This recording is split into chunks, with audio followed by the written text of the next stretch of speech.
Defense Technology University. Weapon Engineering major. 30 students sat upright in their seats. At the front stood an elderly professor, adorned with reading glasses. Beside him lay a stack of project proposals. Today, there are no teaching obligations. From this day forth, you need not attend my classes. Your graduation grades will be determined based on your final projects. The old professor picked up a proposal. Electromagnetic railgun. Whose is this? As his words fell, four students stood up in unison. A commendable direction, an emerging high-tech weapon, distinct from traditional firearms. The current shortcoming lies in its insufficient power, failing to achieve the tactical effect of an electromagnetic rail cannon. The models currently in service are designed for urban counterterrorism. Do well. If you have any uncertainties, feel free to consult me in my office. Understood. The professor gestured for them to sit, then picked up another proposal, optimizing the 92 modified handgun. Whose is it? This time, 3 students rose. 3 individuals, having studied for nearly 3 years, equivalent to 12 years, and yet you all chose to modify a handgun? Of course, it's not that you lack potential. It's just that your baseline is low, while the ceiling is high. If the modifications yield excellent results, you will graduate with honors, potentially leading to large-scale deployment. The professor set down the proposal. However, if the results are unsatisfactory, you must start over. Please take your seats. Starting over meant an extension of studies. For ordinary university students, an extension could be troublesome. For students at the Defense Technology University, an extension equated to a year less of experience, possibly becoming a blemish on their resumes. The professor adjusted his glasses, his eyes sparkling. Ah, this is promising. Assistive robotic arm. 7 students stood up. A brilliant idea, though the difficulty is considerable. The most critical aspects of such products are human-machine interaction and internal structural integrity. When you design and manufacture, aim for simplicity. Straightforward functionality is preferable. All right, please take your seats. I look forward to your final graduation projects. The professor once again picked up a proposal, his brow furrowing, lips pressing together, then casting a complex gaze over the 30 students, as if in disbelief. The class grew tense. Professor Huang was notorious for his stern demeanor. Professor Huang glanced at the proposal in his hands, then looked up at the class. Come, the Southern Gate Project. Who will stand up to claim it? Someone in the class couldn't hold back a laugh. What team would propose such a thing? The Southern Gate Project, long circulated online, was seen as pure science fiction by most. Yet someone was attempting to base their graduation project on it. In the classroom, only one person stood up. Xu Xuan. A sudden silence enveloped the class, surprised murmurs filling the air. Xu Xuan had once been the top scorer in the college entrance examination.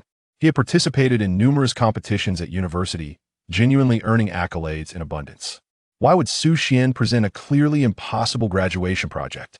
Professor Huang hadn't expected the Southern Gate Project to be Xu Xian's. He was well acquainted with him. Knowing Xu Xuan was not one to entertain frivolities, possessing an exceptional learning ability, a true genius. His tone softened naturally, laced with curiosity. Xu Xuan, what is your perspective on the Southern Gate Project? Care to elaborate? Xu Xuan replied earnestly. The Southern Gate Project comprises a series of cutting-edge equipment development plans within the Dragon Nation's defense strategy, including aerospace combat aircraft, strategic aerospace platforms, tactical mechs, and transforming mechs, among other advanced equipment. Professor Huang frowned deeply, surprised by Xu Xian's serious response. For your graduation project, which equipment do you intend to develop from the Southern Gate Project? Xu Xian's voice was steady. The Luan-Bird aerospace platform, the Xuan-Nv aerospace fighter, and the Chang'e tactical mech, all are part of my graduation project. Professor Huang closed the proposal. Please visit my lab after class. Understood. Professor Huang gestured for Xu Xuan to sit. Aiming too high is not advisable. I understand your desire for the Dragon Nation to become stronger and to expedite the development of more powerful weaponry. Yet everything must progress gradually. Rushing to the summit can lead to exhaustion and ultimately yield no results. He casually picked up another graduation project proposal. A soldier-mounted laser targeting platform? A commendable idea, worth attempting. Whose is this? Another student stood, ready to receive Professor Huang's guidance. Yet, many still glanced at Xu Xuan, perplexed as to why he would propose such an obviously unattainable project. Xu Xuan sat quietly, his mind racing with thoughts. He had presented an impossible plan precisely because it was possible. Just 3 days prior, his system had awakened, a somewhat outrageous high-tech system. Its function was to bypass the research and development process. As long as the development criteria were met, knowledge would automatically be acquired. At that moment, the system interface displayed the Luan-Bird aerospace platform, Xuan-Nv aerospace fighter, and a plethora of high-tech products. Development requirements for the Luan-Bird aerospace platform. Condition 1. Someone must believe the host can succeed. Condition 2. Sufficient resources to manufacture the Luan-Bird aerospace platform. Condition 3. An advanced laboratory. Condition 4. A supercomputer, Xuan-Nv aerospace fighter. Condition 1. Someone must believe the host can succeed. Condition 2. Sufficient resources to manufacture the Xuan-Nv aerospace fighter. Condition 3. An ultra-large wind tunnel. All technology products related to the Southern Gate project appeared on the system page, each with explicit conditions. Almost every technological product shared a common requirement. Someone must believe in him. At this moment, all technical requirements were highlighted in red, indicating none of the conditions had been met. However, persistence would eventually lead to someone believing in him. He needed to find a way to satisfy the other conditions, prioritizing the acquisition of technology. The first technology acquisition would be challenging, but once the first impossible technology became possible, gaining subsequent trust would become significantly easier. After class, Xu Xuan entered Professor Huang's office. The modest office contained merely a desk and a filing cabinet, appearing rather simple. Professor Huang handed Xu Xuan a cup of tea. "Please share your thoughts." Xu Xuan spoke earnestly. "I aspire to develop the Luan-Bird Xuan-Nv Chenging, along with this super laser gun, laser cannon, electromagnetic pulse gun, chaos field disruptor, pulse particle accelerator cannon, and remote-guided weapons." Professor Huang, noticing Xu Xuan was about to continue, interrupted. "You truly dare to dream." Professor Huang was more relaxed compared to his classroom demeanor. During this time, he had genuinely come to regard Xu Xuan as a student. They had previously agreed that Xu Xuan would follow him for graduate studies. If he pursued a direct PhD, it would mean nearly a decade together, forming a true mentor-student bond. Xu Xuan's gaze was resolute. "I am confident in my ability to develop all these high-tech products." Professor Huang's brow furrowed. Xu Xuan had never been this audacious. After a moment's contemplation, he refrained from dousing Xu Xuan's enthusiasm. "I am eager to see how you intend to bring these to fruition." Chapter 2. Commencement. Xu Xuan's attention swiftly returned to the system, where the trust indicator remained entirely red. Professor Huang did not believe in him. Indeed, convincing someone with mere words was a futile endeavor. First, he needed to fulfill other conditions and seek out individuals who would place their trust in him. "I require a place for research and development." Professor Huang pondered briefly. "You may enter my laboratory, but do not tamper with my computer." Xu Xuan hurriedly re-entered the system, and this time he observed a shift. Many high-tech products had their requirements displayed below, with one line glowing green. The prerequisite for having a laboratory had been met. However, the advanced laboratory requirements for the mythical phoenix remained red, indicating that Professor Huang's laboratory was merely an ordinary one with limited research capabilities. "I still lack the necessary materials for research." Professor Huang could not contain himself, envisioning the colossal Phoenix aerospace platform showcased online. How much material would that entail? Could he possibly provide such resources? "Do you believe I can procure that much material?" Xu Xuan had not anticipated needing an abundance of materials, as that was utterly implausible. "I will begin with the fundamentals of development. Can you supply the materials for the laser gun?" Professor Huang felt somewhat deceived by Xu Xuan. Could it be that he had intended to develop a laser gun from the outset? Now, using his laboratory, he was requesting materials? Professor Huang retorted, "There are materials in the lab. Help yourself. If something is missing, find a way to manage." The second requirement for the laser gun had also been satisfied. Xu Xuan felt a sense of fulfillment. Now he merely needed to find someone who would believe in his ability to develop the laser gun. "Very well, Professor Huang, farewell." As Xu Xuan approached the door, Professor Huang cautioned, "The critical components of the laser gun are the laser generator and optical system. Currently, due to material limitations, its power cannot be exceptionally strong, making this research somewhat disadvantageous. However, you can focus on its utility. For instance, a less powerful electromagnetic railgun could serve urban anti-explosion purposes. And the laser gun also has lower-tier applications. Xu Xuan chuckled. There was no such thing as a lower tier in the South Tianmen plan. Just wait to see the results. As his words lingered, a sudden system notification echoed in his mind. The conditions for developing the laser gun have been met. Development is underway. Xu Xuan was momentarily taken aback. Did Professor Huang believe in his ability to develop the laser gun? No, the development of the laser gun was not particularly challenging. Lost in thought, his contemplation was abruptly interrupted as a flood of memories surged into his mind. All the technical knowledge regarding the laser gun materialized in his consciousness. Additionally, some research processes appeared equally vivid, endowing him with not only the technical know-how of the laser gun, but also a profound understanding. It was akin to knowing not just that 112 is the sum of 11 and 101, but understanding why 11 equals 2. Once he had fully assimilated the memories, Xu Xian's eyes sparkled. This laser gun was entirely different from any currently available on the market. They belonged to entirely different realms. The market laser guns exhibited abysmal practical effects, capable only of slicing through stationary objects like trees, while military-grade laser weapons emphasized functionality. Yet the laser gun in his mind was a true instrument of destruction, capable of being deployed on the battlefield. Without hesitation, Xu Xuan turned and dashed towards the laboratory, eager to commence the manufacturing of the laser gun. The laser gun is his first high-tech product, with a groundbreaking invention that has astonished the world. Gaining trust and securing support will undoubtedly become more effortless. Professor Huang observed Xu Xuan rushing off with fervor and furrowed his brow once more, then smiled and shook his head. It's not a bad thing for a young person to have lofty aspirations. Even a genius can benefit from facing some setbacks. At that moment, Professor Huang's phone vibrated on the table. Noticing the caller ID, a smile spread across his face as he answered, "Old Zhong. What a pleasant surprise to receive your call. Isn't your school hosting a new weapon exhibition? Could you inquire with your school leaders if my students' developed equipment can be showcased?" The new weapon exhibition serves multiple purposes, but for researchers engaged in weapon development, it not only provides an opportunity for display, but also signifies a chance to be selected for mass production. Professor Huang understood, sensing the underlying pride in Zhong's voice. "What equipment are you referring to?" Zhong chuckled. It's a laser gun developed by my junior. One that can be utilized in real combat and boasts impressive power. Shall I send you a video? No need, Professor Huang replied. Before the exhibition, all equipment will undergo a fundamental test. I'll register you, and you can arrive on time. Zhong continued to chuckle. All right then. By the way, does old Xu have any students participating in the exhibition? Taking a deep breath, Professor Huang responded, Not this time.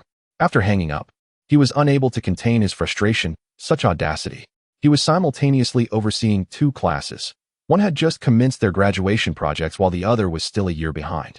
As for the graduation projects, they had not reached the level required for exhibition. To qualify for the new weapon exhibition, not only must the technology be advanced, but it must also possess practical value, essentially being a mature weapon rather than merely an experimental item from the laboratory. Feeling somewhat embarrassed by the success of his old classmate, Professor Huang acknowledged the rarity of developing new weapons during university and presenting them at such a formal exhibition. And in the third year, no less.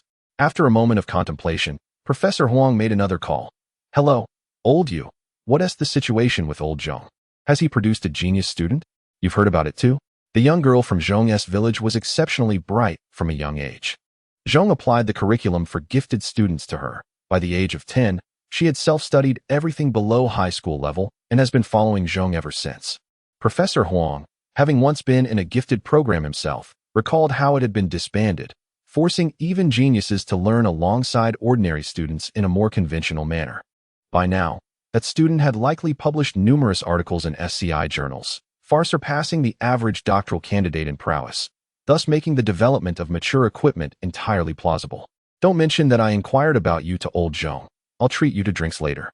Professor Huang called the school once more to arrange for an additional spot. After hanging up, he still felt a tinge of imbalance within himself. Who wouldn't he wish for a genius student? Subconsciously, he was reminded of Xu Xuan, but shook his head. Xu Xuan was indeed talented, yet he still paled in comparison to Zhong's student. Feeling restless, Professor Huang decided to head to the laboratory to observe Xu Xuan's research progress. Undoubtedly, there is little time left to attend the exhibition, yet acquiring knowledge now will provide Xu Xuan with greater inspiration when the event commences. At this moment, Xu Xuan has arrived at Professor Huang's laboratory. The laboratory is quite impressive. As a distinguished professor at the university, he possesses his own research space. The equipment within is state-of-the-art, with manufacturing devices worth millions, exhibiting exceptional precision. The entire laboratory is immaculate. Although this is not Xu Xuan's first visit, he finds himself feeling envious each time. This laboratory represents a pinnacle that many can only aspire to throughout their lives. Despite its exceptional quality, the system categorizes it as an ordinary laboratory. Where then can one find the advanced laboratories that the system requires? Shaking off all distractions, he immerses himself in work. Chapter 3. The innate development of the sacred body. The fabrication of laser weaponry is not particularly challenging, at least not for Xu Xuan.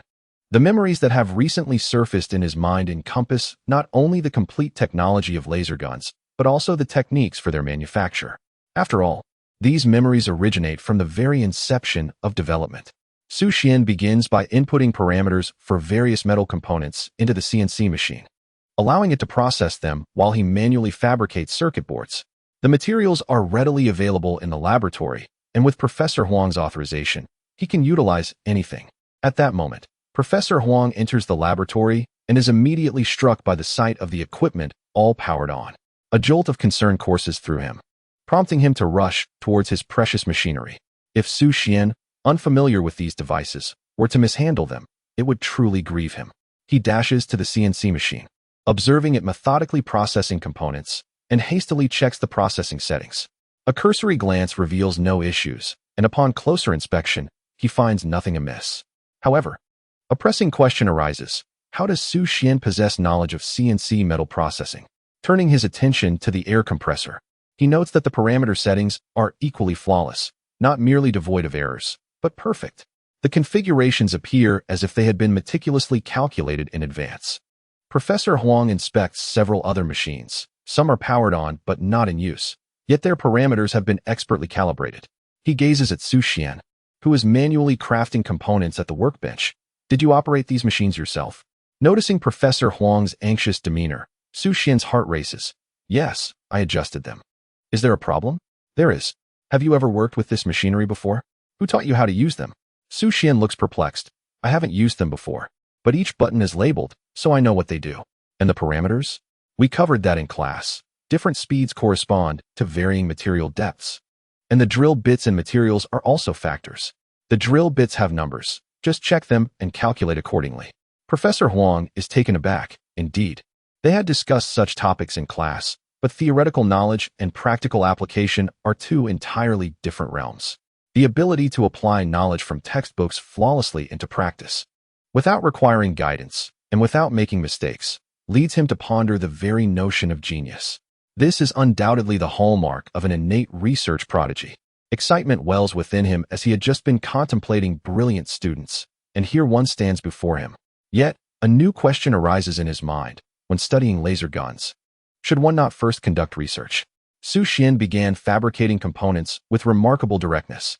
What is the nature of these components? Have the designs been finalized? Indeed, they have. May I see them? Professor Huang was taken aback and pleasantly surprised. He had presumed Xu Xuan was merely indulging in fanciful notions, yet here he was, already possessing the design schematics. Had he prepared in advance? Xu Xuan shook his head, stating that the design was imprinted in his mind. Professor Huang struggled to contain his disbelief. The designs existing solely in one's mind? Such evasion was unprecedented. Despite the simplicity of the laser gun's appearance, the schematics were rather intricate. How could one possibly retain all of that in their memory? Resisting the urge to challenge Xu Xuan, Professor Huang pondered.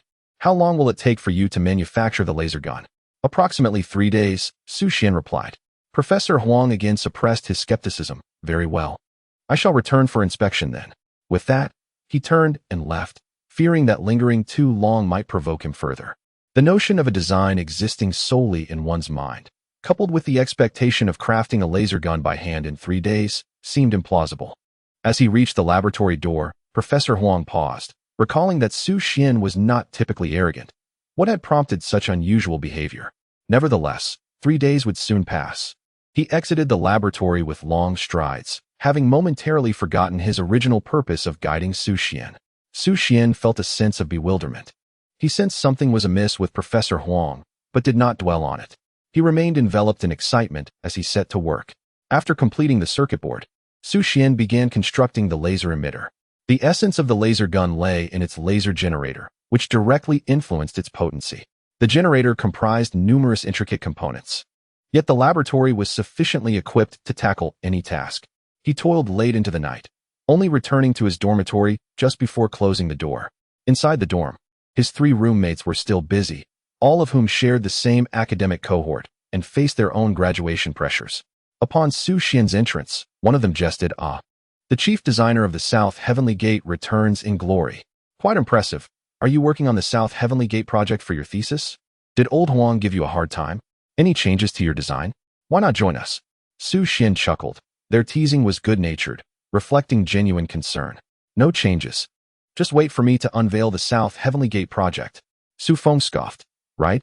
I can't wait for old Huang to criticize you." Xu Xuan casually leaned over to glance at Xu Feng's computer, observing a plethora of data, and pointed out, "This is incorrect. Your mechanics calculations have errors." Although the overall structure seems fine, Xu Feng hesitated. "Really? You can discern right from wrong at a glance." Xu Xuan was momentarily taken aback, then his eyes brightened. The knowledge imparted by the system was not limited to the laser gun alone. The techniques he had employed during his research had deepened his understanding. To him, the thesis designs of Xu Feng and the others appeared rather simplistic, akin to how a high school student might effortlessly evaluate basic arithmetic. Xu Feng recalculated, exclaiming, "Damn. It really is wrong. The subsequent calculations were all for naught. Are you some kind of human calculator?" Xu Xuan had already reclined on his bed, a smile unconsciously forming at the corner of his mouth as he listened to Xu Feng's exclamations. Another classmate inquired, "The school is hosting an innovative weapon exhibition. Would you like to join us?" "No," Xu Xuan replied, turning over to sleep. He hardly has time for anything else. After all, if one does not sleep, one may perish. Otherwise, he would still be in the laboratory. The following day, at the break of dawn, Xu Xuan rose and hurried directly to the lab, toiling away until it was time for class. After class, he rushed to the cafeteria, eating on the go as he made his way back to the lab, where he immediately resumed work. Xu Xuan was determined not to squander even a moment. Had it not been for the school's strict management, he would have preferred to forego attending classes altogether. For 3 consecutive days, he immersed himself in a state of unparalleled excitement. The emergence of the system, along with the memories within his mind, indicated to him that a promising future lay ahead. The laser gun represented the first step, and indeed, the most crucial one. If the initial product succeeded, the entire Xuan-Nv Gate project would be a mere trifle. All components had been manufactured, and it was now time for the final assembly. Alone at the workstation, Xu Xuan swiftly assembled the laser gun. The laser emitter was pieced together, followed by the optical system. Finally, he installed the control panel, a compact touchscreen, the power supply, and so forth. With the internal components fully assembled, he proceeded to affix the outer shell. Once the casing was secured with screws, he completed a sleek 23-centimeter laser gun. The blue metallic exterior, with its matte texture, combined with the streamlined body of the gun, provided a most pleasing aesthetic, exuding a sense of sophistication. Chapter 4. Is it merely a handgun? Not only is it visually appealing, but it also prioritizes functionality. Its aerodynamic design and matte finish are crafted to enhance heat dissipation. Moreover, considerations regarding weight distribution were taken into account during the design of the laser. The grip houses the power supply, while the laser generator is positioned above it, and the optical system occupies the place traditionally held by a firearms barrel. This thoughtful distribution of weight ensures a harmonious balance, rendering the grip exceedingly comfortable. Xu Xuan held the laser gun in his hands, reluctant to part with it. Beyond its striking aesthetics and comfort, the internal mechanics achieved a remarkable level of perfection. There were no extraneous designs. Xu Xuan tapped the laser gun on the table a few times to relieve any stress between the components, then pressed the power button. A thumb-wide screen on the gun illuminated, displaying a power level of 1, indicating that at this setting, the power supply could sustain 10 shots from the laser gun. Xu Xuan felt a surge of impatience to test the gun. This was the first product of his Xuan-Nv Gate project, a groundbreaking creation. However, Considering the power of the laser gun, he restrained himself. One shot could wreak significant havoc in the laboratory. It was necessary to test it in a professional setting. He promptly called Professor Huang. The call connected swiftly, and Xu Xuan got straight to the point. Professor Huang, I have manufactured the laser gun. Professor Huang was taken aback, exclaiming, 3 days? You truly managed to create a laser gun in just 3 days? Before he could continue, Professor Zhong, sitting beside him, chuckled, a laser gun? Your student has built a laser gun? Perfect. He can exchange ideas with shooting. Young people should learn from one another. Professor Huang felt distressed. This old fellow had mentioned shooting no less than 10 times during the journey, and now he seized the opportunity, did he? Xu Xian's laser gun, fabricated in 3 days? Perhaps it was more feasible to create a laser pointer. He had just witnessed shooting's laser gun, which was genuinely functional for practical use. Were it not for the high costs, mass production would be entirely feasible. Professor Zhong, noticing Professor Huang's silence, prompted, Old Huang, what do you think? Professor Huang took a deep breath and managed a smile. Indeed, we should have a discussion. He realized that, in a way, using Shu Ting to prod Xu Xian could be beneficial. Professor Zhong's smile widened, gently patting the seat in front of him. Old Huang, your students are certainly talented. Make sure to have a good exchange. In the passenger seat sat a young woman, engrossed in her tablet, filled with intricate formulas. Upon hearing Professor Zhong's words, she sighed in resignation. Got it. Xu Xian, on the phone, listened with a perplexed expression, wondering what was happening. Professor Huang, resigned to the situation, instructed, Xu Xian, meet me at the individual weapon testing range tomorrow morning at 8. All right, Xu Xian replied, hanging up without much thought, too indifferent to inquire further. He tucked the laser gun into his pocket and exited the laboratory. After 3 days of relentless work, the sudden relaxation felt quite pleasant. Returning to the dormitory, Su Feng and others were somewhat surprised. Why is Su Gong, the chief designer of the Nantiang project, back so early today? A small project has been completed. Xu Xian revealed, producing the blue gun. This is the result of 3 days' work. You made a toy gun in 3 days? Judging by its appearance, the laser gun was dismissed outright. It was far too sleek and stylish, entirely unlike a conventional handgun, resembling a flashy toy instead. Xu Xian chose not to elaborate further, confident that the gun's power would speak for itself. Tomorrow, I will be testing at the individual range. You may come to witness the spectacle. Su Feng hesitated. Tomorrow? The individual range will be selecting weapons for the Innovative Technology Exhibition. Seriously? Are you actually participating in the exhibition? Come on, let me see the gun. Xu Xian was genuinely surprised. Through the system, he had known that Old Huang believed in his ability to create the laser gun. However, he had not anticipated such trust. Being invited to the selection for the exhibition. The Innovative Technology Weapon Exhibition is divided into 3 sections. The first showcases conceptual equipment, impressive in design, yet lacking actual products. The second displays newly equipped military gear, a demonstration of might. The final section features high-tech weapons deemed promising by researchers, but overlooked due to cost or other constraints. Perhaps fortune would favor him, and he might be discovered at the exhibition, leading to mass production. Xu Xian was touched that Professor Huang had arranged for him to conduct tests without even seeing his laser gun. Observing the curious gazes of his 3 good friends, he carefully put away the gun, stating, this is a weapon, and its power is substantial. It must not be handled recklessly. The individual testing range was bustling with activity today. There were many within the school seeking to showcase their weaponry. Numerous graduate students and even doctoral candidates, whose manufactured equipment had not garnered attention, were eager to seize this opportunity. The weapons eligible for selection had already undergone some level of vetting, ensuring they were of decent quality.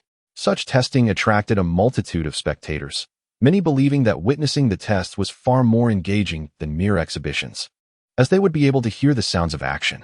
At the exhibition, one could only view the videos adjacent to the products, which felt rather mundane. Xu Xian maneuvered through the crowd and spotted Professor Huang, who was engaged in conversation with another elder. Upon noticing Xu Xian, Professor Huang waved him over, saying, Here, let me introduce you to Professor Zhong, my classmate. Xu Xian felt a sense of admiration for the enduring camaraderie that had spanned decades. Professor Zhong scrutinized Xu Xian from head to toe, inquiring, Are you the one who developed the laser gun? Yes, Xu Xian replied, realizing that it was Professor Zhong who had initiated the conversation. With a smile, Professor Zhong said, Let me see the gun. Xu Xuan promptly retrieved the laser gun from his pocket. However, Professor Zhong's smile froze upon seeing it. "A handgun?" he exclaimed. Professor Huang also couldn't contain himself. Remarking on the gun's diminutive size, housing a laser generator and optical system, where would there be space for a battery? Upon seeing the handgun, he deduced that the power of Xu Xian's laser gun was rather limited. It might struggle to ignite a cigarette. This is akin to a toy. Professor Zhong stifled a laugh, nodding in appreciation. This gun is truly exquisite. As he spoke, he glanced back at Professor Huang, who, with a tense expression, signaled for Xu Xian to put the handgun away. "Let's head inside for now. Once the weapon inspections are completed, you can proceed with the testing." Xu Xian understood their unspoken thoughts and said nothing, merely nodding in agreement. After all, he believed that the weapons he created would speak for themselves. The individual testing range was vast, not only in size but also in professionalism. Such specialized testing facilities for individual soldiers were scarcely found in the entirety of Longhua. All testing equipment was of the highest caliber, boasting exceptional precision. The results obtained here could undoubtedly be deemed authoritative. Personnel were present, fine-tuning equipment and handling filming, ensuring that the footage of the weapon tests would be showcased at the exhibition. This way, attendees would not only observe the weapons themselves, but also witness their testing efficacy. Chapter 5. Is there anyone left to be tested? Xu Xian accompanied Professor Huang to their seats in the viewing area, awaiting the commencement of the day's tests.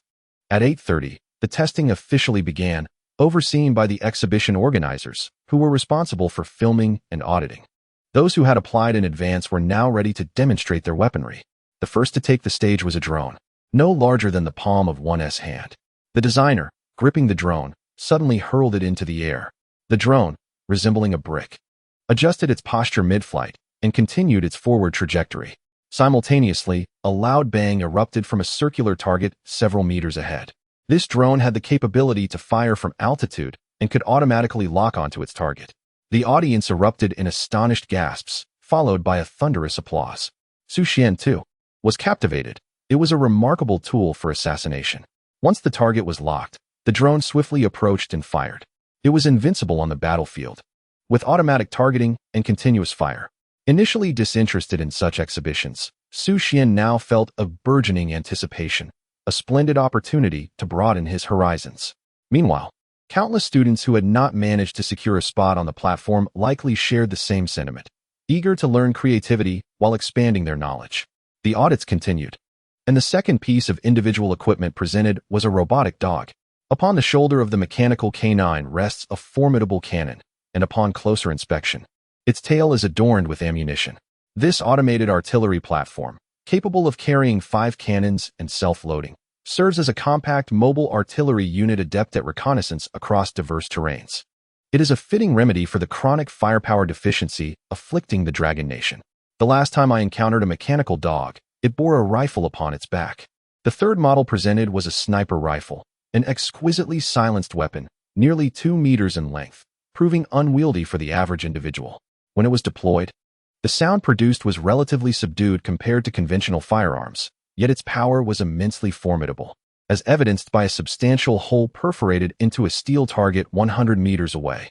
Despite its impressive capabilities and muted discharge, such a lengthy weapon is impractical for the realities of modern combat, where individual soldiers engage either in information-centric warfare or special operations, where wielding such a large firearm can be cumbersome. The series of equipment demonstrations elicited exhilarated reactions from the audience, leaving Xu Xian pondering why he had not been informed of these exhibitions in the past 2 years, thus missing out on a plethora of fascinating innovations. As he mused, a young woman seated beside him approached the center of the arena, carrying a case. Professor Huang gravely remarked, "Observe her laser gun." Xu Xian had scarcely noticed her until this moment, realizing she was a student of Professor Zhong, which heightened his anticipation for the competitive showcase. The event organizers casually introduced her, a student from Longhua University, independently developing a laser gun. Though succinct, the announcement imbued the atmosphere with a palpable tension of competition. Xu Ting, maintaining her composure, swiftly opened the case, revealing a laser gun approximately 50 centimeters in length. The weapon exuded a strong sense of advanced technology, deviating from traditional firearm aesthetics to resemble a sleek panel. Measuring 50 centimeters in length, 10 centimeters in height, and 2 centimeters in width, It featured dual openings at its center and rear, with a concave arc perfectly designed for a two-handed grip. The organizers declared, "This student asserts that the laser gun emits a brilliant beam. During testing, please close your eyes or wear sunglasses." The crowd stirred, with some indeed donning sunglasses. With the gun poised, Xu Ting aimed at a distant steel plate and squeezed the trigger. A laser beam erupted forth, striking the steel with precision. Within a second, the laser vanished, leaving the steel plate transformed from its original metallic hue to a glowing red. Gasps of astonishment rippled through the audience, acknowledging the impressive display. Many envisioned the laser's destructive power akin to cinematic portrayals, capable of melting through materials. However, reality diverges. Lasers primarily generate high temperatures. Devices like laser cutters, which appear to slice through steel effortlessly, rely not solely on the laser's instantaneous surge of thousands of degrees, but also on high-velocity airflow. The softened metal, propelled by this rapid airflow, ultimately fractures. Nevertheless, the rapid heating of the steel plate to such an extent within a mere second signifies an exceedingly high contact temperature, rendering it potent for dismantling equipment and directly targeting enemy combatants. Indeed, it is a practical laser gun. Professor Huang was quite pleased with the performance at the scene and joined in the applause. When Xu Ting returned to her seat, Professor Huang smiled and said, "There's no need to keep your face so tense. A smile would do you good." He then turned to Professor Huang and inquired, "How do you feel, old Huang?" Professor Huang, suppressing his discomfort, replied, "Very impressive."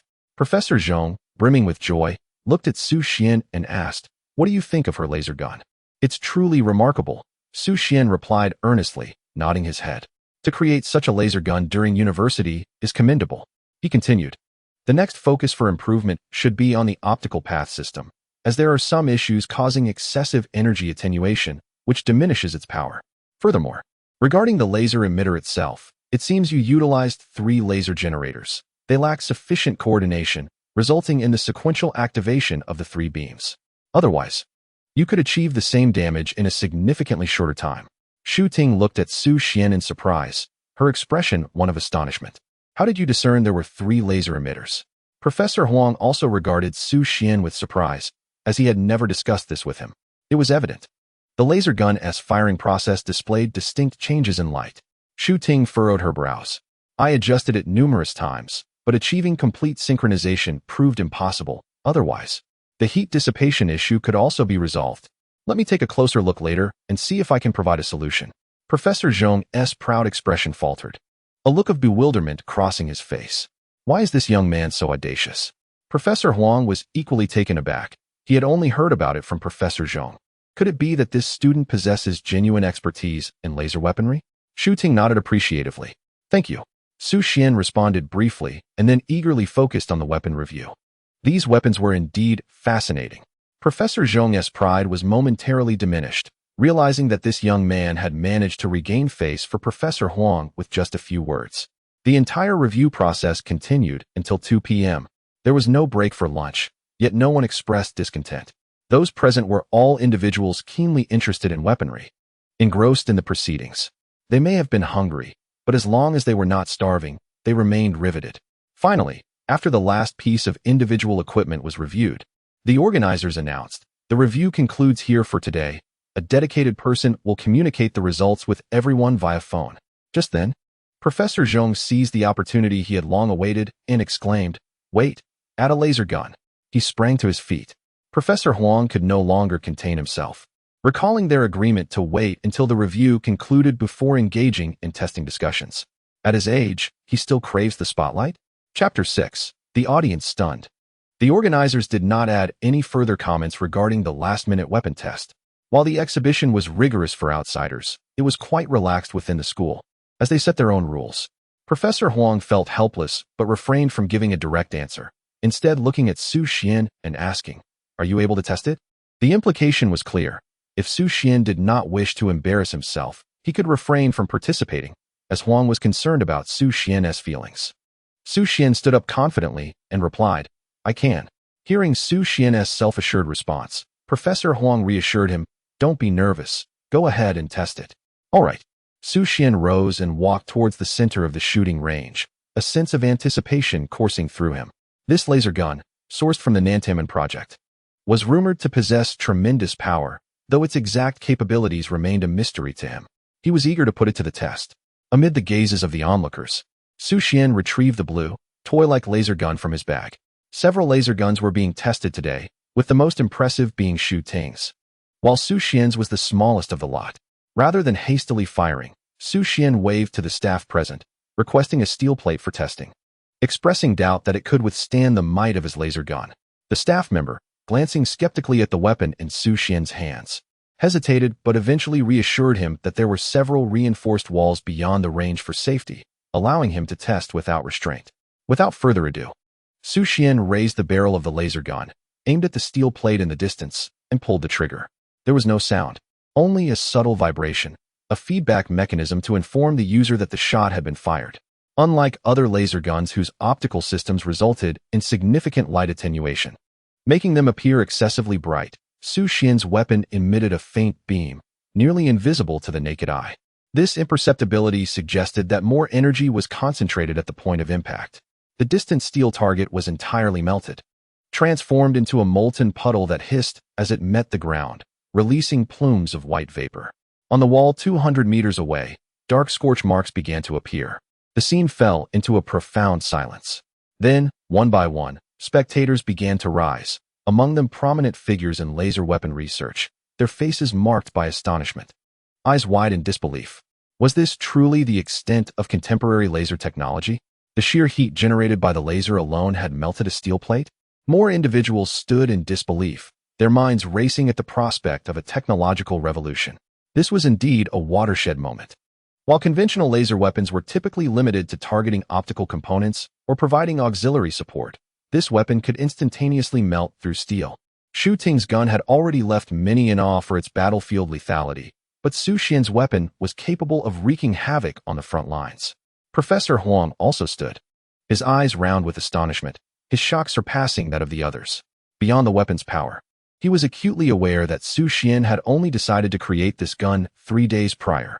A mere 3 days for research and development? This was nothing short of extraordinary.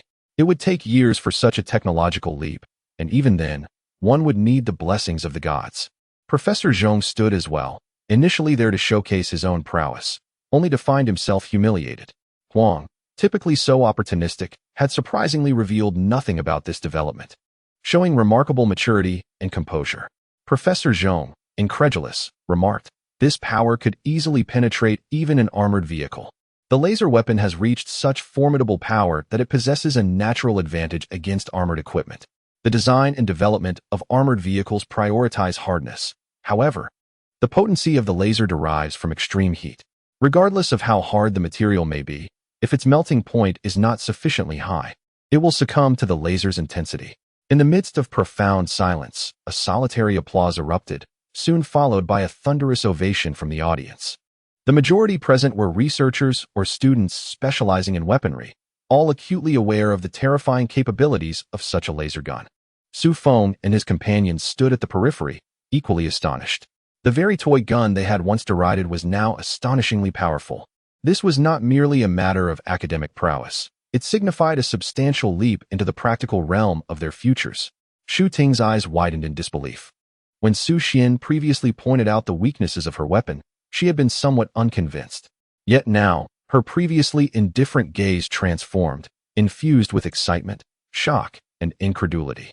She had always embraced the philosophy of brute force, yet while technology had not progressed in her path, its application had. If one laser was insufficient, then 3 lasers could be fused. Xu Xian's innovation represented the pinnacle of laser generator technology, undoubtedly world-class. She eagerly anticipated a dialogue with Xu Xian. Though observing him surrounded by staff, she was compelled to temper her eagerness and wait patiently. The personnel on-site responded swiftly, immediately inquiring whether Xu Xian could continue testing and what conditions would be necessary for further experiments. The head of the organizing committee, a department chair who had been a mere spectator until now, seized the microphone. "Change the target to a thicker one, 2 centimeters. Let's conduct another test." The equipment was activated, and the entire venue was monitored, with strict adherence to protocol. Observation was permitted, but photography and dissemination of information were prohibited. The Defense Science Academy maintained stringent confidentiality. as students essentially enlisted upon admission, many being assigned to research sectors with a strong awareness of secrecy. The higher-ups of the institution did not clear the area, proceeding directly with the second test. Due to the nature of individual equipment, the previous targets had been a mere 2 millimeters thick, but now they would utilize a target 2 centimeters thick.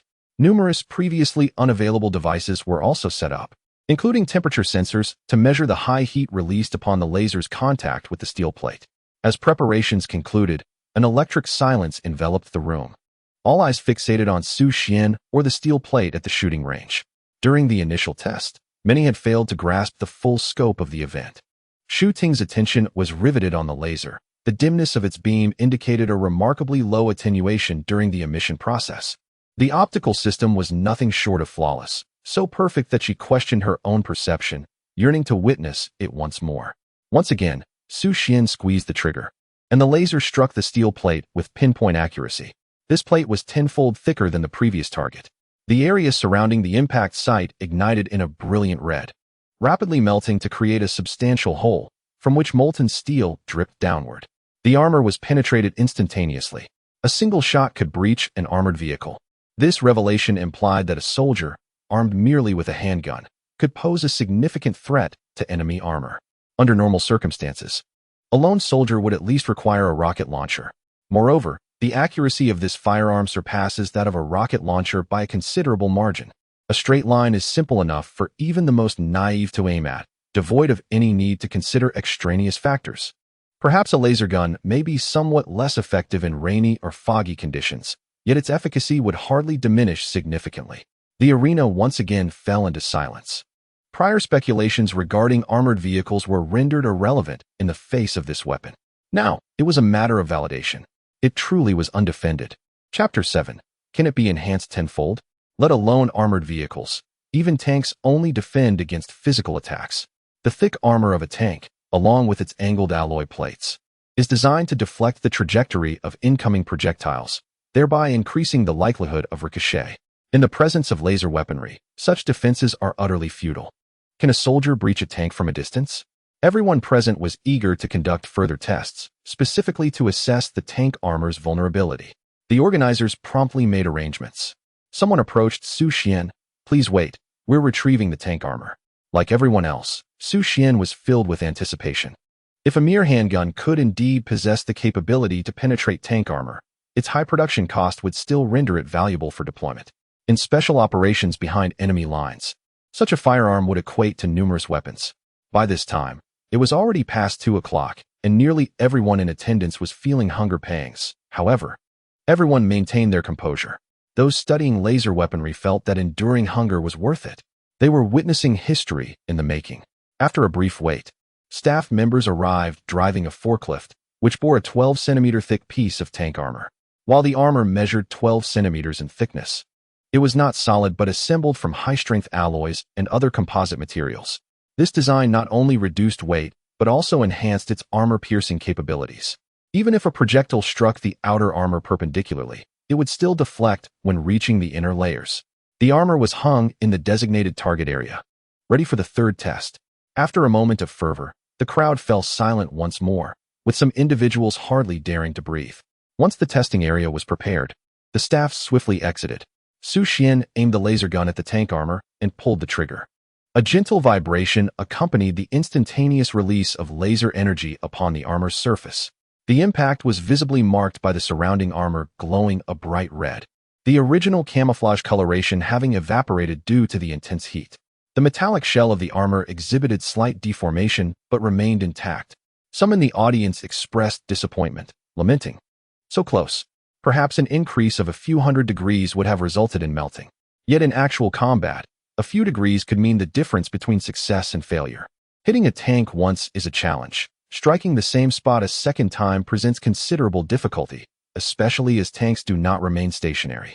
However, the audience's disappointment was solely directed at this particular test. There was no disillusionment regarding the laser gun itself. Its power was undeniably formidable.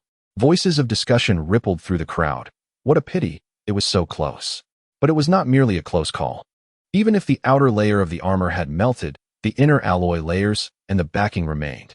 Is this truly a disappointment? This is already exceedingly formidable, indeed. The armored vehicle cannot withstand the force. A tank may endure a single strike, but can it resist multiple hits? The department head approached Xu Xuan, acknowledging impressive performance. Today's testing concludes here. Please join your mentor in my office shortly. Xu Xuan expressed his desire for another trial. Testing rapid fire is a matter for subsequent evaluations. For now, we must ascertain the approximate power of this shot. Xu Xuan raised his weapon. What you witnessed was not the pinnacle of its power, merely a standard setting. As he spoke, he adjusted the dial on the laser gun. The power is adjustable, with a maximum force tenfold that of the previous shot. The department head's expression shifted to one of astonishment and disbelief. That was not its maximum power? Tenfold. Xu Xuan confirmed, indeed, tenfold. The department head struggled to contain his excitement. The prospect of a tenfold increase in laser power was staggering. The laser's attack mechanism converts energy instantaneously, transforming it into heat upon contact. While the temperature increase may not reach tenfold, a mere doubling could result in temperatures soaring by thousands of degrees. Suppressing his astonishment, the department head instructed the staff, cool the tank's armor and prepare for another shot. The personnel swiftly doused the armor with water, enveloping the area in a thick mist. After several applications, the temperature of the tank's armor diminished. Everyone turned their attention back to Xu Xuan. He raised his weapon again, this time at 6 times the ordinary laser power. Following this shot, no further energy tests would be conducted. In a moment of collective focus, a sudden brightness enveloped the area. The previously dim laser beam now shone brilliantly. The optical system, under excessive load, caused significant attenuation of the laser. Many shielded their eyes from the blinding light, yet others, despite tears streaming down their faces, remained fixated on the testing site. As the brilliance faded, a hole the size of a soccer ball appeared in the center of the 12-centimeter thick tank armor, with molten metal still dripping from the edges. The surrounding metal armor gleamed a fiery red. Silence fell over the crowd once more. The tank armor had been breached. The laser left a charred mark on the wall behind it, indicating that upon impact, it could penetrate tank armor. The potential for devastation in actual combat scenarios would be even more terrifying, as behind the tank's armor could lie an ammunition depot, not just a wall. Xu Xuan lowered his weapon, stating, "The battery is depleted. We cannot continue testing today." The department head, who had been standing beside Xu Xuan, now had reddened eyes, having witnessed the laser gun's power firsthand despite the blinding light. Upon hearing Xu Xuan's words, he regained his composure and picked up the microphone. Today's testing concludes here. However, no one is permitted to leave just yet. Everyone must await the signing of a confidentiality agreement before departing. If this were merely the standard power of the laser gun, a verbal warning would suffice. However, this laser gun has undoubtedly achieved a tactical standard. Such equipment necessitates a confidentiality agreement, not just a verbal caution. The secretary promptly prepared the confidentiality agreement, while the department head pulled Xu Xuan into the back office. "Who is your mentor?" he inquired.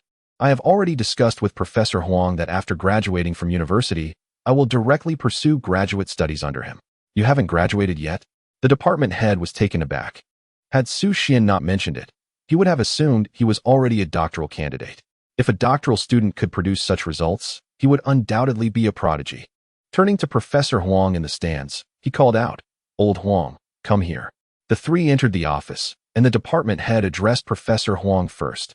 "Old Huang, has there been a breakthrough in laser technology, or have you employed another method?" In the department head's view, any technological advancement must be linked to Professor Huang. However, Professor Huang appeared equally perplexed and had no desire to take credit. He simply stated, "I don't know.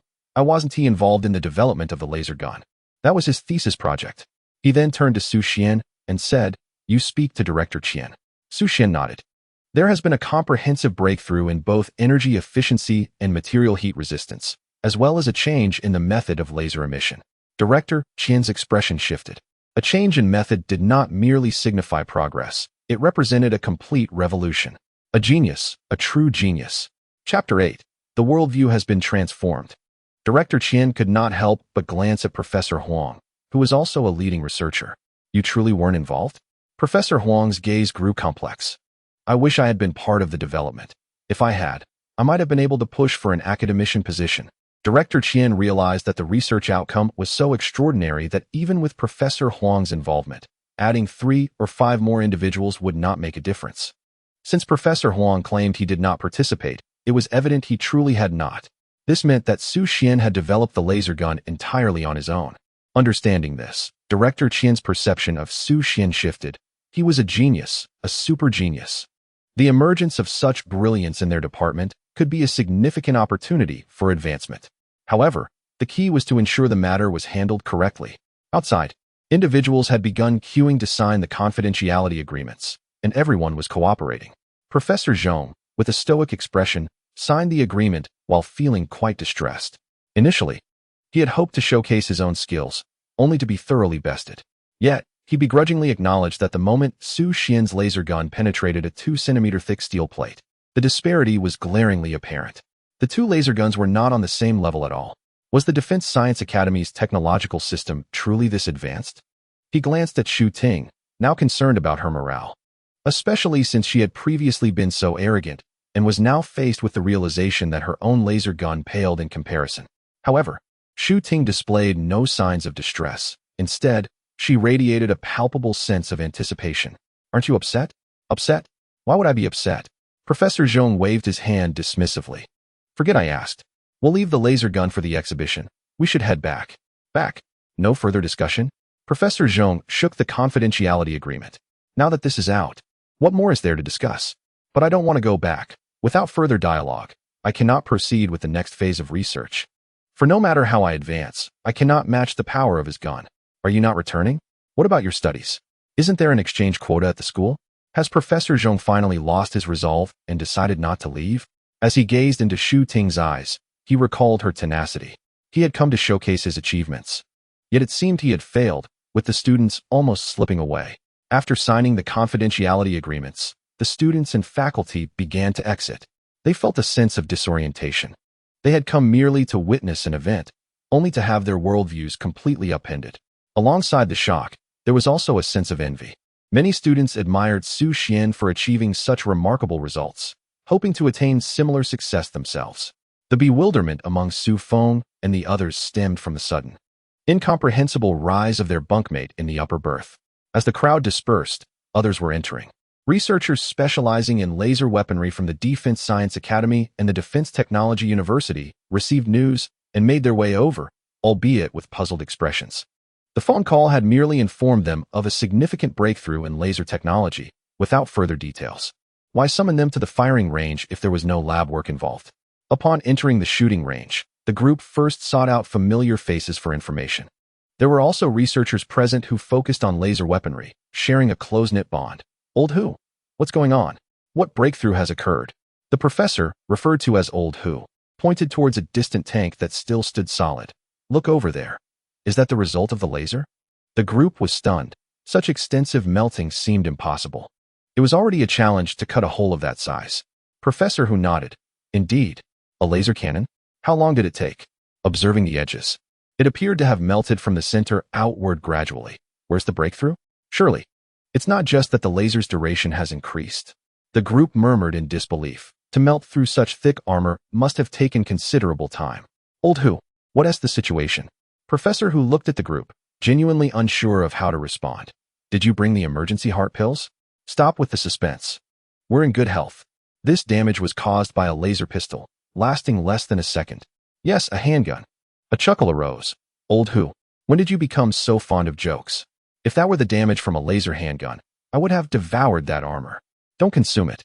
That thing would be indigestible. Laughter ensued.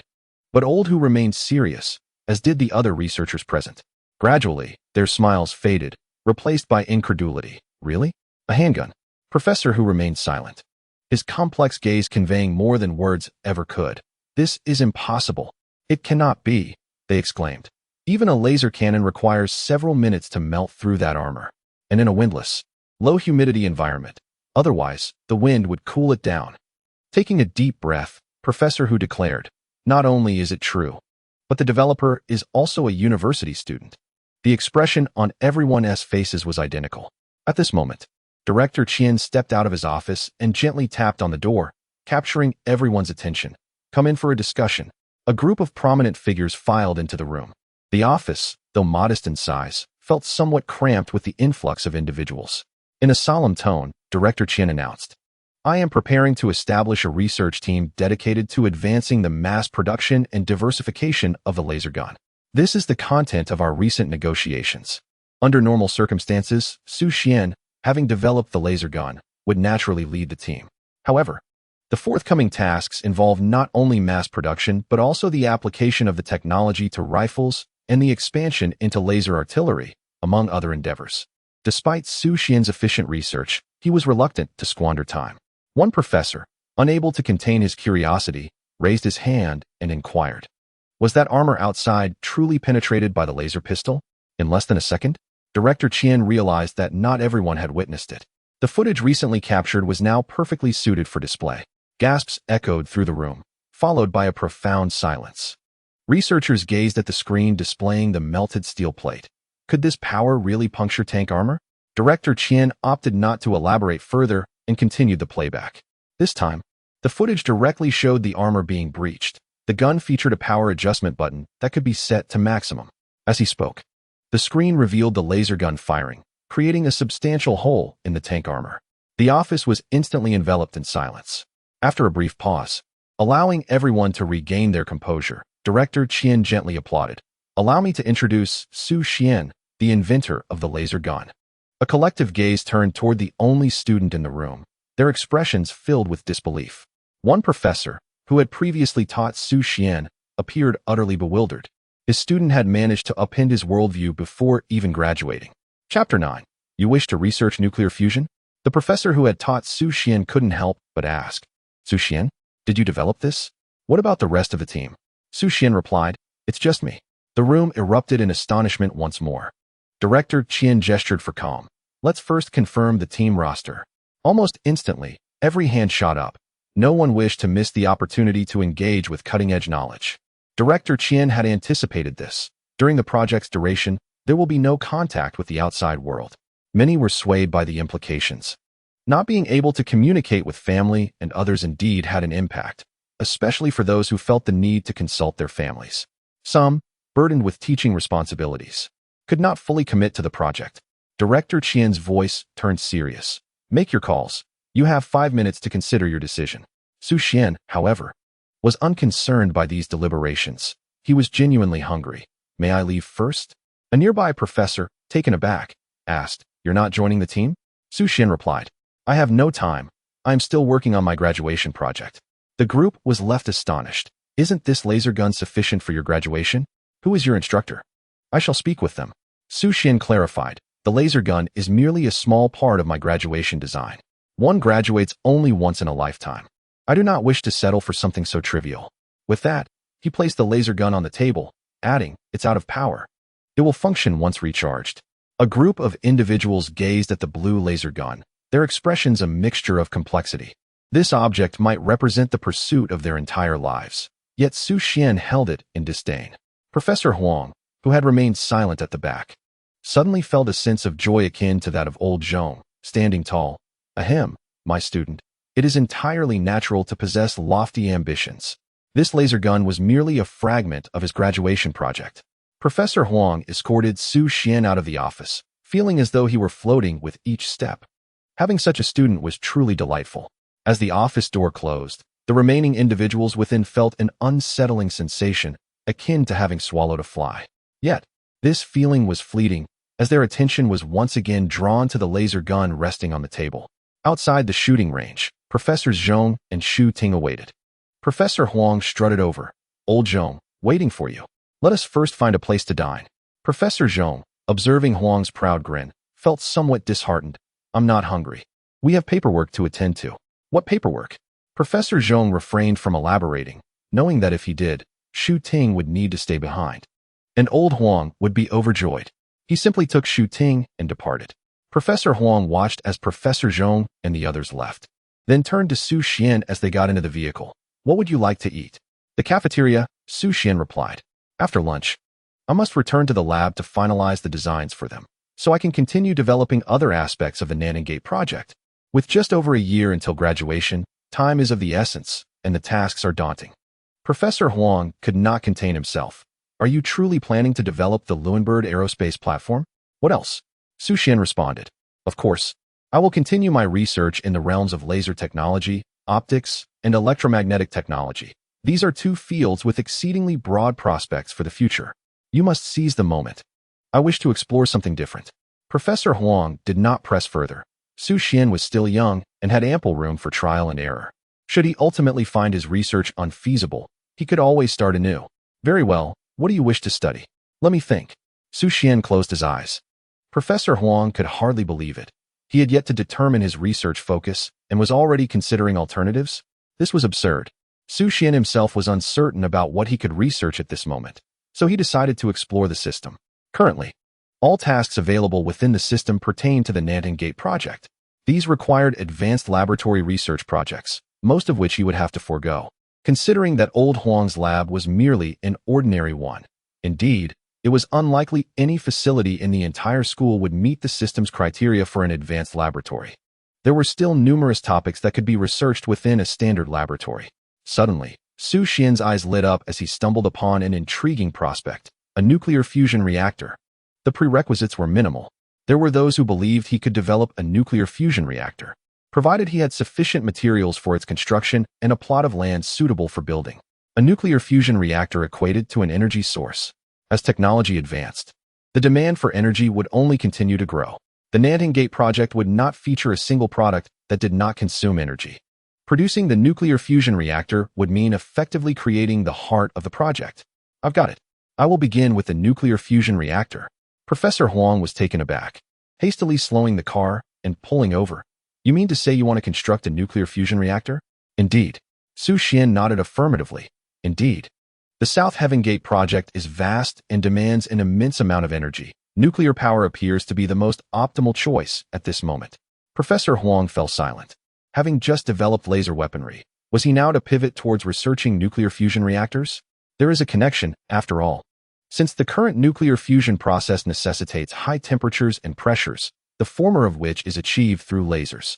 However, fundamentally, one pertains to optics while the other concerns nuclear energy. Are you serious? Professor Huang could not help but inquire. Absolutely serious. Xu Xuan chose this moment to articulate his needs. I require a laboratory for my research, along with a parcel of land to establish a nuclear fusion power plant, as well as the necessary materials. Professor Huang found it challenging to maintain his composure. After a brief contemplation, he opted to support Xu Xuan. I can apply for the land and the materials needed for the construction of the nuclear fusion reactor, but you must first present some tangible results. Otherwise, it will be quite difficult to make a request without any basis. Xu Xuan understood the difficulty. However, the system bypasses the research process, prioritizing the fulfillment of demands to trigger progress. Relying solely on his own efforts to achieve significant breakthroughs would be an utter waste of time. As a novice, it could take him a decade or more without any substantial results. Observing Xu Xian's silence, Professor Huang suggested, there is another option, and that is for you to join an existing research team. Xu Xuan pondered this. Although he was uncertain whether the system would recognize joining a team, it was undoubtedly the best course of action available at present. How do I join a research team? Leave that to me, Professor Huang replied solemnly. However, I have one condition. You must demonstrate some research outcomes within 6 months. Otherwise, you will return to continue your work on laser research. 6 months is too long. I propose 1 week. If there are no results in a week, I will return. Professor Huang regarded Xu Xian's resolute gaze and hesitated momentarily. 1 week. What could be accomplished in such a short time? Nevertheless, Xu Xuan had made his point, and he raised both hands in agreement. He immediately made a phone call, and upon connecting, Professor Huang stated, currently, our nation leads the world in nuclear fusion research. We have successfully ignited a miniature sun for several minutes. Xu Xian's eyes gleamed with determination. I will go and ignite the miniature sun permanently. After speaking, Xu Xuan glanced at the system, noticing that the line remained red. If he was so resolute, how could Professor Huang still harbor doubts? Yet, convincing others is indeed a challenge. Professor Huang connected the call, Director Qian. Xu Xuan wishes to study nuclear fusion reactors. On the other end, Director Qian appeared bewildered. Huh? Wasn't he focused on laser weaponry? Chapter 10. Is there still a salary? Listening to Director Qian's words, Professor Huang felt a deep resonance. He too was puzzled why Xu Xuan, having achieved such high accomplishments in laser weaponry, would choose to change direction. Nonetheless, He had already promised Xu Xuan and needed to advocate for him. He wishes to learn more and would only need 1 week. I would like him to visit your team. After saying this, Professor Huang handed the phone to Xu Xuan. Director Qian wishes to speak with you. Xu Xuan took the phone. Director Qian, this is Xu Xuan. There is no hierarchy in research. Both laser weaponry and nuclear fusion technology are aimed at strengthening our great nation. Xu Xuan was aware of Director Qian's misunderstanding. However, this misapprehension was rather fortuitous. He pondered. Let me first assess my abilities. If I lack talent, I shall return to the study of laser weaponry. Very well. Report to the Research Institute tomorrow, Director Qian instructed. Xu Xuan handed his phone to Professor Huang, stating, the arrangements are made. I will report tomorrow. Professor Huang ended the call and resumed driving. Both the Lonka Institute and the Defense Science Academy are engaged in research on controllable nuclear fusion. In recent years, the Lonka Institute has made significant advancements, leading the field considerably.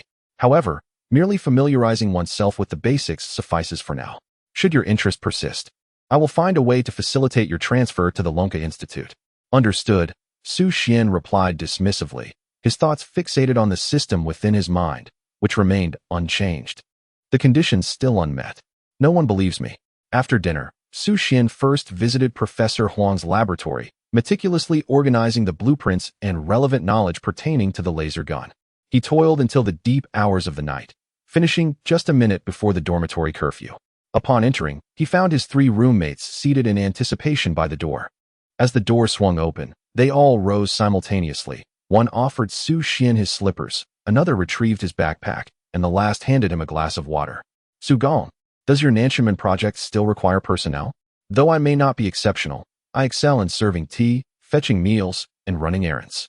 Having drifted through life, I lament not meeting a worthy leader. Should you not dismiss me, I would gladly pledge my allegiance as a sworn son.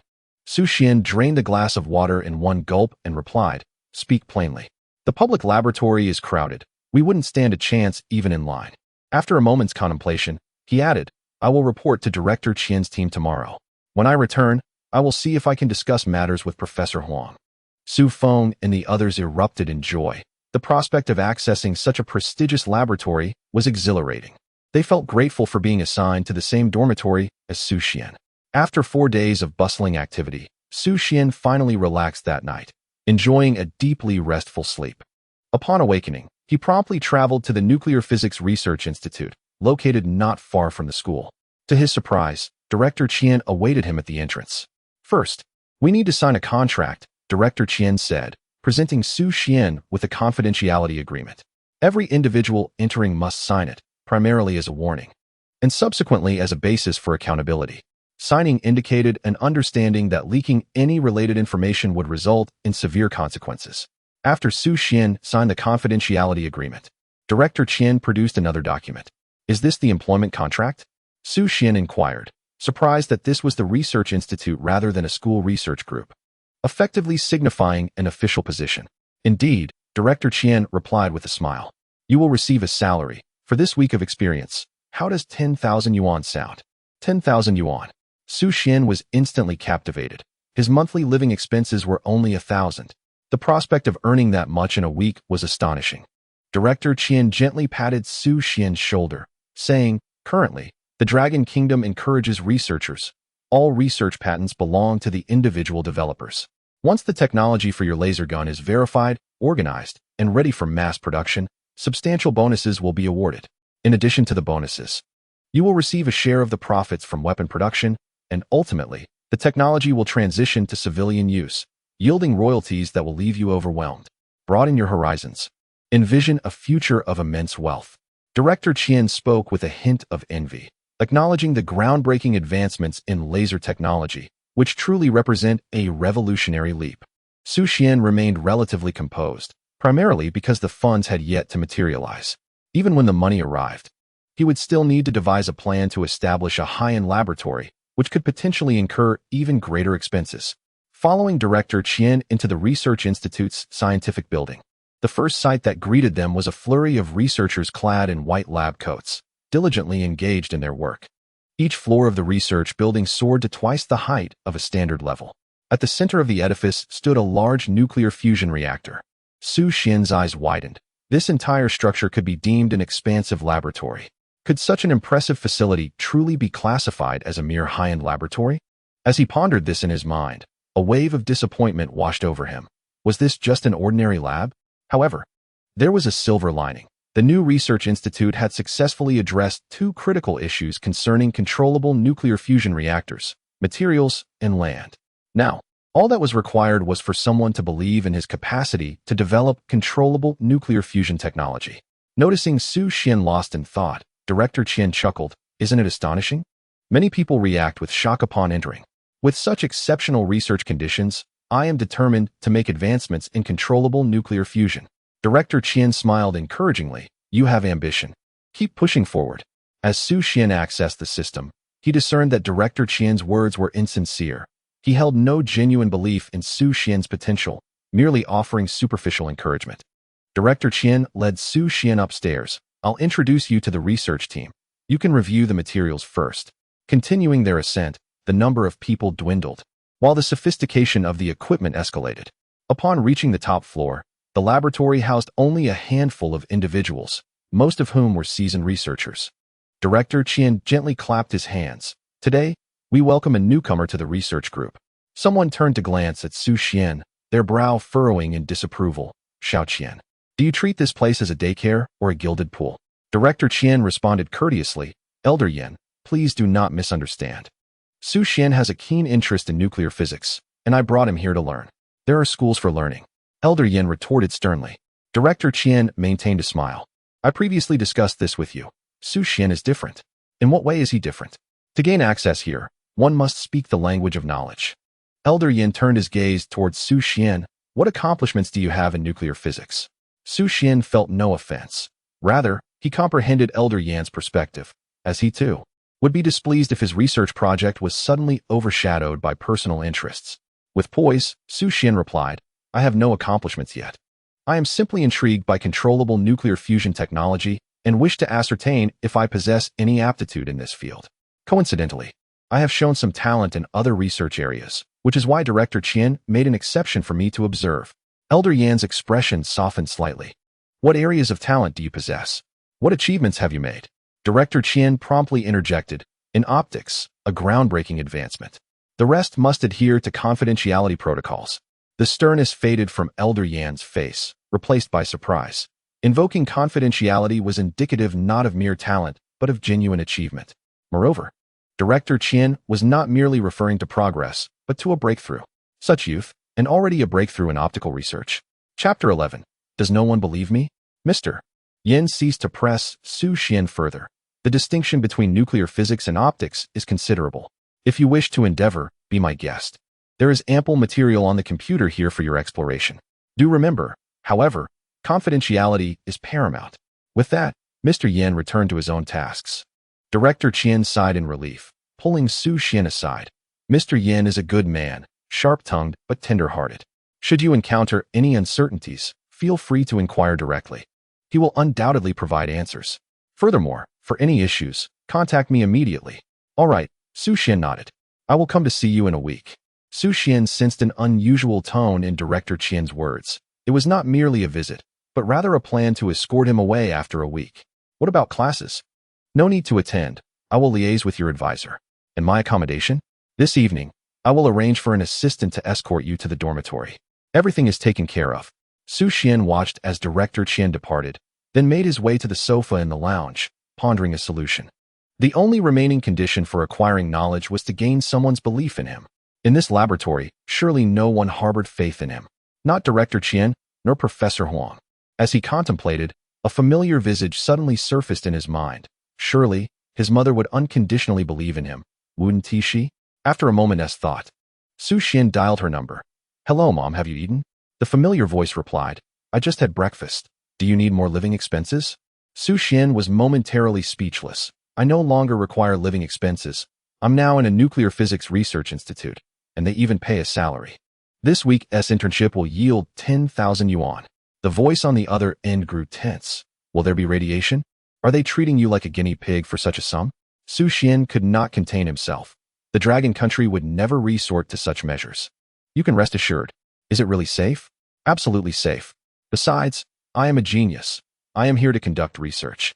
And others believe I can achieve breakthroughs in controllable nuclear fusion technology. That's good. That's good. Keep up the good work. Do you believe your son can achieve breakthroughs in controllable nuclear fusion technology? I believe it without a doubt. Xu Xuan's mind delved into the system, observing the line indicating that someone believed in his capability to develop a nuclear fusion reactor remained red. He fell silent, despite the apparent depth of their mother-son bond. She ultimately harbored doubt. After ending the call, Xu Xuan felt a headache coming on. Neither his peers at school nor his family believed in him. Where could he find someone who would? What he initially thought would be the simplest condition had turned out to be the most arduous. Just as he pondered this, his phone rang. Glancing at the unfamiliar number, he promptly hung up. The incessant nuisance of spam calls was indeed bothersome. Just 10 seconds later, the phone rang again, and Xu Xuan hung up once more. After 3 consecutive attempts, he finally answered the call, greeted by a melodious female voice. Xu Xuan? This is Xu Ting. Is there something you need? Xu Xuan recalled her as the quiet girl accompanying Professor Huang. Xu Ting tentatively inquired, "You mentioned guiding me in the improvement of laser weaponry. Do you have time now?" Feeling a bit embarrassed, as he had nearly forgotten about this arrangement, Xu Xuan replied, "I am now at the Nuclear Physics Research Institute. Please wait a few days. I will have the controllable nuclear fusion reactor ready, and then I will return to school." "All right," Xu Ting acknowledged before hanging up. Xu Xuan set down his phone, and suddenly memories of researching nuclear fusion reactors surged into his mind. Did Xu Ting truly believe he could successfully develop controllable nuclear fusion technology? Did this young lady not grasp the concept of controllable nuclear fusion? Nevertheless, he was grateful to her. Xu Xuan quickly focused his attention, absorbing invaluable memories, encompassing all knowledge from the inception of the technology to its eventual successful development. With these memories, he could ignite a miniature sun in the Dragon Country. Compared to the memories related to laser development, those concerning nuclear fusion research were far more extensive. The process of absorbing these memories took a full half-hour. Now, his mind was brimming with all the science and techniques pertaining to controllable nuclear fusion. However, judging by these memories, controllable nuclear fusion was not a project one could accomplish alone. The entirety of it was far too intricate and vast. To handle it all single-handedly would likely take him a decade or more to ignite the miniature sun.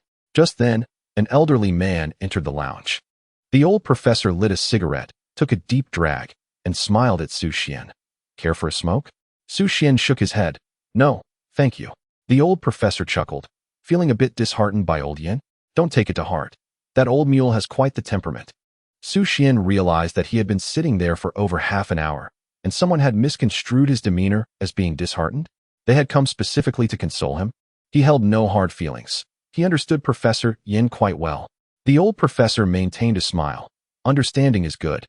He has indeed been under a lot of pressure lately, particularly with another competing project group making progress. No worries, that was in the past. Now that I'm here, surpassing them will be a mere formality." The old professor paused, then burst into hearty laughter. "Well said. No wonder you're a genius." Xu Xuan rose. "I'll go check on the current progress of the research." The old professor watched Xu Xuan leave the conference room, his smile deepening. The youth of the new era possessed a refreshing vigor. This was promising. Such zeal represented ambition and unwavering determination. Xu Xuan approached a computer, examining the plethora of information displayed before him. From morning through noon, then to night, and into the depths of the night, he sifted through a myriad of documents.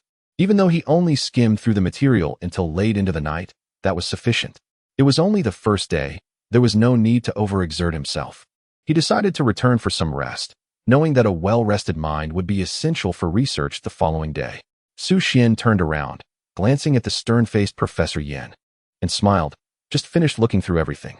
Old Yin had initially assumed Xu Xuan had been engrossed in the material all day, appreciating his attitude. But Xu Xian's words shattered that impression. "There is so much data on this computer. Did you truly believe you could go through it all in a day?" "I didn't examine it in detail, but reviewing the key points was sufficient for me," Xu Xuan replied. Old Yin furrowed his brow. "Are you implying that you can dive right into the research tomorrow?" Xu Xuan nodded affirmatively. Old Yin turned and strode away. "I look forward to your participation in the research tomorrow." Xu Xuan chuckled. This proud old man would surely want to showcase his talents the next day. The research institute had arranged for him a single room, equipped with a bathroom and a made bed, providing a comfortable place to rest. However, Xu Xuan chose not to rest just yet. He retrieved his laptop and began sketching diagrams. Today, he perused the materials concerning nuclear fusion at the Research Institute and encountered numerous inquiries. Typically, these queries would be addressed in the subsequent stages of research, leading to solutions. Xu Xuan's current endeavor is to present these solutions up front. Additionally, the research direction at the Institute appears somewhat misguided. Research inherently involves a continuous cycle of trial and error. However, when the overarching direction is flawed, it often takes considerable time to eliminate erroneous conclusions. Having toiled until the early hours, Xu Xuan organized the bulk of the materials, and as he lay in bed, slumber enveloped him instantly. Upon awakening, the day was bright, sunlight streaming through the window and casting a somewhat blinding glare upon his face. Glancing at the time, he noted it was 10:30. Arriving late on his first official day at work surely would not leave a favorable impression. Yet, in the realm of the Research Institute, impressions hold less significance than tangible results. Chapter 12. I can lead the team. Xu Xuan made his way directly to the top floor of the experimental building. The laboratory was devoid of personnel, as everyone had gathered in the conference room for the routine morning meeting. After knocking, he entered the conference room. Elder Yin presided over the meeting at the forefront and, upon spotting Xu Xuan, furrowed his brow slightly, gesturing toward a corner. You arrived just in time. You mentioned yesterday that you could engage in research today. In which area do you believe you can contribute? Xu Xuan did not rush to respond. Instead, offering an apology. I regret to inform you that I spent considerable time last night on my studies, which caused my tardiness today. Elder Yan's expression softened. In the future, avoid working too late. Your health is paramount. Xu Xuan nodded. As for my suitability for tasks, I believe I can take on the responsibility of leading the entire team. Astonishment spread across the faces of the dozen or so top researchers present. This young man, so audacious. Elder Yin inquired about his capabilities, and he claimed he could lead the team. No one felt anger. However, they appreciated such spirited youth, as long as it was not blind arrogance. Indeed, the more audacious, the better. Xu Xuan boldly stepped forward. While reviewing the materials yesterday, I identified numerous issues as well as significant directional errors. I made some improvised improvements last night, but due to time constraints, they are somewhat rudimentary. Please bear with me. The room erupted in murmurs. Had this young man, on his very first day, dared to assert such authority? Yet no one directly contested him. All eyes were on Xu Xuan, awaiting his next words. He inserted a USB drive into the computer, and upon opening it, a schematic of a reactor was projected onto the screen. Given the time constraints, my drawings are rather rough. I trust you will understand. With a few swift gestures on the device, Xu Xuan continued. These are the distinctions from your design. He pointed out several specific points. These features are my additions. The expressions of the researchers shifted, some gazing incredulously at the projected reactor. Could this young man be serious? Elder Yan's demeanor grew serious. What basis do you have for these modifications and additions? Improvements cannot be made arbitrarily. They must be supported by substantial data. Xu Xuan opened the folder on the USB drive, revealing a dense array of calculations and data. Everything is here. You may verify it. Elder Yin rose. Provide me with the data. I shall conduct the calculations. A nearby researcher hesitated. He truly did not anticipate that Elder Yin would engage in calculations, as data computation is notoriously time-consuming. If anyone could merely suggest improvements and expect them to be computed, would research even progress? Xu Xuan, being an unexpected addition to the team, was regarded with considerable esteem. After all, he was a young prodigy who would naturally receive preferential treatment here. However, discovering so many errors in a single night seemed utterly implausible. Another elder rose to offer assistance. I will help. Let me join as well. I could use a half-day break. Soon, half the participants in the conference room had departed, exchanging glances with one another before recommitting to their research.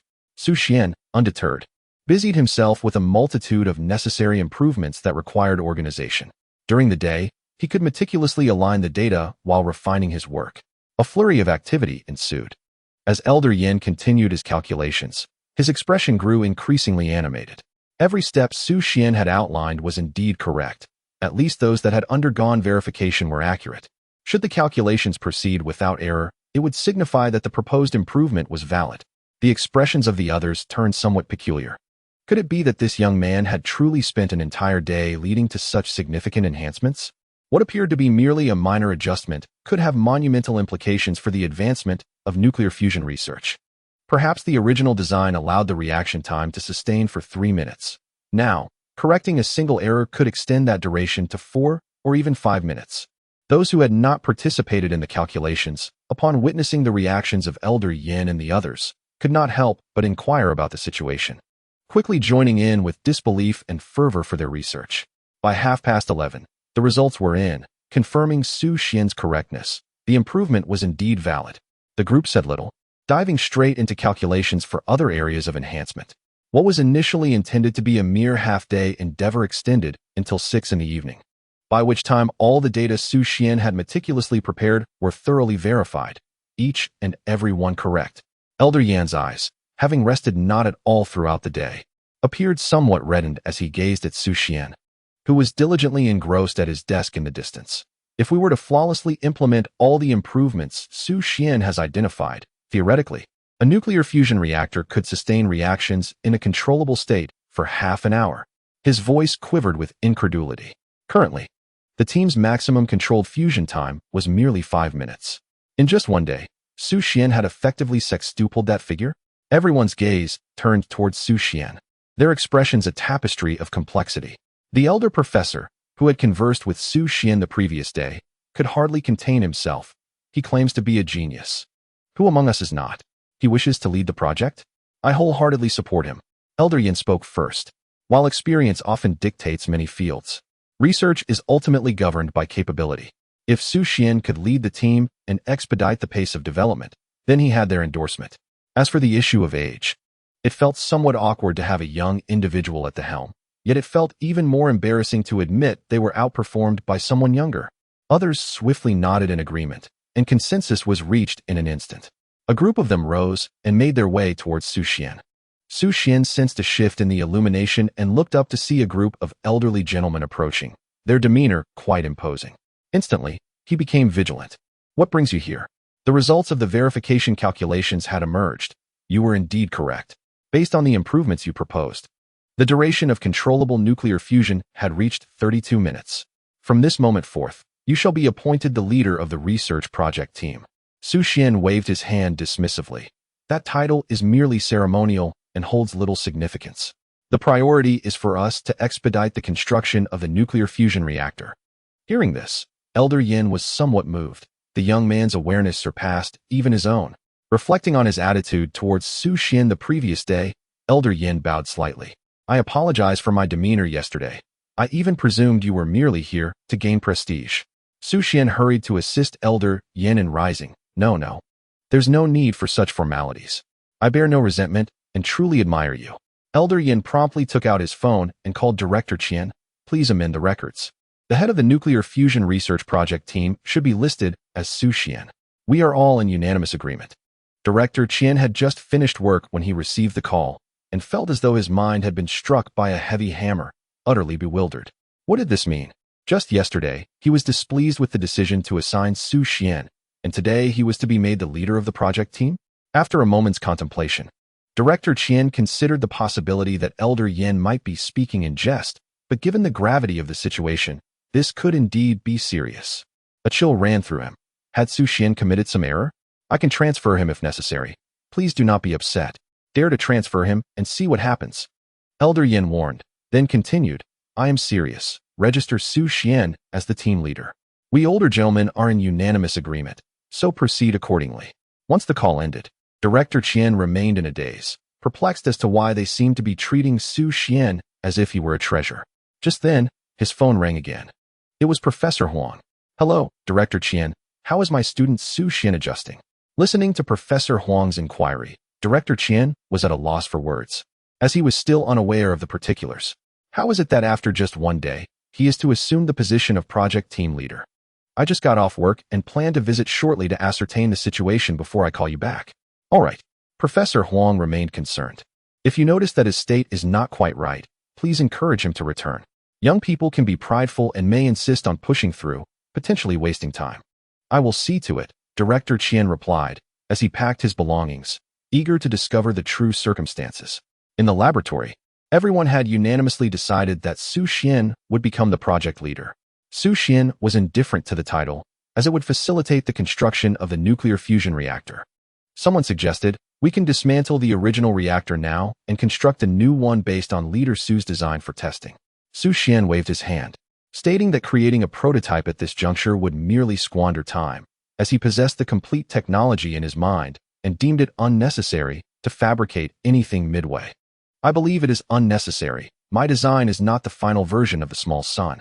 I prefer to continue focusing on research and development until we theoretically achieve fully controllable nuclear fusion before proceeding with construction. A group of seasoned researchers exchanged glances, remaining silent, pondering how long it might take. Moreover, the interim creation of a reactor for testing could yield a wealth of data, aiding in the refinement of the technology. Xu Xuan, observing their lack of comprehension, raised a single finger. 1 week. As I perused the materials yesterday, a vague idea began to crystallize in my mind.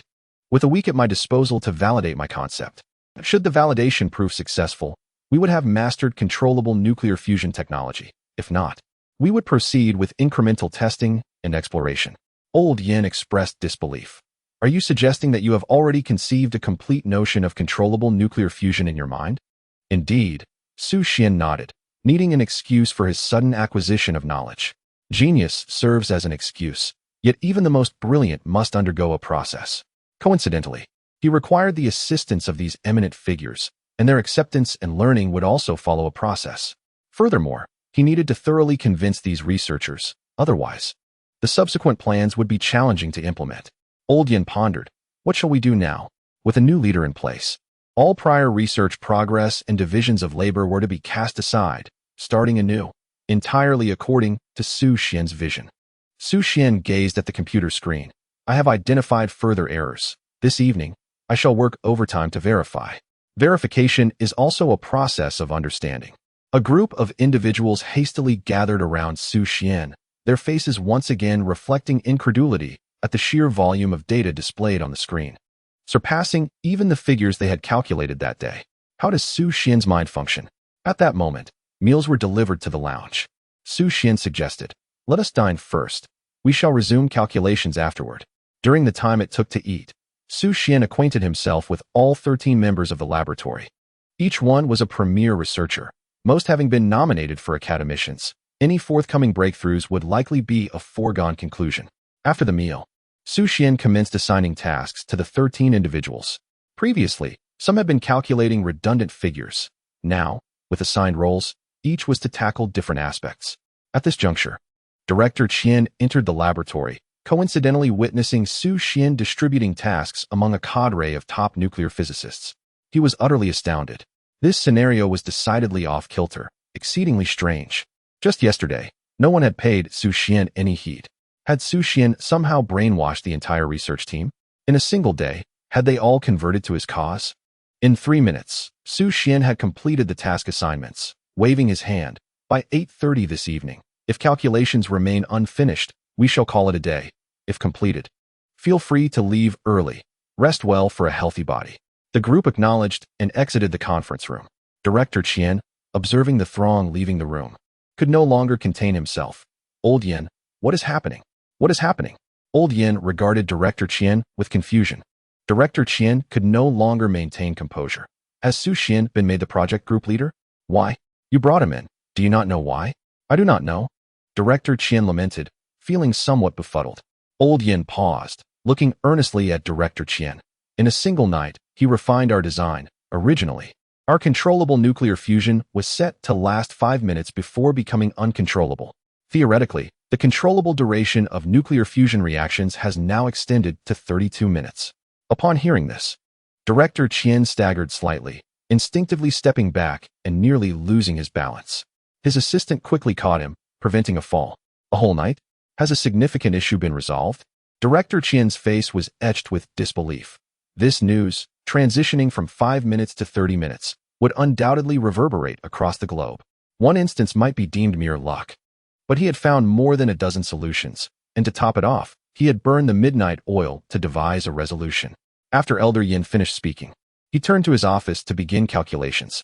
The others had no time for idle chatter, rushing back to verify Xu Xuan's proposed improvements. Director Qian watched Xu Xuan exit the conference room, His eyes filled with incredulity. Was this truly a genius? A prodigy, perhaps? Having just completed research on laser weapons, he had now achieved a monumental breakthrough in the realm of nuclear fusion. From 5 minutes to 32 minutes, this was bound to astonish the entire world. Previously overshadowed by the project team at Lonka Institute, he could now assert dominance over them. Such a significant advancement achieved by Xu Xuan in just one day? Was he on a lucky streak? Breakthroughs in school were attributed to him, and those in the laboratory should equally be credited to him. This time, his ascent was a foregone conclusion. Xu Xuan once again felt the intensity of Director Qian's gaze. Have you eaten, Director Qian? No. Xu Xuan remained silent. Unsure of what to say, he certainly couldn't admit to having some leftover food. Director Qian, truly oblivious, lacked even the basic niceties. Do you have any other matters? Nothing pressing. Your mentor sent me to check if you were adapting here. I am adapting, Xu Xuan nodded. If there's nothing else, I'll get back to my work. Go ahead. Director Qian watched Xu Xuan head to his workstation, still somewhat incredulous. His worldview having been upended multiple times by this young man. Upon exiting the laboratory building, Director Qian dialed Professor Huang. In the short term, Xu Xuan is unlikely to return. Does he enjoy it there? After a moment of contemplation, Director Qian replied. He was elected as the leader of the nuclear fusion project team today. This left Professor Huang momentarily speechless. He felt as if he had yet to fully awaken. A junior student had become the leader of a critical research project team? It was known that the core members of such teams were typically seasoned professionals, none of whom would rank below him in experience. After a prolonged silence, Professor Huang finally responded, Are you serious? Director Qian offered a wry smile. I, too, was incredulous at first. Upon entering, I saw him assigning tasks to others. Now, he is directly overseeing the entire project research. Professor Huang wanted to speak, but found himself at a loss for words. He, too, was grappling with the overwhelming impact of this revelation. He recognized that this student was gifted, yet the feats of creating a laser gun and subsequently commanding a group of researchers to lead the nuclear fusion project were somewhat beyond the scope of his definition of genius. Chapter 14, Coming at Me. Xu Xuan was oblivious to the thoughts of others and remained unfazed. During the late hours of overtime, he swiftly organized the new knowledge he had acquired. Indeed, these advancements are progressing rapidly down a misguided path. If this continues, mastering controllable nuclear fusion technology will remain an elusive dream. When the direction is erroneous, even minor correct elements become fundamentally flawed. However, Xu Xuan selectively implements modifications, focusing on those that, despite the change in direction, remain beneficial. Consequently, when he eventually rectifies the situation, these improvements will still hold value. The reason he did not address the chaos from the outset is simply that he initially asserted the overarching direction was incorrect, and no one would believe him. Yet, with the groundwork laid, acceptance becomes more feasible. At 8:30, Xu Xuan gathered his notebook and promptly urged everyone to conclude their workday. At their age, working late into the night is simply untenable. Upon returning to his dormitory, Xu Xuan extracted his notebook and immersed himself in diligent study. The volume of knowledge regarding nuclear fusion reactors is vast, and extracting that information from his mind demands considerable time. He must seize the moment. Eventually, he intends to hand over all the designs, knowledge, and more to Elder Yan and others, allowing him to take a step back. After 2 hours of intense focus, Xu Xuan ventured to the restroom. As he entered, he glimpsed the lights of the opposite dormitory building. The illumination revealed a busy figure, evidently engrossed in work. Somewhat reminiscent of Elder Yan, Xu Xuan tentatively made a phone call, and the person in the light answered. Hello? No more overtime. Rest early. At your age? If I catch you working late again, you'll have a day off tomorrow. The window across opened, and Elder Yan waved in acknowledgement. Understood, you too should rest early.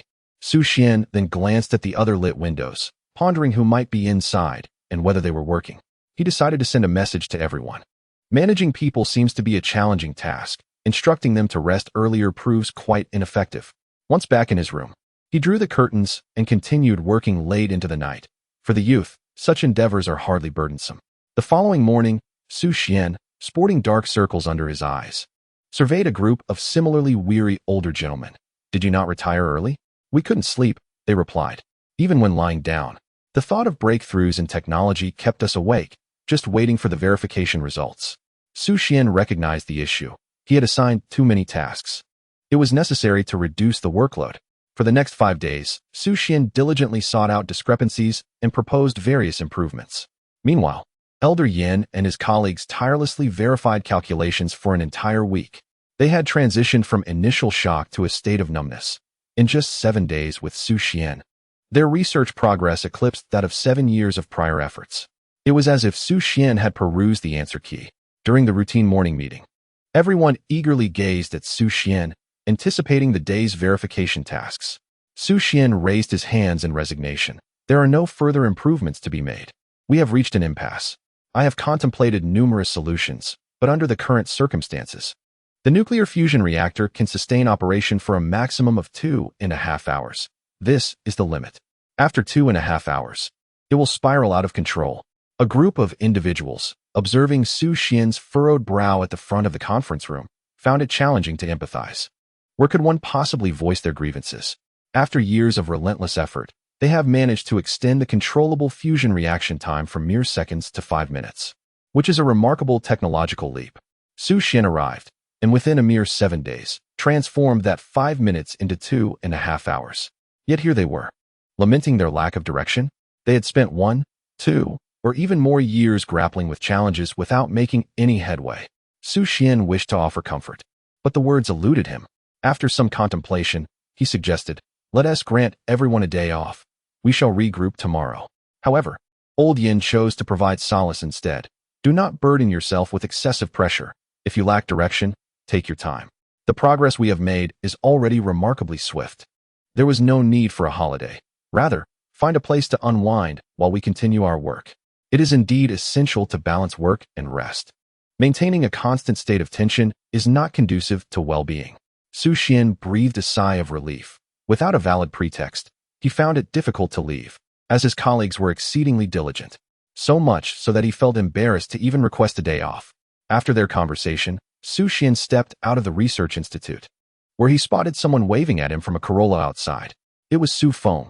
Today marked the opening of the Innovative Technology Weapons exhibition, and he had made plans with his roommate to explore the event together. As he settled into the passenger seat, he inquired, "Whose car is this?" "It's a rental," Xu Feng replied, starting the engine and glancing back at the research institute. "Have you officially entered the institute now?" "Not officially. I'm just a temporary worker here to lend a hand. I'll have to return to school soon." "Being a temporary worker is still a great opportunity," Xu Feng remarked with envy. "This will enhance your resume, providing you with many options post-graduation." Xu Xuan cast one last look at the institute, resolute in his decision not to return after graduation. With the level of overtime expected, he wished to live to a ripe old age, definitely not coming back. The Corolla sped towards the weapons exhibition. Initially, Xu Xuan held little interest in the event, as he had no frame of reference. However, after witnessing the review of high-tech weaponry, his interest surged. What he saw that day were even unselected prototypes, alongside conceptual models and newly equipped devices on display, making it all the more captivating. The venue was bustling with attendees, open to the public, featuring individuals from various schools, officials, manufacturers, and a multitude of ordinary people drawn to the spectacle. Many were taking photos with the new equipment, exuding an undeniable charm. Xu Xuan wandered through the exhibition, observing the displays. Unlike previous exhibitions, this one featured large screens behind each booth, showcasing the weapon's effectiveness, making it all the more engaging. However, the crowd surrounding each booth made it necessary to squeeze in to get a closer look. As he strolled, Xu Xuan was unexpectedly intrigued by a booth teeming with people and, curious, asked, "What weapon is that, drawing so many onlookers?" "A laser gun." Xu Feng pointed to the sign, lowering his voice. "That's not your model. It's our class's exchange student booth." Xu Xian's roommate chimed in with a grin. "A stunningly beautiful exchange student joined our class right after you left. It's a pity you missed her." Xu Xuan, intrigued, asked, "How beautiful is she?" "Let us put it this way. Although our school doesn't hold a beauty pageant, if it did, she would undoubtedly be a contender. Moreover, her demeanor is quite unique. She exudes an icy elegance and rarely engages in conversation, calmly declining any advances. Aside from the teachers, there exists an icy demeanor that repels others from a great distance." Xu Xuan glanced at the laser gun on display, and recalling Xu Ting's appearance, he hesitated. Could it be that Xu Ting had become an exchange student at their school? Just as a wave of onlookers dispersed, several individuals found themselves able to see the person standing within the exhibition area. Xu Feng lowered his voice. Look quickly. Isn't she stunning? Oh my, the goddess smiled at me. Incredible, the goddess is coming over to find me. Xu Xian could not contain his amusement. Had his roommate transformed into a lovesick admirer after merely a week apart? As he observed Xu Ting approaching him with a look of surprise, Xu Xian felt a twinge of bewilderment. Could it be that she is coming over for me? Chapter 15. The Ruthless Computer. Xu Feng scoffed at Xu Xian's words. You haven't even met her. With a smile, he stepped forward. Xu Ting, what a coincidence. Xu Ting nodded at Xu Feng and then turned to Xu Xian with a delighted expression. I've been waiting for you for quite a while. Are you finished with your business? Not yet, probably another week, but I can provide you with a design solution for the laser gun. The smiles of the three froze on their faces. The Ice Queen exchange student was Xu Xian's little fan? Had she come here to wait for him? Xu Ting appeared slightly taken aback, then lowered her voice. This doesn't involve any confidentiality agreements, does it? Rest assured. It's merely an improvement proposal based on your laser gun, Xu Xian replied, pulling out his phone. Let's add each other on WeChat. I'll send you the proposal shortly. I called you last time, so my WeChat is linked to my phone number. Xu Xian nodded. All right, then you can get back to your work. Okay. Xu Ting returned to the exhibition, her face unable to mask her joy. Xu Feng and the others immediately surrounded Xu Xian. What is going on? Xu Xian retorted. Do you want to see what her work is? The laser gun? She's here for your technology? What else could it be? Xu Xian strolled forward. In this prime of life, we should not dwell on trivial matters, but devote our energy to the great rejuvenation of our nation. The three of them felt an urge to give Xu Xian a good beating, yet his words rang true. The products surrounding the exhibition were presented by teams or individuals who had undergone a review process. A layer deeper, one would find high-tech weapons that were either ready for mass production or had already been deployed. At this point, the array was dazzling. Various drones, multifunctional all-terrain detectors, robotic dogs, and small tracked vehicles were not only visually striking, but also held great potential on the battlefield. There was also a lineup of rockets and missiles, ranging from small to large. Moving further in, tanks were being showcased. Amphibious vehicles, accompanied by 2 underwater propulsion units, were also on display. In the presence of such innovations, ideals seemed to pale in comparison. Impressive. The equipment endorsed by officials appeared commendable from every dimension, which was why mass production was feasible. Venturing even further, one would encounter conceptual weapons. Similar to certain automotive companies unveiling concept models prior to production, various weaponry also had conceptual designs. Items outlined in the Nantiangmen project, for instance, represented a form of conceptual weaponry. Their notoriety stemmed purely from their outrageous nature. At this exhibition, the rationale is somewhat reasonable, though only marginally so. Take, for instance, the robot wielding a firearm, an armed robot. Under normal circumstances, it would be implausible for Long Country to produce a combat-capable robot in such a short time. After all, at this stage, a robot that can merely walk is already at the pinnacle of achievement, let alone one capable of running or executing various tactical maneuvers. However, I must admit, the aesthetic appeal of this robot is undeniable, and it seems to be part of the Southern Sky Gate initiative, which must certainly be developed in due course. In addition to the robots, there are even more advanced drone models on display, primarily showcasing their sleek design, accompanied by a placard proclaiming performance metrics that are currently unattainable. Suddenly, Xu Xian was taken aback as he spotted a firearm protected within a glass case at the central platform, with a blue exterior and a streamlined body. It was a model of the laser gun he had designed. The adjacent sign detailed its range, power, and battlefield utility, stating it could effortlessly obliterate a tank. This gun occupies the central position among conceptual weapons. Aside from those present who had witnessed Xu Xian utilizing the laser gun, and a select few aware of its existence, most would likely assume it to be merely a concept. Observing the weapon he had developed showcased at the heart of a science fiction weapon exhibition was an oddly surreal experience. Xu Feng and others were also observing. They recognized the firearm and felt a pang of envy. They shared living quarters, and suddenly one among them soared to great heights. They were genuinely envious. After wandering for some time, they stumbled upon a food truck, one belonging to the military. This vehicle served as a large kitchen, another piece of equipment showcased today, and one of the few operational setups. Inside, several students were diligently preparing fried rice in a large wok, serving it in small bowls, and patrons could eat as much as they liked, all for free. As Xu Xuan savored the fried rice, he contemplated the necessity of not solely focusing on weapon development. Logistical support could also be refined. Perfect logistical backing would undeniably enhance combat effectiveness. The exhibition was vast, and after enjoying a meal, they continued to explore until 4 in the afternoon, finally concluding their tour. Although fatigued from the extensive walking, it provided a rejuvenating mental respite, allowing for a more focused engagement in research upon returning to the laboratory. Upon arrival, Xu Xuan surveyed the flurry of activity among the researchers, who seemed occupied with various tasks. Let us convene a meeting. In the conference room, a group of individuals gazed at the somewhat exuberant Xu Xuan with curiosity. Xu Xuan spoke gravely. I took some time to clear my mind and arrived at a potential revelation. We have erred from the outset. I intend to overhaul all current research and commence anew with controllable nuclear fusion. The room fell silent. Starting from scratch? They could already maintain equipment operation for 2.5 hours, and now Xu Xuan proposed to begin anew? No one was willing to accept this. Starting over implied that their prior efforts would be rendered futile. Elder Yin spoke solemnly. You are the project leader. Whatever you decide, we shall follow. After several days of interaction, Elder Yin resolved to support Xu Xuan. After all, if they were to take over, they might never progress to their current level. Trusting Xu Xuan could yield significant rewards. After all, what if he was right? If wrong, the loss would be negligible, but if right, the gains would be substantial. Xu Xuan turned his gaze towards the others, and the other researchers nodded in agreement. We shall follow your lead. Xu Xuan breathed a sigh of relief. The groundwork laid over the past week had not been in vain. While I was out enjoying myself today, a sudden idea struck me, and on my return journey, I refined it further. It is nearly spot on. As he spoke, Xu Xuan projected a sketch onto the large screen, a complete overhaul of the nuclear fusion reactor structure. This innovative design should enable a balance within the reactor. Gradually, the group began to comprehend the situation. Xu Xuan had mentioned earlier that their research was at an impasse, and now he was returning after a day of leisure with a revolutionary design.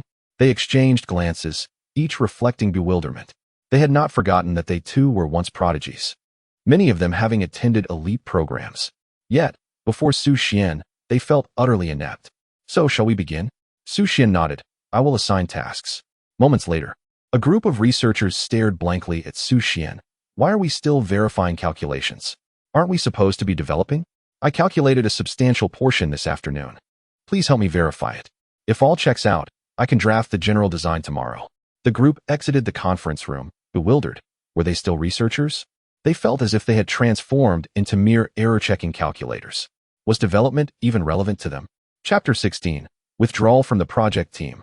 The group continued their calculations until 8:30 in the evening. One researcher announced, I have completed my calculations, and they are correct. The stability formula for electromagnetic confinement has been established. The expressions on everyone's faces turned serious. Electromagnetic confinement could effectively isolate heat, preventing the nuclear fusion reaction from damaging surrounding equipment. Previous attempts to control fusion had faltered at this juncture due to excessive heat, which continuously escalated and jeopardized the equipment. If the equipment's temperature exceeded the threshold, fusion would spiral out of control, leading not to power generation, but to catastrophic consequences for the nearby populace. If electromagnetic confinement could reliably limit the fusion reactor, preventing high temperatures from affecting operations, it would signify that the core issue of controllable nuclear fusion had been resolved. Another voice echoed, tinged with disbelief. I have no issues here either. Xu Xuan rose at the opportune moment. Don't rush to celebrate. This is merely the first step. Let us return and rest. We shall continue tomorrow. The group regarded the composed Xu Xuan with fervent eyes, filled with gratitude. They were now acutely aware that their previous direction had been flawed. Without Xu Xuan, they would have continued until the reactor operated for merely 2.5 hours. Research would remain stalled, indefinitely lost until they identified the issue. In this moment, they were immensely relieved that Xu Xuan had guided them out of the quagmire. Xu Xuan chose not to elaborate further and returned to his dormitory to call Professor Huang. This week had been somewhat torturous for Professor Huang, as his exceptionally gifted student had departed.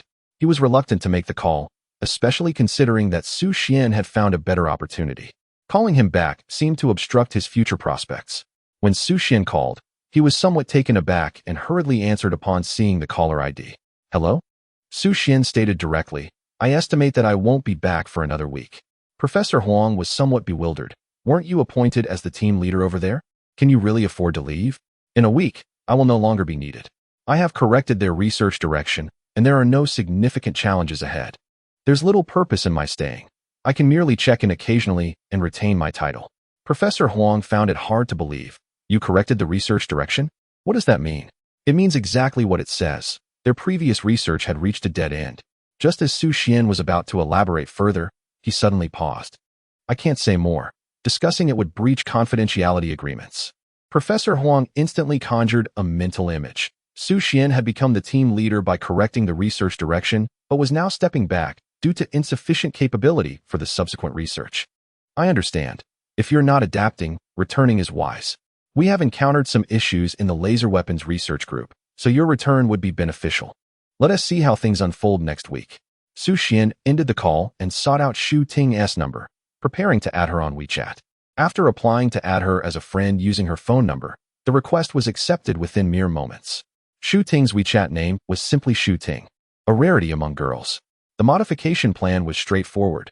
Xu Xuan needed only to provide a general direction and a few guiding remarks.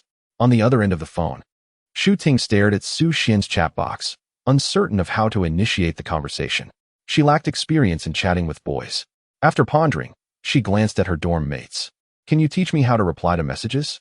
In an instant, 3 strategists from the dormitory gathered around, incredulous as they gazed at Xu Ting's phone screen. Is it someone you like? Xu Ting shook her head.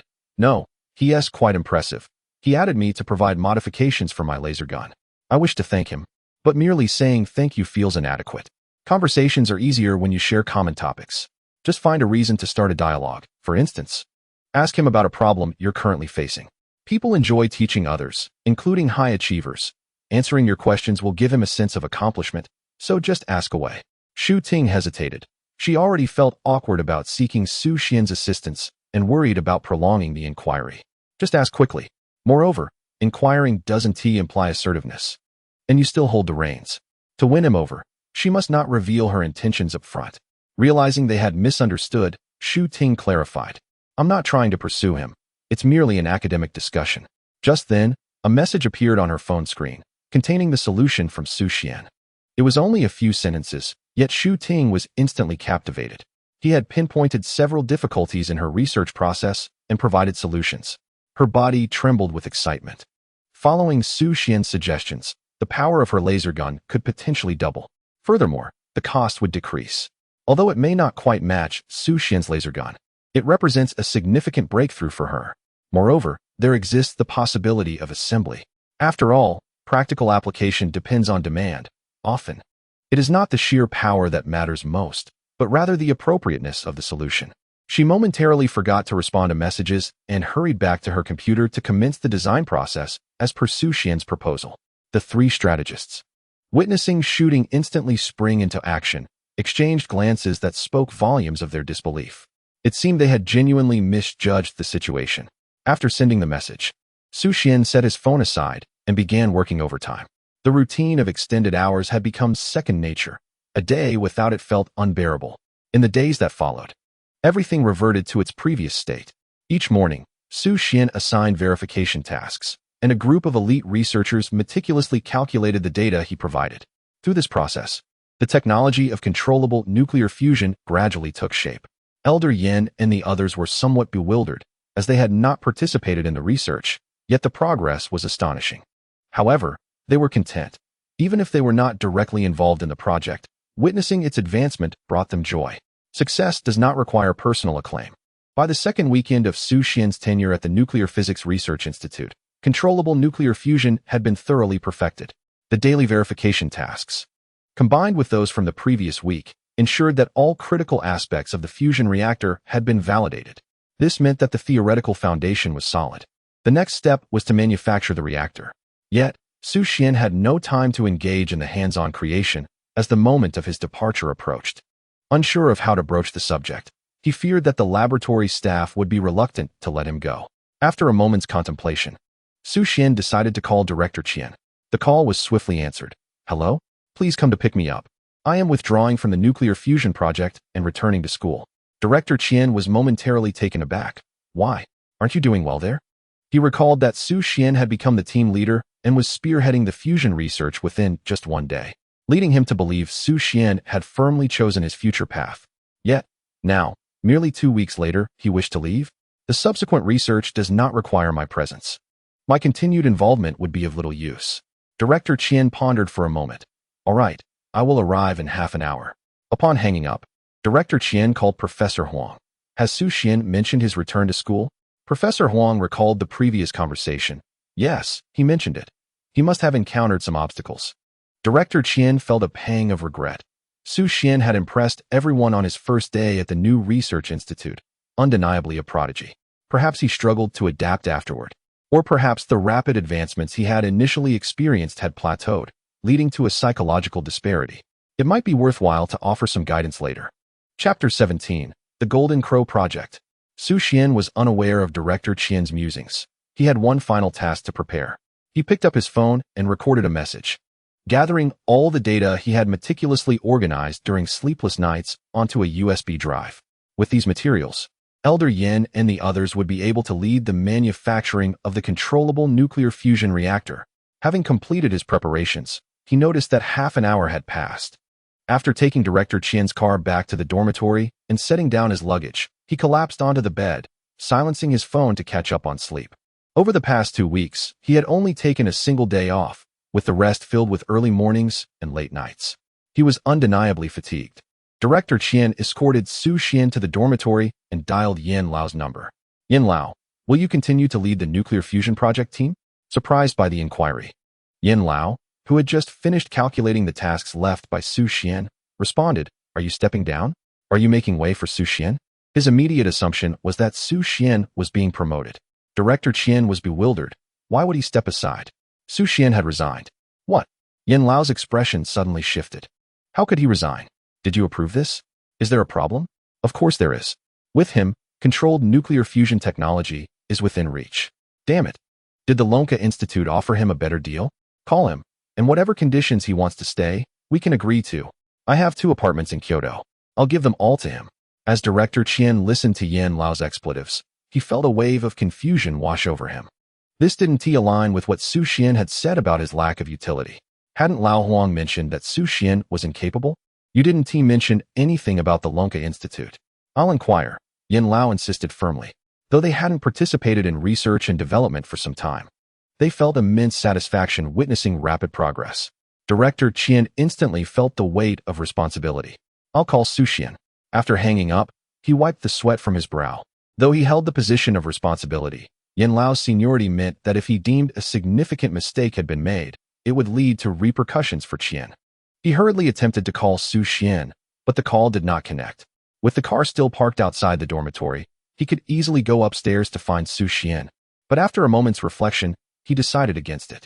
He would first return to the research institute to gather more information. Xu Xuan's departure and Yin Lao's desire to retain him suggested underlying issues. Upon reaching the top floor of the research institute, 13 researchers sat in silence, deep in thought about why Xu Xuan had abruptly chosen to leave without notice. Seeing Director Qian, Yin Lao quickly stood up. Where is team leader Xu? He isn't answering his phone. Director Qian pondered, what exactly is going on? Why does he want to leave? I don't know, Yin Lao replied, now more composed. Today was no different from usual. He assigned tasks for us to verify. And then, before he could finish, someone interjected, there is a difference. Usually, we're busy verifying tasks until 8:30 in the evening, but today we completed everything before 5. Director Qian contemplated aloud. Could it be that Xu Xuan is dissatisfied with his living conditions? Yin Lao and the others exchanged glances and shook their heads. He never seemed to care about such matters. Feeling a bit awkward, Director Qian looked into the eyes of everyone present and said, I'll go find him and see if we can resolve this issue. All right, Yin Lao nodded. If he has any dissatisfaction with us, we can address it. If it's about financial conditions, we have the resources and don't need upper management's approval. We can settle it directly. Director Qian suddenly froze, recalling the conversation he had with Xu Xuan 2 weeks prior regarding the matter of 10,000 yuan per week. Could it be related to that money? Was Xu Xuan displeased due to a lack of payment? While he pondered this, someone noticed a USB drive on Xu's desk, accompanied by a note. It seems team leader Xu has left us something. A crowd gathered, glancing at the note that bore the words inviting everyone to take a look. They hurriedly seized the USB drive and entered the conference room. Old Yin plugged in the USB, revealing a remarkably tidy directory containing merely 2 items, an audio file and a document. He first played the audio, and Xu Xuan's voice resonated in the conference room. The matters I could handle have been completed. The subsequent work on nuclear fusion research is entrusted to you. My departure is unannounced, as I wish to avoid the farewell and do not wish to hear your pleas for me to stay. The document contained the design blueprints for nuclear fusion, encompassing the entirety of controllable nuclear fusion technology, which you have all verified and can now be manufactured. As the audio concluded, Director Qian appeared utterly bewildered. Had the theory of controllable nuclear fusion already been perfected? How could this be possible? Just recently, hadn't the Lonka Institute estimated another 30 years of development? Upon observing Old Yin and the others, he noted their equally perplexed expressions. You all were unaware? Old Yin shook his head. No, we had no idea. What do we know? The research was solely carried out by Xu Xuan. We can scarcely keep pace with his thoughts. Each day, we merely verified what he had developed, and there had been no errors. Director Qian's scalp prickled at the thought. Xu Xuan had conducted the research alone, with a dozen experts merely assisting in verification? Was such a breakthrough even feasible? No. Could it be that the research had progressed so swiftly? Just as he was considering this, Old Yin had already opened the other file, which contained the design blueprints for the nuclear fusion reactor. The designs were intricate, requiring significant enlargement to discern the details clearly. Old Yan's expression gradually turned grave. Several designs were ones he had verified, and they were flawless. The expressions of the others shifted as well, their eyes widening in disbelief. Just a week prior, they had been exchanging insights daily, enabling them to estimate the controllable duration of the nuclear fusion reactor. However, they had not calculated anything in the past week because they had unconditionally chosen to trust Xu Xuan. One individual began to tremble with excitement. It seems the theoretical technology has truly been perfected. Director Qian, witnessing the exhilaration of the researchers, was equally astonished. At that moment, he comprehended that Xu Xuan had developed the controllable nuclear fusion technology single-handedly. One individual had accomplished such a monumental feat, while Old Yin and the others merely assisted in verification. Was this what Professor Huang referred to as being beyond their capabilities? Was this what Xu Xuan meant when he said it was of no consequence? The project had already been completed. Old Yin turned to Director Qian. The upcoming manufacturing task shall be entrusted to us, but we must establish a new project team. Let it be formed under Xu Xuan's name. Without a hint of hesitation, Director Qian responded, agreed. The objective of the project team would be accomplished, and those who established the project would receive significant accolades and benefits. If it were the original project that achieved success, Xu Xuan would merely be one of the participants. However, it was entirely reasonable for the new project to be initiated under Xu Xuan's name. What shall the project team be called? Old Yin glanced out of the window. It was already evening, and the sunset painted the sky with breathtaking hues. The Golden Crow Project.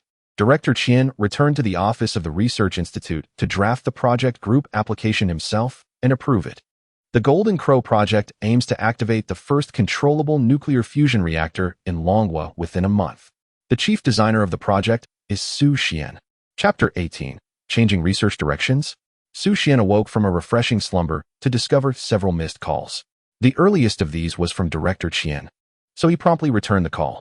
Once connected, Xu Xuan explained, I went to bed early yesterday and had my phone on silent, hence I missed your calls. Director Qian exhibited no airs before Xu Xuan, nor would he dare to. Although Xu Xuan was still a student and notably young, his current accomplishments were sufficient to command respect, not to mention his promising future. There's nothing urgent. I just wanted to discuss how to transfer the promised 20,000 yuan to you after your 2 weeks of hard work. Xu Xuan had completely forgotten about that. We chat? Sounds good. By the way, I need to inform you about the subsequent arrangements at the Research Institute. At the strong insistence of Old Yin and others, a new project has been established in your name, the Golden Crow Project. Golden Crow, representative of the sun and nuclear fusion, often referred to as a small sun, is indeed a fitting name. Xu Xuan was taken aback by the establishment of a new project at the Institute, but upon reflection, he comprehended the reasoning behind it, presumably to credit him for his contributions. Nonetheless, he was rather indifferent about merely a nuclear fusion reactor. If there are any issues, feel free to reach out to me. Just notify me when you're about to activate the reactor. I'll come by to take a look. All right. Xu Xuan ended the call and dialed Professor Huang. Professor Huang was aware of Xu Xuan's return to the university and was inviting him to dinner. Speaking of meals, Xu Xuan had not eaten anything since last night. He hurried to the cafeteria just in time for the tail end of breakfast. After swiping his card, he purchased a bowl of noodles and received a corresponding seat number. Had it really been half a month since he last visited the cafeteria? Did one no longer need to serve themselves? Seated at position number 8, within minutes, a robot delivered his noodles to him. An automated serving robot. A note was affixed to the robot's head. Testing robot, please do not touch. Xu Xuan set the noodles on the table and watched as the robot returned along its path. The war robot he had seen at the exhibition naturally came to mind. The disparity between the two was monumental, as if a chasm separated their technological advancements. However, the war robot was still in the concept stage, and current technology simply could not produce such a machine. Xu Xuan shifted his focus from the noodles to the system interface in his mind. The Nankong project included robotic technology. The Nankong project is a comprehensive initiative encompassing nearly all future warfare weaponry directions. Without much searching, he spotted a war robot standing at a height of 1.8 meters, adorned in blue and white. It exuded a futuristic aesthetic, unmistakably high-tech, and possessed formidable combat capabilities. Required conditions: someone must believe that the host can develop a war robot, as well as the laboratory and materials needed for robot production.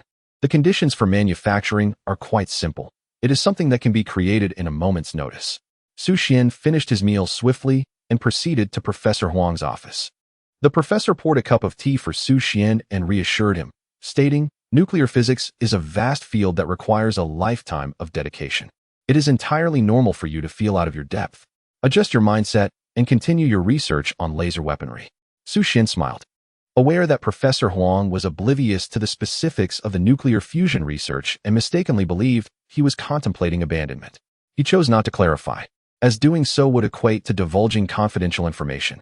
Moreover, he felt a sense of anticipation regarding the professor's reaction when he eventually learned the truth. "For the time being, I do not wish to pursue laser weaponry. I intend to focus on developing war robots," Xu Xuan declared. Professor Huang grimaced, puzzled. "What is this? Do you plan to explore every research domain? You have already made remarkable progress in laser technology. Why not capitalize on that momentum instead of wasting time? You have delved into nuclear physics, and now you wish to pivot towards robotics? While the field of robotics may seem less prestigious than nuclear physics, it is not without merit."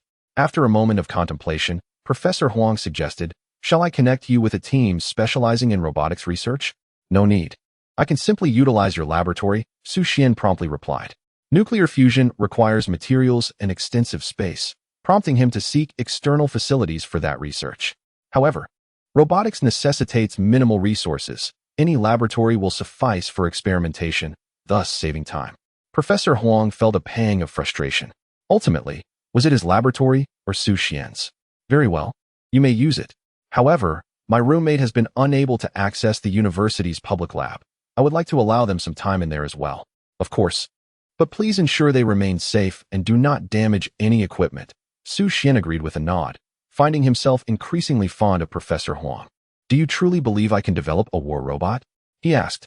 "I do believe," Professor Huang replied. Xu Xuan's mind drifted into the system, observing the persistent crimson believe icon, and internally scoffed, "What a farce.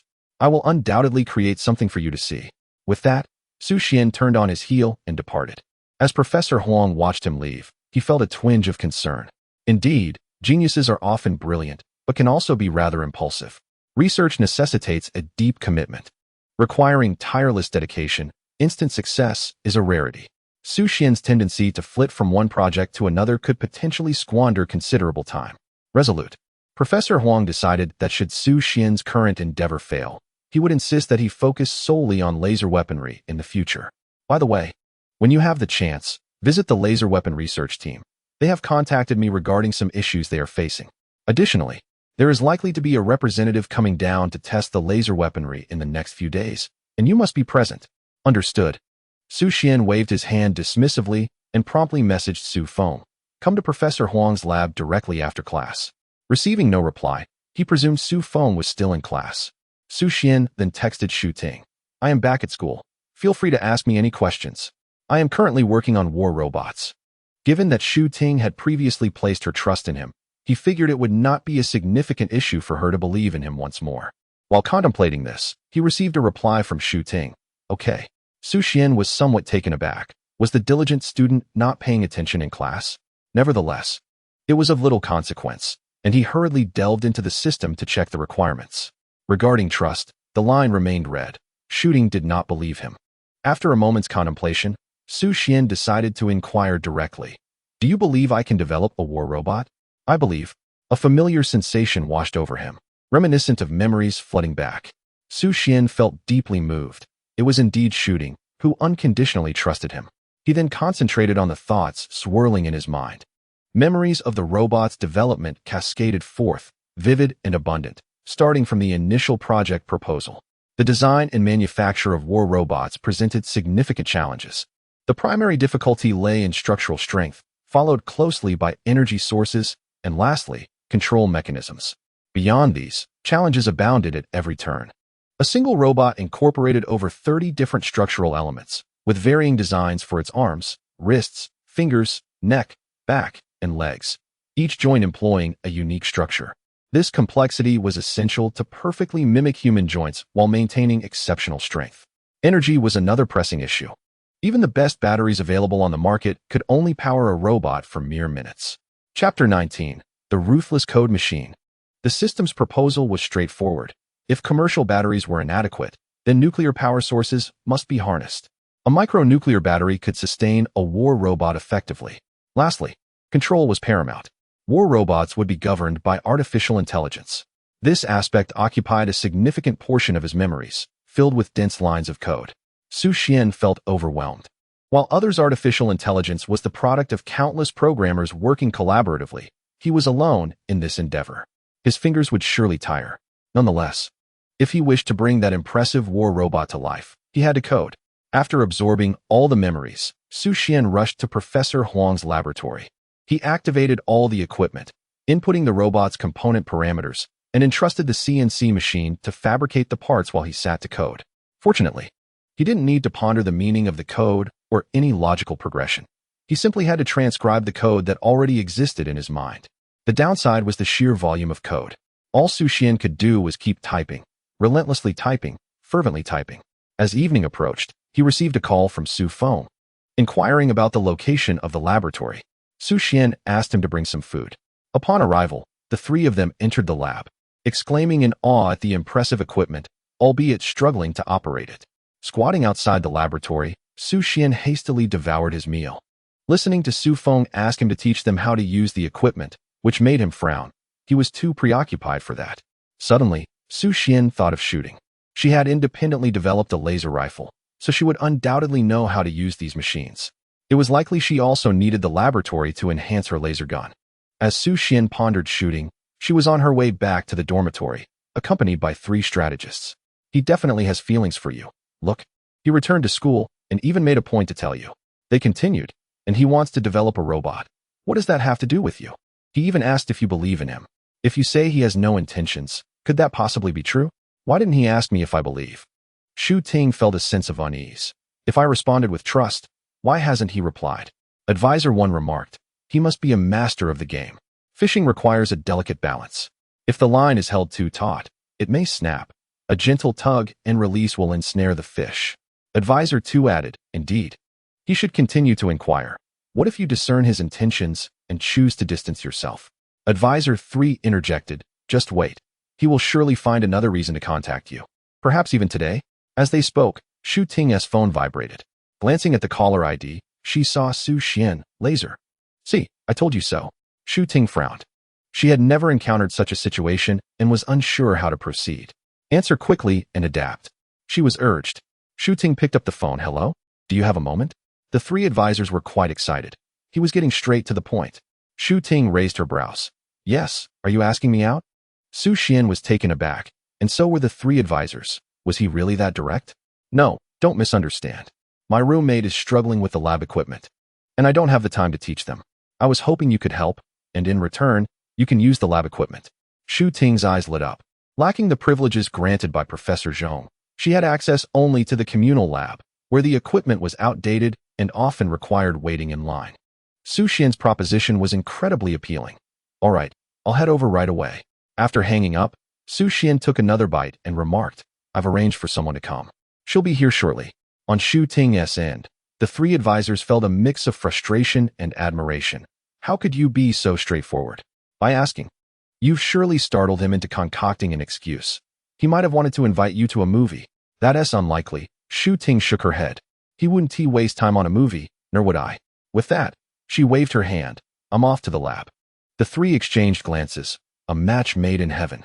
After dinner, Xu Xuan called Professor Huang to inform him of Xu Ting's impending visit. Professor Huang, of course, did not refuse. If Xu Ting approached him directly to borrow the lab, he would also acquiesce. Nevertheless, it was prudent to notify him since the lab ultimately belonged to Professor Huang. After the call, Xu Xuan resumed coding. Xu Feng and the others waited for a while until they spotted Xu Ting. They felt somewhat foolish. Would bringing in a stunning beauty to teach them make them appear inept? Xu Ting gazed at the lab's equipment, her eyes sparkling. It was even better than Professor Zhong's lab. She approached Xu Feng. What equipment do you need? I can teach you. The specialized laser gun research room was astonishing. It was difficult to fathom that a student had developed this laser gun, whose technology was leagues ahead of theirs. An elderly researcher, sporting reading glasses, examined the design blueprint of the laser gun, continuously expressing his astonishment. Beside him, another similarly aged researcher scrutinized the schematics, equally filled with disbelief. They had possessed these blueprints for half a month, yet each viewing left them awestruck and at a loss for words. Typically, a lab product, when transformed into a mass-produced version, would lose some potency due to the inferior external production conditions compared to the lab's optimal environment. Certain complex structures necessitate simplification for ease of manufacturing. However, Xu Xuan's laser gun eludes such simplification. In essence, they lack the knowledge to do so. They possess the technology for conventional laser guns and Xu Xuan's model, yet they are devoid of the intermediary technology required for simplification, which surpasses their capabilities. Over the past fortnight, they have remained in a learning phase, poring over the blueprints and knowledge left by Xu Xuan. Upon hearing that he had returned to the school, they were eager to rush over and seek his guidance, but regrettably, they were enmeshed in a top-secret project and could not leave. As night deepened without a glimpse of Xu Xuan, the project leader called Professor Huang. When might your student arrive? Professor Huang hesitated. Hasn't he come? He must have forgotten. I'll give him a call. No need to rush him. If he didn't come today, he can come tomorrow, the project leader replied courteously. Having thoroughly studied the technology behind the laser gun, he held Xu Xuan in high regard. To develop a laser gun at the current technological level is nothing short of genius. To merely label Xu Xuan as a genius would be an affront to his capabilities. After hanging up, Professor Huang pondered for a moment before dialing Xu Xuan. What are you busy with? I'm working on the robotics intelligence system, Xu Xuan replied, tilting his head to hold the phone, his fingers never stopping their dance over the keyboard. The laser weapon project team would like you to visit tomorrow if you have time. Oh, I forgot. I'll definitely go tomorrow. Xu Xuan concluded the call and turned to his colleagues still toiling in the lab. Let us call it a night. Rest up, and we'll continue tomorrow. The group set aside their tasks, preparing to leave, then looked back at Xu Xuan still seated at the table. Aren't you coming back with us? Xu Xuan did not look up, continuing to type. I'm not going back. There's a place to rest here, and I'll sleep right here. Chapter 20. Talents emerge through the ages. The dormitory closes at 10:30, and Xu Xuan had grown accustomed to staying up late. 10:30 felt too early. However, typing in the dormitory would disturb the others' rest, as they had classes the next day. Xu Feng and the others said little, first escorting Xu Ting back. After spending an entire evening together, they had grown familiar with her. She was not an iceberg, merely disinterested in external matters. All her focus and interest lay in research. To outsiders, she might seem aloof, but she simply preferred to disregard others. In fact, being friends with such a person felt more comfortable. Xu Xuan watched them depart and continued to tap away on the small keyboard. For the first time in his life, he realized that typing could lead to sore hands. The tips of his 10 fingers felt numb from striking the keys, and his wrists ached. Moreover, his arms were fatigued from maintaining a single posture, and his neck and back felt stiff. Engaging in research was indeed exhausting. He worked diligently until 2 in the morning, finally collapsing onto a foldable bed to sleep.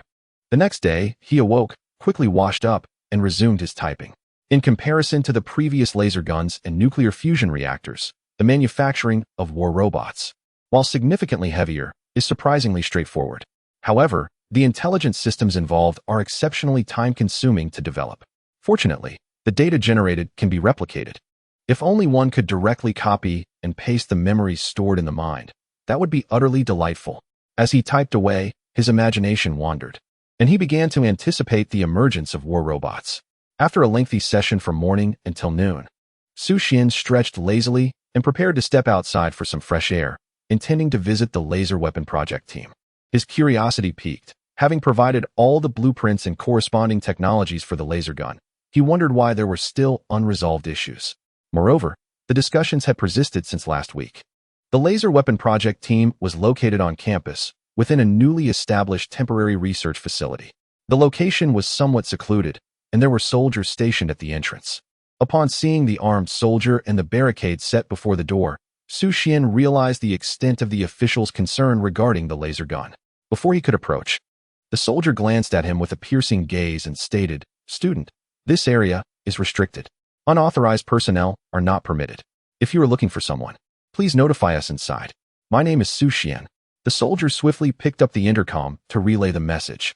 In less than half a minute, a voice crackled through the device. After verifying credentials, allow him entry.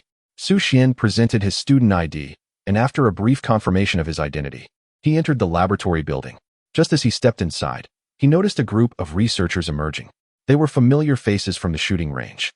Though he did not know their names, the group regarded Xu Xuan with a serious demeanor. The impression they had received from witnessing the laser gun's combat effectiveness at the range was profound, yet it paled in comparison to the awe they felt upon learning about the technology behind it. They struggled to comprehend that this was a technology developed by a mere 20-year-old. Xu Xuan greeted them. "Do you have any questions? Feel free to ask me. Let's discuss this in the lab." The group welcomed him into the laboratory. The technology of this laser gun is far beyond the current level of advancement. We must simplify it to enable mass production. However, our expertise is insufficient to simplify the design you provided. Xu Xuan furrowed his brow. Is it impossible even with the blueprints? His inquiry left the researchers somewhat embarrassed. Under normal circumstances, having blueprints would suffice. However, the technology of Xu Xuan's laser gun surpassed the current technological standards by a considerable margin. Professor Huang nodded gravely. Even with the blueprints, it is inadequate. There is a significant gap in the technology. Xu Xuan understood the analogy. It was akin to presenting a primary school student with a calculus problem, providing the answer, and then expecting them to tackle the same or even simpler problems. They would likely only be able to replicate the answer without grasping the underlying concepts. The disparity was too great. Xu Xuan scratched his head. He couldn't possibly compile the entire research process, as it would be too time-consuming. Could none of the components be simplified? He contemplated finding a compromise, wondering if it were feasible to address only the more complex portions. Professor Hu remarked, "The laser generator is the most critical component, and we have no means to simplify it. As for the other parts, with a little time, we can streamline them." Xu Xuan pondered for a moment and replied, "Very well. I shall devise a mass production version of the laser generator technology, and then I will hand over the entire project to you." A collective sigh of relief swept through the group. "How long will it take?" someone inquired. "Perhaps half a day," Xu Xuan responded, surveying his surroundings. "Are there any unused computers? I need to sketch." "Yes," came the reply. Xu Xuan seated himself at the computer and commenced his rapid and adept sketching. In his mind, he held the entire developmental process of the laser gun. The research journey commenced from nothing to something, and the simplified version merely entailed selecting from previous discarded iterations. He aimed for a model with decent power, capable of practical use, yet feasible for mass production. The group stood in stunned silence, eyes fixated on Xu Xuan. What does this mean? Why is he starting so abruptly? They continued to watch, their astonishment unwavering, as Xu Xuan appeared to possess a design already in mind. Yet, they had only just conveyed their requirements. Even if he had a design, wouldn't he need to calculate the specifics incrementally? How could he be drafting data directly after sketching? The crowd remained in a daze. 2 hours later, Xu Xuan clicked save and asked, "What do you think of this design?" The group exchanged glances. "We need to calculate and verify," one finally said. "Go ahead and do that. I have other matters to attend to, so I will take my leave. By the way, there is no need for me to return for the other tasks, is there?" Though everyone thought to suggest that he complete the remaining parts, the words remained unspoken. As they watched Xu Xuan exit, one remarked, "Talented individuals emerge in each generation, leading the way for centuries. With Xu Xuan here, I believe the future of Longwo will undoubtedly soar in the next 100 years." The waves of the Yangtze pushed the previous waves aside. The momentum of this new wave was overwhelming, leaving them in awe. While others might struggle with complex calculations, he was able to mentally envision a design. Was it possible he had memorized it? Such intricate blueprints would require an extraordinary memory, regardless of the angle from which one approached it. Xu Xuan was undeniably a prodigious talent. After their moment of reflection, the group began to verify the blueprints Xu Xuan had provided. Upon completion, however, they found themselves somewhat disheartened. The core issue that had troubled them for so long had been resolved by Xu Xuan in just 2 hours, while the remaining minor issues might take them 2 months to rectify. Well, the biggest problem is resolved. The rest, we will tackle with utmost dedication. We cannot allow the youth to underestimate us. The atmosphere in the room shifted dramatically, becoming charged with an unstoppable momentum. They recognized they were not on Xu Xuan's level. Yet conceding defeat was one thing, while failing to act was another. Let us commence. Chapter 21. You shall be named Peace. Upon returning to the laboratory, Xu Xuan resumed his relentless coding endeavors. The tips of his 10 fingers were slightly reddened from the continuous typing. While the average programmer might produce a couple of 100 lines of code in a day, he managed to surpass 10,000 lines. His speed was akin to a mindless flurry on the keyboard. Nevertheless, Xu Xuan estimated that it would take approximately a week to compose the initial code for the war robot. This was merely the preliminary code. Subsequent developments would require tactical programming and various codes for firearms usage, which constituted a significant endeavor. Engaging in research and development was indeed exhausting. However, the fatigue born from perceiving a glimmer of hope was far more bearable. Unlike other researchers, Xu Xuan was acutely aware of the timeline for tangible results, and the certainty of success filled him with immense happiness. Each day, he witnessed an array of components being manufactured and vast quantities of code being stored, which imbued him with a profound sense of accomplishment. For 7 consecutive days, Xu Xuan virtually resided in the laboratory. When he finally pressed the last enter key, he felt an overwhelming sense of relief. Exhaustion enveloped him, yet it was all worth it. On the computer screen, a deluge of code suddenly appeared, with countless blue digits cascading like a waterfall. The camera then focused on Xu Xuan as the computer emitted a synthesized voice. "Greetings, Master." The voice was somewhat stilted, a limitation of the computer's performance to support this intelligent program. "Hello," Xu Xuan waved at the camera. Even though he knew this AI lacked self-awareness at that moment, his sense of achievement soared. Xu Feng, intrigued, approached. "What is this? Is this what you've been working on these past few days?" "This is the control program for the robot." Xu Xuan pointed to the components in the corner. "Assemble the robot and implant the program, and it can operate autonomously in combat." Xu Feng was taken aback. While he could comprehend each word individually, together they sounded like something out of a novel. A robot control program? Autonomous combat. Combat. Was he dreaming? Xu Xuan pondered for a moment and declared, "As the first war robot, you shall be named Peace." "Very well." Xu Ting and 2 other roommates gathered around, eager to engage with the AI on the computer. "Hello, Peace, could you introduce a song for us?" "Apologies. That function is unavailable." "Peace, can you teach me how to chat?" "Apologies, I do not teach chat." "Peace, what can you do?" "I can engage in combat, reconnaissance, stealth, protect targets, and eliminate specified targets." Xu Feng's mouth fell agape. "So you are truly Peace." Xu Xuan observed his friends idly conversing with the AI and said, somewhat exasperated, "It's merely a tool of war. There's nothing worth discussing. Come help me." They promptly assisted, but their contributions were limited to handing Xu Xuan the components he requested. Throughout this process, their astonishment deepened. They watched as Xu Xuan meticulously assembled a humanoid robot from a plethora of parts. Initially, it was just the skeletal structure, followed by the assembly of a fully metallic internal framework, then the internal wiring and various devices affixed to the skeleton. Finally, the streamlined alloy shell was enveloped over the robot's exterior. In less than half an hour, a war robot towering at 1.80 meters was completed. This robot was far more impressive than the one showcased at the last high-tech weapon exhibition. Most importantly, it was right before their eyes. Witnessing the birth of a war robot is indeed an experience that evokes immense shock. Xu Xuan secured the frontal armor and turned to Xu Feng and others, requesting assistance to flip the machine. Xu Feng approached, and upon making contact, he first felt a chilling coldness, followed by an overwhelming heaviness. This contraption must weigh at least 300 to 400 pounds. Once it was turned over, Xu Xuan retrieved a pre-prepared nuclear energy battery from another container. Nuclear batteries come in various forms. In films, the nuclear battery for robots resembles a miniature reactor, embellished with a degree of artistic flair. In reality, given the construction of these cinematic robots, the energy required does not necessitate such a powerful nuclear reaction. A genuine nuclear battery is merely a device containing radioactive material, akin to the batteries used by spacefarers. Items infused with nuclear radiation emit high temperatures over extended periods. Thus, one should keep a safe distance from any heated metal found on the ground. Such batteries are considerably safer. Carrying a miniature reactor poses genuine peril. One misstep could lead to catastrophic explosions, functioning more effectively as a bomb than the robot itself. Carefully, he placed the battery into the robot's electromagnetic slot. However, a single nuclear battery was insufficient. A supplementary storage battery was necessary.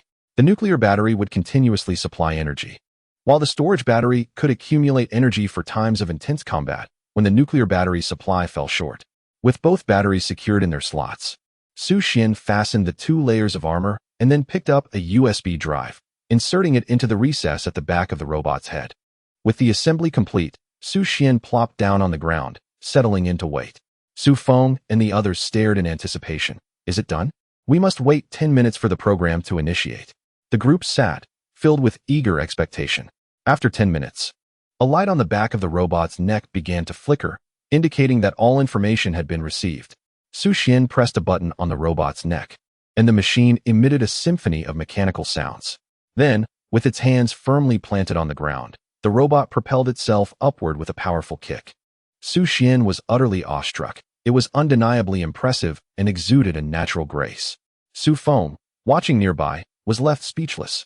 The robot's leap, initiated from a grounded position, was astonishingly remarkable. As a student of weapon engineering, he possessed a degree of knowledge about robot technology and was acutely aware of its current capabilities. Yet, right before his eyes, his classmate had presented a breathtaking revelation.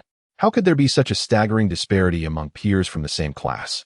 Xu Ting also bore witness to the birth of the first war robot.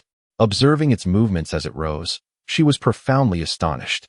The astonishing aspect lay in its fluidity and the mastery of balance. Humans instinctively manage their center of gravity to avoid falling, a feat that is notoriously challenging for robots. The distance of each step alters the shifting of balance. If the robot fails to adjust its posture, it risks toppling due to a misaligned center of gravity.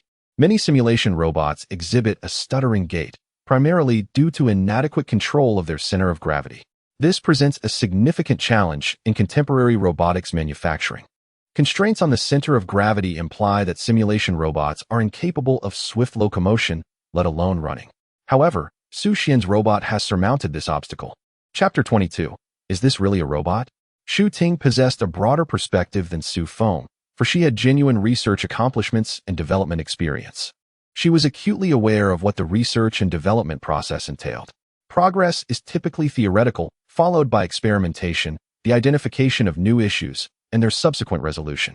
One problem at a time, until all challenges are addressed, or a balance is achieved that does not hinder functionality, at which point the development concludes. Yet Xu Xuan's approach to development seemed as if he had possessed blueprints from the very beginning. It was not research, but rather manufacturing. Yet, it was distinct from mere manufacturing. Although manufacturing entails producing and assembling components, it does not necessitate the personal input of code. For a full week, Xu Xuan had been relentlessly typing away at the keyboard, almost incessantly. Even if he were to abandon research and pursue a career as a programmer, he could undoubtedly amass wealth. One individual could rival an entire large research team. Amidst the astonishment of those present, the robot's blue lights flickered as it swiftly scanned the surroundings before addressing Xu Xuan. Master, please assign a task. Xu Xuan scrutinized the robot from head to toe. Standing at 6 feet tall, it was nearly his height. Its body proportions were nearly identical to that of an average human, yet it embodied the ideal ratios. The blue and white exterior imparted a sense of futurism, coupled with a coldness derived from its color scheme. The robot's shell boasted a streamlined design that conformed to its form, allowing for unimpeded movement while providing protection to its internal structure, all the while enhancing its aesthetic appeal. Overall, it appeared remarkably striking. Xu Xuan, his face alight with curiosity, commanded, "Take a few steps." The robot moved, its gait and posture mirroring that of a human, exuding an aura of vigor. Su Feng's eyes widened in disbelief. He was astonished that a robot could walk so naturally and even exude a certain charm. It was coordinated, fluid, devoid of any stuttering. With a bound, the robot leaped effortlessly, soaring to an impressive height of 2 meters. This elevation was still constrained by the ceiling, otherwise, it could effortlessly traverse walls. With a swift punch, the robot struck with remarkable speed, the force of its blow creating a rushing wind. Su Feng, observing the afterimage of the robot's fist, felt a chill run down his spine. Had that punch connected with him, he would have surely been rendered unconscious. Xu Xuan regarded this combat robot with satisfaction. Its preliminary performance was commendable, yet empirical testing was essential. He pondered whether to find a location for a practical assessment of its fundamental parameters. Su Feng, equally intrigued, suggested, "The stadium could serve as a testing ground. But your robot might create quite a stir once it steps outside." Another roommate chimed in, "What about applying for a shooting range test? A closed testing environment would mitigate any potential issues." However, they were unlikely to secure access to the shooting range. Xu Xuan opted to consult Professor Huang, simultaneously reporting on his progress. The call was swiftly connected. Xu Xuan got straight to the point. "Professor Huang, I wish to apply for exclusive use of the shooting range." Upon hearing this, Professor Huang instantly perked up. "Has there been a breakthrough in laser weaponry?" "No, it's for testing war robots."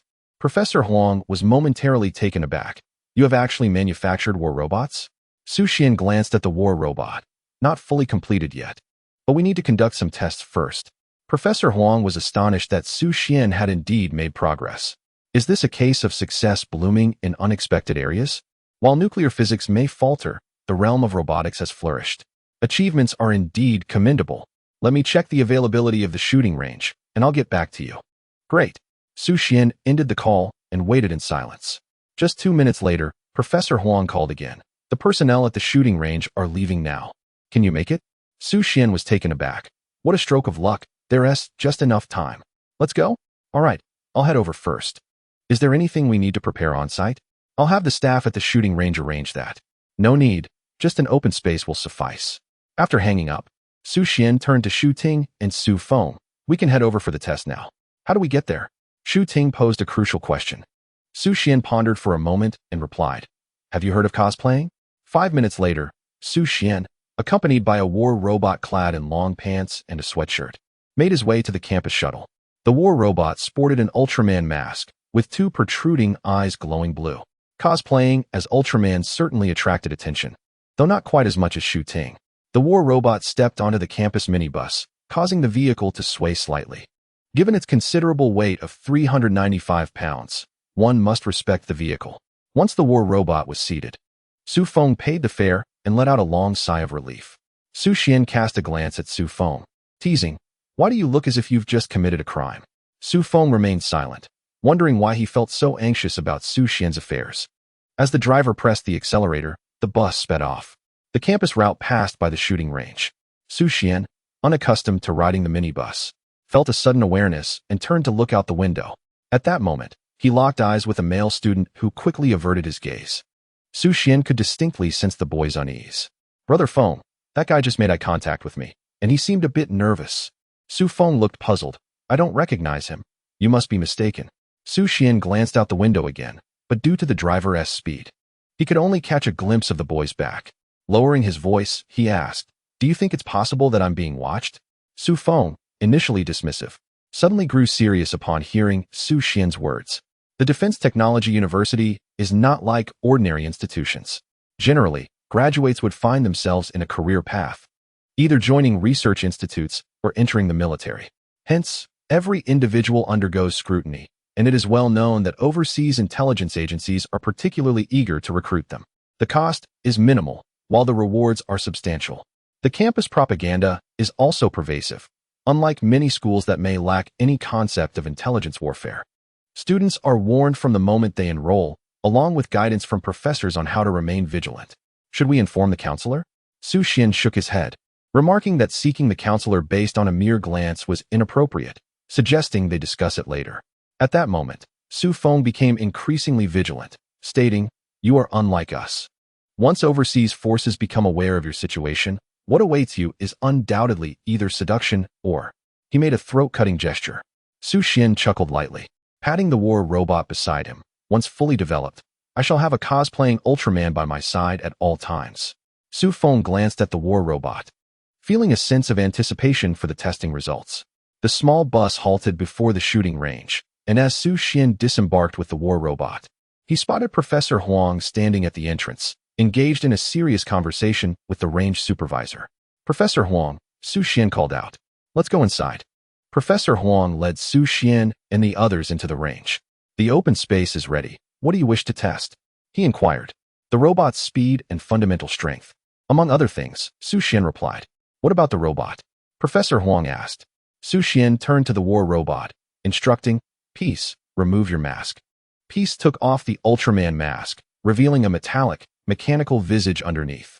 Professor Huang was taken aback. Was this truly a robot? How had he failed to recognize it as anything but a human? No, it was a robot. Could technology have advanced to such a stage that it could walk in so naturally? Was it merely donning a metallic mask to prank him? Unaware of Professor Huang's thoughts, Xu Xuan casually said, "Peace, give me your clothes." The robot swiftly unfastened its garments, exposing a metallic shell beneath. Professor Huang stared, his mind momentarily blank. Could it be that this was also a mask, a person clad in a layer of metal? Xu Xuan did not refute him, but instead pointed toward a steel plate not far away. "Attack the steel plate," he commanded. The 2-centimeter thick steel plate was specifically designed for armor-piercing tests. Peace strode confidently to the plate and threw a punch. A resounding boom echoed, sharp and thunderous. Professor Huang, standing closer, felt a tingling in his ears, but clearly saw a deep imprint appear in the center of the steel plate.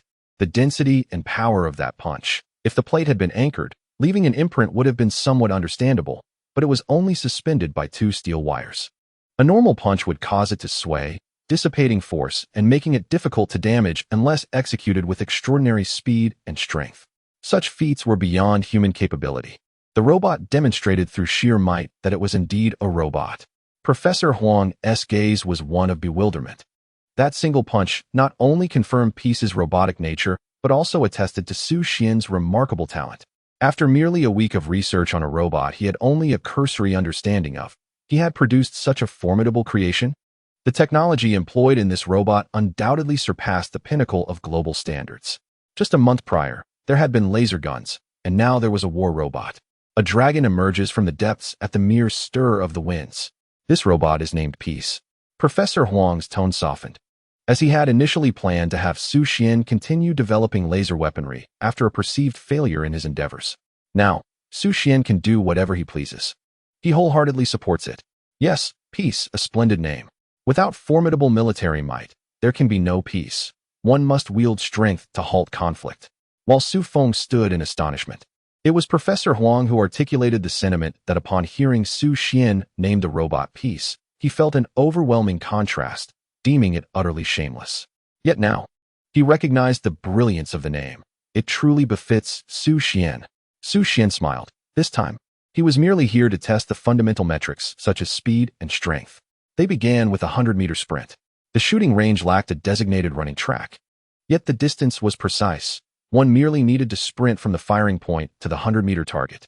At the command given, the robot surged forth, its feet sinking into the earth beneath, a testament to the terrifying force it unleashed. For seconds later, the robot crossed the target. In the distance, Xu Feng was utterly astonished. It completed the 100 meters in a mere 4 seconds. What does this signify? It implies that in 1 minute, it could traverse 1,500 meters.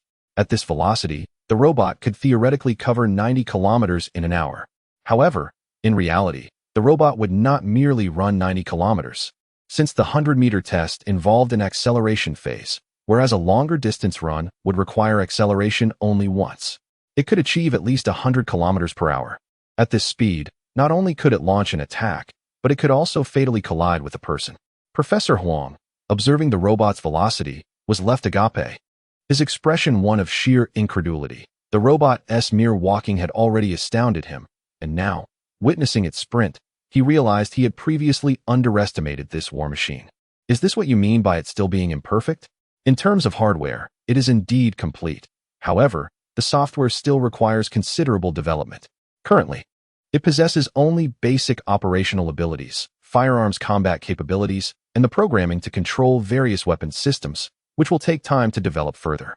Professor Huang paused, taken aback. Do you intend for this robot to wield weapons? What else?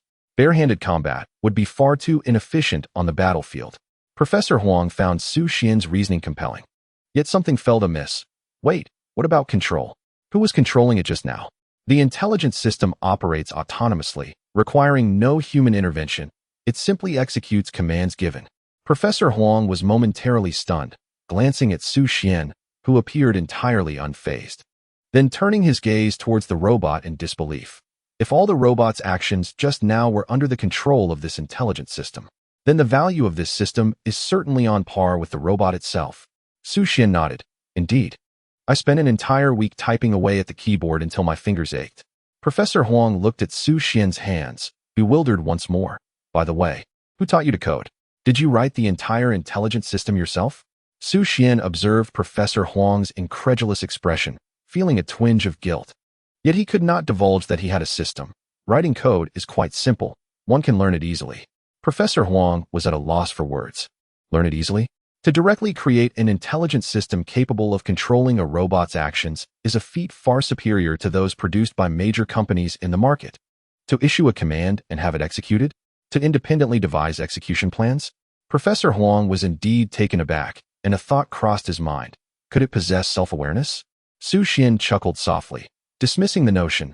No, it is merely a program that receives commands, analyzes them, and executes them, all adhering to a fixed set of standards. Professor Huang was simply inquiring, as this topic strayed into his realm of ignorance. As long as you understand, that's sufficient. Xu Xuan smiled again, and the subsequent tests were of high jump and long jump. The high jump was purely a vertical leap, devoid of any technique, relying solely on sheer strength. He pinged suddenly soared, reaching a height of 8 meters, surpassing that of a 2-story building. With such explosive power, in ancient times, he would surely be a master of martial arts, capable of scaling walls with ease. The long jump proved equally straightforward. The robot leaped and appeared 20 meters away. Weighing nearly 400 pounds, it landed effortlessly at that distance, without the typical forward lean or stumble that accompanies human long jumps, instead standing firmly. This indicated that this leap was not the robot's limit, but rather a carefully calculated and fully controllable jump, ignoring form and potential falls. The distance could likely have been even greater. Next came the strength test. This was not a designated testing facility, and no specialized equipment was available. However, there were steel plates. A 10-kilogram plate was stacked in the corner for testing purposes. He pinged directly lifted 30 of them. This was not the limit of strength, but rather the limit of his arm span, as he could not carry more. With 600 kilograms in his grasp, the ground beneath him sank. Professor Huang watched in astonishment. After this round of basic testing, his worldview was thoroughly transformed. While others struggled to walk with their robots, Xu Xuan's creation not only walked, but also ran, jumped, and leaped magnificently. When it came to speed and strength, it could sprint at highway speeds. Its power was extraordinarily impressive, able to leave a dent in a steel plate with a single punch. Was this not invincible?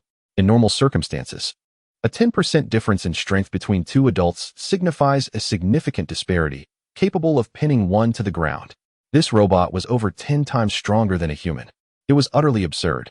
Professor Huang observed the robot continuing to test its one-handed strength, striving to adjust his mindset. Today, I received news that the military would arrive in the next few days to test the laser gun. Initially, they intended to wait until the mass-produced version was available. But unforeseen circumstances arose, and the White Eagle leaked investigative information regarding the laser gun through special channels. The details of the laser gun had been compromised, but it remained unclear what information had been disclosed. Xu Xuan's expression shifted slightly. The leak was troubling news for him. After pondering for a moment, Xu Xuan replied, "Earlier, on the way here, someone looked at me, and when I turned to him, he seemed to shy away. Do you remember what he looked like?" "Yes." Xu Xuan casually picked up a pen and notebook, swiftly sketching on the paper. Having undergone 3 memory infusions from the system, Xu Xuan's drawing skills had transcended mere digital prowess, now equally remarkable when drawn by hand. Professor Huang observed Xu Xuan's adept movements and the swiftly emerging visage on the paper with a sense of bewilderment. When had Xu Xuan become so proficient at drawing? Although it is common for researchers to possess drawing skills, Xu Xuan's level was rather exceptional. The portrait he created was remarkably vivid. Professor Huang captured a photograph of the portrait, stating, "I will investigate. If any issues arise, I will notify you immediately." Xu Xuan turned his attention to the robot undergoing testing. "My safety should be reasonably assured. With peace here, there shouldn't be any trouble." Professor Huang shook his head, cautioning, "Do not be overly optimistic. You have no idea what that laser gun entails. The bald eagle can sacrifice many for you. A 20-year-old, groundbreaking laser gun. If you were to appear in other factions, I would be inclined to eliminate you." Xu Xuan couldn't help but chuckle. While Professor Huang's words were blunt, they were undeniably true. However, Xu Xuan understood that to prevent harm to top researchers, those involved in official leading research projects were always provided with dedicated protection. The technological level of his weaponry far surpassed that of those premier research projects. Most importantly, he was still young, with boundless potential ahead. Noticing Xu Xuan's expression, Professor Huang realized he had succeeded in instilling a sense of caution in him. Concerned that Xu Xuan might be overly frightened, he reassured him, "Of course. There's no need to be excessively afraid. The Dragon Country remains quite safe. Just exercise a bit of caution." At that moment, the basic testing of the robot concluded. Xu Ting diligently recorded the data and presented the report to Xu Xuan. Examining the results, Xu Xuan noted that these metrics could not truly gauge combat effectiveness. To ascertain real combat capability, actual engagement, or further tactical testing would be necessary. After pondering, Xu Xuan addressed Professor Huang when the military personnel arrive. "Could we also test peace? Ideally, it would involve a simulated combat scenario." Professor Huang nodded. "I will assist you in facilitating that." Xu Xuan instructed the robot. "Put on the mask." The robot donned clothing and a mask, transforming peace into an abstract figure that was hardly recognizable as a robot. Professor Huang couldn't help but be astonished. The level of realism was simply extraordinary. If it were to be adorned with realistic skin, distinguishing between the real and the artificial would be exceedingly challenging. Regaining his composure, Professor Huang suggested, "Shall I escort you back to the dormitory? It's still early. Let us head back to the lab instead. Xu Xuan has much to attend to." Xu Feng interjected, unable to contain himself. "Now that peace has been created, we should at least allow ourselves a brief respite, even if just for one night. How about a late-night snack since we haven't even had dinner yet?" Professor Huang paused, recognizing Xu Xuan's dedication, but was unaware of the extent of his commitment. "Let us take a day to relax. I will take you out for a late-night snack. Which place would you prefer?" "Any place will do," came the reply. Professor Huang drove his business vehicle, which comfortably accommodated the group. However, as the robot entered the car, it emitted a noticeable creaking sound, and the chassis visibly lowered. They left the school, heading towards a lively street known for its seafood barbecue and late-night snacks. Professor Huang did not join in the conversation, remaining seated while only Xu Xuan seemed at ease. The others remained quiet. A group of individuals casually sought out a late-night snack, and Xu Feng promptly ordered 2 pitchers of beer, declaring, "Tonight, I shall treat." Xu Xuan waved his hand dismissively. "You should let me treat since you are helping me with the testing." With a chuckle, Xu Feng retorted, "What can you afford with your monthly allowance of 1,000? Xu Xuan gazed at Xu Feng, his tone somewhat melancholic. "After working for 2 weeks at the Nuclear Physics Research Institute, Director Qian rewarded me with 20,000. Xu Feng turned to the waiter, inquiring, "Do you have lobsters and king crabs?" "Indeed, we do," the waiter replied. "Then bring a pot of oil-braised prawns." Once the drinks were served, Xu Feng filled the glasses for everyone, proclaiming, "Let us celebrate the birth of peace, and the fact that we are witnesses to this momentous occasion." Xu Xuan, relishing a long-awaited sip of beer, felt a genuine sense of exhilaration. After a period of intense research, this moment of relaxation was truly delightful. The late-night diners were few, creating an atmosphere of tranquility and comfort. Just as he was lost in thought, new guests arrived, bustling with chatter and activity, though their accents suggested they were not locals. Xu Xuan glanced over at the opposite table and locked eyes with one of the newcomers, who instinctively averted their gaze. Sensing something amiss, Xu Xuan pulled out his phone to watch a video from the perspective of Peace. The eyes of Peace resembled a high-definition camera, revealing that the 9 individuals at the opposite table were surreptitiously observing their group multiple times, either inadvertently or through sidelong glances. Xu Xuan lowered his voice. The table across seems to be targeting us. Su Feng turned to take a look, but saw nothing alarming. Are you perhaps being overly cautious? Xu Xuan replied seriously. They have glanced at us numerous times. With the appearance of Peace and Xu Ting's beauty, I too find it difficult not to look. Xu Xuan fell silent, cursing inwardly, realizing the validity in Su Feng's reasoning. Nonetheless, he still sensed trouble. Just then, his phone rang. Upon glancing at the caller ID, he saw it was Professor Huang. We've apprehended the individual who was sketching your designs. He indeed poses a threat and is after Xu Ting. Their intelligence is misaligned, mistakenly believing that she developed the laser gun. They are likely planning an operation, so we must escort Xu Ting back to the school immediately. Xu Xuan held the phone but did not respond, instead hastily hanging up as the 9 individuals from the opposite table approached them with a menacing air. 3 of them advanced directly towards Xu Ting, while the others dispersed to surround Xu Xuan and the others, each locking eyes with a different person. Su Feng, noticing the change in Xu Xuan's demeanor, turned to see the approaching figures and hurriedly stood up. However, as soon as he did, a man clad in black pushed him back into his seat. Another man in black produced a phone, directing his attention to Xu Ting. Please confirm, is this you? Xu Ting gazed at the photo without a hint of panic. Do you need something from me? We need to verify if you are the one who independently developed the laser gun capable of penetrating tank armor. Xu Ting instinctively glanced at Xu Xuan before swiftly averting her gaze. Yes, that is correct. We kindly ask for your cooperation and request that you come with us. Very well. Xu Ting showed no hesitation, her mind consumed by a singular thought. She could face danger, but Xu Xuan must remain unharmed. Chapter 25. Does true martial arts really exist in this world? Xu Ting had no intention of arguing. She prepared to take the blame and looked at Xu Xuan. You all should return to the school first.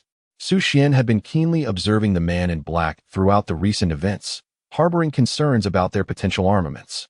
Fortunately, they were in the Dragon Kingdom, and it appeared that these individuals had hastily acted upon receiving news, lacking the time to prepare firearms. In the absence of weapons on their part, engaging peacefully was a foolproof strategy. Xu Xuan glanced at Xu Ting and shook his head, reassuring her, it's all right. Peace is here. Xu Ting turned her gaze to Peace, her expression tinged with hesitation. During the testing phase, his metrics rivaled those of a superhero. However, that pertained only to his fundamental attributes like speed and strength. The true essence of his combat prowess remained an enigma. Peace, Xu Xuan called out, prompting the figure clad in an Ultraman mask to rise. A man in black, positioned behind Peace, reached out to grasp his shoulder, yet found his efforts utterly ineffective against Peace's formidable physique. Instead, he sensed an unusual hardness, akin to striking steel. At that moment, Xu Xuan issued a command, eliminate these men in black. The light in Peace's eyes shifted from blue to red. He abruptly turned, delivering a fierce punch that connected squarely with the face of the man behind him. A sharp crack echoed through the air, reminiscent of a ripe watermelon bursting open. With red and white splattering everywhere, the sheer force capable of denting a 2-centimeter thick steel plate was unleashed upon a human target, demonstrating sheer brutality. The entire scene fell into a profound silence, as several men in black stared wide-eyed, bewildered. Was this truly a human? Could it be that martial arts genuinely existed, with ancient masters defending brilliant researchers? After delivering the first blow, Peace charged toward the second man in black. Leave one alive, Xu Xuan urged. However, Peace pivoted and executed a side kick, this time targeting the thigh of his adversary. The impact resulted in a clean fracture, sending the man tumbling down. Seizing the moment, Peace advanced, placing a foot upon the man's shoulder. The sound of shattering bones echoed as he exerted his weight, nearly 400 pounds, combined with his forward momentum, resulting in a devastating pulverization of bone. Peace surged forward, now standing beside Xu Ting, while the 3 individuals behind her appeared ghastly pale, still reeling from the shock of witnessing their companion's demise. Faced with Peace, 2 of them turned to flee, only to collide with the third, rendering their escape futile. Peace approached, unleashing a series of punches, breaking shoulders and kicking legs. His metallic fists, coupled with terrifying speed and force, rendered any contact catastrophic. the third man in black. Witnessing his two companions crumpled on the ground like marionettes without strings, frantically rummaged at his waist. After 2 frantic attempts, he finally drew forth a black handgun, aiming it at Peace. "Don't move." Upon seeing the firearm, Xu Xuan felt a surge of panic. However, relief washed over him as the man in black pointed the gun at Peace, missing the singular opportunity to flee. Denying the adversary the chance to fire, Peace delivered a swift kick to the man's wrist, sending the gun flying and fracturing his hand in the process. Continuing his assault, Peace then stomped on the man's ankle, followed by another strike to his opposite shoulder. The remaining 4 men in black finally regained their composure amidst the chaos. Some rushed desperately towards the fallen gun, while others turned and fled. A mission? What did it matter when life was at stake? A figure clad in black seized the weapon, pivoted, and aimed it squarely at Peace without a moment's hesitation, pulling the trigger. The bullet struck with precision, hitting Peace squarely in the forehead. Ding! The sharp sound of metal clashing echoed.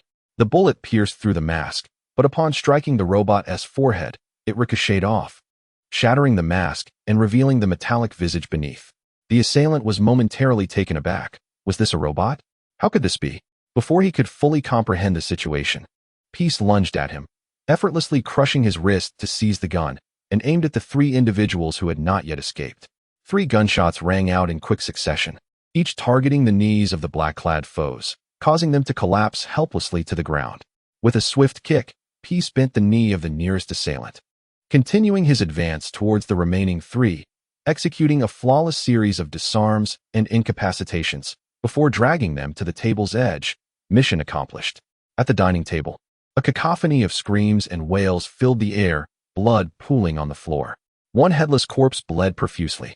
A few patrons, who had been dining, retched uncontrollably, while others screamed and recoiled in terror. The restaurant owner dared not approach, retreating to a safe distance to call the authorities. Xu Xuan observed the gun in Peace's grasp, a sense of dread lingering in his heart. Fortunately, these individuals did not appear to have murderous intent, or the consequences would have been dire. Xu Xuan promptly dialed Professor Huang. "We are outside having a late-night meal and encountered individuals intending to harm Xu Ting." Professor Huang was alarmed. "Are you all right? What about Xu Ting?" "We're fine, all safe, but there was an unexpected incident." "What kind of incident?" Xu Xuan glanced at the headless corpse on the ground. It was Peace's first strike, and he was rather indiscriminate. He killed someone. Professor Huang breathed a sigh of relief. "What does that matter? Are you still in the same place?" "Stay put. I'm coming to get you." "Okay." Xu Xuan felt a sense of relief, though he was aware that Professor Huang was genuinely concerned. Dismissing a murder as insignificant was rather cavalier. Yet these individuals had brought this upon themselves. Being citizens of Dragon Country, why would they fight so fiercely for foreigners? Professor Huang, currently driving, quickly turned around after the call, simultaneously notifying the school. An assault on students off campus was a serious matter, and as Xu Xuan was involved, it escalated to a major concern. After informing the school leaders, Professor Huang placed another call, this time to national security. Given the information leak regarding the laser guns, it was imperative to notify them of this attack. After ending the call, Professor Huang pressed the accelerator to the floor, racing to assist Xu Xuan. Back at the dining table, Peace, now drenched in blood, donned his mask once more, albeit with a hole in the forehead and additional damage. Through the tear, glimpses of the underlying metallic sheen and glow were visible. Surrounding patrons stared and snapped photos, yet none dared to approach. Su Feng's face was pale. Having just vomited, he still felt nauseous, contrasting sharply with Xu Xian's calm demeanor, which he found admirable. Observing Xu Ting's similarly composed demeanor made him feel somewhat embarrassed. It was disheartening to be outdone by a woman. Xu Xian pushed the cup forward and said, "Stop looking and endure it." Xu Feng refrained from drinking, fearing that doing so would induce nausea. "What is the situation now? What should we do?" "Professor Huang instructed me to wait here. He will arrive shortly." Before Xu Xian could finish his words, the blaring of police sirens echoed ominously. Police vehicles were swiftly approaching, as the precinct was nearby. Upon receiving the emergency call, the officers instinctively sensed that something grave had transpired. A firefight incident was exceedingly serious, indicating their negligence. Luan promptly led her team, donning bulletproof vests in the vehicle, and upon arrival, charged into the street known for late-night snacks. It was then that she realized something was amiss. Why was everyone merely standing at the entrance, spectating? Had the gunfire ceased? Had the culprits fled? As various thoughts raced through her mind, Luan suddenly caught sight of a vivid crimson stain, blood. At the street corner lay a vast pool of blood. Alongside, a headless corpse sprawled in its midst. Nearby, several individuals were wailing, their limbs grotesquely severed. Such brutal methods. In the center, between the corpse and the injured, stood a table at which several individuals remained seated, nonchalantly consuming food despite the carnage surrounding them. What caliber of criminal were they dealing with? Chapter 26. Taking down 90 would be no problem. Luan raised her firearm, commanding, "Raise your hands above the table." Behind Luan, the SWAT team equally held their weapons at the ready. Peace instinctively positioned himself in front of Xu Xuan, the red glow beneath his Ultraman mask flickering ominously. The officers, spotting the gun in Peace's hand, became even more vigilant. "Lower your weapon." All guns were now aimed at the bloodied Peace, their gazes sharp and alert. Xu Xuan spoke in a deep voice, "Peace, put down the gun." With that, Peace relinquished his grip, allowing the weapon to clatter to the ground. Luan and her team cautiously approached, their shock intensifying. A cursory glance revealed the sheer brutality inflicted upon the corpse and the injured. They bore signs of compound fractures and contorted limbs, with distinct footprints marking the scene. The strength required to inflict such devastation was truly terrifying. Even if someone were to leap from several meters above and stomp down, it would not result in such injuries. "Raise your hands, stand up slowly, and step forward." Xu Feng spoke up, "Officer, I'm weak in the legs and cannot stand." Luan struggled to maintain her composure, thinking, "What the hell, officer?" Xu Ting interjected at the right moment. "We are students. We only retaliated in self-defense." Luan surveyed the lifeless body and those who were severely injured, questioning if this was truly self-defense. However, whether it was Xu Ting, Xu Feng, Xu Xian, or the other roommates, they all appeared as ordinary students, completely out of place amidst the carnage. Xu Xian gently pushed Peace aside, declaring, "We are students from the Defense Science Academy. The gun belongs to the perpetrators." Luan inquired about the corpse on the ground. "What happened to this body?" Xu Xian did not rush to answer, but instead instructed, "Peace, remove your mask." As Peace took off the mask, revealing a metallic face beneath, he explained, "This is my graduation project, a war robot. Today I completed its preliminary testing. So we came out to celebrate with a late-night snack. Unexpectedly, trouble has arisen. The war robot has made its move, exhibiting a rather brutal approach." Luan gazed at the robot, her face etched with confusion. The group of special agents behind her shared a similar reaction. Has robotic technology advanced to this extent in our time? After a moment, Luan regained her composure. "You must accompany us. We need to clarify the situation." As per protocol, Xu Xian offered no resistance, instead gesturing towards the merchants. "They have previously taken photographs. The war robot project cannot be disclosed for the time being. Instruct them to delete the images." Luan paused, taken aback. Was Xu Xian issuing orders? He then pointed to the corpses and the injured. "They are likely working for foreign forces. We must prioritize their medical treatment to ensure their survival and gather intelligence. Furthermore, our professor will be arriving shortly. Could we wait for him before departing?" It was Luan's first encounter with such a situation since taking on her duties. This was no negotiation. It was a command directed at her. Yet, she could sense the confidence radiating from Xu Xian, albeit insufficiently. "Do you have your identification?" "A student ID would be preferable." Xu Xian produced his student ID and handed it over. After Luan verified the ID, her expression softened considerably. "Let us get in the vehicle and return with us. It will be safer and facilitate our investigation." "Very well." Luan called over an officer. "Take them to the vehicle. The robot and several students will travel together, heading back to the precinct." Xu Xian, Xu Feng, and the others rose to follow the officer, met with bewildered gazes from the police. They had seen much in their careers, yet this was genuinely shocking. Robots? Once seated in the car, Xu Xian retrieved his mobile phone, looking at the officer. "May I call the professor?" "Certainly."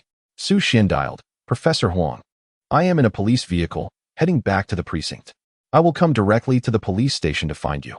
Professor Huang breathed a sigh of relief, at least reassured of Xu Xian's safety. Upon arriving at the precinct, they were escorted to a lounge. Shortly after their arrival, Professor Huang entered, visibly relieved to see Xu Xian and the others unharmed. "It's a relief to hear you are safe." Xu Xian, however, was less optimistic. As for the killings, those who perished deserve their fate. It matters little if they all died. Professor Huang took a seat. However, we must wait before leaving. We need the signatures of the school authorities.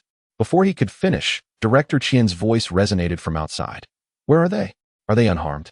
Director Qian then entered the conference room, spotting Xu Xuan and exhaling deeply, followed by a wave of self-reproach. I should have considered more carefully. I placed too much trust in the school's confidentiality protocols. I will arrange for your security immediately. Xu Xuan hurriedly waved his hands. He did not desire security. Director Qian insisted. You needn't worry. Providing you with security is warranted.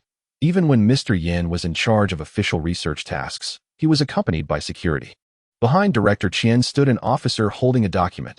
Please sign here, and we can release you. No rush. Let us wait for security to arrive before we leave. Director Qian signed the document and took a seat, then turned to He Ping. Is the one-to-many robot also your creation? Xu Xuan nodded. The war robot was originally part of my graduation project. Director Qian's eyes twitched slightly. The last time the laser gun emerged, Xu Xuan had said something similar. It was one of his graduation projects. What precisely are you planning to create for your thesis? Professor Huang chose to speak on Xu Xuan's behalf. His thesis is the Southgate Project. Director Qian paused momentarily. The Southgate Project? Isn't that a concept rooted in science fiction? How could it possibly be feasible? He refrained from voicing his thoughts. For Xu Xuan was already demonstrating through his actions that it was not merely science fiction. Director Qian recalled the concept of aerospace carriers, then shook his head. It was merely a beautiful vision.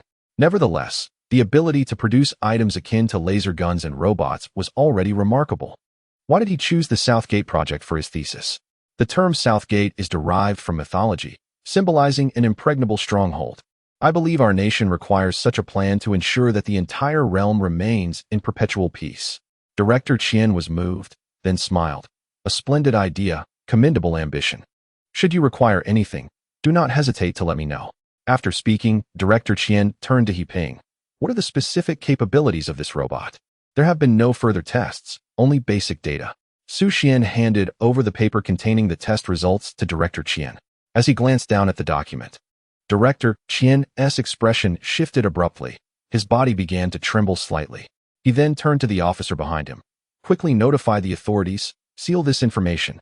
All witnesses present must sign confidentiality agreements, and every photograph must be deleted. Hurry. Any delay could result in this being posted online. The officer promptly exited to take action. Director Qian's demeanor became grave. Although he understood that Xu Xuan's report was likely accurate, he still found it hard to believe. Initially, he had been astonished that the robot could fight, but upon reviewing the report, he realized that not only could it take on one opponent, but it could easily handle 90. Chapter 27. Upgrade and Treatment. Director Qian continued to scrutinize the data, his astonishment growing with every glance. This robot, designed for combat, was an utter waste of potential. With such capabilities, what task could it not accomplish? Even Captain America could wield it. How could this be possible? He was well versed in robotics. Not long ago, the school held a robotics competition where the best student creations could merely walk. Meanwhile, the robots developed by various laboratories and leading tech companies could only move slightly more naturally, equipped with a hodgepodge of features. Was this robot not somewhat absurd? How were its structural challenges addressed? What about control? Energy sources? A plethora of questions left Director Qian in a state of confusion. He examined the data in hand, then looked up at Xu Xuan, back to the data, and again at Xu Xuan, his bewilderment deepening. Was this really human? Having completed the production of a world-class laser gun, he then ventured into controllable nuclear fusion, and now a combat robot? These three fields of research were worlds apart. How could Xu Xuan not only delve into them, but also achieve results in such a short span? After pondering, Director Qian asked, "Speak frankly, have you perhaps been reborn?" Xu Xuan could not contain his laughter. "Please, read fewer novels." A knock resonated from outside, as the officer returned, holding a USB drive in hand. The officers on site have secured the area and the photos and videos captured by witnesses have been transmitted. I will instruct them to delete all of it subsequently. All informed officers will also be required to sign a confidentiality agreement. At that moment, Director Qian's phone rang. It was the outside guards announcing their arrival. When the conference room door swung open again, a fully armed contingent of guards stood outside. Under their protection, Xu Xuan and others exited. Outside the police station, armored vehicles were lined up in formation, each accompanied by guards, creating an impressive spectacle. Shielded by the guards, Xu Xuan boarded one of the armored vehicles, and the convoy swiftly departed. On the opposite side of the road, Luan stood in bewilderment, observing the scene. Earlier, she had received a call while en route back. It was from the individual she had arranged to monitor the injured party, who had been sent back by national security, as the injured individual was now under their custody. She felt a twinge of indignation, yet the gravity of the situation was evident, far more complex than she had anticipated. As for the young man who had previously shown her his student ID, how could he warrant such extensive protection, regardless of his status? She had come to terms with being ordered around. She certainly felt unworthy of such escort. As she watched the convoy leave, Luan, still in a daze, made her way towards the police station, where she encountered her superior. What is happening here? Leave the details for later. First, sign this confidentiality agreement and ensure your team, as well as the special forces and all parties informed, sign it as well. Do I need to sign too? Luan couldn't contain her surprise. After all, she was the deputy captain. I must sign as well. Just as she was about to protest further, she suddenly recalled the robot and the concealed technological prowess of Longhua. It was indeed remarkable. Instantly, her mindset shifted to one of pride and confidence, feeling a profound sense of security, knowing such a deeply guarded nation had her back. The convoy proceeded smoothly into the school grounds, halting before the administrative building. Xu Xuan disembarked and, guided by the soldiers, entered a large conference room. Inside, school officials and military dignitaries were present, several adorned with stars on their shoulders, one star denoting a major general, two for a lieutenant general. Among them was one lieutenant general and several major generals. On the screen at the back of the room, footage of laser gun tests and scenes of conflict were being showcased. With palpable excitement, the general adorned with two stars approached Xu Xuan, exclaiming, "You must be Xu Xuan?" Xu Xuan nodded in affirmation. "I initially planned to conduct the tests tomorrow, but you've surprised me today with a grand revelation."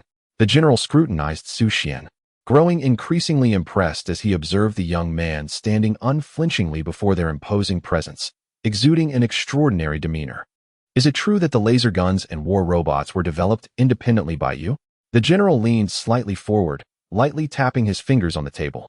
"Think carefully before you respond. I abhor deceitful individuals." Xu Xuan was immediately struck by a profound sense of pressure. The general exuded an undeniable aura of strength. His forward-leaning posture, coupled with a piercing gaze, would likely overwhelm an ordinary individual. Yet, Xu Xuan remained unfazed and calmly inquired, "Can you still find someone capable of developing laser guns and war robots?" The general was thoroughly pleased with Xu Xuan's response, breaking into a smile. "Have a seat. Today, our discussion centers around you." With numerous vacant seats in the conference room, Xu Xuan chose a spot to sit down. Beside him was a middle-aged man who pulled out his phone. "Here, let us connect on WeChat. I'm from the National Security Bureau. If you have any inquiries regarding intelligence, feel free to ask me, and you can also provide me with information." Xu Xuan took out his phone to add the man on WeChat, realizing this connection might prove useful in the future. The onlookers regarded the middle-aged man with curious expressions, seemingly impressed by his social skills. The school leaders were quick to respond as well. "Let us exchange contact information too. If any issues arise at school, you can communicate with me."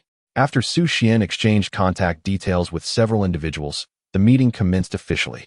The primary focus of today's discussion was Xu Xuan's safety. The general cleared his throat and turned to Xu Xuan. "We will arrange for your security personnel, and their accommodations will be coordinated by the school." The school leaders nodded in agreement. "We will provide Xu Xuan with a separate living space, ensuring not only safety but also convenience for his independent research and development." The principal stated solemnly, "After Xu Xuan develops the laser gun, we have convened several meetings and unanimously agreed to construct a laboratory exclusively for him." Xu Xuan was momentarily taken aback. A private laboratory? The provision of security personnel did not faze him much. In fact, he considered it a potential inconvenience, as he believed he was relatively safe due to his peaceful disposition. However, the prospect of a dedicated laboratory genuinely excited him. Utilizing Professor Huang's lab was acceptable, but it was still not his own. Hesitantly, Xu Xuan asked, "What scale and level of equipment can I expect in this laboratory?" The school leader smiled and replied, "What size of laboratory do you envision?" Xu Xuan contemplated the Xuan-Nv aerospace platform, but quickly dismissed the thought. realizing that the school's laboratory would not be capable of supporting such advanced construction. Is it larger than Professor Huang's?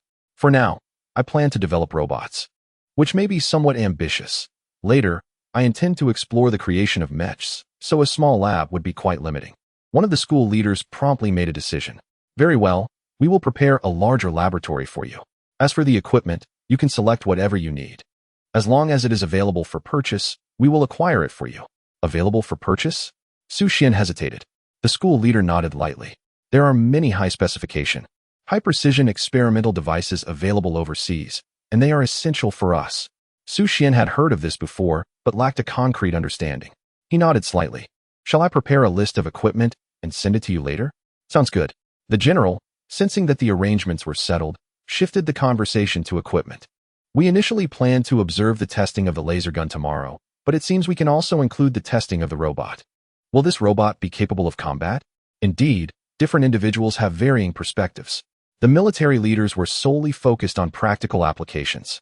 Chapter 28, A Fine Weapon. What the esteemed individual referred to as practical combat is certainly not akin to the street brawls of today. Xu Xuan nodded without the slightest hesitation. For the war robots are capable of confronting a myriad of warfare scenarios. Let us arrange a practical test tomorrow, simulating firearms in a manner that ensures no harm is inflicted. Is that feasible? Indeed, Xu Xuan affirmed. The general turned to He Ping, who had accompanied Xu Xuan into the conference room, and expressed, I eagerly anticipate its performance tomorrow. After which, he waved his hand, signaling the adjournment of the meeting. This assembly was remarkably efficient, lasting less than 10 minutes, yet several matters were discussed. Xu Xuan exited promptly, intending to head to the laboratory, as the robots were currently ill-equipped to handle the realities of firearm combat. An upgrade was imperative before Xu Xuan could leave the office. The previously authoritative general approached him. Young brother, let us exchange contact information. Xu Xuan glanced at the two conspicuous gold stars and recited his phone number. My surname is Lin. Should any urgent matters arise, feel free to call me directly. Understood. Xu Xuan sensed that this interaction was akin to expanding his circle of acquaintances. Upon exiting the office building, a security officer approached. From today forth, I shall be your chief of security. The officer's expression was somewhat complex, as he was tasked with the protection of a student. Moreover, the directive from above had been quite stern, emphasizing the necessity of ensuring Xu Xuan's safety. Xu Xuan followed the chief of security into a camouflage-colored jeep. His first impression was that the vehicle was notably substantial. Even when he pingboarded, the car showed no significant sinking. The chief of security remarked, this jeep has been reinforced to be bulletproof and blast-resistant. In the event of danger, we are to retreat to the vehicle at once. Xu Xuan's expression subtly shifted. Indeed, this apparatus was impressive, yet he believed his safety should not depend solely on such machinery. While it was undeniably formidable against blasts and bullets, a single shot from his laser gun would suffice to compromise it. A thought crossed Xu Xuan's mind. He must develop something to ensure his own safety. However, for today, his priority remained upgrading the robots. Upon returning to the laboratory, he did not rush to code, but instead accessed online tutorials. He Ping possessed the capacity for learning. Today's experience with firearms was essentially a lesson learned from observing those who wielded them. Consequently, Xu Xuan would need to write significantly less code, with only a few patches. He could maintain the combat efficacy of the robots. Amidst his endeavors, a security officer entered his dormitory, meticulously organizing his belongings and delivering them to a separate building prepared specifically for him. His 3 dorm mates had long anticipated this moment. After all, once Xu Xuan developed the laser gun, he had transcended into an entirely different realm. Their only recourse was to strive diligently, hoping one day to keep pace with Xu Xuan's advancements. The primary focus of Xu Xuan's brief upgrade was on He Ping's weapon proficiency and various tactical maneuvers. In future warfare, mastery of weaponry would be paramount. While ordinary individuals wield firearms with significant skill, robots handling guns would be invincible, as they fear no harm and are bound to triumph. Beyond firearms, there was also the utilization of various rocket launchers. Such resources were readily available at school, allowing He Ping to learn directly. Additionally, Xu Xuan contemplated tactical maneuvers and diverse strategies. He felt that much of this information was superfluous, especially during warrior training. Certain rapid evasion tactics prove utterly futile for robots, as evasion is unnecessary. However, There are substantial benefits, primarily on a strategic level. Yet such information is scarce online and in academic institutions. Nevertheless, Xu Xuan possesses this knowledge, albeit it requires considerable effort to articulate. Throughout the night, Xu Xuan busied himself, filled with anticipation. His eagerness for a peaceful practical test surpassed that of others. The larger the scale of this test, the more substantial the demonstration of piece's capabilities and functions. With this expectation, Xu Xuan toiled until 5 in the morning. After resting until 8, he called the captain of the security team before heading to the testing ground. The venue was located off campus, not too distant, a mere half-hour drive. Xu Xuan surveyed the area, quite familiar to him, as it was where he had practiced shooting during military training at the start of the semester. However, those memories were not particularly pleasant.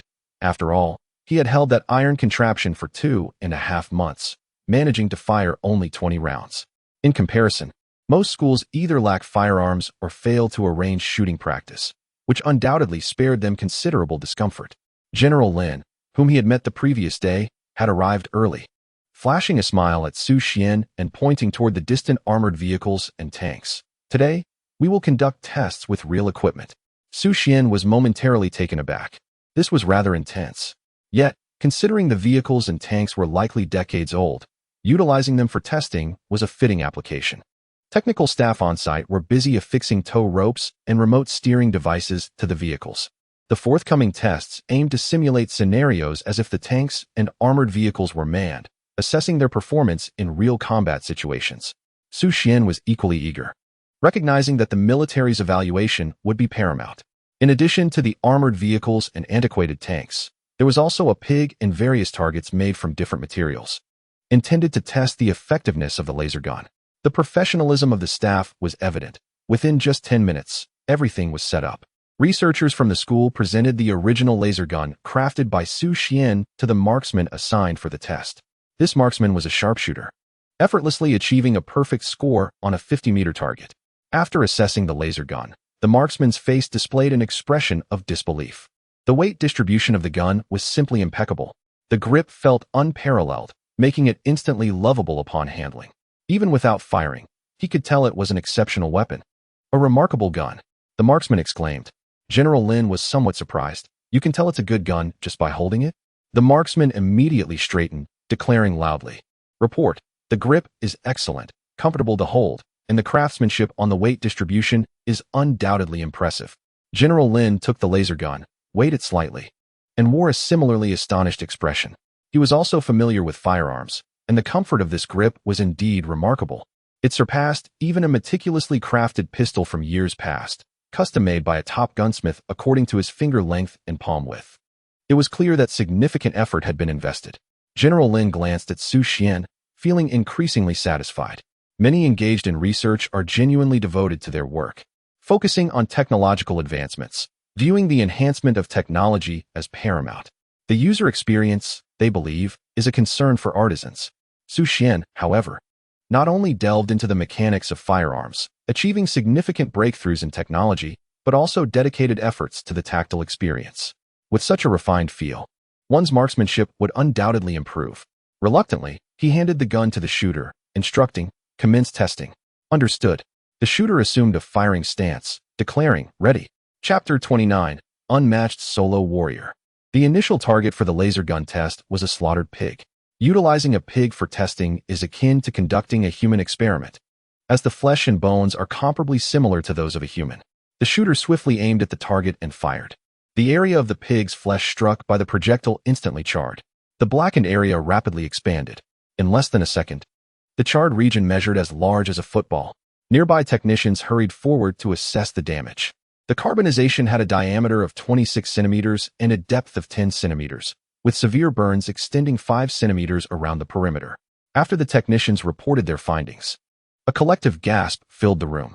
If this weapon were deployed against flesh and blood, a single shot would be lethal, except when striking the limbs.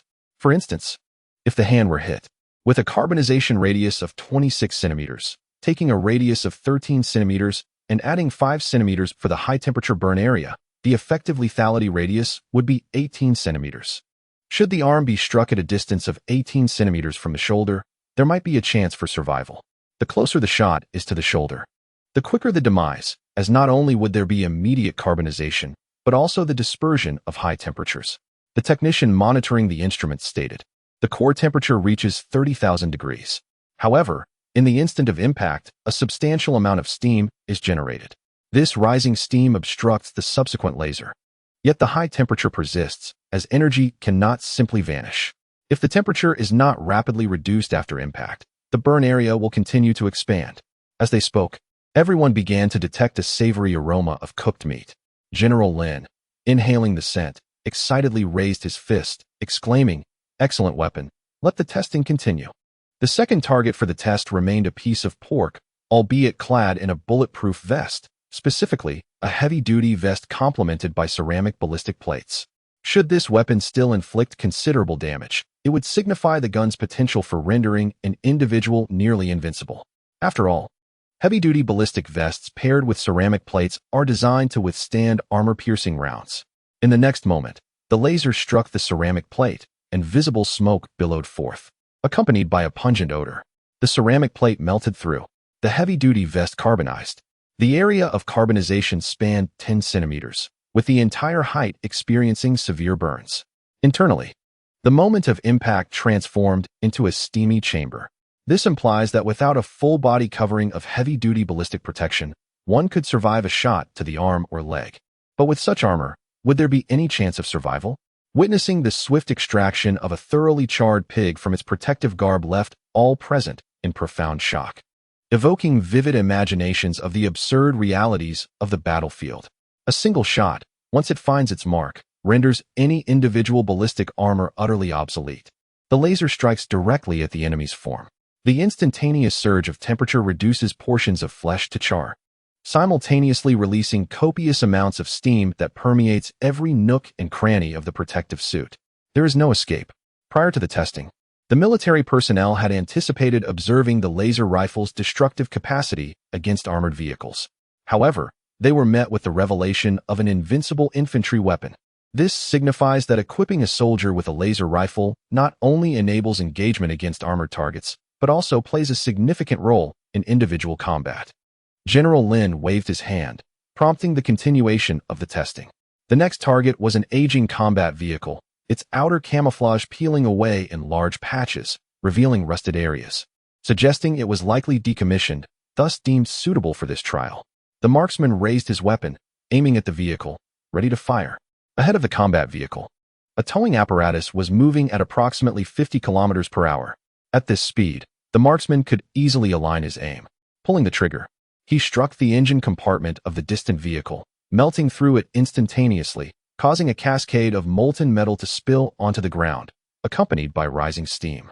Flames erupted from the vehicle, igniting numerous components under the intense heat. A glowing void appeared where the laser had struck. General Lin, puzzled, wondered, wasn't the target the side panel? The marksman calculated the lead instinctively, his expression taut, clearly astonished by the power of that shot. He had not been forewarned of the rifle's formidable might. The vehicle came to a halt, and personnel on site rushed forward to commence data collection from the trial. For the next test, an armored vehicle, which could be simply understood as a combat vehicle enveloped in a thick layer of armor, was selected. Its tires were constructed from solid inner linings, allowing mobility even if the outer, inflatable tires were compromised.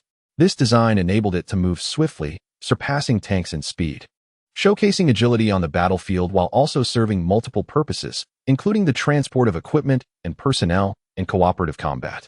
The marksman, hesitating slightly, gazed at the new target, questioning whether the armored vehicle could also be penetrated. As the armored vehicle was towed and began moving at around 50 kilometers per hour, the marksman once again pulled the trigger. This time, he did not calculate the lead. The laser struck precisely at the front door of the armored vehicle. No sound emerged. Only the soft hissing of molten metal dripping onto the ground could be heard. To his astonishment, the door had been perforated completely. This indicated that before the laser rifle, the armored vehicle was defenseless. A single shot rendered it inoperable. It is essential to note that armored vehicles can withstand rocket fire. A soldier armed with rockets poses a genuine threat, a truth he deeply understands.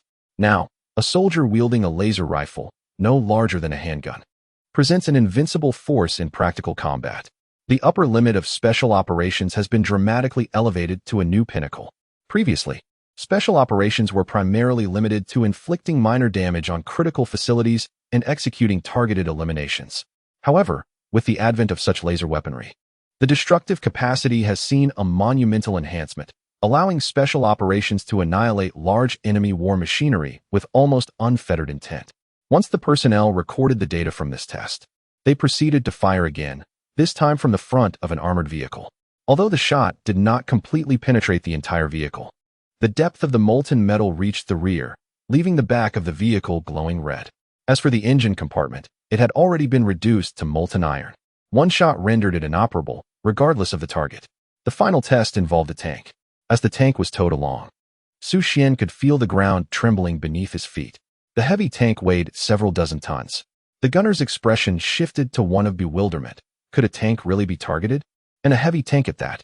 It typically required multiple strikes from anti-tank missiles to disable such a machine, yet here they were testing it with a laser gun. As the tank surged forward, the gunner fired as commanded. It was evident to the naked eye that the thick armor of the tank was melting, albeit only the surface layer, while the inner armor glowed ominously red without being penetrated as in previous tests. Observing this effect, the gunner breathed a sigh of relief. However, in the next moment, a new battery was handed over. Twist the knob to increase the power. Chapter 30, Enlightenment. The surrounding personnel swiftly donned sunglasses. Prior to the test, they were aware that at maximum power, there would be energy dissipation. Some even provided the gunner with a pair of sunglasses. The gunner, now equipped with the laser gun fitted with the new battery, aimed at the tank. Ready. Fire. At the command, a blinding beam of laser erupted forth. Simultaneously, a terrifying wave of energy descended upon the tank. The 20-centimeter thick tank armor was instantly penetrated.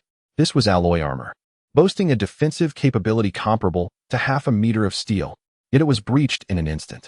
Following that, all internal components of the tank were also melted, along with the opposite side of the laser gun. During the previous test of the tank armor, due to prior depletion, the power had only reached 6 times its normal capacity. This time, with a new battery installed, the power surged to 10 times its standard effectiveness. The results surpassed the earlier trials. Was a rapidly moving heavy tank truly rendered inoperable right then and there? The sheer power of a single shot was terrifying. A collective gasp echoed throughout the venue. As General Lin and others felt their eyes widen in astonishment, they were once again captivated. The limits of individual and special operations had indeed been boundlessly elevated.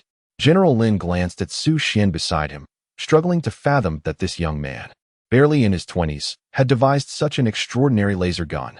On the battlefield, this laser gun would be an invincible presence. What disparity existed between the mass-produced version and this prototype? Xu Xuan contemplated and replied, the power would be halved, but the specifics would only be revealed after testing by Professor Huang and his team upon mass production. General Lin nodded in agreement. A difference in power output of such magnitude between prototypes and mass production was indeed significant. However, considering the impressive capabilities of Xu Xuan's experimental laser gun, a reduction in power by half is still quite acceptable. Let us proceed with the range testing. In order to conduct the range assessment, General Lin escorted Xu Xuan to a high vantage point, where they observed the soldiers below as they tested the weapon's effectiveness at varying distances. Reports echoed through the intercom, relaying results time and again. After numerous trials, it was confirmed that the effective lethal range of a standard attack was 7 kilometers. Beyond this linear distance, the laser lost its capacity to inflict fatal damage on individuals, yet it could still cause extensive burning injuries. The maximum power range test yielded a mere 2 kilometers, as the substantial energy dissipation during the laser's emission limited its reach. Nevertheless, 2 kilometers is already a considerable distance. Furthermore, given that the laser operates at the speed of light, there is no need to calculate lead time. With the addition of a scope, once an enemy appears within the crosshairs, a shot will invariably hit. Unlike conventional firearms, which require consideration of wind speed, humidity, temperature, and target movement, this weapon transforms every user into a sharpshooter, capable of striking precisely where aimed. Upon the completion of the second round of distance testing, the expressions of all present were undeniably complex. It was akin to a revelation. Prior to this, they had only viewed the previous test footage, but now, witnessing the weapon firsthand, they realized it was even more formidable than anticipated. An invincible piece of equipment for individual soldiers. firing from moving tanks and armored vehicles. It exhibited a staggering level of destructiveness. They could easily envision how this weapon would wreak havoc on the battlefield, leaving the enemy in disarray. 7 kilometers away, a lone figure crouching on a hillside with a handgun could inflict lethal damage on the enemy's position. Truly ruthless. General Lin withdrew his gaze and turned to Xu Xuan, expressing, "This has indeed opened my eyes, far exceeding my expectations. The rewards previously granted to you seem insufficient in comparison to your accomplishments. I shall advocate for a bonus on your behalf." Xu Xuan was filled with a singular thought. General Lin is genuinely sincere and dependable. After all, more financial support is always welcome. "Thank you. I owe you my gratitude." General Lin patted Xu Xuan on the shoulder, declaring, "This laser gun has elevated special operations to a new pinnacle."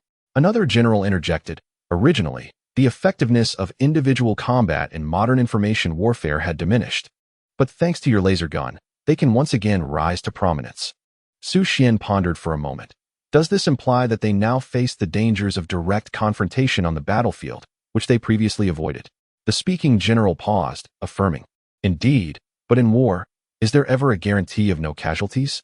"There actually is," General Lin replied with a smile, glancing towards the concept of peace. "If we deploy war robots, there will be no loss of life." Xu Xuan turned his gaze towards peace as well, asking, "Is the testing for peace prepared?" "It is ready, but the testing methodology requires your input. Did we not agree on a practical test, merely substituting with dummy weapons?" Xu Xuan hesitated. General Lin nodded. "However, with dummy weapons, it is impossible to determine how many shots would incapacitate the war robots, leaving us without a clear means to assess victory or defeat.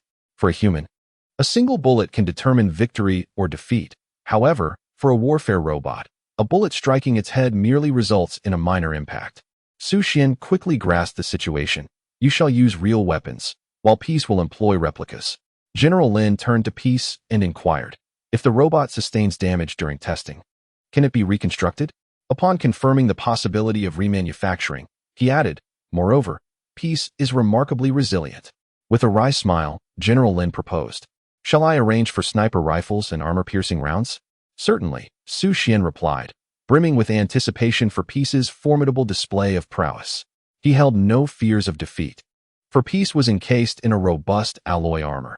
Even an armor-piercing round would only leave a superficial scratch. The warfare robot was equipped with high-speed cameras, enabling it to swiftly evade slower projectiles without sustaining harm. The sole concern lay with laser weapons, which could inflict damage on the robot.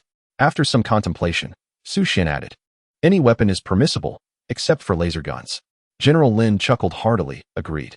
The group swiftly relocated to a new viewing platform, facing a vast open space. In this expanse stood a red brick building, adorned with a flag atop its roof. Surrounding the structure were makeshift barricades constructed from sandbags. Below, a cadre of soldiers meticulously inspected their weaponry, poised for the impending test. The viewing platform now hosted not only the generals who had observed the laser gun test, but also several individuals who appeared to be researchers. Their expressions wide-eyed as they scrutinized Peace, likely experts in robotic studies.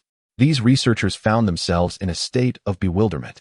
After dedicating extensive time to robotic studies, their first thought upon hearing of a robot test was of robotic dogs or multifunctional battlefield units. They were taken aback to discover that the subject was a humanoid robot. As the robot approached under their watchful gaze, they recognized the limitations of their own humanoid designs, which could barely achieve basic movements. The most advanced iterations could only walk, resembling an unsteady elderly individual. Which laboratory produced this marvel? It is astonishingly advanced. Chapter 31. I am confident. The manner in which it walked led them to suspect it was not merely an algorithm, but rather a sophisticated simulation of posture. Yet, such simulations are prone to disjointedness and stiffness. Additionally, the uneven, muddy terrain below would cause a robot with a fixed walking posture to move awkwardly. As several researchers gathered around Peace for a closer examination, their astonishment grew exponentially. Is this truly a product that could be manufactured at present? General Lin observed the researchers' stunned expressions and inquired, "Is the development of such a robot significantly challenging?" "Indeed," one replied. "If I could develop a robot of this caliber in my lifetime, I would gladly burn my family tree and start anew. This is a product of a new era. I would even believe it to be a creation from the future." General Lin furrowed his brow, previously perceiving the robot as impressive, advanced, and possessing formidable combat capabilities. However, Professor Chow's remarks deepened his understanding of the war robot. Instinctively, General Lin glanced at Xu Xuan, realizing that this young man was far more significant than he had initially thought. Nevertheless, the tests were equally vital. General Lin declared, in the flag-snatching simulation battle, "We shall conduct 2 exercises, one as the attacking force and the other as the defending side. One war robot will confront 20 Special Forces soldiers, who will be armed solely with individual equipment, including handguns, rifles, sniper rifles, and grenades. The war robot will also utilize these arms, albeit in a simulated form." Xu Xuan nodded, stating, "If it approaches within 1 meter of peace, it will be deemed eliminated. I will ensure peace does not engage to prevent complications." "That is reasonable." Professor Lin concurred, having viewed the combat footage of peace from the previous night, aware of the robot's close-quarters combat capabilities. Allowing melee combat could result in his soldier's sacrifice. After further contemplation, Xu Xuan retrieved his computer, adding a stipulation. The robot must not inflict genuine harm on anyone. Once the conditions were sufficiently defined, they could commence the practical exercise. The general turned to Professor Chow and the others, announcing, "We are ready to begin the practical test." Professor Chow reluctantly withdrew his gaze, saying, "Let us proceed with the test. We too wish to observe the robot's performance. By the way, which research institute developed this robot? Who is responsible for its creation?" General Lin pointed to Xu Xuan. "He is a student from the Defense Science Academy and the developer of the war robot." Professor Chow stared at Xu Xuan, utterly incredulous. "So young?" Xu Xuan greeted him lightly. "Hello." Professor Chow remained unresponsive, eventually shaking his head. "Impossible. It cannot be. Who is your teacher?" "No. The teacher would not entrust such achievements to you." "Who is your father?" General Lin waved his hand dismissively. "It has been confirmed. He is indeed the developer. If you doubt it, who else could have created such a robot?" Professor Chow fell silent, racking his brain to exclude the top researchers in robotics, but could not conceive of anyone else. "Let us begin the test." Meanwhile, a soldier approached, handing a simulated weapon to Peace. Professor Chow immediately ceased his preoccupation with the robot's origins, observing the exercise weapon, a simulated practical test. Using fake weapons may hinder the assessment, as it cannot accurately determine the impact of real weapons on the robot. General Lin nodded. Thus, the soldiers will use real firearms while the robot employs simulated ones. Professor Chow's eyes widened in shock, his excitement palpable. "What? That is unacceptable. What if the robot sustains damage?" The other researchers echoed his alarm. General Lin frowned, glancing at Xu Xuan, who remained silent, perplexed by the group's fervent reactions. Professor Chow, regaining his composure, directed his gaze at Xu Xuan. "You manufactured the robot. How can you consent to such testing? At the very least, we should remove the robot's outer shell for a ballistic test." Xu Xuan pondered. "This method of testing is more intuitive and expedient." Professor Chow's expression tightened. "You cannot be a researcher of this robot. You do not possess an intrinsic appreciation for your invention." Xu Xuan remained unperturbed by the skepticism directed towards him, calmly articulating, "Could it be that my lack of concern stems not from a dearth of appreciation, but rather from an unwavering confidence in the belief that individual soldier equipment poses no threat to the war robots?" Professor Chow fell silent in that moment, now convinced that this robot was indeed a creation of Xu Xuan. General Lin observed Xu Xuan with a newfound respect. The tone of his speech was remarkably composed, yet the substance was undeniably audacious. This declaration heightened the anticipation among those present, eagerly awaiting the commencement of the test. Peace swiftly donned the equipment and advanced toward the battlefield, where the soldiers stood ready. Meanwhile, the staff meticulously arranged a multitude of cameras and various data sensors on site to gather as much information as possible from this test. The initial phase of the offensive and defensive battle was a defensive one, pitting one war robot against 20 Special Forces soldiers. Victory for the Special Forces would be secured if they could reach the rooftop and retrieve the flag. Otherwise, the war robot would triumph. Ascending to the rooftop, Peace surveyed the 20 fully armed soldiers below, patiently awaiting the signal to commence. General Lin seized the radio. "Begin." At his command, the 20 soldiers swiftly raised their weapons, aiming at Peace, who stood atop the building, and pulled the triggers. Typically, in such a flag retrieval scenario, they would take cover to avoid being shot at from above. But now the enemy stood exposed, and they opened fire in unison, confidently taking aim. 20 rifles fired simultaneously at peace, yet he remained motionless, pulling the trigger in response. The hail of bullets struck him, leaving only a faint mark on his outer armor. Peace's weapon was a simulated firearm, utilizing lasers to determine hits and assess the situation. After the first shot, the sensor device on one soldier's head began to emit smoke, indicating elimination. This was soon followed by a second and third soldier. Amidst the barrage, Peace stood resolute, each trigger pull resulting in the removal of an adversary, as if he were the harbinger of death itself. In rapid succession, he eliminated 8 soldiers, prompting the remaining 12 to recognize the gravity of the situation. They quickly sought refuge behind cover, realizing that their bullets were ineffective against the robot.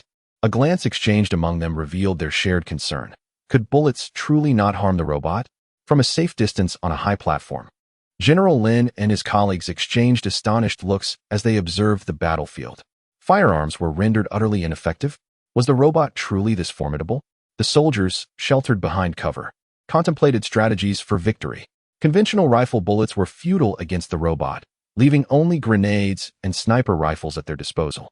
2 snipers exchanged glances, acknowledging the challenge. It's difficult to shoot. You'll need to create conditions for us. With a dual-pronged approach, 10 soldiers would advance towards the building and throw grenades. Upon hearing the signal for the grenades, the snipers would open fire. Chapter 32. Is it secured? The tactic was established, and one soldier slowly rose from behind cover, then abruptly darted diagonally forward. This represented the fastest tactical movement from one point to another. Under normal circumstances, such rapid speed, combined with a sudden charge, would leave the enemy unable to react. Yet their adversary is a war robot. Boom. Smoke billows as the soldier who just charged forward is eliminated. The remaining 11 individuals wear grim expressions. Charging forth proves futile, for the robot's response is swifter than that of humans. Tactical maneuvers are rendered ineffective. Our chances of victory hinge upon the rate of fire. Together, we dash towards the building, our sole opportunity for triumph. As we advance, a sniper reveals himself to strike. Excellent. Just as the 9 soldiers prepare for the incursion, they observe a black sphere descending. A grenade. The war robot has deployed the grenade faster than they could react. The grenade is a ruse, landing silently, yet its false nature possesses a designated impact zone. As the smoke rises, for individuals within the grenade's lethal radius find their helmets clouded in vapor, marking them as casualties. The remaining soldiers feel a sense of despair. How are they to combat this? From the stands, all witnesses can clearly observe the robot's maneuvers. From over 200 meters away, it throws a grenade that lands precisely before several soldiers. How can one fight against this? It is sheer domination. Watching their comrades fall, the remaining soldiers cease communication. Further dialogue would only lead to more grenades. They simultaneously rise and charge toward the low building. Just as they stand, one soldier's head erupts in a cloud of smoke. Then a second, and a third. Nevertheless, during this process, the group draws ever closer to the low building. 2 snipers also ready their rifles. Yet, as the sniper rifles are set, both snipers are eliminated. Ultimately, only 2 individuals manage to reach within 100 meters of the low building, only to have smoke billow from their heads as well. In under 3 minutes, all are lost. They rushed a mere 100 meters at the cost of their lives. Bewilderment, frustration, and helplessness consume the 20 special operatives. As elite soldiers, they have never encountered such a battle. The disparity is staggering, teetering on despair. In the stands, a group of generals rises, their faces etched with shock. The robot not only disregards bullets, but also displays extraordinary accuracy, scoring headshots with every shot, none wasted. Moreover, it possesses the strength to hurl grenades over great distances. Under normal conditions, a soldier can throw a grenade merely 30 to 50 meters. This robot effortlessly tosses them 200 meters, and it is evident that this is not its limit, given the casual manner in which it does so. How can one compete? Even 100 elite soldiers would struggle to approach it. On the battlefield, devoid of missiles, artillery, tanks, and other weaponry, this singular war robot is a devastating weapon. If this harbinger of destruction were wielding a laser gun, the implications are unimaginable. Should we continue testing? One general inquired. Given the current situation, the outcome of the tests is undoubtedly predictable. General Lin pondered. He too felt the tests would yield little value, yet to this point, the combat capabilities of the robot remain unassessed. Xu Xuan contemplated and suggested, "Let us heighten the stakes for peace. How about if peace is struck 3 times, we lose?" All gazes turned towards Xu Xuan, incredulity etched upon their faces. It is essential to recognize that during the recent confrontation, the defensive capabilities of peace played a pivotal role in its swift victory.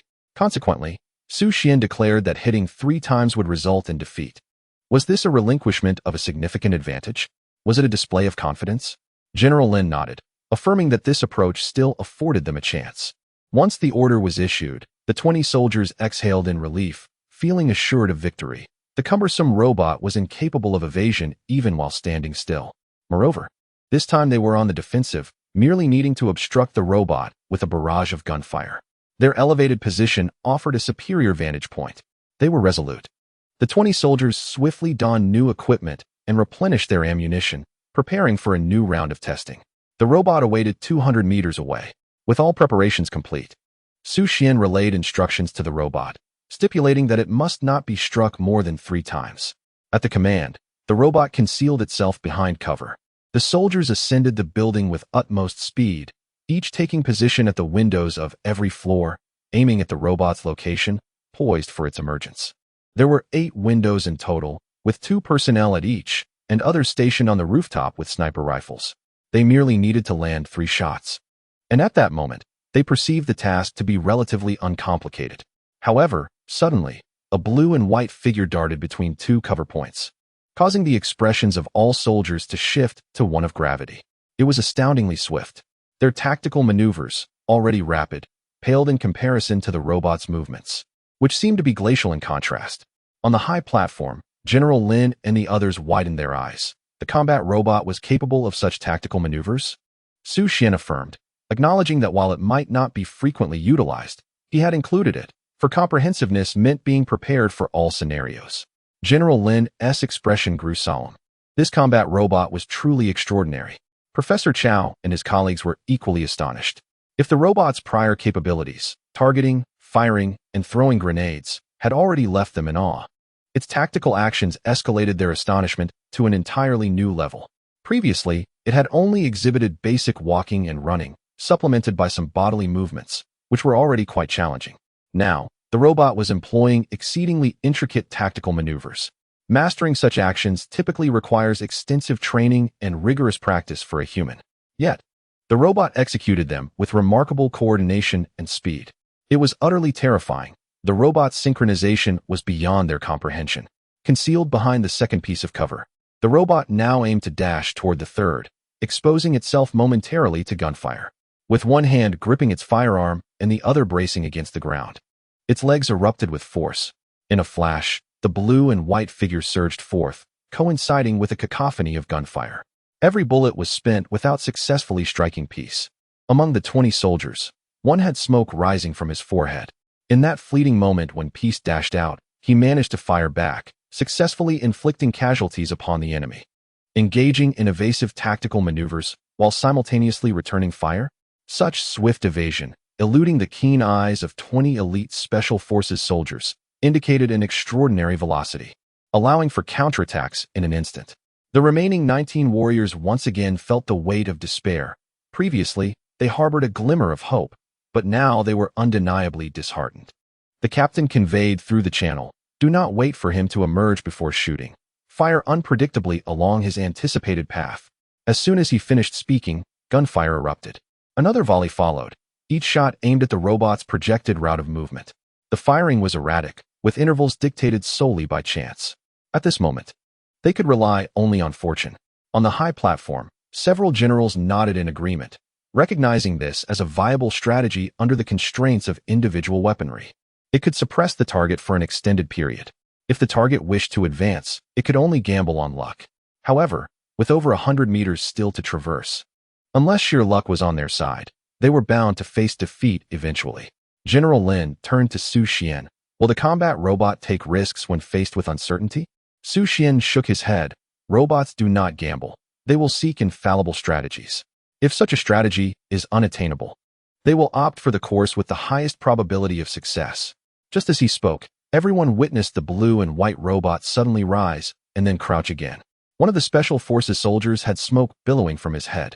The robot did not gamble. Instead, it chose to retaliate with astonishing speed and reflexes. In the face of being targeted, it opted for swifter reactions and more precise marksmanship to eliminate its adversary first. With one fewer soldier on the flag-guarding team, morale took a hit. Were they truly being subdued by a single robot? The robot's actions left those observing from the platform in utter disbelief. It seemed as if the robot possessed cognitive capabilities, capable of executing unexpected maneuvers. The robot surfaced once more, opened fire, and then sat down, all in less than half a second. The soldiers suffered another casualty, yet they found themselves powerless. There was no way to aim and fire within half a second. At a closer distance, they might have been able to fire randomly and hit their target, but at 200 meters, how could they succeed? The captain spoke in a low tone. Fall back behind the windows. When the target is within 80 meters, throw grenades.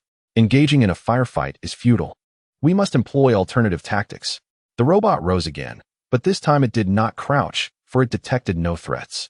However, the absence of gunfire did not imply a lack of aggression.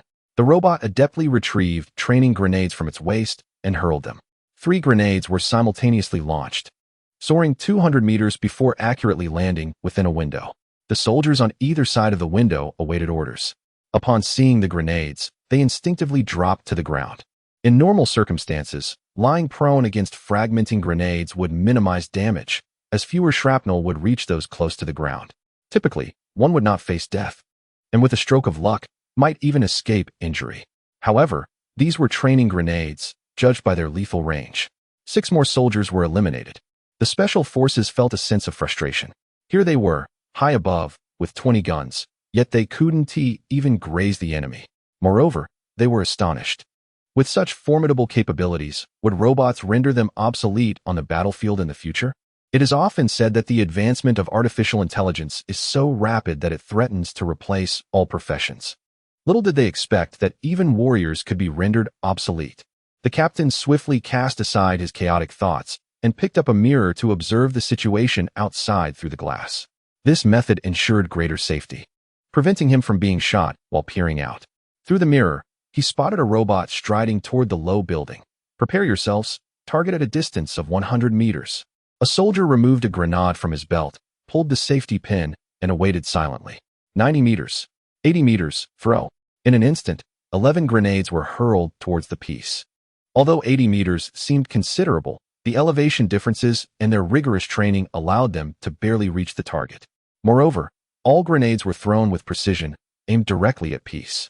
Observing the grenades suspended in the air, Peace suddenly surged forward, covering 20 meters in a mere second. When the grenades landed and detonated, Peace had already exited the blast radius. The captain noted the blue and white figure rushing toward them and quickly announced, 50 meters, 30 meters, seal the door.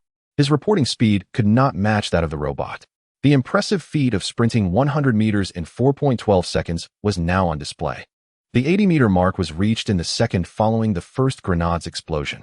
Another 11 grenades descended, this time to seal the door. However, their response was still sluggish. Had they thrown the grenades simultaneously with the captain's commands, they might have effectively sealed the door. But in real combat, speaking consumes precious time. Invincible entered the building, and only then did the sounds of the grenade's explosions erupt behind him. General Lin seized the radio. Exercise concluded. You have lost. Lower your weapons. Continuing would serve no purpose and would only endanger the soldiers. Firing at close range could result in bullets ricocheting off the robot, posing a significant risk of collateral damage to the walls and unpredictably deflecting in unknown directions. The test results were conclusive, and there was no need to prolong the exercise. They had witnessed the formidable strength of the war robots. The presence of such machines on the battlefield would indeed wield overwhelming dominance. Xu Xuan also retrieved his phone. Mission complete. Return. Peace received the command remotely and began its journey back.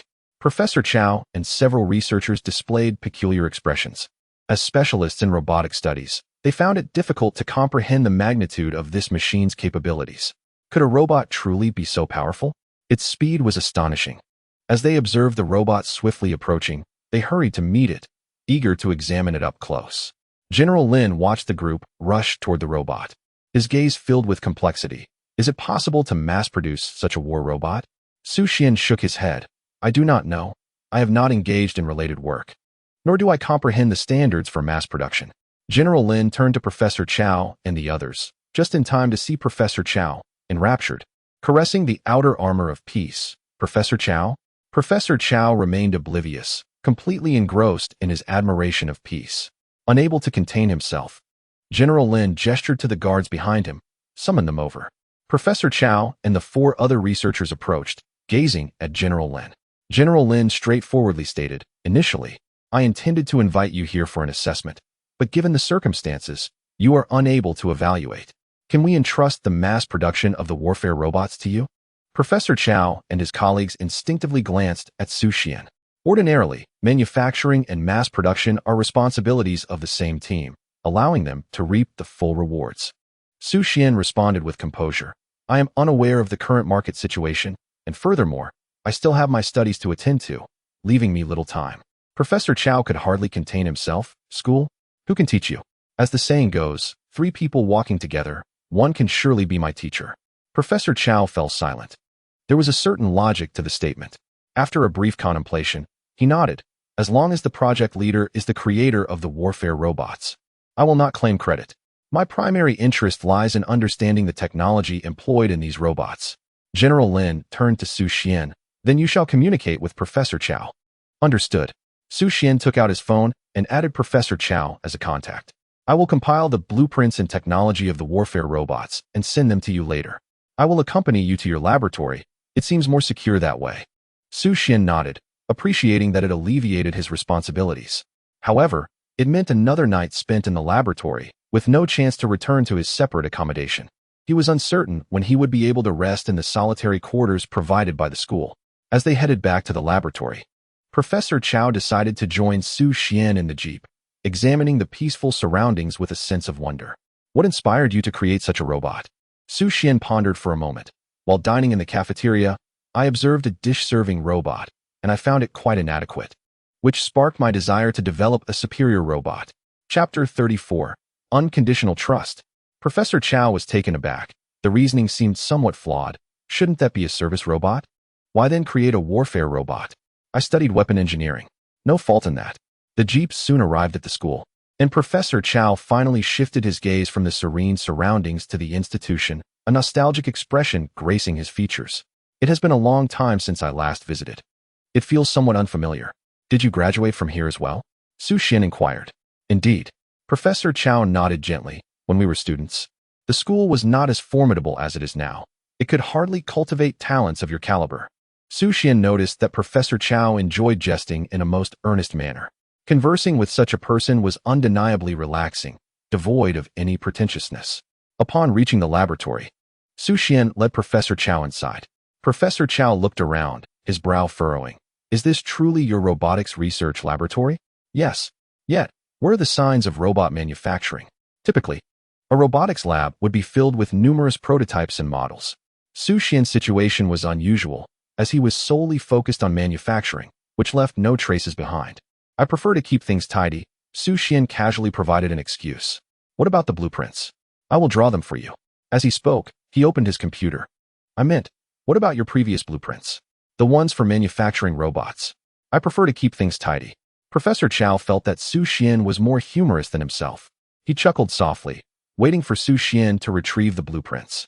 After a brief moment, he observed Xu Xuan diligently sketching the robot designs on the computer with remarkable speed and evident skill. As he drew, he annotated the blueprints with precise values.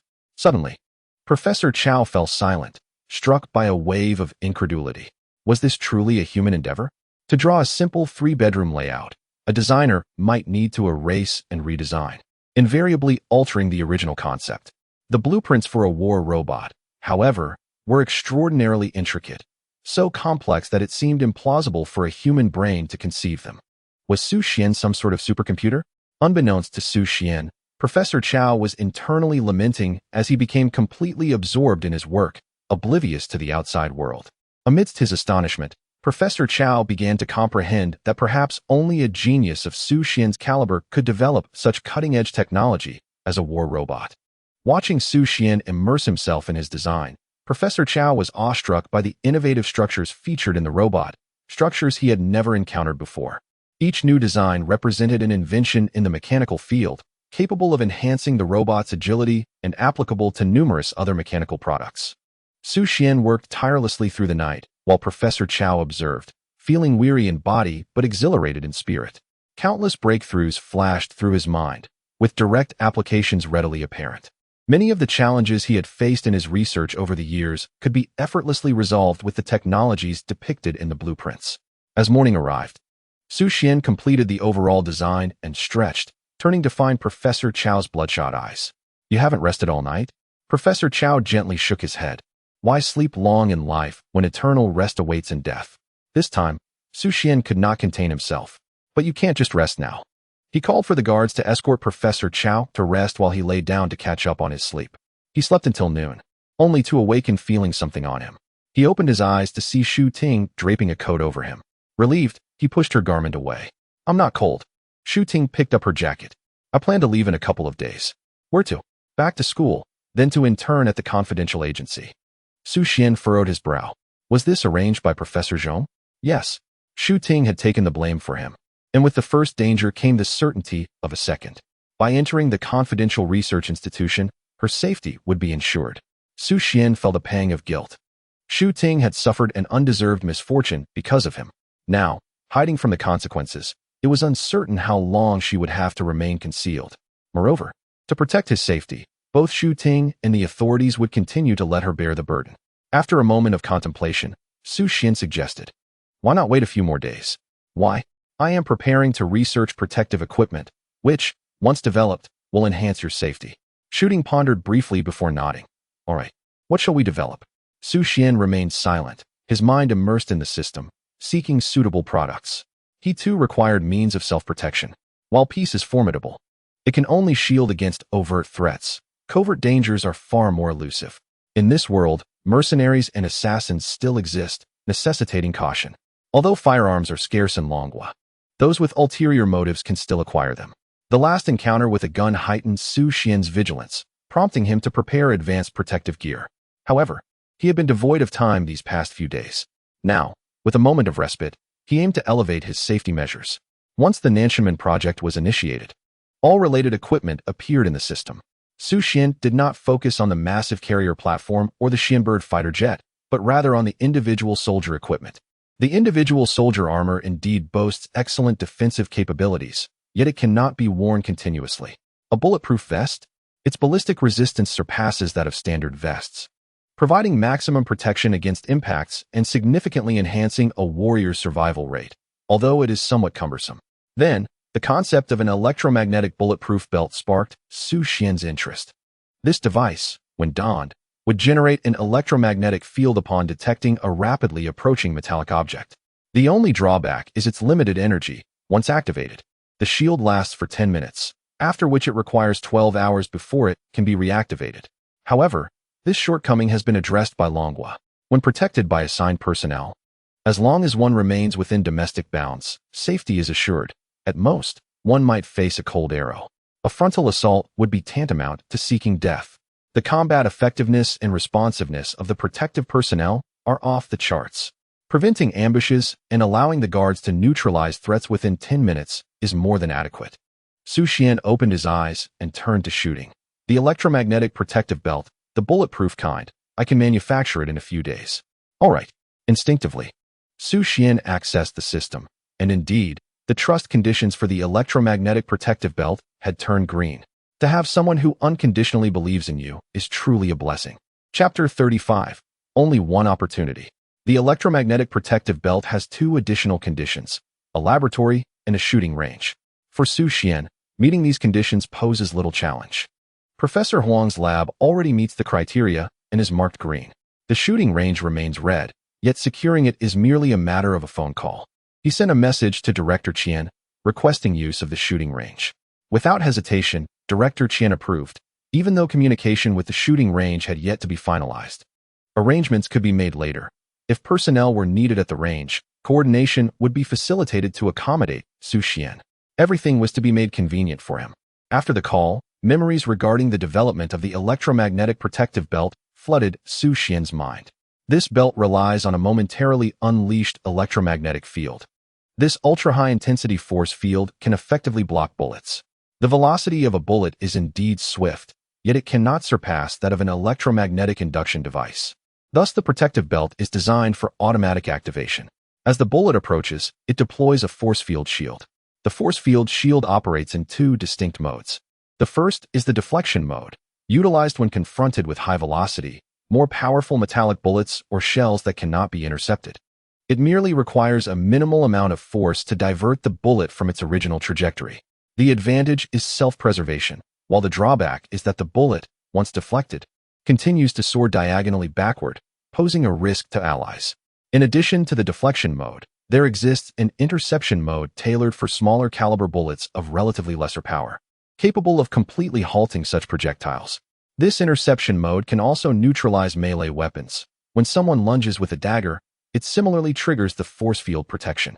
Moreover, the electromagnetic technology employed in the protective belt transcends Xu Xuan's comprehension, elevating the application of electromagnetic technology to an entirely new level. Although the manufacturing difficulty is considerable, the core component is no larger than a firework box, thereby not consuming excessive time. After 10 minutes of memory absorption, Xu Xuan commenced the fabrication of the electromagnetic protective belt components.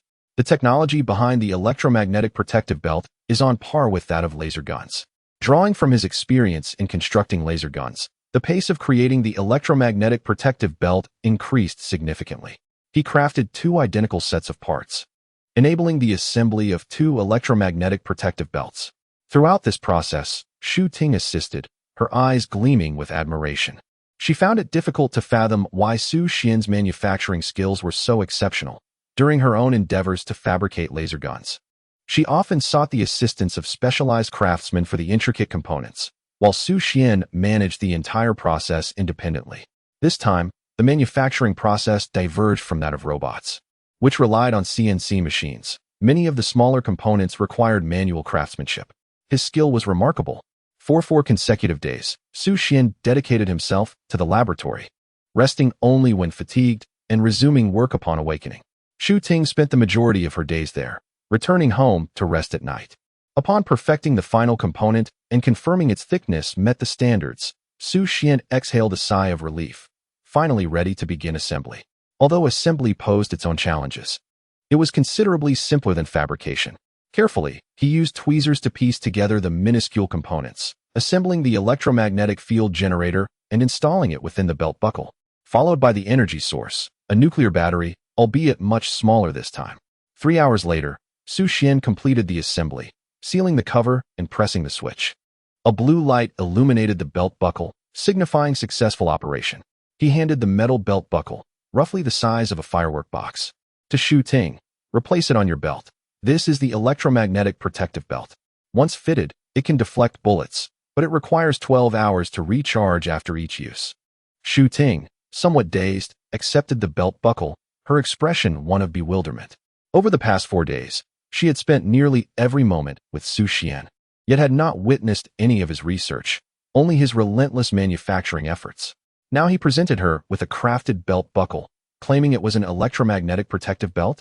Xu Ting steadied her mind. Do we need to conduct a test? No need, Xu Xuan replied, lowering his head as he continued to craft the second electromagnetic protective belt. Despite the absurdity of the situation, Xu Ting chose to place her faith in Xu Xuan. After all, having a talisman of sorts was not without merit. After replacing the belt buckle, she bid farewell to Xu Xuan and stepped outside. The guards had been waiting for quite some time, and they escorted Xu Ting to a vehicle, departing from the school. Under normal circumstances, Xu Ting would not be entitled to a security detail. But given that she was bearing the burden of blame, danger loomed at every corner, particularly since it had been several days since the news broke. Foreign forces had ample time to prepare for action. Ensuring Xu Ting's safety necessitated the presence of guards. The armed escort drove a bulletproof vehicle, returning Xu Ting to school. As soon as the car left the campus, a vendor at a food stall outside lowered his head and whispered, "The target has exited the school." There are 3 vehicles in total, with a maximum of 14 guards. Immediately, complaints echoed through the communication channel. It seems we may not have an opportunity to act. The target is about to enter the highway. Follow closely and seek an opportunity. A 7-hour highway journey presents a single chance, and only one chance. Inside the bulletproof vehicle, Xu Ting sat in the center of the back seat, flanked by female guards.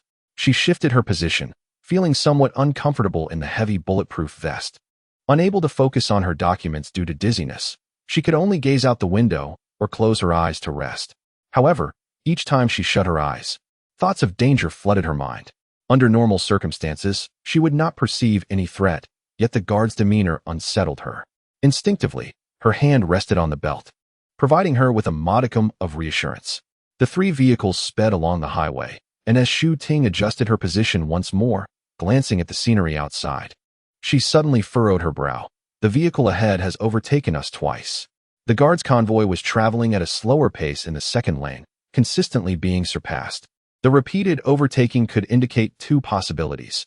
Either the vehicle had entered a service area for a brief respite and would catch up later, or it had mistakenly exited the highway and re-entered.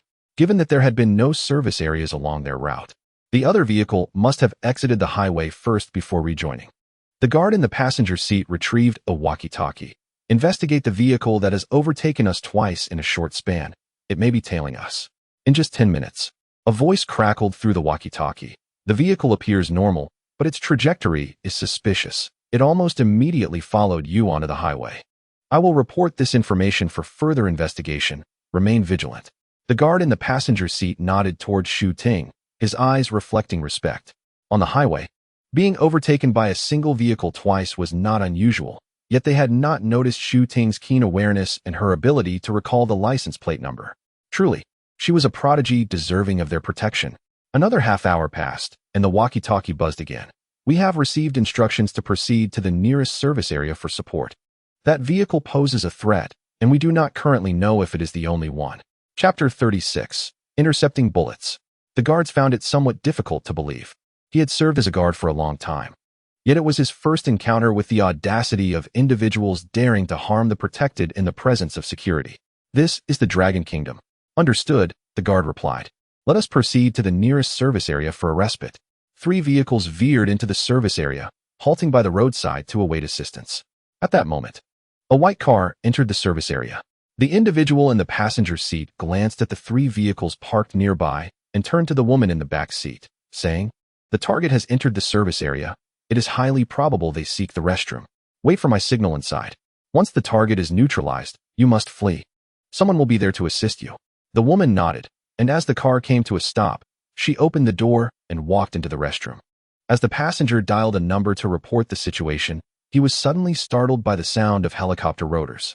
Instinctively looking up, he spotted 3 helicopters approaching, their camouflage exteriors indicating they were military armed helicopters.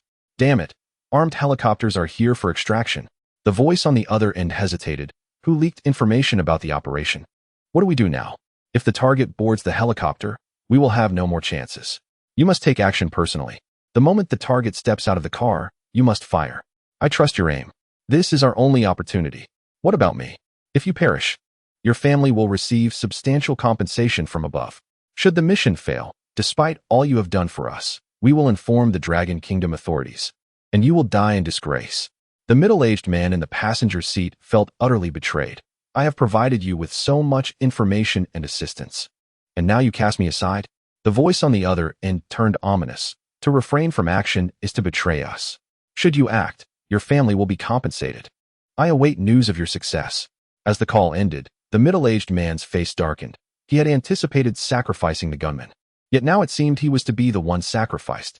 With the armed helicopters drawing ever closer, he was filled with regret, realizing he had unwittingly become a pawn in this game. Years prior, he had sent his wife and children overseas, and now he found himself in a precarious situation. At least, if he fought, they might still survive.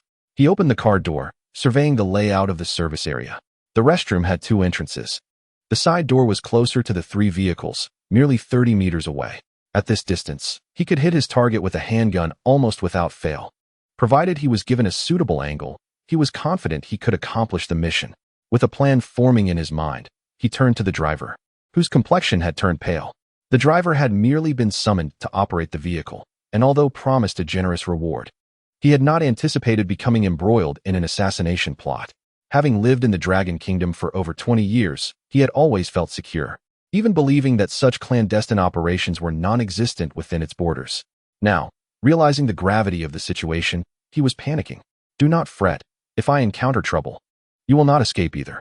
If I complete the task and return to the car, accelerate onto the highway, there is a chance of survival. Understood.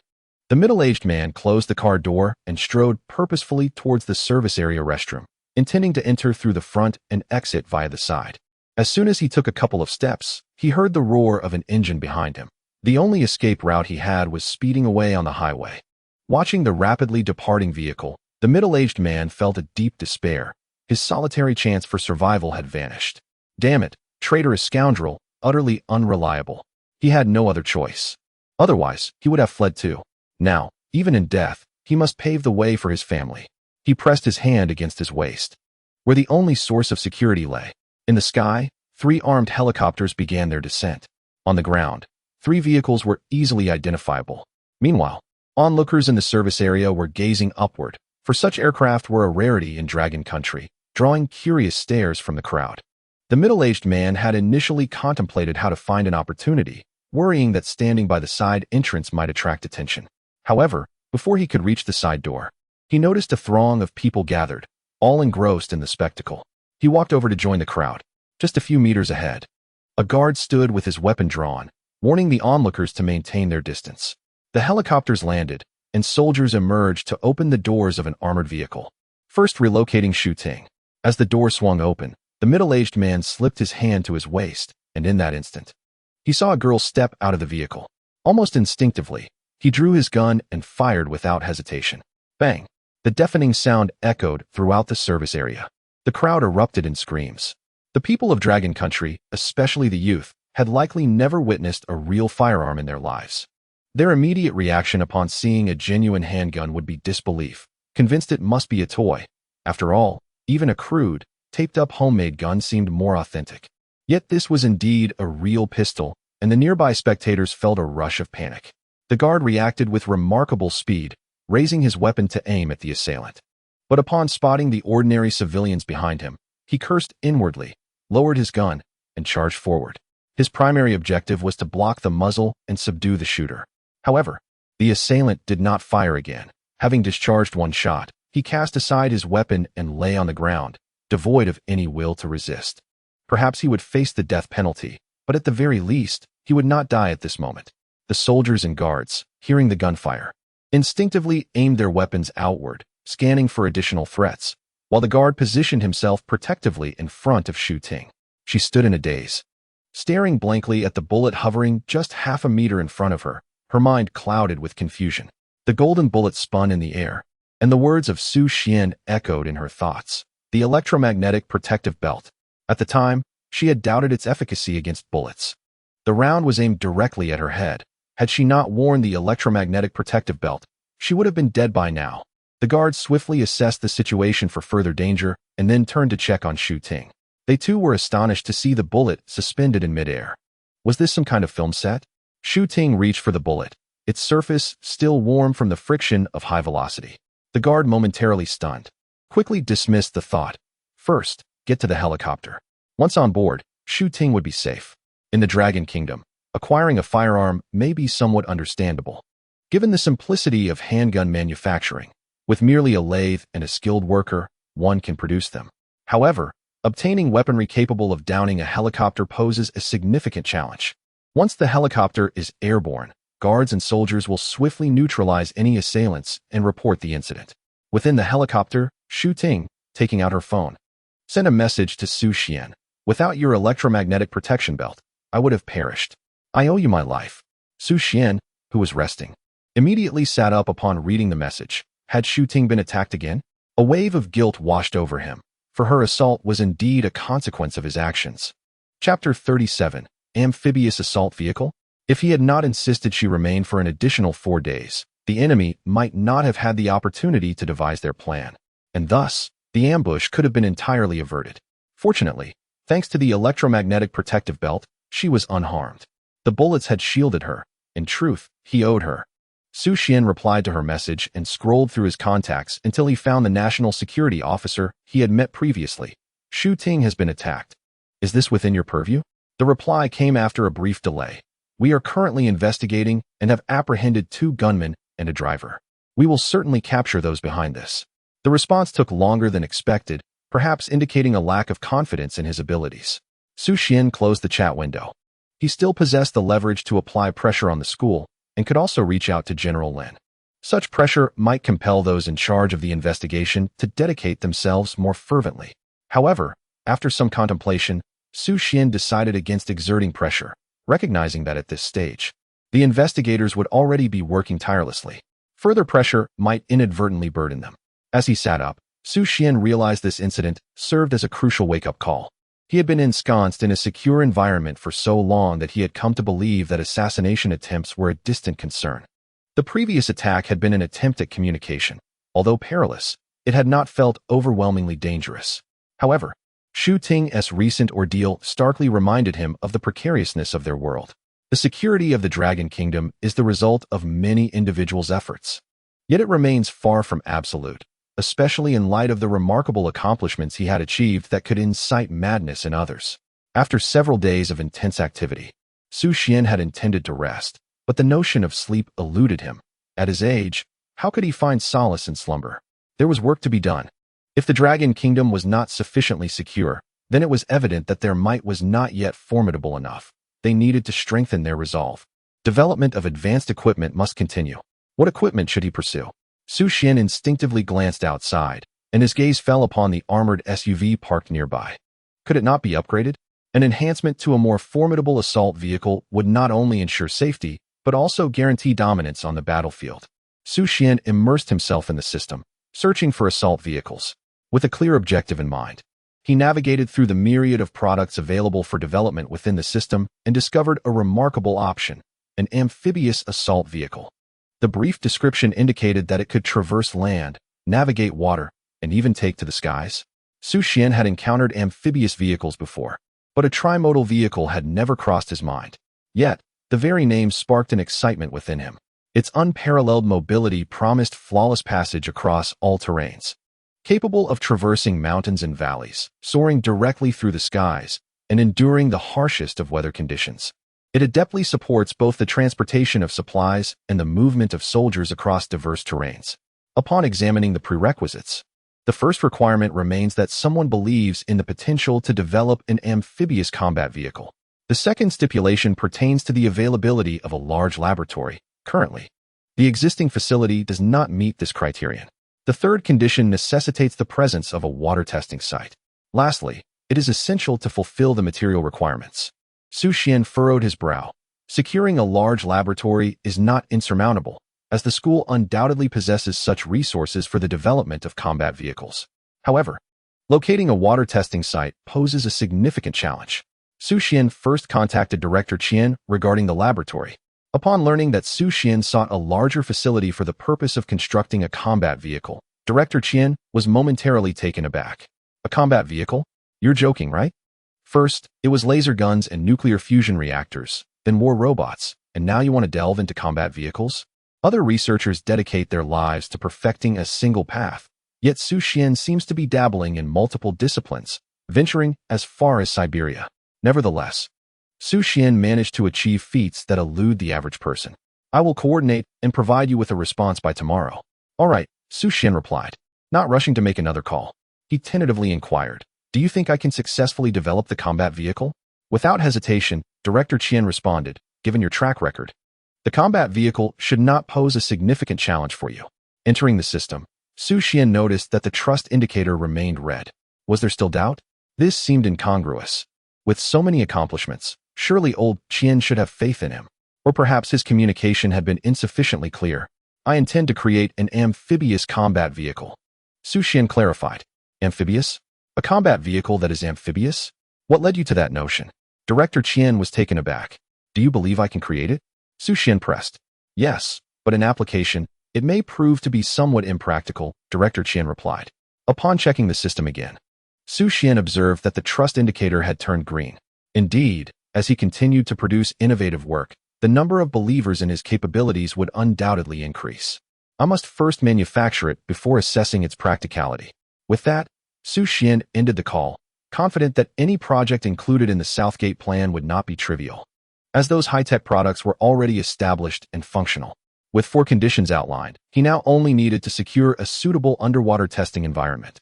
Xu Xuan contemplated his next steps, deciding to wait for the laboratory to be ready before devising a solution. Seizing the opportunity to rest before commencing the next phase of research, he tidied up his personal belongings in the lab and exited. "Take me back to my dormitory," he instructed, climbing into a jeep. The guard drove him across the campus to the designated single accommodation arranged for Xu Xuan, primarily for his protection and to provide enhanced living conditions. It had been a week, yet this would be his first visit to the dormitory. The vehicle navigated a considerable distance within the campus, far removed from the teaching and dormitory buildings, until Xu Xuan spotted a lake. The car circled the lake before halting in front of a standalone building, constructed along the lakeshore. Until the vehicle came to a halt, Xu Xuan remained oblivious. "I reside here?" "Indeed." Xu Xuan gazed at the expansive artificial lake directly in front of the courtyard, lost in thought. It was not merely the picturesque scenery that captivated him. Rather, the realization that this could serve as an ideal testing ground was paramount. Upon entering the system, Xu Xuan discerned that the conditions for the experiment had been met. Now, it was merely a matter of awaiting Director Qian's arrangement of the laboratory. Once everything was settled, Xu Xuan felt considerably uplifted. As he stepped into the courtyard, the first sight that greeted him was the grand hall. To the left, a door led into the bedroom, which boasted a spacious 2-meter-wide bed. Within the courtyard building, both a bathroom and kitchen were readily available. The second floor remained unoccupied, signifying that Xu Xuan had the freedom to pursue his desires. The living conditions were extraordinarily splendid. Seated on the sofa in the living room, Xu Xuan suddenly felt compelled to call Xu Feng, inviting him over for a visit. Otherwise, it would be akin to wandering in splendid isolation. The assassination incident in Longhua had more severe ramifications than Xu Xuan had anticipated. Although the news had not permeated the general populace, only those directly involved were privy to it, and they had been cautioned against disclosing any information. However, at the official level, the knowledge was widespread. Within 10 minutes of the assassination, the 2 gunmen had been apprehended, and within 20 minutes, the driver fleeing on the highway was also captured. Subsequently, following the leads from the 3 individuals, cooperation from various locales ensued, and within 3 hours, all involved in the operation, including those who had been surveilling, were apprehended, a total of 17 individuals.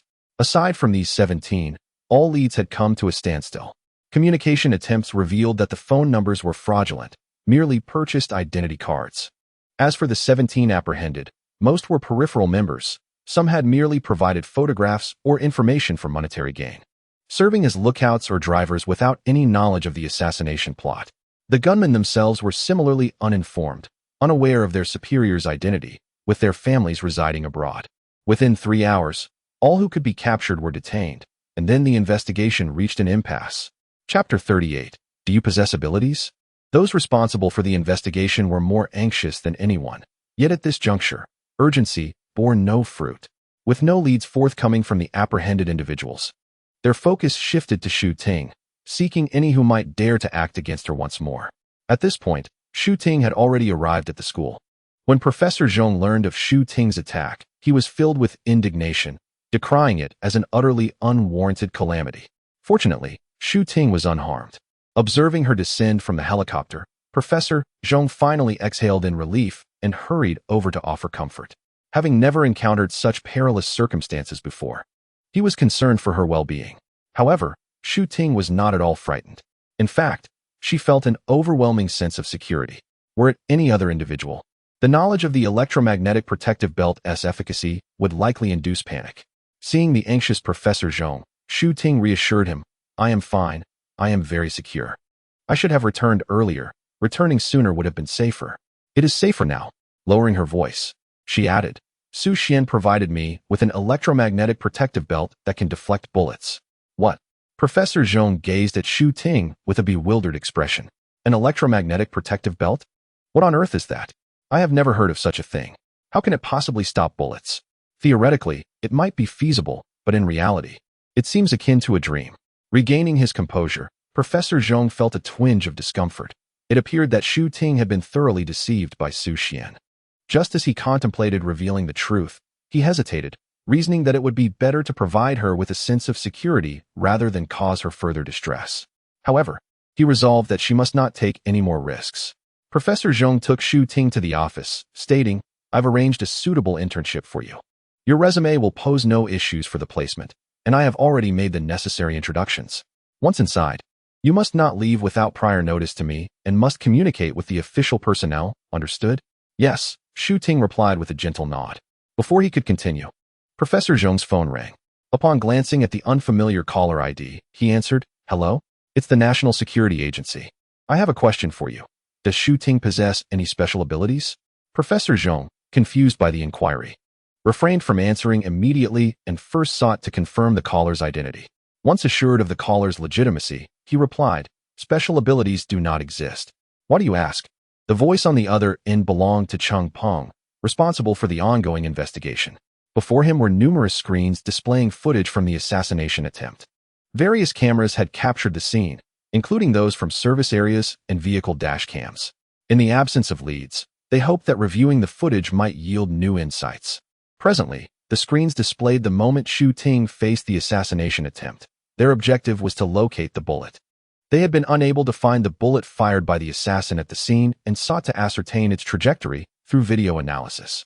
Suddenly, someone noticed an overlooked detail. Xu Ting had reached out into the air. Upon magnifying the footage for closer inspection, it became evident that a bullet was indeed present in midair. After the gunshot, the bullet appeared abruptly, hovering before Xu Ting, before she grasped it firmly. What could this possibly be, if not a special ability? In light of such a phenomenon, the importance of action investigations seemed to pale in comparison. Hearing Professor Zhong's denial, Cheng Peng decided to apply some pressure, stating, "There is no need for pretense. I understand that you are concealing Xu Ting's abilities for her protection. However, you can trust us completely." Professor Zhong turned back to Xu Ting, visibly perplexed. "Do you have special abilities?" Xu Ting replied, "Special abilities?" Observing her expression, Professor Zhong realized she was not deceiving him. She was completely unaware of any abilities. "Wait for me." Cheng Peng decided to meet in person. After hanging up, Professor Zhong looked at Xu Ting. "The National Security Agency has contacted me, claiming that you possess special abilities." At that moment, Professor Zhong felt a flicker of doubt, primarily because the caller was from a high-ranking position within the agency. Surely, they must have some basis for their inquiries. Xu Ting appeared utterly bewildered. What special abilities? Professor Zhong confirmed that Xu Ting would not lie. Having been by his side since childhood, she had no reason to do so. "Please come to my office while we wait for Director Cheng," he instructed. Cheng Peng arrived directly by plane, not only to investigate the individuals behind the team that had attacked, but also out of genuine interest in supernatural abilities. After 3 hours of travel, including a flight and car ride, Cheng Peng entered Professor Zhong's office. Upon his arrival, Professor Zhong rose and said, "Director Cheng, please take a seat." Cheng Peng, however, remained standing and turned his gaze toward Xu Ting, stating bluntly, "The assassin was an expert marksman. Given the distance, you should not have survived. How did you manage to halt the bullet in midair?" Professor Zhong, listening intently, widened his eyes in realization. He recalled Xu Ting's mention of an electromagnetic protective belt. Could it be true? Xu Ting glanced at Professor Zhong and asked, "Can I disclose this?" "Yes, you may." He nodded in agreement. Cheng Peng observed the exchanged looks between them, his expression shifting. "Is this truly a supernatural ability?" Xu Ting scoffed. "We are researchers who adhere strictly to scientific principles. There are no supernatural powers involved." Cheng Peng hesitated, questioning, "Science?" Xu Ting gestured to her waist. "I am wearing an electromagnetic protective belt." Cheng Peng appeared bewildered. He had never heard of such a device. Has the world advanced so rapidly? "May I take a look?" "Just a moment." Xu Ting entered the restroom and emerged holding the belt. "This is it." Cheng Peng hesitated. "Can this really stop bullets?" "Indeed. It detects the rapid approach of metallic objects through electromagnetic induction and deploys a protective energy field to intercept them." Cheng Peng was taken aback, struggling to comprehend the explanation, as if he were listening to an incomprehensible lecture. Meanwhile, Professor Zhong's eyes were wide with astonishment. He understood the concept, but found it implausible. What kind of strength would an electromagnetic field need to possess to stop a bullet? Such capabilities were beyond current electromagnetic technology. He would rather believe that Xu Ting possessed some supernatural ability. Cheng Peng took the belt and couldn't help but ask again, "Can this truly provide bulletproof protection?" "It generates a shield that lasts for 10 minutes and requires 12 hours to recharge." Peng was astounded. This was the ultimate tool for assassination prevention. However, Professor Zhong remained skeptical, as such technology could not exist under normal circumstances. First, the instant activation of the device seemed improbable, while electromagnetic waves travel at incredible speeds. A bullet flies at a much slower pace, akin to a tortoise's crawl. How could the electromagnetic device activate so swiftly, detecting a bullet and instantly deploying a defense? Impossible.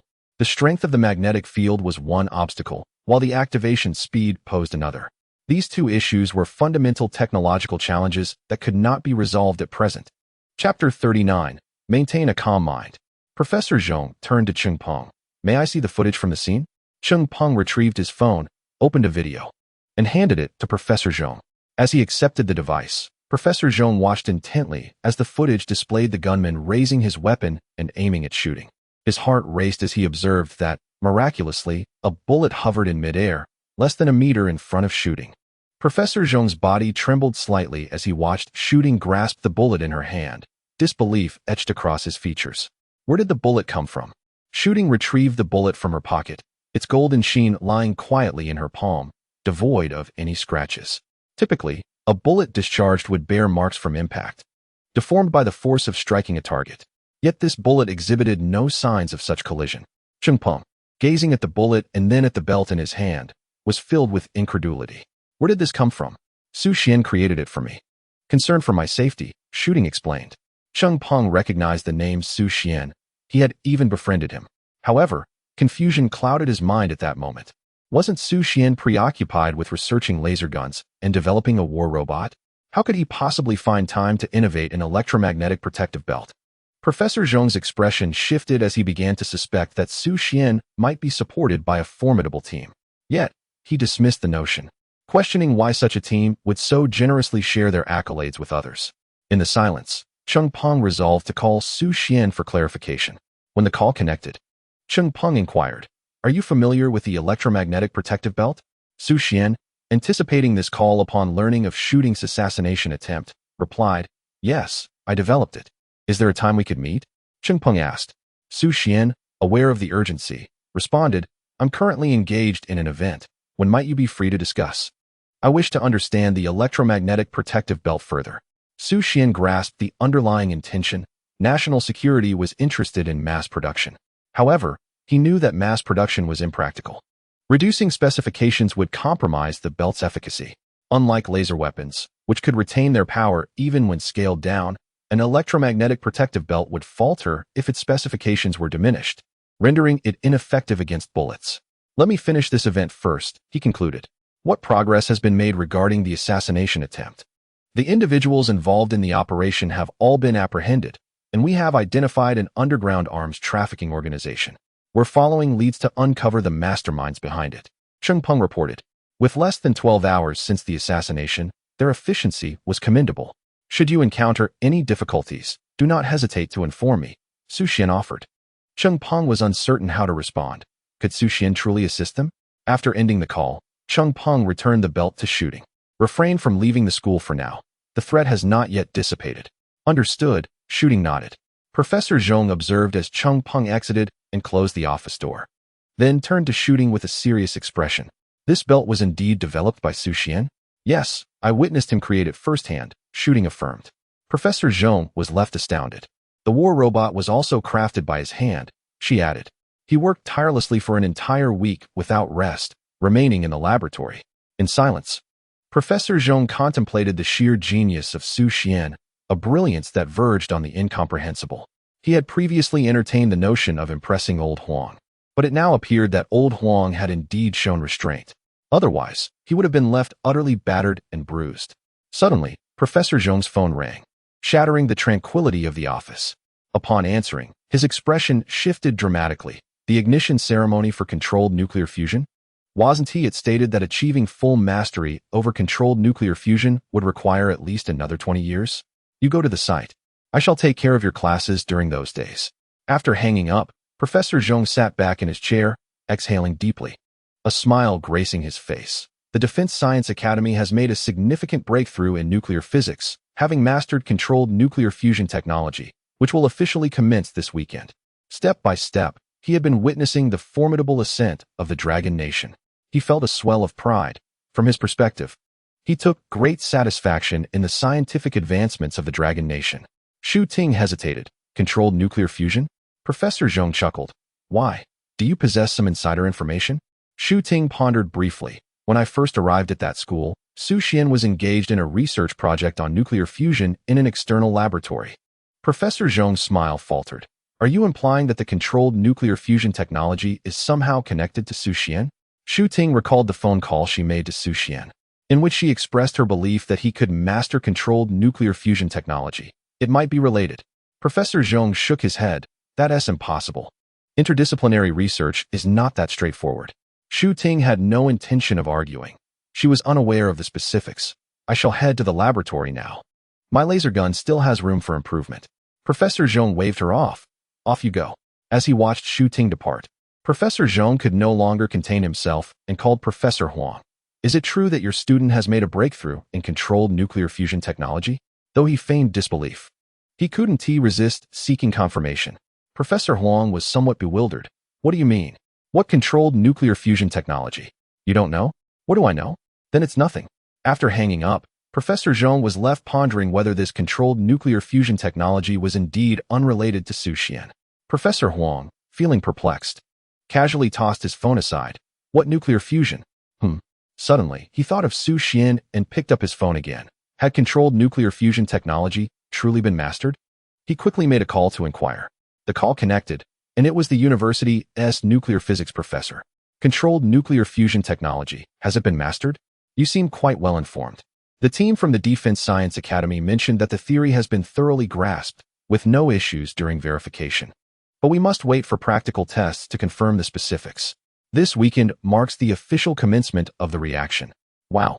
Professor Huang thought of Xu Xuan. The timing felt rather uncanny. He hurriedly called Xu Xuan to ask about the situation. The call connected, and Professor Huang cautiously inquired, Are you aware of the controlled nuclear fusion test? He refrained from directly asking if it was Xu Xian's breakthrough, as he was concerned it might upset him if it were unrelated. Yes, I know. I'm almost at the research institute now. They invited me to come and take a look. Professor Huang offered a slight analysis, and Xu Xuan, having been invited to observe, likely did so out of courtesy. It was anticipated that many researchers and academicians specializing in nuclear physics would receive similar invitations. Thus, the research outcomes were presumed to be largely unrelated to Xu Xuan. With this thought in mind, Professor Huang consoled him. Maintain a proper mindset and keep a sense of equanimity. It is not a significant matter. Xu Xuan felt a warmth within.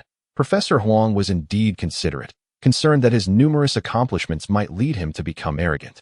I will certainly maintain a humble attitude. Chapter 40. Striving for Perfection.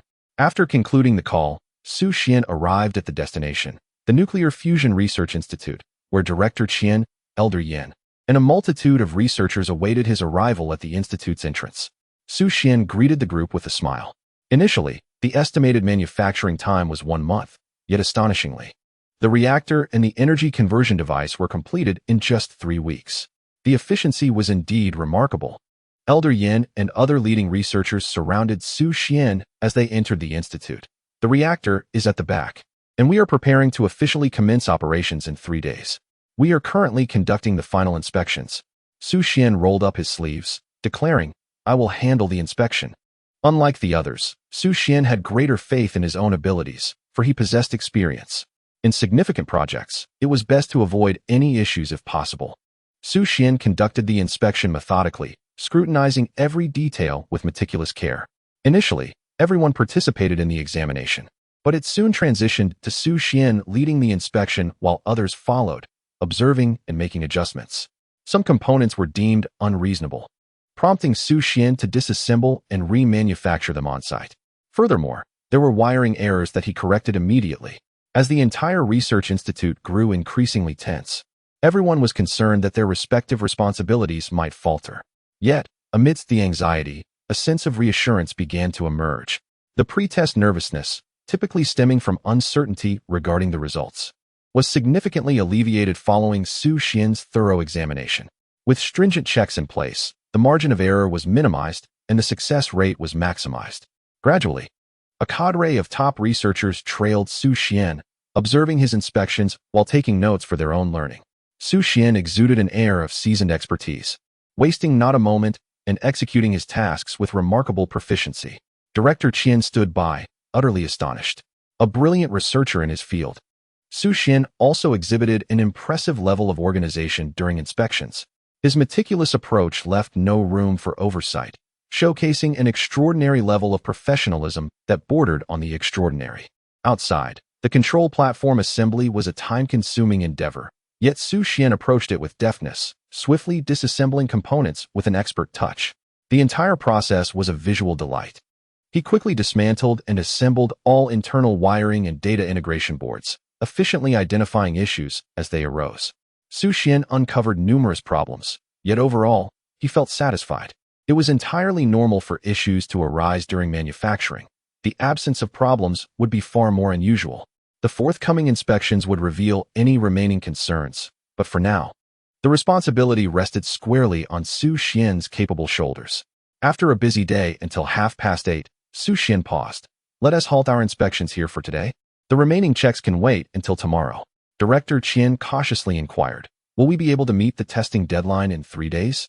Xu Xuan glanced at the reactor. There are no significant issues, merely minor ones. They can be resolved in a day at most 2, without delaying the reaction. Very well. Since there are no problems, I will report the accurate information. The higher-ups must be eager to announce this news. Until now, only the foremost nuclear physicists in Longhua had been privy to this information. Now, we are prepared to declare to the world our achievement in controllable nuclear fusion. While weaponry is often shrouded in secrecy, this monumental breakthrough in controllable nuclear fusion technology, which benefits both the nation and its people, deserves global recognition. That evening, Longhua's official media released a video announcing that the nation had mastered controllable nuclear fusion technology. A live broadcast would commence at 8 o'clock on the weekend, igniting a small sun permanently. The moment the video was released, the internet erupted in excitement. Longhua had suddenly unveiled such momentous news. The last breakthrough in controllable nuclear fusion had only managed to extend the reaction time to 5 minutes, with media stating it would take another 20 years to achieve true controllability. Yet, here we are, just a few months later. Many viewers even questioned the credibility of the news platform, suspecting it might be a marketing ploy, as such sensationalism typically belongs to promotional accounts. As countless individuals instinctively checked the publishing account, they were further astonished to discover it was the official account. The entire Longhua was abuzz with excitement. Numerous science communicators began to educate the public about nuclear fusion. The energy released by nuclear fusion far surpasses that of nuclear fission.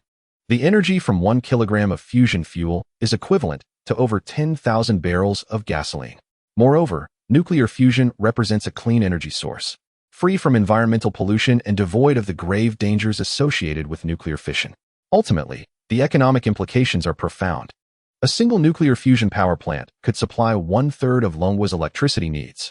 This would mean a significant reduction in electricity costs.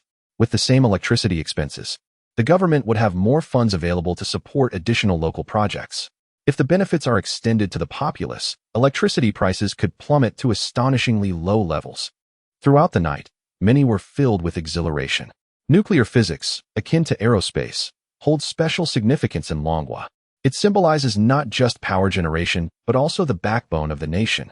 In the past, without nuclear weapons, Longhua struggled under pressure to develop nuclear physics to stand tall.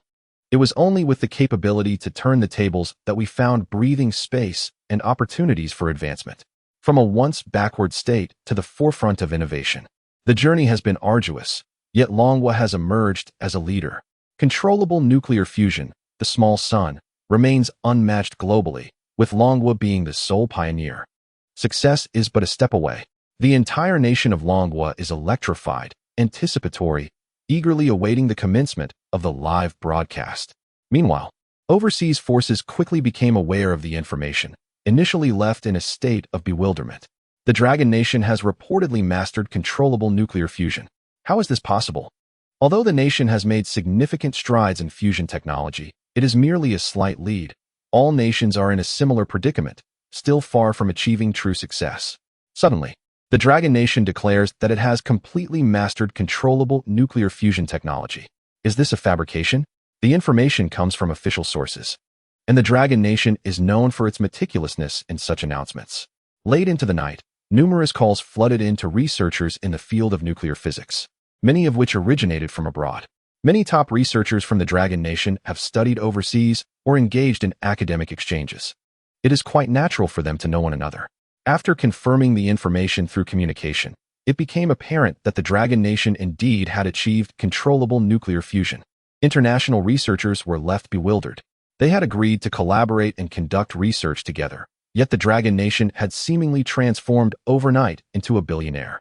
While the citizens of the Dragon Nation eagerly anticipated a successful demonstration, many overseas were silently hoping for its failure. However, such a failure was nearly impossible. This was an official live broadcast by the Dragon Nation, and both domestic and international audiences understood that such promotional broadcasts carried significant implications. Success was imperative, and failure was not an option. As the world braced itself for the ramifications of controllable nuclear fusion, Xu Xuan, a key figure in the Jinwu project, was diligently conducting inspections. His demand was for absolute certainty, ensuring a singular success. After 2 days of thorough examination, Xu Xuan personally inspected the entire reactor and energy conversion device. He was confident that this time there would be no room for error. Observing the nuclear fusion reactor, Xu Xuan felt a surge of pride. The current energy transformation for humanity was akin to boiling water, representing the most efficient method for boiling water that humanity had ever devised. He could see the excitement etched on the faces of Senior Yin and other researchers, as well as the staff present. Compared to Xu Xuan, these individuals had invested even more effort into the apparatus, and their emotions were palpably heightened with anticipation and anxiety. Everything was ready. They were merely waiting for tomorrow to activate the device and commence power generation. Director Qian let out a sigh of relief as the live broadcast was set to begin the following day, and now there was a definitive answer, albeit with a tight timeline. I need to communicate with the power grid. The onset of controllable nuclear fusion would release a tremendous amount of energy, and the grid needed to be prepared to receive this electricity. The team of researchers and on-site staff collectively felt a wave of relaxation. Over the years, they had toiled tirelessly for the advancement of controllable nuclear fusion technology, with the staff foregoing rest this month to expedite the construction of the reactor. Hearing Xu Xuan's words, everyone felt a sense of relief and ease. Senior Yin, sitting beside Xu Xuan, gazed at the reactor and remarked, "My greatest dream in life has been to perfect controllable nuclear fusion technology. Now that it is accomplished, I can finally retire." Xu Xuan smiled. "What do you plan to do in your retirement?" "Returning home, one should first take care of the grandson. He is 7 years old and has only seen me 7 times, once a year." Xu Xuan was moved, realizing that some elders have made significant sacrifices for research. However, the dedication varies among individuals. Some have tirelessly devoted themselves to advancing technology in Longhua, while others engage in academic deceit and exploit the achievements of their students for personal gain. A few researchers approached. "I have reached retirement age. I plan to visit the school and see if I can find a teaching position. I wish to explore the majestic landscapes of my homeland, for I have yet to appreciate its beauty in detail. I have little to look forward to. I simply play cards at the tea house downstairs. In my youth, I was quite formidable at cards, always winning, remembering every play in Do Di Zhu, and calculating probabilities in Mahjong without needing to cheat to secure victories." Xu Xuan couldn't help but smile. This was a hardcore transformation from military to civilian applications. "I wish to return to my hometown and farm, though I wonder if I still have land."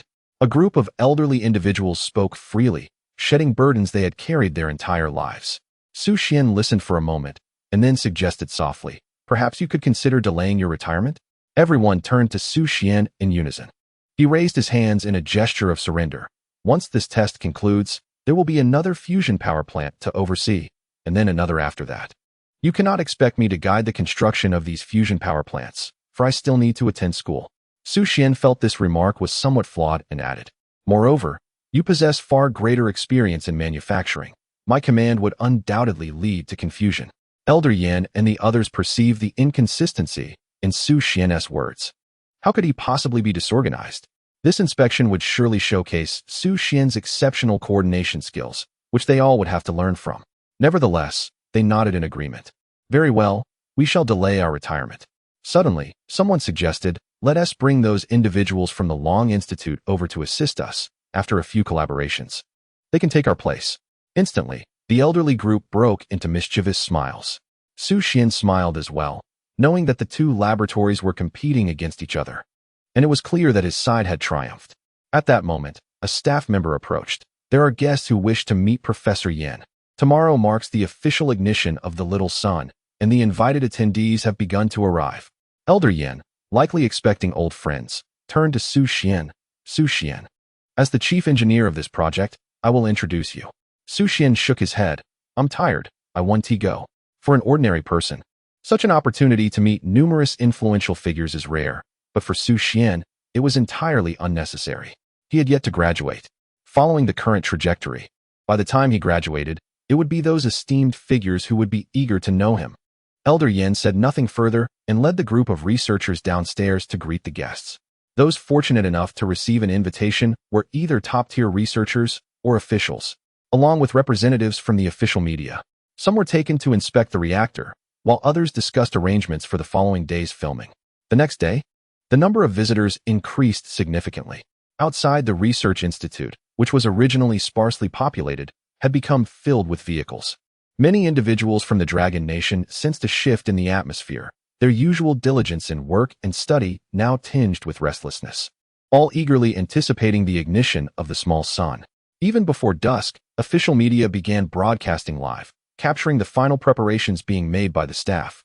Xu Xuan watched the commotion, his first experience at such a live event, finding it amusing to see the workers feigning busyness. The necessary arrangements had been completed the previous day. The prominent figures present were indeed numerous, many of whom he had only seen on television before. It was evident that the Dragon Nation placed great importance on controllable nuclear fusion. As Xu Xuan wandered, he spotted Elder Yan, who quickly waved him over. Noticing the several elderly individuals standing beside Elder Yan, Xu Xuan understood that he was intended to be introduced, but he lacked interest, indicating he had other matters to attend to before turning away.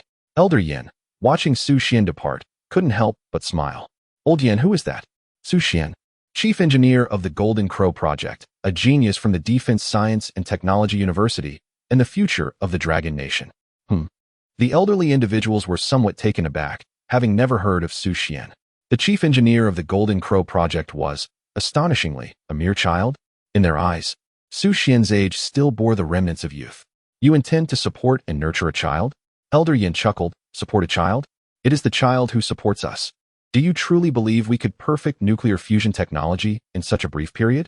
The elder's eyes widened in disbelief.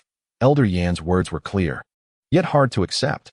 Was it that child propelling technological advancement? Elder Yan shook his head. No. The elders collectively sighed in relief. That startled me.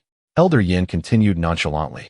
He independently researched and developed controllable nuclear fusion technology. Throughout the process, we old fellows did not partake in the research. We merely verified if there were any issues, and found none. The elders were taken aback. Breakthroughs in technology and direct provision of technology were two entirely different concepts. But could this truly be possible? Chapter 42. Is this not absurd? Seeing their expressions, Elder Yan smiled. Still doubt my words? The elders were profoundly shocked. Elder Yan, known for his seriousness, had not jested in many years. Xu Xuan evaded a wave of social interaction and continued to explore. This time, the preparation was to eternally ignite nuclear fusion, and thus a nuclear fusion power station was concurrently constructed. The entire power station was situated not far behind the research institute. As Xu Xuan approached the entrance, two guards saluted him simultaneously. They were security personnel from the institute, all familiar with Xu Xuan. Upon entering the power station, he encountered two paths, one leading above ground and the other descending underground. To prevent any issues with the reactor, the power station contained a safety shelter capable of withstanding tremendous shock. To put it plainly, should a hydrogen bomb detonate above ground, the underground fortifications would remain secure. The very reason this power station was established here is due to the existence of a shelter beneath the ground. During the forthcoming tests on the surface, everyone will be controlling operations from the underground refuge. In the event of an unforeseen incident, all present above will remain unscathed. Xu Xuan entered the shelter, where numerous visitors were present. Suddenly, he was taken aback upon spotting a familiar face, Professor Huang. He quickly approached him. Professor, you've arrived. Professor Huang. Engaged in conversation with others, broke into a broad smile upon seeing Xu Xuan. Come here, let me introduce you to Professor Xu from your family, an expert in nuclear physics currently serving at the Lonka Institute. This is my student, Xu Xuan. Professor Xu glanced at Xu Xuan with some surprise. Such a formal introduction was indeed telling. Moreover, the fact that he brought a student to such an occasion indicated genuine regard, as the slots available for attendance were quite limited. A promising young man, Professor Xu nodded. You two can explore for now. I'll have a chat with old Yin. All right. Professor Huang watched as Professor Xu departed and pulled Xu Xuan aside. I heard from Director Qian that you're working on the battle vehicle project and no longer need my laboratory? Yes. Professor Huang hesitated, as his usual demeanor would prompt him to say something along the lines of young people reaching too high. However, Xu Xian's previous research endeavors had yielded nothing but success, and his achievements were remarkably swift and beyond the ordinary. Are you truly prepared to fully realize the entire Nanchaman project? Why not? Professor Huang fell silent, realizing the audacity of this young man. Yet, the truth was that Xu Xuan had the merit to be so bold. At that moment, someone entered, announcing, the research team is to head up for a group photo and interviews. Everyone can join for the photograph. The crowd began to move towards the exit, and a staff member hurried over to Xu Xuan. Chief Engineer Xu, the reporters have been looking for you. Professor Huang was momentarily taken aback. Chief Engineer? In this research institute, the title referred to the head of a project. What project could there possibly be other than the Jinwu plan? Yet, during the execution of the Jinwu plan, Xu Xuan had been busy constructing robots at school. What do they want with me? The television station wants to interview the research team. Everyone must participate. It may not be broadcast, but it will serve as commemorative material. All right, I'll head over right away. The staff member went off to summon others. Unable to contain himself, Professor Huang asked, why do they call you chief engineer? I prefer they didn't, but there's no choice. They insist on it. In truth, Xu Xuan had not actively participated in the project execution, serving merely as a nominal chief engineer. Professor Huang misunderstood, interpreting the young staff member's demeanor and Xu Xian's explanation as a jest among friends. Very well. Go accept the interview. There's no need to feel shy, just be confident. Sure. As Xu Xuan entered the experimental building, he was quickly caught by old Yin. Hurry. Everyone's waiting for you. You're the first to be interviewed. I've never been interviewed before. Is there anything I should be mindful of? Just answer whatever they ask. If you don't wish to respond, simply refrain from doing so. There's no need to be nervous. Xu Xuan found himself rather bewildered as he was seated in a chair, facing an individual wielding a camera, while a strikingly intelligent female journalist sat diagonally opposite him. Hello, she greeted, extending her hand for a handshake. May I inquire what your role is in the project? They insisted you be the first to be interviewed. You must be quite special. To his surprise, Xu Xuan felt no anxiety as he directed his gaze towards the camera. Will this be broadcasted? Prior to airing, your consent will be obtained, along with approvals from the higher-ups, she replied. I am the chief engineer of the Golden Crow project. The journalist was momentarily taken aback, staring at Xu Xuan in disbelief. Was he truly not of sound mind? He was younger than her, yet he held the title of chief engineer? Instinctively, she glanced towards Mr. Yin and the others, only to find them expressionless, causing a myriad of dark thoughts to flash through her mind. Can a middle school student not produce several scientific papers? Is it so unusual for a university student to be the chief engineer of a large-scale project? Taking a deep breath, she asked, why did you choose the path of nuclear physics research? My thesis is on the South Heaven Gate project. To enhance it, energy poses a significant challenge. If we can develop controllable nuclear fusion, my thesis will succeed. South Heaven Gate project? Thesis? You have yet to graduate? Yes. Are you a doctoral student? Third-year undergraduate. The journalist had entirely forgotten how to navigate the remainder of her interview. Listening to Xu Xian's responses felt akin to interviewing someone unhinged. She lost count of how many times she turned to glance at the esteemed researchers, yet Mr. Yin and his colleagues did not seem to find anything amiss with Xu Xian's answers. As the 10-minute interview concluded, she felt an overwhelming sense of relief. It was indeed a challenging encounter. She had to maintain her professionalism while smiling and engaging in conversation amidst his nonsensical ramblings. Once Xu Xian's interview was complete, the journalist proceeded to interview the next participant. The atmosphere quickly returned to normal as she regained control of the interview's pace. The entire session consumed nearly 3 hours. Finally, it was time for a group photograph. The core research team, consisting of 14 members, posed in a row for a picture. Subsequently, the management and various supporting researchers joined, swelling the number to over 100. The final photograph included all personnel involved in the project, totaling several hundred individuals, creating a grand spectacle. Xu Xuan was present in every photo, seated prominently at the front. At this moment, the journalist sensed something amiss. The front row was filled with older individuals. Yet Xu Xuan occupied the central position. Was no one else aware of the discrepancy? As the group photos concluded, it was already 5:30. With only 2.5 hours until 8, throngs of people were already making their way home from work.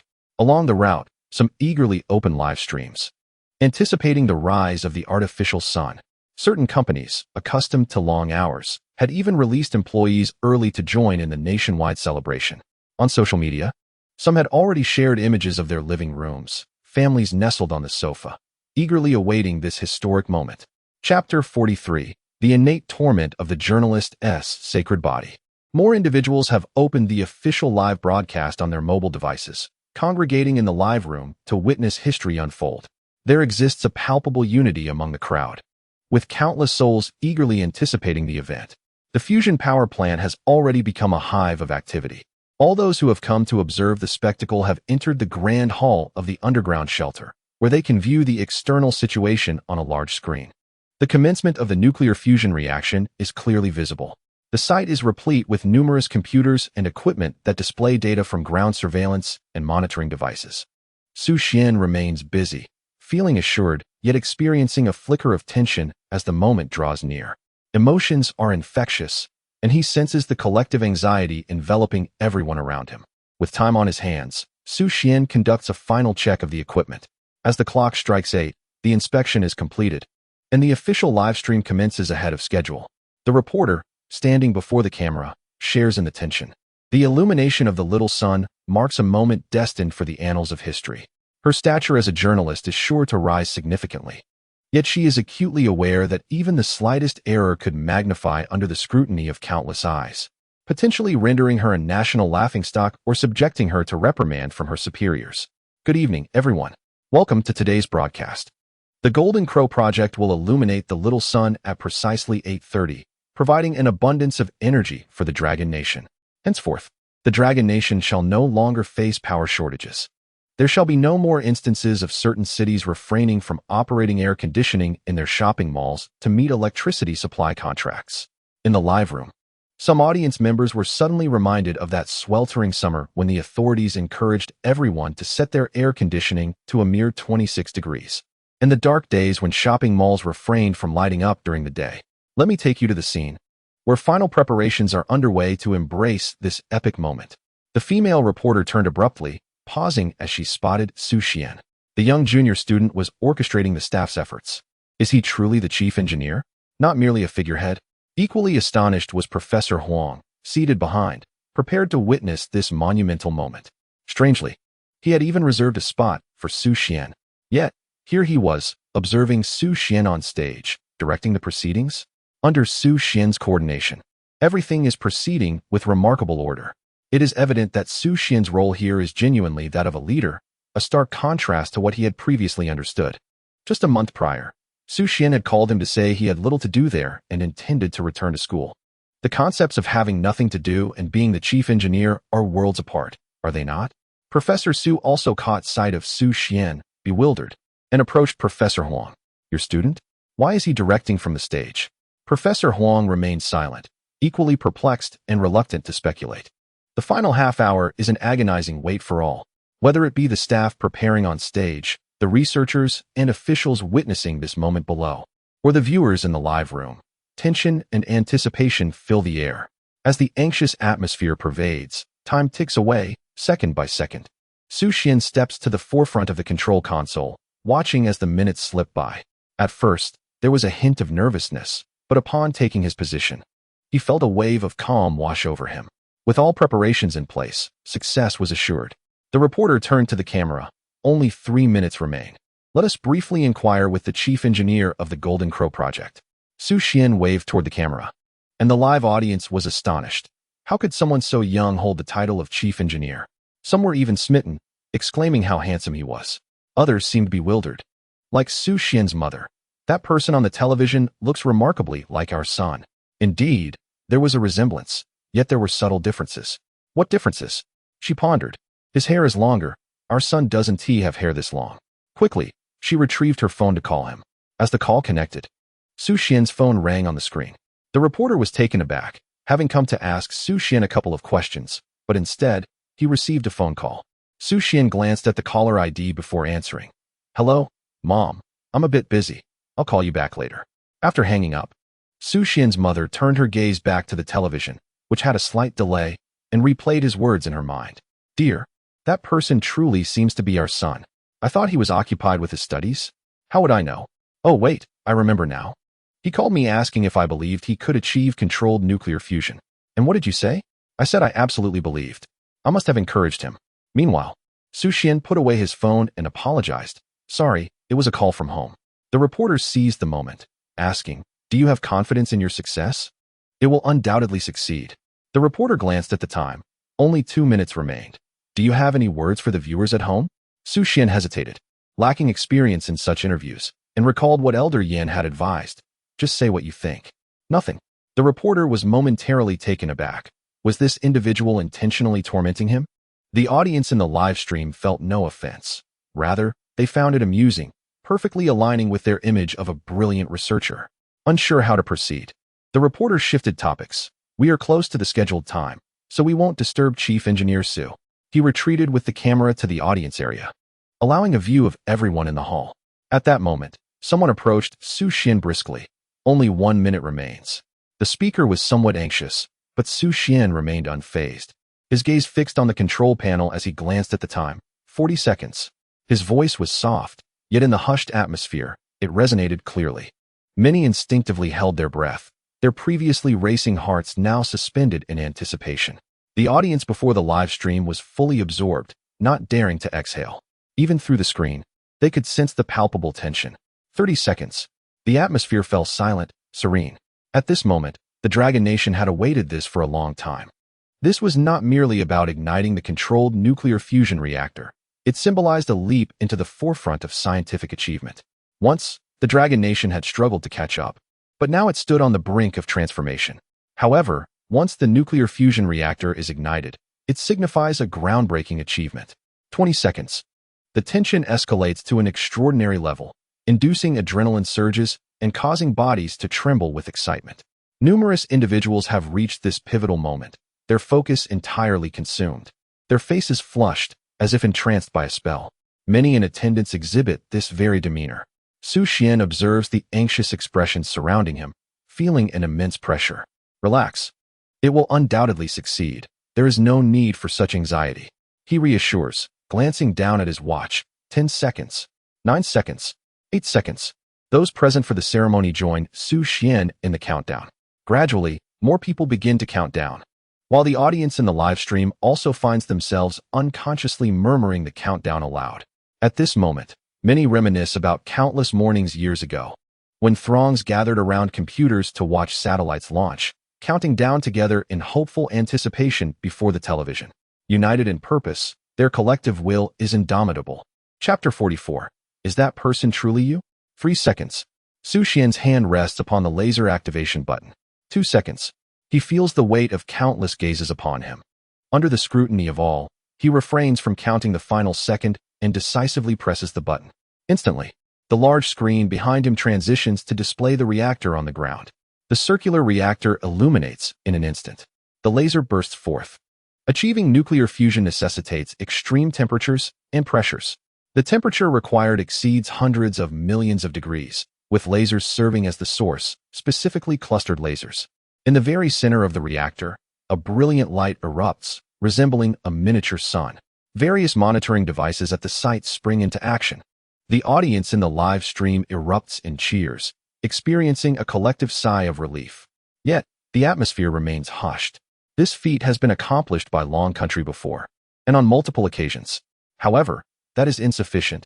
Controllable nuclear fusion must yield a sustained and stable reaction. A reporter raises her microphone. Addressing the camera, the nuclear fusion reactor has commenced operation. The first step has been successfully achieved. No sooner had she spoken than a staff member exclaimed excitedly.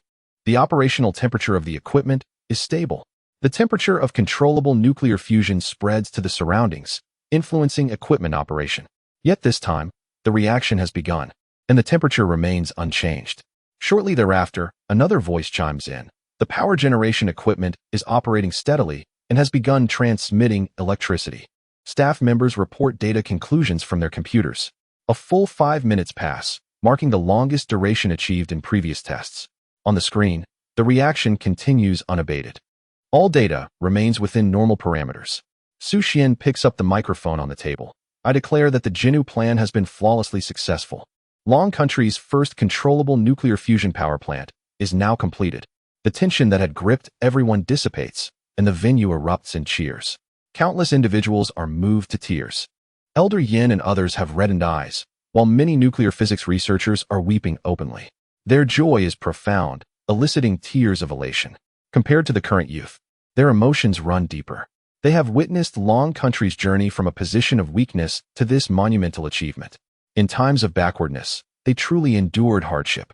They have endured an overwhelming amount of frustration. When it comes to international exchanges, they are deemed unworthy of entering core research laboratories, relegated to merely gazing from afar. When attempting to procure experimental equipment, they find themselves rebuffed, left to humbly plead for outdated instruments, which, once malfunctioning, become a source of further control over them. Step by step, they have struggled to catch up, and at long last, they have achieved a remarkable turnaround. All their sacrifices, all their suppressed grievances, have finally borne fruit. They can now hold their heads high, commanding that overseas researchers maintain their distance, relegating them to mere observers. Some among them are laughing, tears mingling with their joy. As the gates swing open, countless individuals rush out, eager to see the nuclear fusion reactor up close. Yet, amidst this excitement, there lingers an underlying fear. After all, any mishap could spell disaster. However, the two words trust encapsulate everything. Xu Xuan observes the throng dispersing and turns to the staff. Emphasizing the importance of safety, we must ensure constant vigilance. There must be personnel here around the clock, and I expect to be notified immediately of any data anomalies. Understood. After that, Xu Xuan's involvement ceased. He felt somewhat bemused. He had merely been invited to observe. Yet he inadvertently found himself presiding over what felt more like a ceremonial test. This has catapulted him to prominence. As Xu Xuan retreated to a corner to return a call to his mother, he spotted Professor Huang, whose expression was a complex tapestry of emotions. Xu Xuan greeted him, "Professor Huang." At this moment, Professor Huang appeared bewildered. "Aren't you going to explain things to me?" "Explain what?" Xu Xuan was confused. "Did you not claim that there were no breakthroughs in nuclear fusion technology?" Xu Xuan, noticing Professor Huang's look of betrayal, responded in puzzlement, "I never stated that." Professor Huang hesitated. "You called me to say you were unable to assist and were preparing to return to the university?" "Indeed, with the nuclear fusion technology perfected. The remaining task is a grand engineering project under dedicated supervision, so of course, I would return to the university." Professor Huang paused, realizing that when Xu Xuan called him, it had only been a week since his arrival, and the technology was already perfected? Who could have anticipated such a turn of events? Then why are they calling you the chief engineer? Xu Xuan recollected. I genuinely did not wish to assume that title. It was insistently bestowed upon me by the likes of Mr. Yin and others. I merely came to inspect the equipment, and somehow, I was thrust into this role. Professor Huang fell silent, realizing that Xu Xuan had, to date, navigated numerous research directions, achieving accomplishments that many could only dream of in a lifetime. He had also elevated the technological standards in these fields to unprecedented heights. Gazing at the nuclear fusion reactor displayed on the screen, Professor Huang felt a wave of emotion wash over him. He had intended to persuade Xu Xuan to return to developing laser weapons, but what could he possibly say now? Xu Xuan, noticing the fluctuations in Professor Huang's expression, could no longer maintain his composure. Had there been a misunderstanding that had spiraled into this confusion? At that time, the project was classified, and there were certain aspects I could not elucidate. Professor Huang waved his hand. I understand. In this moment, Professor Huang felt a pang of melancholy. He had hoped to mentor Xu Xuan, yet it appeared that Xu Xuan had now surpassed him. However, this was swiftly overshadowed by a burgeoning sense of pride. My student is so extraordinary. It is a source of immense honor. Xu Xuan watched Professor Huang leave with a smile, and retreated to a corner to dial his mother's number. On the other end of the line, his parents were still in a daze, sensing it was almost like a dream. After answering the call, Xu Xuan's mother could not help but confirm once more. Is that really you on the television? It is indeed me. Aren't you supposed to be in school? How did you end up on television? Surely, I am not dreaming? Xu Xuan could hear the shock in his mother's voice and worried that the overwhelming news might frighten her. This isn't a dream. The Research Institute is a partner of our school, and the school leaders also manage the institute. I came here early for an internship, just as I mentioned. I performed quite well and was arranged to appear on television. We may not fully understand this, so please do not put too much pressure on yourself or feel the need to push too hard. Xu Xuan chuckled, realizing that only his parents were concerned about his well-being. Don't worry, how is Dad? He asked, looking at your pictures, preparing to post them on social media. Xu Xuan smiled again, thinking to himself that true wealth is often understated.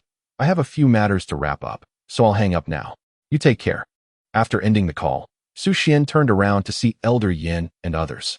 Their eyes were still red, their excitement unabated. The celebration feast is ready. Shall we head to the cafeteria? Yes. Xu Xuan was surrounded by a throng as he made his way to the cafeteria. The atmosphere in the cafeteria was lively, with the chef having prepared an exceptionally lavish meal. It was just as they had anticipated. The ambience was at its peak. And although Xu Xuan had achieved a great deal, this was his first time attending a celebration of such magnitude. He could feel the genuine joy and pride emanating from everyone. This sensation was entirely new to him. Chapter 45. Conditions for the battle vehicle met. Xu Xuan had now become a notable figure, at least in this cafeteria, where everyone recognized him and wished to greet him. In a haze, Xu Xuan consumed his first glass of wine, followed by a second. By the time he regained consciousness, the daylight was bright. Xu Xuan looked around the unfamiliar room and asked, "Guard, where am I?" The guard quickly entered the room. "This is your dormitory." Rubbing his groggy head, Xu Xuan exited to see the courtyard and the lake beyond. Suddenly, it all came back to him. This was the courtyard assigned to him by the school. I didn't do anything inappropriate last night after drinking too much, did I? The guard silently handed Xu Xuan his phone. On the screen, he saw himself, swaying slightly on a table, delivering a speech amidst the cheers of a crowd. A strong youth means a strong nation. The future of Longhua relies on me. My thesis project is the South Heaven Gate plan, solid as a fortress, safeguarding the peace of Longhua. Next, I will create a tri-service battle vehicle. Who among you wishes to join my team? The video showed countless hands raised, with Elder Yin also standing up. I do. Old Yin, don't mess around. I need professionals with experience in battle vehicle development. Xu Xuan paused the video, feeling the awkwardness of himself standing on the table, declaring that the future belonged to him. Was he truly so juvenile in his drunken state? I must not drink again. If I do, you all must intervene. The guard nodded. Understood. Xu Xuan lowered his voice. So, did I select anyone suitable while I was intoxicated yesterday? The development of the tri-mode combat vehicle is something he could accomplish alone. However, the manufacturing process is rather cumbersome and necessitates assistance. Furthermore, in the realm of controlled nuclear fusion research, Xu Xuan has come to deeply appreciate the comfort of a hands-off approach. Although he had no prior experience in construction, accolades eventually came his way, and a controlled nuclear fusion power station emerged. Presently, he has been assigned by Director Qian to the school's guest house. Xu Xuan retrieved his phone to call Director Qian, intending to inquire about the laboratory's location, but there was no response. Director Qian must have had too much to drink and likely had not yet regained consciousness. Xu Xuan rubbed his face in contemplation. How many people were intoxicated last night? Almost everyone who had partaken in the revelry was thoroughly inebriated. The guards recalled the scenes from the previous evening and found it hard to believe. All were exhilarated, and no persuasion was needed to encourage drinking. Yet, he understood their enthusiasm. Had they not been tasked with ensuring Xu Xuan's safety, they too would have indulged. Witnessing the birth of the small son up close, they too were moved to tears. Once compelled by orders to protect Xu Xuan, they now genuinely desired to safeguard him. Should anyone dare to fire upon Xu Xuan, they would unhesitatingly shield him from harm. Xu Xuan was touched by this camaraderie. How could everyone have become so inebriated? Nevertheless, he understood the cause. Celebration of such a monumental achievement naturally incited excitement and ample libations. With no laboratory available for research, Xu Xuan lay in bed, preparing to rest a bit longer. The guard tentatively inquired, "Are you hungry? Would you like some congee?" Sure, that would be nice. Unfortunately, that's not possible. A private chef was arranged last night, so all your meals and provisions will be specially catered from now on. To avoid any dissatisfaction from Xu Xuan, the guard added. This is primarily for your safety.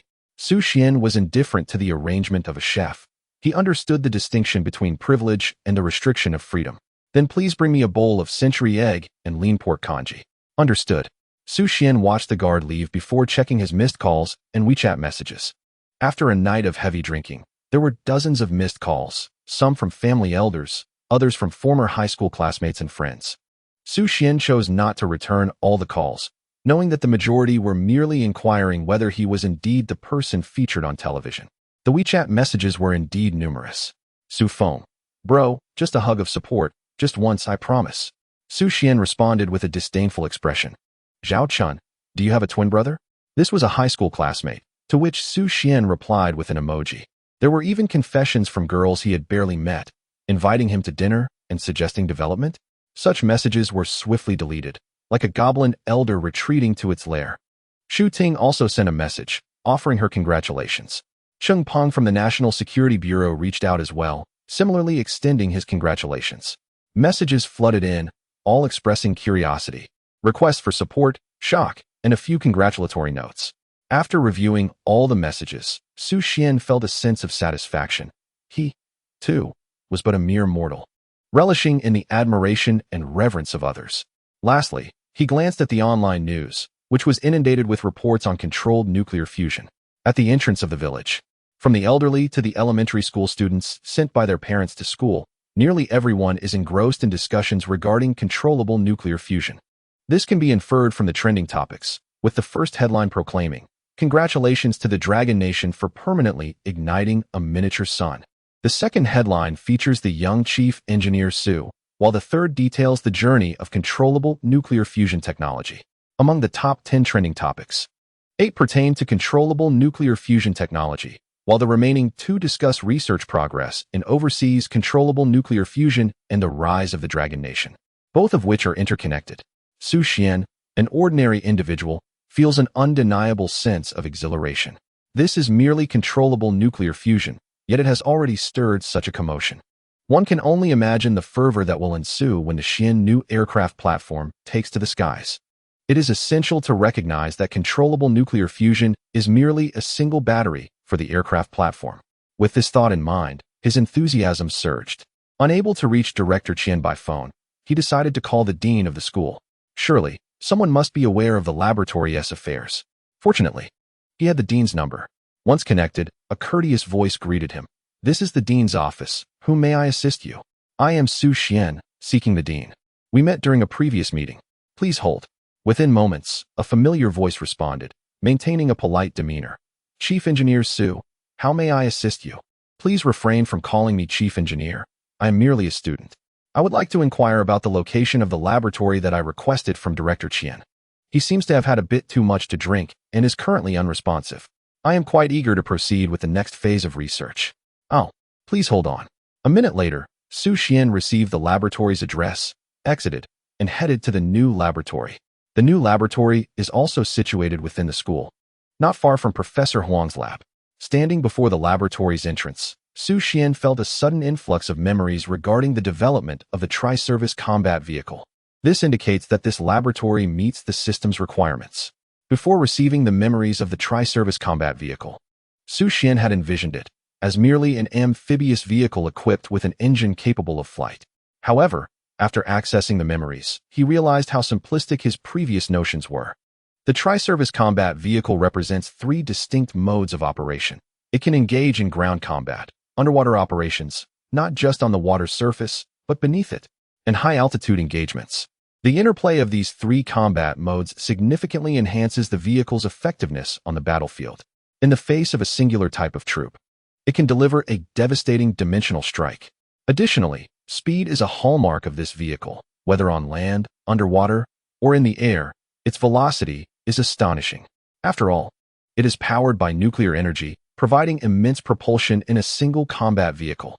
The system has truly excelled, as the mature equipment has already contemplated various aspects, ensuring its practical application poses no issues. Having absorbed all the memories, Xu Xuan turned his gaze toward the laboratory. It was here that he would create the first tri-service combat vehicle. Chapter 46. This idea is unreliable. The large laboratory, from an exterior perspective, resembles more of a factory. It is a place designed for the development and manufacture of armored vehicles, exuding a ruggedness compared to Professor Huang's laboratory. The equipment within is predominantly large-scale machinery. Apart from the various instruments on the first floor, the laboratory also features an internal staircase leading to the second floor, where an array of high-precision experimental equipment resides. The overall cost of this laboratory far exceeds that of Professor Huang's. Additionally, there are large components that need to be manufactured for the armored vehicles. Some tasks truly cannot be accomplished by a single individual. After a thorough tour, Xu Xuan felt increasingly satisfied. Just then, a guard approached with a thermos box, and Xu Xuan remarked, "The researchers I promised to assist yesterday have awakened, and I brought them here at the first opportunity." Excellent. Xu Xuan held great trust in those researchers permitted to visit the nuclear fusion power station. They had undergone countless rounds of scrutiny. Not only was their safety assured, but their expertise was equally guaranteed. As eating was prohibited within the laboratory, Xu Xuan stepped outside with a bowl of congee, squatting down to enjoy his meal. With the first spoonful, he was utterly astonished. He relished century egg and lean pork congee, but this particular version was exceptionally delightful. Knowing that in the future, all his meals would be prepared by a private chef, Xu Xuan initially feared that his culinary experiences might be lacking. However, after that first taste, he realized how gravely mistaken he had been.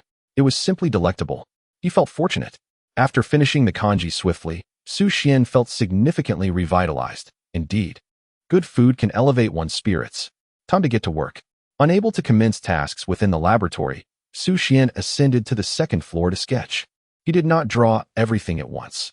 After all, if the entire design for the armored vehicle were to be revealed, it would be challenging to explain.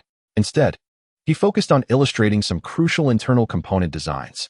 While Xu Xuan was busy, the researchers brought to the school began to awaken, bewildered. Where am I? I have my own research project. How did I end up involved in another?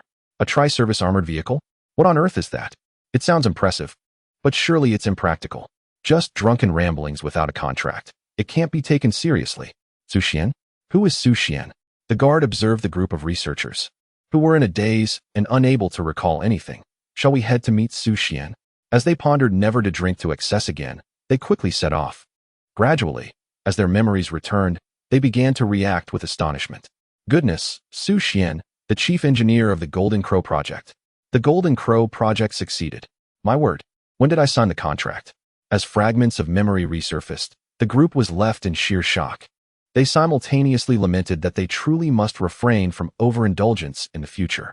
Even if Xu Xuan was a genius, he was a genius in nuclear physics. How could they, under his guidance, be drawn into researching armored vehicles? Tri-service armored vehicles, at that? It seemed like a jest, likely a spur-of-the-moment idea from Xu Xuan after a few drinks. After freshening up and dressing, the group followed the guard to the vehicle bound for the laboratory. Their prevailing thought was to clarify matters and depart. They certainly could not remain to research tri-service armored vehicles. They were originally engaged in armored vehicle development, and in their sober state, they scoffed at the notion of tri-service vehicles.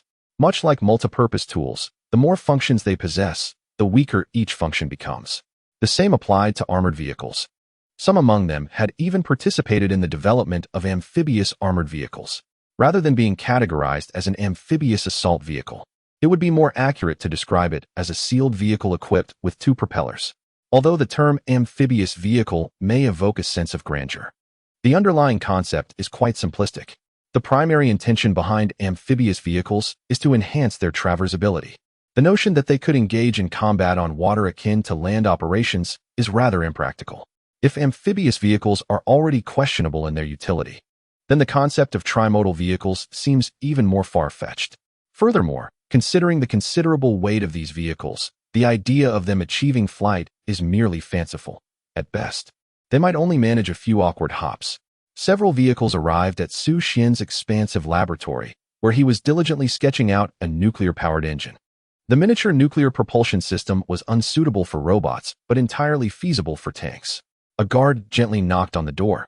The researchers we spoke about yesterday have arrived, but they have expressed regret and wish to clarify their decision before departing. Xu Xuan raised an eyebrow in confusion. Why?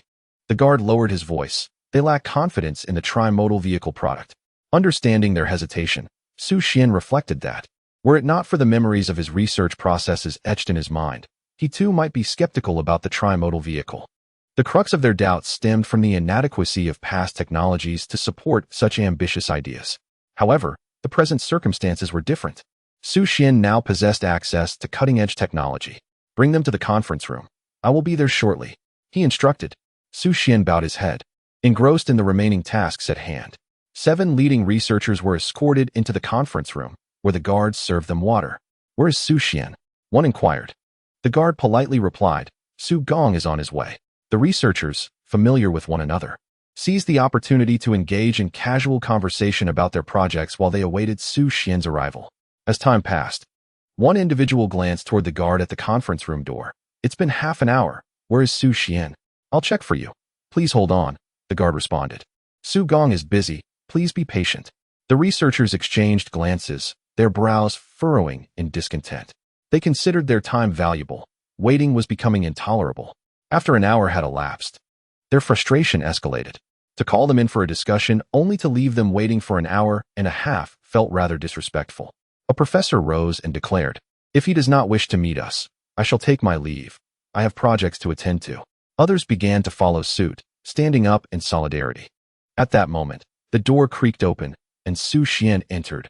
My sincerest apologies for the delay. I was held up by some matters. Professor Liu, please take a seat. The group regarded Xu Xuan with lingering resentment, but his earnest demeanor, coupled with his esteemed position, diffused the tension. Xu Xuan encouraged everyone to sit down and then moved to the front of the conference room. You are all experts in the field of tank development. I am grateful for your assistance with the trimodal vehicle project, and I will now begin assigning tasks for each of you to claim. However, Professor Liu, who had been the first to express a desire to leave, interjected in a measured tone, I may have made a hasty decision yesterday while under the influence. Furthermore, I believe the trimodal vehicle project is fundamentally flawed. Could you elaborate on which aspects you find untrustworthy? Xu Xuan inquired. Professor Liu solemnly remarked, just as it is impossible for a person to excel in every area, so too are objects limited in their capabilities. The definition of a battle vehicle is to execute combat command on the terrestrial battlefield, facilitate logistics, and transport resources, among other tasks. The concept of an amphibious vehicle is rather superfluous. We have battle vehicles on land, ships on the sea, and aircraft in the sky. This arrangement is far more logical. From a technical standpoint, a battle vehicle cannot adequately accommodate both marine and aerial functions. Even if such features were forcibly integrated, their effectiveness would be compromised. It would be far wiser to concentrate our limited research efforts on enhancing the overall performance of the battle vehicle rather than on expanding its functionalities. Chapter 47. Ensnared in obsession, Xu Xuan did not hasten to counter Professor Liu's argument, but instead turned to the other researchers. Esteemed colleagues, do any of you have additional insights? Another professor raised his hand, stating, the amphibious vehicle poses another issue. Its operational boundaries are ambiguous. To take a hypothetical step back, if we were to genuinely develop such a vehicle, how would it fulfill its role on the battlefield? In contemporary warfare, each type of equipment has its own ecological niche. Even if this vehicle possesses trifunctional capabilities, being able to traverse water and soar through the sky, it will never rival true ships and aircraft. The unnecessary features might, in fact, dilute the vehicle's primary purpose while simultaneously inflating production costs. Xu Xuan nodded in agreement with this perspective and then surveyed the room. Does anyone else wish to contribute? This time, silence enveloped the gathering. Xu Xuan drew up a chair and settled into it. I wholeheartedly endorse your points. However, they presuppose a lack of technological advancement.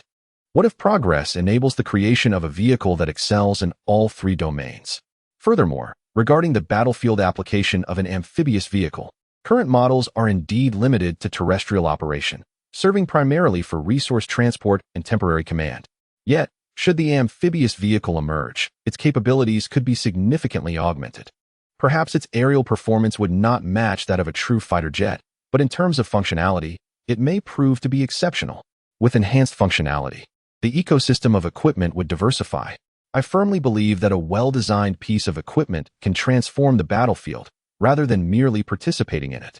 Having concluded his rebuttal, Xu Xuan connected a USB drive to the projector. Professor Lu found Xu Xuan's reasoning compelling. Yet he noted a critical flaw. What you propose regarding the amphibious vehicle is unfeasible with our current technological capabilities. Primarily, consider the power requirements. Battle vehicles typically weigh several tons, often exceeding a dozen tons. Their size is incomparable to that of aircraft. And to elevate such a colossal machine into the sky would necessitate an extraordinarily powerful engine, which we currently cannot achieve. Xu Xuan chuckled. Where did you form your impressions of me? Professor Lu, perplexed by Xu Xuan's confidence, inquired, the Golden Crow Project? Precisely, the Golden Crow Project. Xu Xuan affirmed. Pressing a button on the projector, a design blueprint materialized on the screen, a miniature nuclear propulsion engine, sufficiently powerful, wouldn't you agree? All present gaped in astonishment at the design displayed before them, enveloped in a profound silence. Was this a serious proposition? They had yet to implement nuclear propulsion on aircraft carriers, yet Xu Xuan had bypassed this critical hurdle by directly applying it to battle vehicles. In the hushed atmosphere, a researcher finally broke the silence, questioning, are you truly considering the use of nuclear energy in battle vehicles? Xu Xuan pressed the next page, revealing a conceptual illustration of an amphibious combat vehicle. This is the vision I have for the amphibious war machine. Compared to conventional armored vehicles, it is significantly larger, with an estimated weight of around 40 tons, yet it remains considerably smaller than an aircraft. Traditional flight methods are utterly unfeasible. Only immense force can propel it skyward. To meet the power requirements, only nuclear energy will suffice. In the ensuing silence, someone remarked, a nuclear-powered engine is merely a concept. The difficulty of developing it is likely no less than that of achieving controlled nuclear fusion. Xu Xuan opened the next document. The design for the nuclear-powered engine has been perfected. We can construct it according to the blueprints. A profound silence enveloped the room once again. Professor Lu glanced at the other professors, observing their astonishment, and felt a sense of relief that he was not alone in his shock. We must verify the design of this nuclear engine. Otherwise, we cannot proceed with production. Certainly, Xu Xuan replied solemnly. Is there anyone who wishes to withdraw at this point? No one spoke, given the current circumstances. Even those contemplating withdrawal would wait until after the engine had been validated. Since no one is leaving, let us commence. Expedite the verification process, and upon confirmation, we shall begin manufacturing. Wait, I have a question. With the power resolved, how will we achieve flight? A professor inquired. I am considering the use of electric motors directly. The questioning professor could barely contain himself. You propose to utilize motor rotations to create thrust in the opposite direction, enabling the vehicle to ascend? The theoretical probability of success is minuscule. Presently, many civilian drones utilize electric motors, but the issue lies in their lightweight construction. For a combat vehicle exceeding 40 tons, attempting to achieve lift through motor rotation is akin to dreaming of ascending a ladder to the heavens. The motor speed would need to be at least tenfold that of the fastest current motors. This is fundamentally akin to a fantasy. Xu Xuan observed the expressions of the gathered individuals, recognizing their skepticism. However, with a nuclear engine in play, they had no choice but to remain. I have made some progress. Grant me a little time, and I will present the design schematics. Very well. Let us first validate the nuclear engine. With that, today's meeting shall conclude. I will be in the adjacent laboratory. Contact me if needed. Xu Xuan concluded. Handing a USB drive to Professor Lu. Once validated, commence manufacturing directly. Should you require anything, consult Director Qian. Without hesitation, Xu Xuan departed, leaving no room for delay. Professor Lu and the others remained motionless, still engulfed in disbelief. A professor could no longer restrain himself. Shall we begin the validation? Professor Lu retorted irritably. Validate what? Call Director Qian. This young man has clearly lost touch with reality. A miniature nuclear engine is unattainable at our current stage. And as for the electric motor lift, propelling a vehicle of such dimensions vertically is equally implausible. The propellers would need to be several meters in length, which is absurd. As Professor Lu spoke, he dialed Director Qian's number. Hello? Yesterday, Xu Xuan, who led the Jinwu project, seems to be experiencing some mental distress. Director Qian, having just awakened, instantly became alert upon hearing the content of the call, a chill running down his spine. Has something happened to Xu Xuan? Is that not akin to the sky falling down? What is the situation? I will promptly gather the relevant experts for a consultation. Where is he? I will go to fetch him. In the laboratory. Professor Lu discerned the tension in Director Qian's voice and promptly elucidated the situation. He claimed to have engineered a miniature nuclear energy engine intended for deployment in amphibious battle vehicles, presenting blueprints to substantiate his assertion. How could this be? I suspect his mental state may have been compromised due to the impact of yesterday's success. Director Qian's apprehension instantly dissipated. What was this notion of a troubled mind? His heartbeat quickened as he processed the revelation. Blueprints already in hand? Just provide it to me. Remain in the laboratory. I shall summon personnel for validation immediately. What? Professor Lu was taken aback. How could Director Qian believe this? It appeared to be a blatant fabrication. Director Qian's voice brimmed with excitement. Just wait. He was genuinely thrilled. While others may doubt Xu Xuan, he held unwavering faith in him as his most devoted disciple. After terminating the call, Director Qian promptly contacted Elder Yan. For a nuclear power engine, one must engage with a nuclear physics expert, someone trustworthy. He also reached out to other esteemed researchers within the institution. Upon hanging up, Professor Lu too sensed something amiss. Did Director Qian truly believe this was real? Chapter 48. An invention that could revolutionize the battlefield. Professor Lu was no fool. The sheer absurdity of the situation, with Director Qian's belief, suggested the potential for even more astonishing achievements to be realized. Perhaps Xu Xian's genius surpassed their wildest imaginations, warranting their trust. Commence verification? Indeed. The USB drive was inserted into the computer and calculations began. The entire process would require considerable time, so they opted to first compute some less complex details, which would consume less time. As they progressed, their expressions shifted. Every detail computed aligned perfectly, revealing the most rational design. If his mental faculties were compromised, haphazard sketches would undoubtedly yield numerous flaws, making it implausible for every minute detail to be executed with such precision. If the calculations yielded no discrepancies, did that not imply that the miniature nuclear energy engine was indeed a tangible reality? If this were true, their entire worldview would undergo a profound transformation. The dynamics of the global battlefield could be entirely reshaped. While immersed in these thoughts, footsteps echoed outside. A group emerged from the office, encountering Director Qian and Elder Yan, whom they had met the previous day. Elder Yan greeted Professor Lu. Where is Xu Xuan? In the office. Let us not disturb him. And the blueprints? They are within. Professor Lu observed the eager expressions of the gathering. His heartbeat quickened. The larger the assembly, the greater the significance. Such attention suggested that Xu Xuan had garnered considerable trust from many, even if what he presented seemed like sheer fantasy to an ordinary person. Have the verifications commenced? We have validated some details without discovering any issues. A throng of individuals entered the office, swiftly engaging in theoretical discussions and calculations. Elder Yan and his colleagues focused on the nuclear energy assessments, while others calculated and verified based on structural analyses, all amidst a whirlwind of organized chaos. Xu Xuan could hear the commotion outside, yet he remained within, diligently sketching the design for the motor. As he worked, Xu Xuan marveled at the knowledge embedded in the system, which was remarkably advanced and audacious in its design. To launch a war vehicle weighing 40 tons into the sky, one must rely on motors to generate airflow in reverse, necessitating the rapid rotation of blades. However, should this speed reach its zenith, a vacuum would be created, hindering air movement. Furthermore, excessive rotational velocity could exceed the material limits of the motor, resulting in combustion due to friction or outright failure.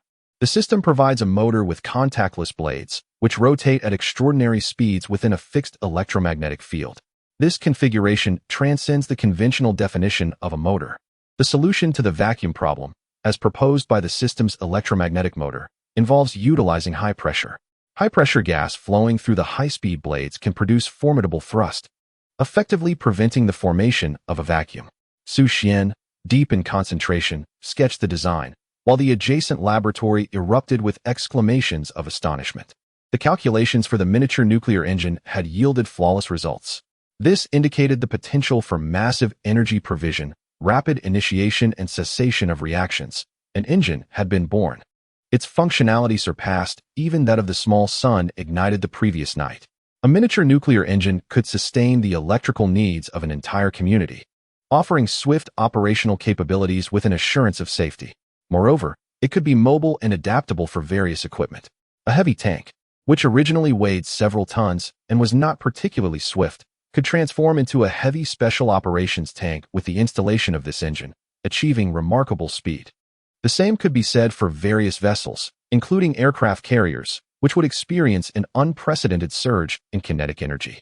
Regrettably, current aircraft engines predominantly rely on fuel. However, should technology advance further, electric-powered engines could revolutionize aviation, allowing fighter jets to maintain global operational ranges without ever needing to land. Director Qian, witnessing the calculation results, could hardly contain his elation. The pace of development was akin to riding a rocket. With the engine for the war vehicle designed so swiftly, how far could other designs be behind? As Xu Xuan concluded his design sketches and exited his office, he was met with the complex gazes of dozens of researchers, expressions he recognized all too well: shock, disbelief, yet admiration. The previously skeptical Professor Liu and others now looked even more astonished. Such individuals were easier to command. Xu Xuan greeted Elder Yan and the others with a smile. Why didn't you inform me of your arrival in advance? How long have you been waiting? What have you been busy with? The design of the motor was still incomplete. The challenge of making the war vehicle airborne was formidable, likely requiring 2 more days. Elder Yan, accustomed to Xu Xuan's manner of speaking, appeared shocked yet composed. Shall I stay to assist you? I have experience in manufacturing fusion reactors and can be of help. Xu Xuan welcomed Elder Yan's offer wholeheartedly and then addressed the others. This project is not overly large. It suffices for Professor Liu and the others to remain. You possess greater experience in manufacturing the war vehicle. After some discussion, a total of 10 researchers stayed, 10 of the most elite scholars, true researchers from the academy, to assist Xu Xuan. This arrangement was most agreeable. Xu Xuan began assigning tasks, distributing the responsibilities for the engine's construction, allowing him the freedom to focus elsewhere. Research and development design is the most challenging aspect. While the system has resolved many issues, manufacturing remains a formidable task, yet entrusted to capable hands, it poses no significant problems. Xu Xuan returned to his office, ready to continue his drawings when the phone rang. It was a call from Cheng Peng, who had already arrived at the school and wished to meet him.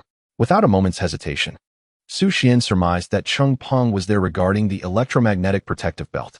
However, its inability to be mass-produced remained a critical flaw. Nevertheless, he was indeed eager to meet Cheng Peng and glean updates on the assassination incident. After a brief exchange, within half an hour, Cheng Peng entered Xu Xuan's office. As a member of the national security, and having previously interacted with Xu Xuan, Cheng Peng was more acquainted with him than many others. He recognized Xu Xuan's numerous top-tier research accomplishments, including the well-known controllable nuclear fusion technology and the scarcely acknowledged electromagnetic protective belt. Now, with a new laboratory, it seems Xu Xuan was set to develop somewhat larger equipment. Observing Xu Xuan seated behind his desk, Cheng Peng instinctively adopted a respectful demeanor. Despite Xu Xuan's youth, his status and identity had been significantly elevated by his achievements and potential. Xu Xuan gestured towards the sofa, inviting, "Please, have a seat. I have a few minutes to spare." Cheng Peng complied, feeling somewhat out of place, as if he were in the presence of a distinguished figure. Upon reflection, Cheng Peng couldn't help but reassess Xu Xuan. The young man's poise had notably ascended since their last encounter. He had met many prominent individuals, yet Xu Xuan's demeanor was unparalleled.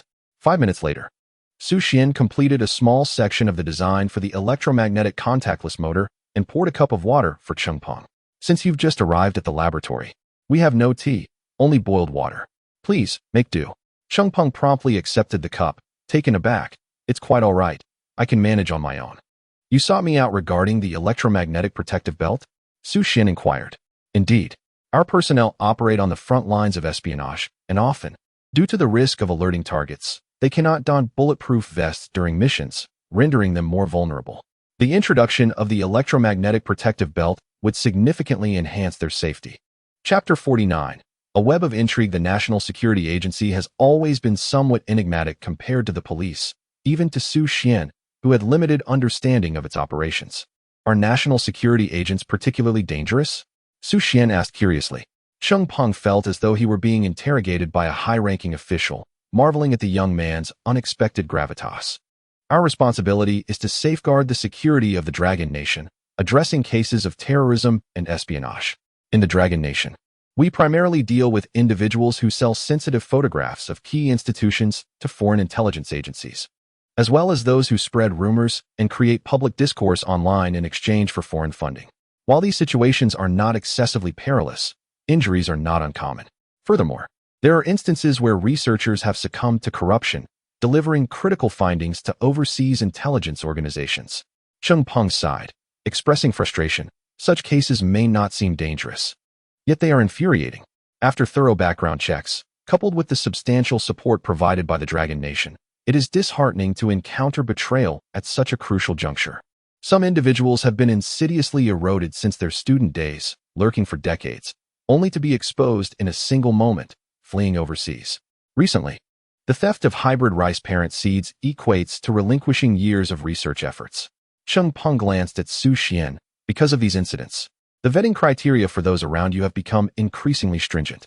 Those who can now approach you or join your research project are individuals of considerable achievement, thus maximizing the potential to avert information leaks. You need not worry excessively. In truth, Xu Xuan had never been concerned about this issue. After all, what others perceive as cutting-edge technology is merely his thesis work.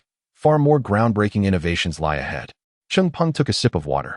Steadying himself, these matters are not particularly perilous. Even injuries arise from attempts to catch individuals off guard and subsequently target their superiors. The true danger lies in acts of terrorism. Xu Xuan furrowed his brow. Does our nation still face terrorist activities? Yes. Do you recall the indiscriminate stabbing incident at the train station? Xu Xuan vaguely remembered. He was still a student at that time, and since then, security at train stations had become significantly more stringent. That was an incident we failed to prevent. 8 perpetrators led to 31 fatalities and 141 injuries. Our nation is not as secure as it appears. Many stand in front, shielding us from danger. Cheng Peng lowered his voice. There are also overseas threats. Just those 4 words, devoid of further elaboration, yet Xu Xuan comprehended. Those operating abroad are the most perilous.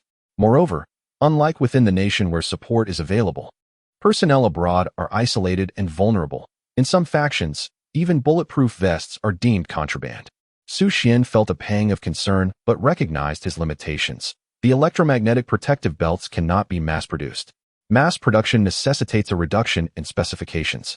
Yet if the specifications are lowered, the strength diminishes, rendering them ineffective against bullets. Is there no benefit at all? Cheng Peng expressed his frustration. Each year, countless lives are lost, and those who perish cannot be honored or acknowledged, fading into silence. Upon hearing about the electromagnetic protective belts, his instinct was that they could reduce mortality rates. Thus, he placed great importance on them and came personally. Yet the outcome was disappointing. Xu Xuan discerned Cheng Peng's distress. Unfortunately, once specifications are lowered, the electromagnetic field's activation time will increase. Even a mere delay of 0.01 seconds can result in a bullet striking its target. Cheng Peng sighed, resigned to the outcome. If there are advancements in technology that enable mass production, notify me immediately. Understood. As Xu Xuan observed Cheng Peng preparing to leave, he hastily inquired, have we identified those behind the assassination of Xu Ting? Cheng Peng shook his head. The masterminds were well prepared from the outset. All communications with the on-site operatives were conducted through false identities, making it exceedingly difficult to trace upwards. All leads have been severed. Their experience is extensive, which is precisely why we must disguise ourselves and execute sudden captures within our borders to avoid leaks and sever connections. Xu Xian's brow remained tightly. The adversary is not an individual, but rather a formidable force, possibly a powerful one. Coupled with years of combat experience, locating individuals within such a vast network can be akin to scaling the heavens. Xu Xian's expression darkened. Is the apprehension consistently this arduous? Indeed. There are instances where a project may span a decade, yielding naught in return. Xu Xuan observed Cheng Peng, whose countenance mirrored his own disquiet, and suddenly recalled the Nantiangmen net system he had previously encountered within the system. At that time, he had dismissed it outright. For the intricacies of the net system demanded manual input, a task far more laborious than developing a robotic intelligence. However, upon witnessing Cheng Peng's troubled expression and recalling the assassination attempt on Xu Ting, alongside the potential leakage of critical documents, Xu Xuan felt an urgent need to reconsider. Previously burdened by fatigue, he was now contemplating the application of an intelligent system. Turning to Cheng Peng, he proposed, what if, and I emphasize if, I were to create a net system that renders all network information within the Dragon Nation transparent, equipped with an automatic review mechanism? Cheng Peng hesitated. Is it akin to the Skynet system or the Eye of Heaven system? The Skynet system utilizes cameras positioned in public thoroughfares to form a surveillance network, while the Eye of Heaven system is law enforcement's tool for maintaining public safety. Xu Xuan glanced at the system's description and explained, the net system, in my vision, is an intelligent analytical framework. The distinction lies in the fact that, under the Skynet cameras, if a crime is committed, one must wait for a report to be filed before an investigation can access the footage. In contrast, the net system can identify and automatically lock onto criminal activities as they occur in view of the camera, enabling law enforcement to execute precise apprehensions. Moreover, it is not limited to cameras. Any network-enabled terminal can serve as an eye for the net, creating a true web of surveillance. Cheng Peng was momentarily taken aback. Is this feasible? The sheer volume of cameras throughout the Dragon Nation would likely render a supercomputer ineffective. Furthermore, while such a system seems to lean towards a utopian society, it diminishes individual privacy and raises a plethora of concerns. Nevertheless, the central issue remains. The vast majority of law-abiding citizens would likely endorse such a system, as it would afford them greater safety and happiness. Regarding privacy, sharing information with AI is readily accepted. Such a system is highly coveted, albeit challenging to create. Yet, it is not insurmountable. Xu Xuan gestured towards a nearby war robot. The intelligence system of the robot was developed by me. The difficulty of the net system is not beyond my capabilities. All I require is a supercomputer to serve as the foundation for the net system. The primary requirement for the net system is indeed the supercomputer. With a supercomputer and the belief of others, Xu Xuan can retrieve memories. Cheng Peng pondered. If you successfully develop the net system for testing and the results are favorable, I can petition for a supercomputer on your behalf. Chapter 50. The Supercomputer Center. Xu Xuan glanced at the system. The supercomputer line remained red. However, this was a procedural matter, as national security would not invest in constructing a supercomputer based solely on his word. Tangible results must be demonstrated. Xu Xuan refrained from further commentary and set out to seek Director Qian. The Defense Science and Technology University possesses immense capabilities. After all, the institution is equipped with supercomputers, and not merely one, but several of the world's finest. Xu Xuan wished to make use of one, to ascertain if the system would acknowledge his request. Director Qian had not yet departed, and, upon seeing Xu Xuan, promptly approached him. What is the matter? I would like to borrow a supercomputer. Certainly. I will make the necessary arrangements. Xu Xuan glanced at the system. The conditions for accessing the supercomputer were met, yet he required someone to place their trust in him. Observing the proximity of Director Qian, Xu Xuan inquired, "Aren't you curious about my intended use of the supercomputer? Is it not for calculating the battle vehicle model? Not at all. It is for a set of net systems required by national security. With this system, it becomes significantly easier to identify spies." The net system? Director Qian furrowed his brow. What about the amphibious battle vehicle project? We can conduct both simultaneously. The manufacturing of the amphibious battle vehicle requires time, which is precisely suited for developing the net system. Director Qian's eyes widened, and he lowered his voice. Are you implying that the amphibious battle vehicle has already been successfully developed? Not yet, but we have a comprehensive approach in mind. The development presents no considerable challenges. Director Qian fell silent for a moment. The notion that there were no significant challenges nearly overwhelmed him. Yet Xu Xuan was indeed qualified to make such a claim. Very well, then, you keep busy. Don't overexert yourself. Rest when needed. Health is the foundation of all. Understood. As Xu Xuan spoke, memories of the net system began to flood his mind. The net system, a component of the Southern Heavenly Gate project, is a cybersecurity module. Absolute defense is certainly not limited to mere physical protection. This AI data is exceedingly vast, and the entire coding process is remarkably intricate. The algorithms are streamlined to an exceptional degree, enabling the utilization of limited computing power to process a greater volume of information. In addition to the algorithms, the system itself is quite complex, as it must oversee numerous responsibilities, ultimately restricting the intelligence of the AI and incorporating various patches to prevent robots from developing self-awareness or rebelling against humanity. The infusion of memories persisted for half an hour. The unfortunate news was that these data would require Xu Xuan to labor over the keyboard for nearly half a month. The good news, however, was that many segments of this code overlapped with the intelligent systems of the war robots, allowing for significant time savings through copying, pasting, and modifications, potentially cutting down at least 5 days of work. Furthermore, the functions of the system and its intelligence are distinct.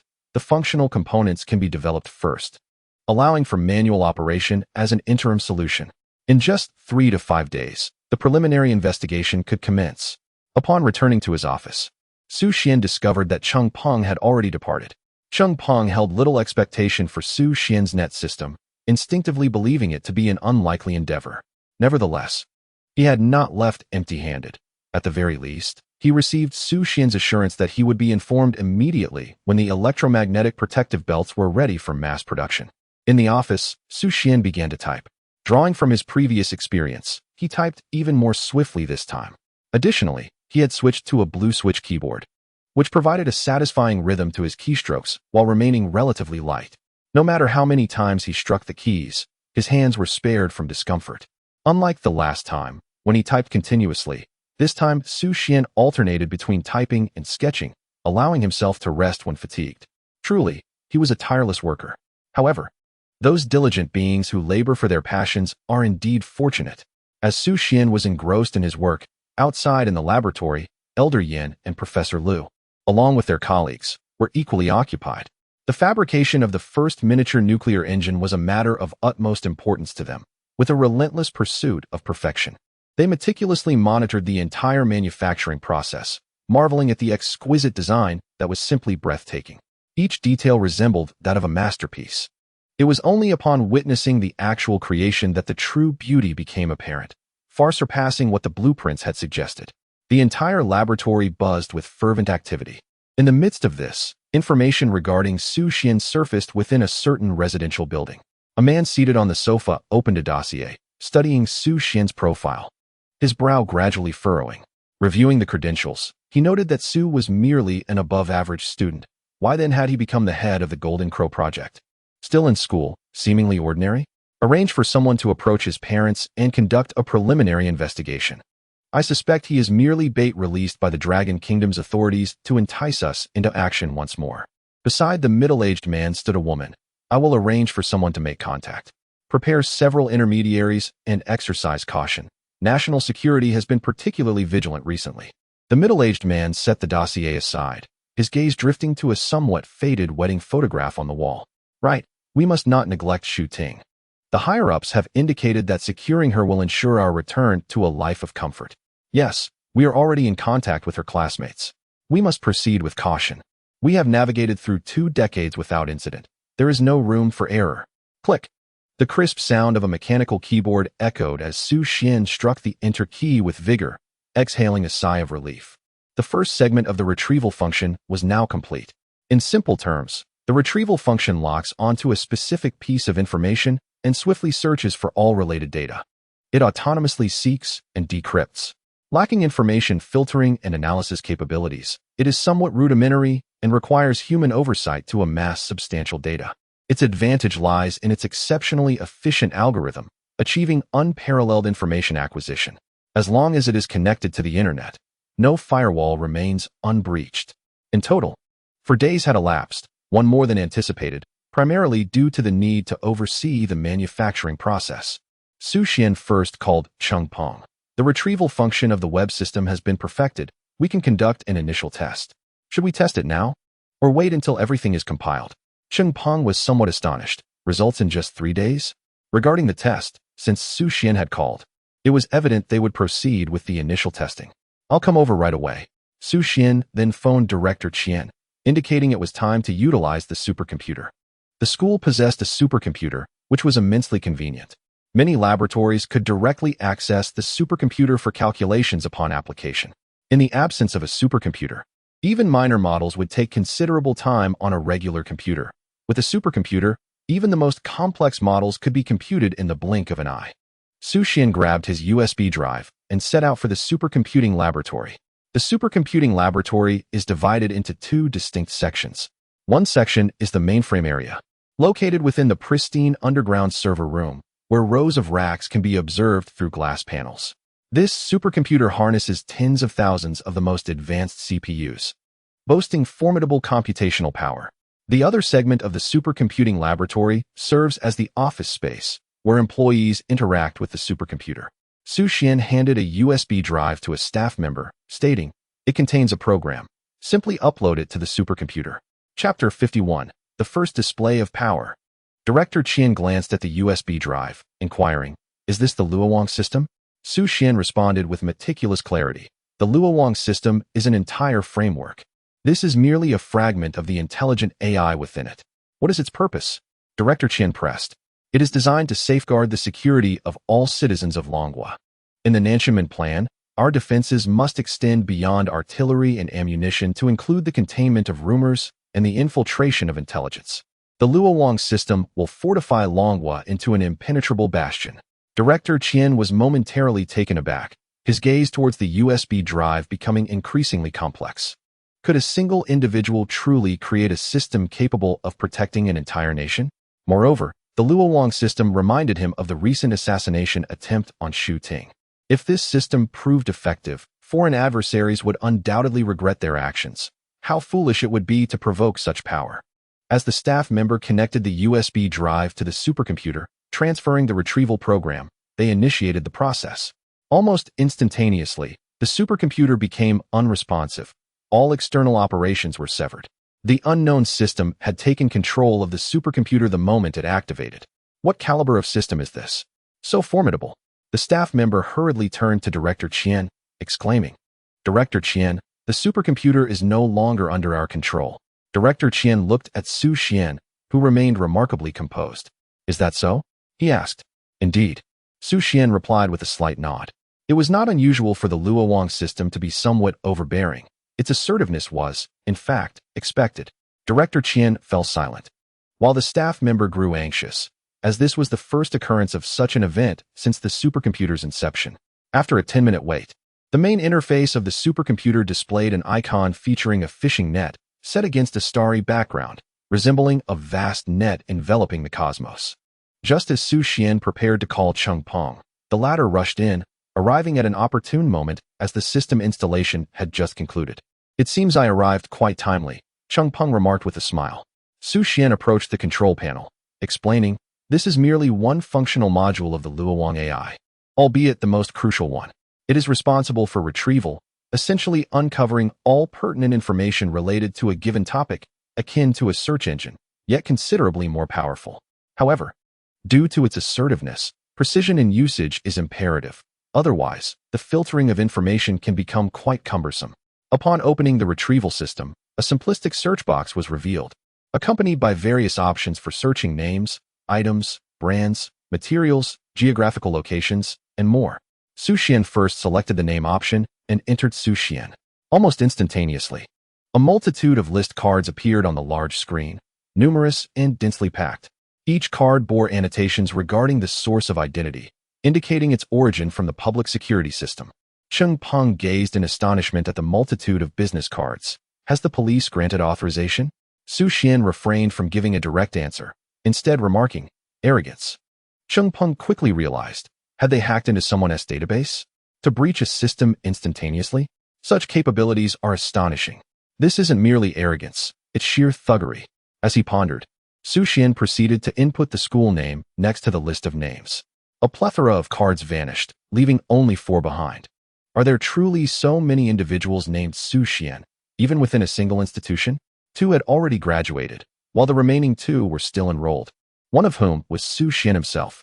With a click on his card, lines erupted around it, each delineating a specific aspect of information. For instance, under friendships, a multitude of names appeared, categorized from elementary school to university, encompassing classmates and various acquaintances. There were also lines detailing his career achievements, as well as personal preferences, listing everything he had ever liked from childhood to the present. Even tags for favored films emerged: black stockings, mature women, role-playing. Upon seeing this, Xu Xuan felt a rush of embarrassment. Deleting it seemed awkward. Director Qian, noticing Xu Xuan's discomfort, reassured him, "It's nothing. We're all men here. We understand. Who doesn't he indulge in such things?" Xu Xuan looked at Director Qian, puzzled. "You too?" Director Qian fell silent, cursing himself for trying to offer comfort. The demonstration continued, revealing every facet of Xu Xuan's life on the screen. Xu Xuan declared, "The first round of inquiry has concluded. We shall commence the second round." This second phase would delve deeper into the information gathered in the first round. The first aspect examined was interpersonal relationships, meticulously investigating everyone related to Xu Xuan. It was akin to conducting a first-round inquiry on each individual, from Xu Xuan's parents to all his friends. The speed of presentation was astonishing, so rapid that a mere shift of focus rendered the details indistinguishable. Director Qian was utterly astounded. He recalled Xu Xuan's earlier statement. This was merely a fragment of the net system's code. If such a small portion was so extraordinary, how remarkable must the entire net system be? Xu Xuan, however, furrowed his brow, dissatisfied. This supercomputer's speed was not particularly impressive. If the net system were to rely on such computational power, it might struggle to function optimally. Momentarily distracted, Xu Xuan suddenly noticed a fleeting identity on the screen that approached him. Halt. The identity of a middle-aged man was fixed on the screen, a janitor who had joined the school 3 days prior. Among the identity tags was a crucial detail. He was close to Xu Xuan. His employment as a janitor was a ploy to get closer to Xu Xuan. Xu Xuan turned to Cheng Peng, whose face reflected uncertainty. "This is aimed at me." Cheng Peng quickly directed his assistant. "Mobilize personnel. Prepare for action." "Certainly." Xu Xuan gazed at the large screen. "My suggestion is to hold on. While the inquiry system is operational, there remains an overwhelming amount of information. Filtering through it would be cumbersome. Rather than using it to address my matters, it would be more prudent to utilize it to track down those responsible for the assassination attempt on Xu Ting." Cheng Peng found himself at a loss for words. In his view, the tracing function was utterly absurd. To Xu Xuan, it seemed trivial. In fact, both matters could be investigated simultaneously. "If you are too busy, our team can take over." Moreover, while they appear to be two separate inquiries, they are likely interconnected. The individual in question may very well be the same person targeting your group. Xu Xuan raised an eyebrow. "Then let us continue the investigation, shifting our focus." The tracing software is subject to human oversight, enabling it to be directed according to one's intentions. Let us delve into the background of the seemingly innocuous cleaner and see if we can uncover his superior. At that moment, the expressions of everyone present shifted dramatically. Director Qian's face turned ashen, a reflection of sheer audacity. It was alarming to realize that someone had infiltrated the school's inner workings. Though merely a janitor, the implications were grave. If he possessed a firearm and chose to act against Xu Xuan, the consequences could be dire. Goodness, the school had become a sieve. This was an opportunity to conduct a thorough cleansing. He even contemplated utilizing the tracing system for a comprehensive sweep across the campus. All staff and students would be scrutinized to ensure the institution remained pristine. Cheng Peng, observing Director Qian's expression, empathized with him. However, from his vantage point, he understood the impossibility of apprehending every traitor. Too many individuals were willing to betray long country for personal gain, blinded by petty profits. For the time being, their only recourse was to enhance their reconnaissance techniques and expand their investigative methods to the fullest extent. But that was in the past. Now, he felt a burgeoning anticipation for the Luo network system. Could a mere feature within it possess such formidable strength? If so, the entire network must be invincible. Chapter 52, Mastery. As he watched Xu Xuan diligently working at the console, Cheng Peng's eyes brimmed with admiration, bordering on reverence. Turning away, Cheng Peng exited the supercomputing center and began to make a phone call. The budget for this supercomputer project with the national security was ready to commence its process. The sooner they applied, the sooner the supercomputer would be completed. Sifting through the intricate web of information to extract something useful was a daunting task. Xu Xuan found himself overwhelmed. After a solid half hour, he finally traced the identity of the cleaner to his second suspect. At this juncture, Xu Xuan decided to cease his investigation. In half an hour, he could write a considerable amount of code. Sharpening the axe does not delay the work of cutting wood. Rather than wasting time on current inquiries, it would be more prudent to focus on developing the Luo network system first. Just as he was preparing to leave, he noticed Cheng Peng entering, accompanied by several individuals Xu Xuan did not recognize. Two of them were walking ahead of Cheng Peng, indicating their rank surpassed his own. No wonder it took Cheng Peng half an hour for a phone call. He was awaiting their arrival. The two individuals were middle-aged men. Exuding an air of authority that felt piercing, most would likely hesitate to meet their gaze. "Cheng Peng, spotting Xu Xuan, quickly stepped forward to introduce him. Wenju. This is Xu Xuan, the architect behind the Luo network system. Wenju smiled upon seeing Xu Xuan. A renowned figure indeed needs no introduction. I watched that live broadcast as well. Heroes emerge in youth. Compared to you, I feel the weight of my years. Xu Xuan felt somewhat unaccustomed to this tone. Yet he nodded slightly as a form of greeting. Wenju spoke in a solemn tone. Let us first examine this Luo Wang system and conduct a swift evaluation. If it proves suitable, we can convene an internal meeting to initiate the application for establishing a dedicated fund to develop a specialized supercomputer. Xu Xuan furrowed his brow. While the words seemed innocuous, the notion of merely taking a look and the lengthy procedure implied a delay. Certain matters of lesser importance may warrant the conventional approach. Yet significant issues should be handled with expediency. Thus, it seemed the Luo Wang system was being treated as a trivial concern. Very well, I shall return to my tasks. Xu Xuan responded, having no inclination to impose himself on indifference, and turned to leave. Wenju, witnessing Xu Xuan's abrupt departure, felt a pang of frustration. He held a deep admiration for Xu Xuan, yet could not simply allocate funds based on a concept alone, especially when a supercomputer could easily cost over 100 million. He sought to placate Xu Xuan, but it appeared he had inadvertently displeased him. The urgency with which he had approached signified his profound regard for Xu Xuan. This young man was truly difficult to manage. Cheng Peng, unable to restrain himself, worried Xu Xuan might overthink the matter. I will drive him back. Indeed. Wenju replied with a gentle nod before turning back to the control panel. Show me that small feature.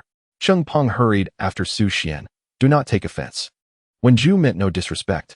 He is simply skeptical of the Luo Wang system and finds it rather outrageous at first glance. Upon receiving my call, he rushed over, demonstrating his earnest concern for you. Xu Xuan turned back with a smile.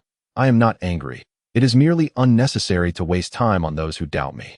It would be far more productive to return and write a few more lines of code, then communicate through the product. Cheng Peng discerned that Xu Xuan genuinely did not mind, which relieved him as he personally escorted Xu Xuan to his vehicle and watched it depart. At the supercomputing center, Wenju and a few others stood before the large screen. What is that small feature? The retrieval function, Director Qian volunteered. It is akin to a powerful information search software. How powerful? Can it locate individuals? Indeed. Check my identity. My name is Wenhua.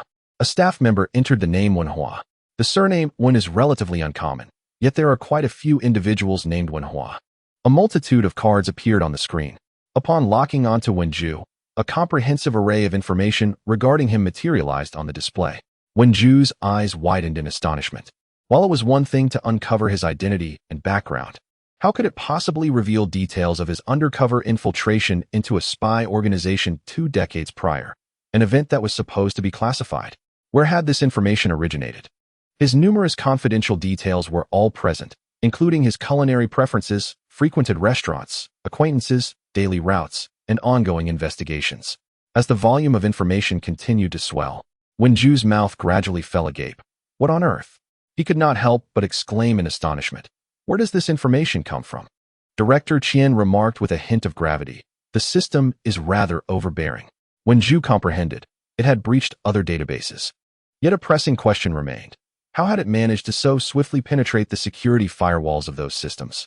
If a breakthrough occurs at such an accelerated pace, it signifies that the network technology employed by this system is fundamentally distinct from that which is currently utilized across the globe. A firewall would be rendered utterly ineffective. Director Wen hastily suggested, let us change personnel. 7 years ago, I pursued a target, only for them to elude capture and vanish without a trace. Let us see if we can locate them. The name Zhou Sudong was entered into the system, revealing a plethora of densely packed cards. By adding supplementary information, we can enhance the accuracy of our search. Born in Hedong, the number of identity cards began to dwindle, though still numerous.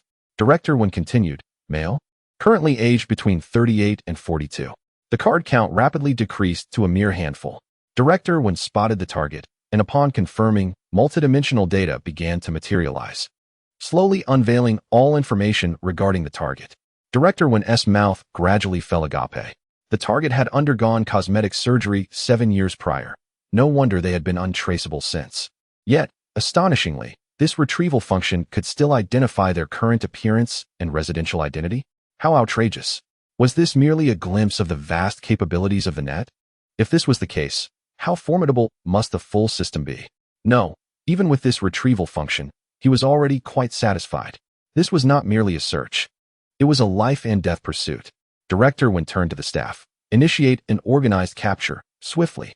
As he spoke, he dashed outside, colliding with Cheng Peng, who had just entered. Where is he? That genius, Xu Xuan. Director Huang, brimming with excitement, found himself somewhat tongue-tied. He had just left, so he couldn't have gone far. Director Huang rushed outside. Pursue him, pursue him. Outside, the driver quickly entered the vehicle and pressed the accelerator.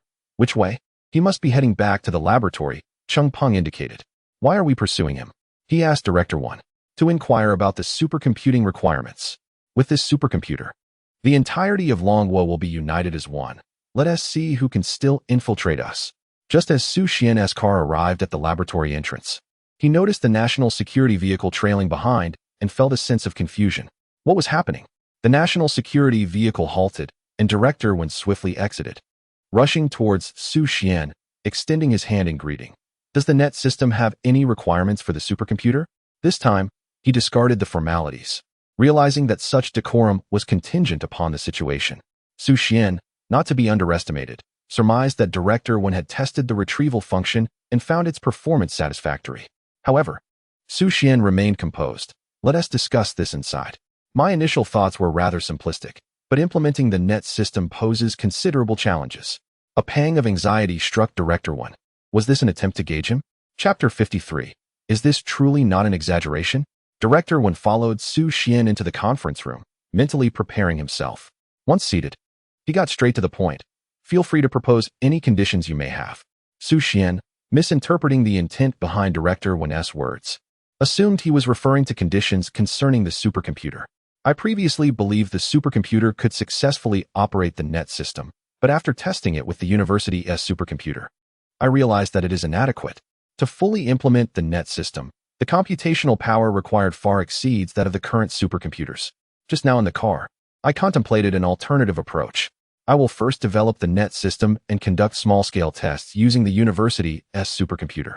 Then you shall provide the funding and materials, while I will personally develop a supercomputer capable of meeting the demands of the Luo network. When Zhu initially harbored some doubts, he expected Xu Xuan to make exorbitant demands, yet there were none at all. Furthermore, he was somewhat bewildered. Was Xu Xuan also capable of developing a supercomputer? Wasn't this field of research a bit too broad? Are we to support your supercomputer development? How much might that approximately cost?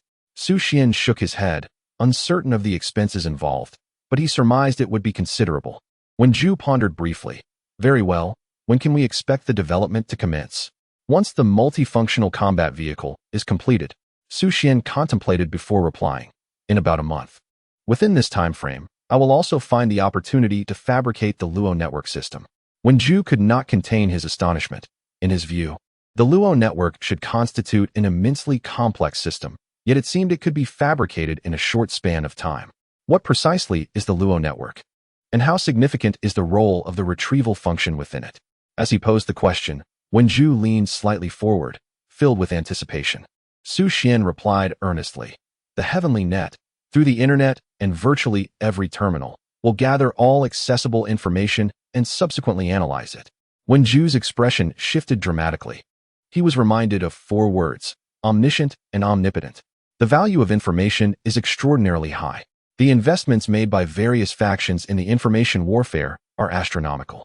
Moreover, the value of information extends beyond mere investment. It encompasses the profits that can be derived from information asymmetry. If the Luo network system can indeed be realized, it would become a formidable weapon. Xu Xuan might merely be considering the acquisition of information regarding the Dragon Country, preventing others from prying into secrets and ensuring its security.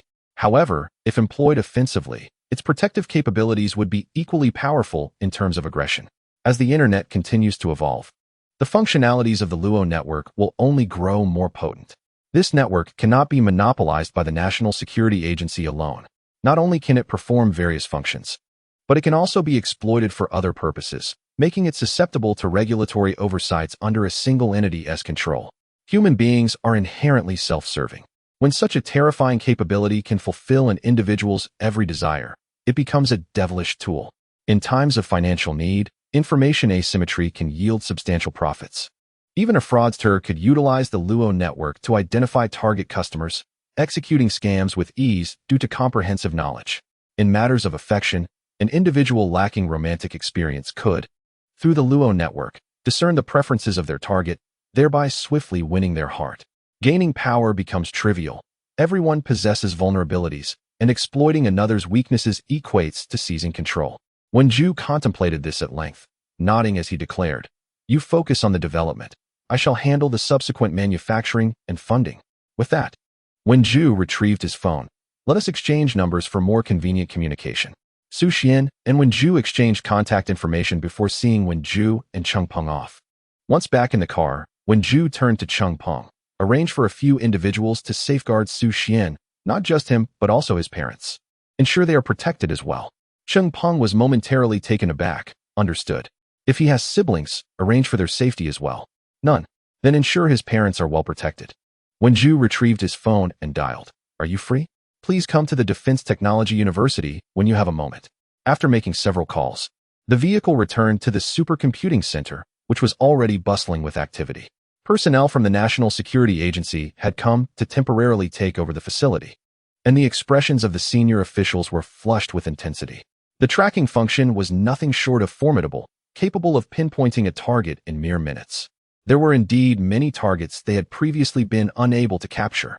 Xu Xuan was unaware that a mere tracking function had already satisfied many.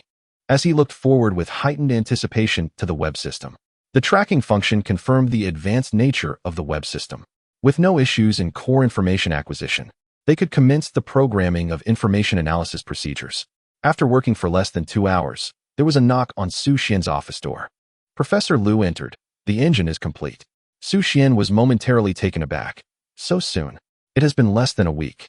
However, considering that this was a team of top researchers from Longhua, it was understandable. "Let us go take a look." Upon arriving at the first-floor laboratory, Xu Xuan beheld the nuclear-powered engine on the shelf. Measuring approximately 1.2 meters in length, width, and height, it appeared remarkably exquisite. The entire manufacturing process had been executed according to Xu Xian's specifications. After a brief inspection, he declared, "Not bad. Let us convene. Are we not going to test it?" Someone inquired. "A thorough check is sufficient. We will conduct the tests later." A group proceeded to the office, where Xu Xuan activated the projector. "The heart of the amphibious vehicle has been manufactured, and next, we will create the electromagnetic motor." As Xu Xuan elaborated, a uniquely designed motor appeared on the screen, captivating everyone's attention. "I am considering using electric propulsion for takeoff. After several days of design, I have chosen this electromagnetic motor. By utilizing electromagnetic forces to stabilize the blades, the advantage lies in the absence of friction when the blades rotate at supersonic speeds. While conventional motors also employ magnets to minimize friction, there remains friction at the fixed endpoints. By driving it electromagnetically, we can achieve a flawless frictionless operation. Furthermore, the airflow through this chamber will create an ultra-high pressure environment due to the structural differences and rotational speed of the blades, preventing the blades from spinning too quickly and forming a vacuum. According to calculations, this motor's thrust-to-weight ratio can exceed 100, potentially approaching 200. A profound silence enveloped the conference room. While the theoretical concepts presented earlier were understandable, the final statement regarding a thrust-to-weight ratio of 100 was astonishing. What did such a concept entail? At a time when others believed that electric propulsion engines could not be realized in the short term, Xu Xuan was propelling electric performance to outstrip rocket engines by leaps and bounds. The thrust-to-weight ratio is the ratio of engine thrust to either engine weight or aircraft weight. In simplistic terms, modern turbojet engines have a thrust-to-weight ratio of around 4. Afterburning turbojets are slightly more powerful, with ratios of 5 to 6. High-bypass turbofan engines can exceed 8, reaching peak performance ratios of 16. Even lift engines can achieve thrust-to-weight ratios of 20. The only engines that might rival Xu Xian's motor are rocket engines, which can still barely compare. Liquid rocket engines can achieve an astounding thrust-to-weight ratio of up to 100 without the inclusion of propellant. This figure is the pinnacle, not accounting for the weight of fuel. In contrast, the current mainstream fighter jets, such as the White Eagle's Raptor, boast a thrust-to-weight ratio of 10, while the F 35 reaches a mere 12. Xu Xuan's introduction of this engine, claiming a thrust-to-weight ratio between 100 and 200, indeed raises skepticism. Chapter 54, Another Breakthrough? Xu Xuan observed the group descend into silence, a situation he had long grown accustomed to. Is there any dissent? Yet, no one uttered a word. Their astonishment was not born of disbelief. With no objections raised, the manufacturing process could commence. I shall design the external appearance and internal layout of the battle vehicle. The meeting had scarcely lasted 10 minutes, but apart from Xu Xuan, the other researchers appeared somewhat dazed. Had it truly only been a few days? Within such a short span, they had just constructed an engine, and now another was introduced? Elder Yan, however, seemed to adapt to this rapid pace. Previously, during the development of controllable nuclear fusion technology, Xu Xuan had operated in a similar manner, providing them with incremental challenges to validate daily. Now, he presented them with blueprints to fabricate, a familiar rhythm. Elder Yan turned to the still-shocked group. Let us begin. Xu Xuan did not rush to produce the comprehensive design blueprint. He intended to incorporate 10 engines into the battle vehicle. Elder Yan and the others would require several days for fabrication. First, they would finalize the framework system. Fingers danced across the keyboard with such fervor that sparks seemed to fly, the extraordinary typing speed rapidly diminishing the keyboard's lifespan. While Xu Xuan tirelessly typed, the national security apparatus was also in a flurry of activity. The tracing function, which Xu Xuan had previously dismissed, proved to be of great utility to them. Many unresolved projects had suddenly regained traction. Although initially inefficient for locating individuals, they discovered new applications, tracking finances and gathering intelligence. For instance, by searching for photographs taken in restricted areas, they could identify the photographers. What had once been a daunting task in locating spies became unexpectedly manageable with the tracing function, leading the national security to find themselves short-staffed. Apart from a few critical investigative teams, other groups were preoccupied with apprehending individuals, resulting in a temporary shortage of suspects to detain, necessitating assistance from the police. The police, envious, wondered what kind of technological advancement had made arrests so effortless. Chengpeng, the leader of the investigative team that had not engaged in apprehensions, looked at several disheartened team members. Do not envy others. Once we solve this case, they will be the ones envying us. A team member retorted, my boyfriend has managed to capture 5 individuals in less than 5 days, achieving significant success. While our case has hit a dead end with no leads to pursue. Chengpeng waved his hand dismissively. This case is crucial. Capturing the individuals behind it will yield commendable results for us all. He refrained from mentioning that this case held Xu Xuan's significant attention, and Xu Xuan was undoubtedly destined to become one of the most remarkable researchers in the future of Longhua. Moreover, Xu Xuan's influence would be profound. In simpler terms, a top-tier researcher may engage in several research projects within a single domain, yet their network and impact remain limited. Xu Xuan is truly exceptional. A person capable of making significant achievements across such disparate fields must possess an extraordinary network. He currently has the telephone numbers of generals in his phone, allowing him to apply pressure at any moment. The case presents considerable challenges, yet the potential rewards are substantial. As for leads, he indeed holds valuable information. I have received a tip-off. A classmate of Xu Ting has been manipulated into creating opportunities for the mastermind behind the scenes. We shall wait another day or two, and results will emerge. Why not apprehend that classmate directly? Chengpeng gently shook his head. She is merely a pawn. Someone has contacted her under the guise of pursuing Xu Ting, persuading her to facilitate a meeting. To demonstrate sincerity, they even gifted her a mobile phone, which she declined. Therefore, there is no need for an arrest. After a simple conversation, she readily cooperated with our operation. Now, we merely await the moment when the mastermind begins to create opportunities. Upon hearing this progress, the group felt invigorated, though a sense of discomfort lingered. Captain, are we truly a team? Why were we unaware of this information? Chengpeng glanced at the speaker. I was merely fortunate. Otherwise, I would not have accessed such classified information. The expressions of the others shifted slightly, as they were well acquainted with the levels of confidentiality, secret, confidential, and top secret. Their work often brought them into contact with sensitive information. Yet, there is a vast difference between passive and active engagement. Given Chengpeng's assertion, they decided to refrain from further inquiries and continued to wait. Suddenly, Chengpeng's phone rang. Answering, he heard a female voice on the other end. Captain Chung. They have contacted me and asked me to bring Xu Ting to meet them. They are ready to confess their feelings.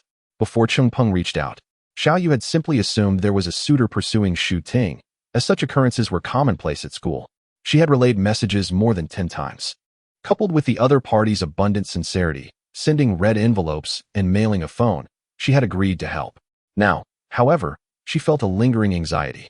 The person in question was, in fact, the mastermind behind the assassination of Xu Ting. If she had been naive, she might have stood beside Xu Ting, only to be caught in a deadly crossfire, potentially endangering Xu Ting's life as well. Cheng Peng pondered for a moment. Have you spoken with Xu Ting? Xu Ting is right beside me. Cheng Peng considered this before stating, Xu Ting, we are contemplating using this opportunity to unmask the mastermind. Xu Ting's voice chimed in. Do you intend to use me as bait? I am willing. Xiao Yu panicked. No, they will genuinely shoot. You could die? I will be fine. I can protect myself. Xu Ting replied confidently, her electromagnetic belt fully charged. She believed it worthwhile to expose anyone who posed a threat to Xu Xian, even if it meant risking her own life. Cheng Peng spoke firmly. If we are to use you as bait, to avoid arousing suspicion, Xiao Yu must also be involved. Xu Ting quickly objected. No, that is not acceptable. In contrast, Xiao Yu insisted, I can go alone. It's fine. Cheng Peng sensed Xiao Yu's guilt. If we proceed, I will ensure your safety without question. After a brief exchange, Cheng Peng ended the call and then dialed Xu Xian's number. The execution of this operation hinges upon Xu Xian's consent. Without his agreement, even if success were assured, he would lack the courage to proceed. As the call connected, Cheng Peng could hear the incessant clattering of Xu Xian's keyboard, a rhythmic symphony of productivity. What is the matter? Xu Xian inquired amid his typing. Cheng Peng surmised that his counterpart was engaged in coding, seamlessly blending conversation with programming. Truly, Xu Xian's prowess was remarkable. The individuals orchestrating events behind the scenes had arranged for someone to approach Xu Ting, intending to create an opportunity for her to venture out, thus allowing us to bait our trap. The clattering ceased, and Xu Xian promptly replied, No, that is far too perilous. Xu Ting has already suffered so much, wrongfully bearing the blame and falling victim to an attack. Now they wish to use her as bait? Cheng Peng inferred that Xu Ting had indeed consented to this plan. In an attempt to persuade Xu Xian, Cheng Peng articulated, My perspective is this. If we can unearth the masterminds behind this, your safety would be significantly enhanced. The information analysis module will be perfected by 6 this evening, at which point I shall provide you with the details of the perpetrators. Cheng Peng was momentarily taken aback. An information analysis function? Did this imply an automated information filtering capability? Chapter 55, Surprise or Shock. Cheng Peng's eyes gradually brightened. Previously, he had refrained from utilizing the tracing function due to its complexity. Identifying an individual's identity could be accomplished in mere minutes. However, to discover a second individual with a unique connection to the first would necessitate comprehensive data collection and dissemination, requiring at least half an hour. The third round of investigation could extend to half a day, while the fourth could take an entire week. Based on Cheng Peng's extensive experience with foreign agents, a minimum of 4 rounds was essential. Yet Xu Xian claimed it could be completed by this evening. Such an acceleration seemed implausibly swift. Excitement surged within him. Should I return to your lab now? Or, hold on, let me locate the masterminds first. As for the bait, let us refrain from discussing it further. Xu Xian concluded before abruptly ending the call. Fortunately, he had already initiated the information analysis function. Had he begun with the AI component, he would not have been able to present the details of the instigators today.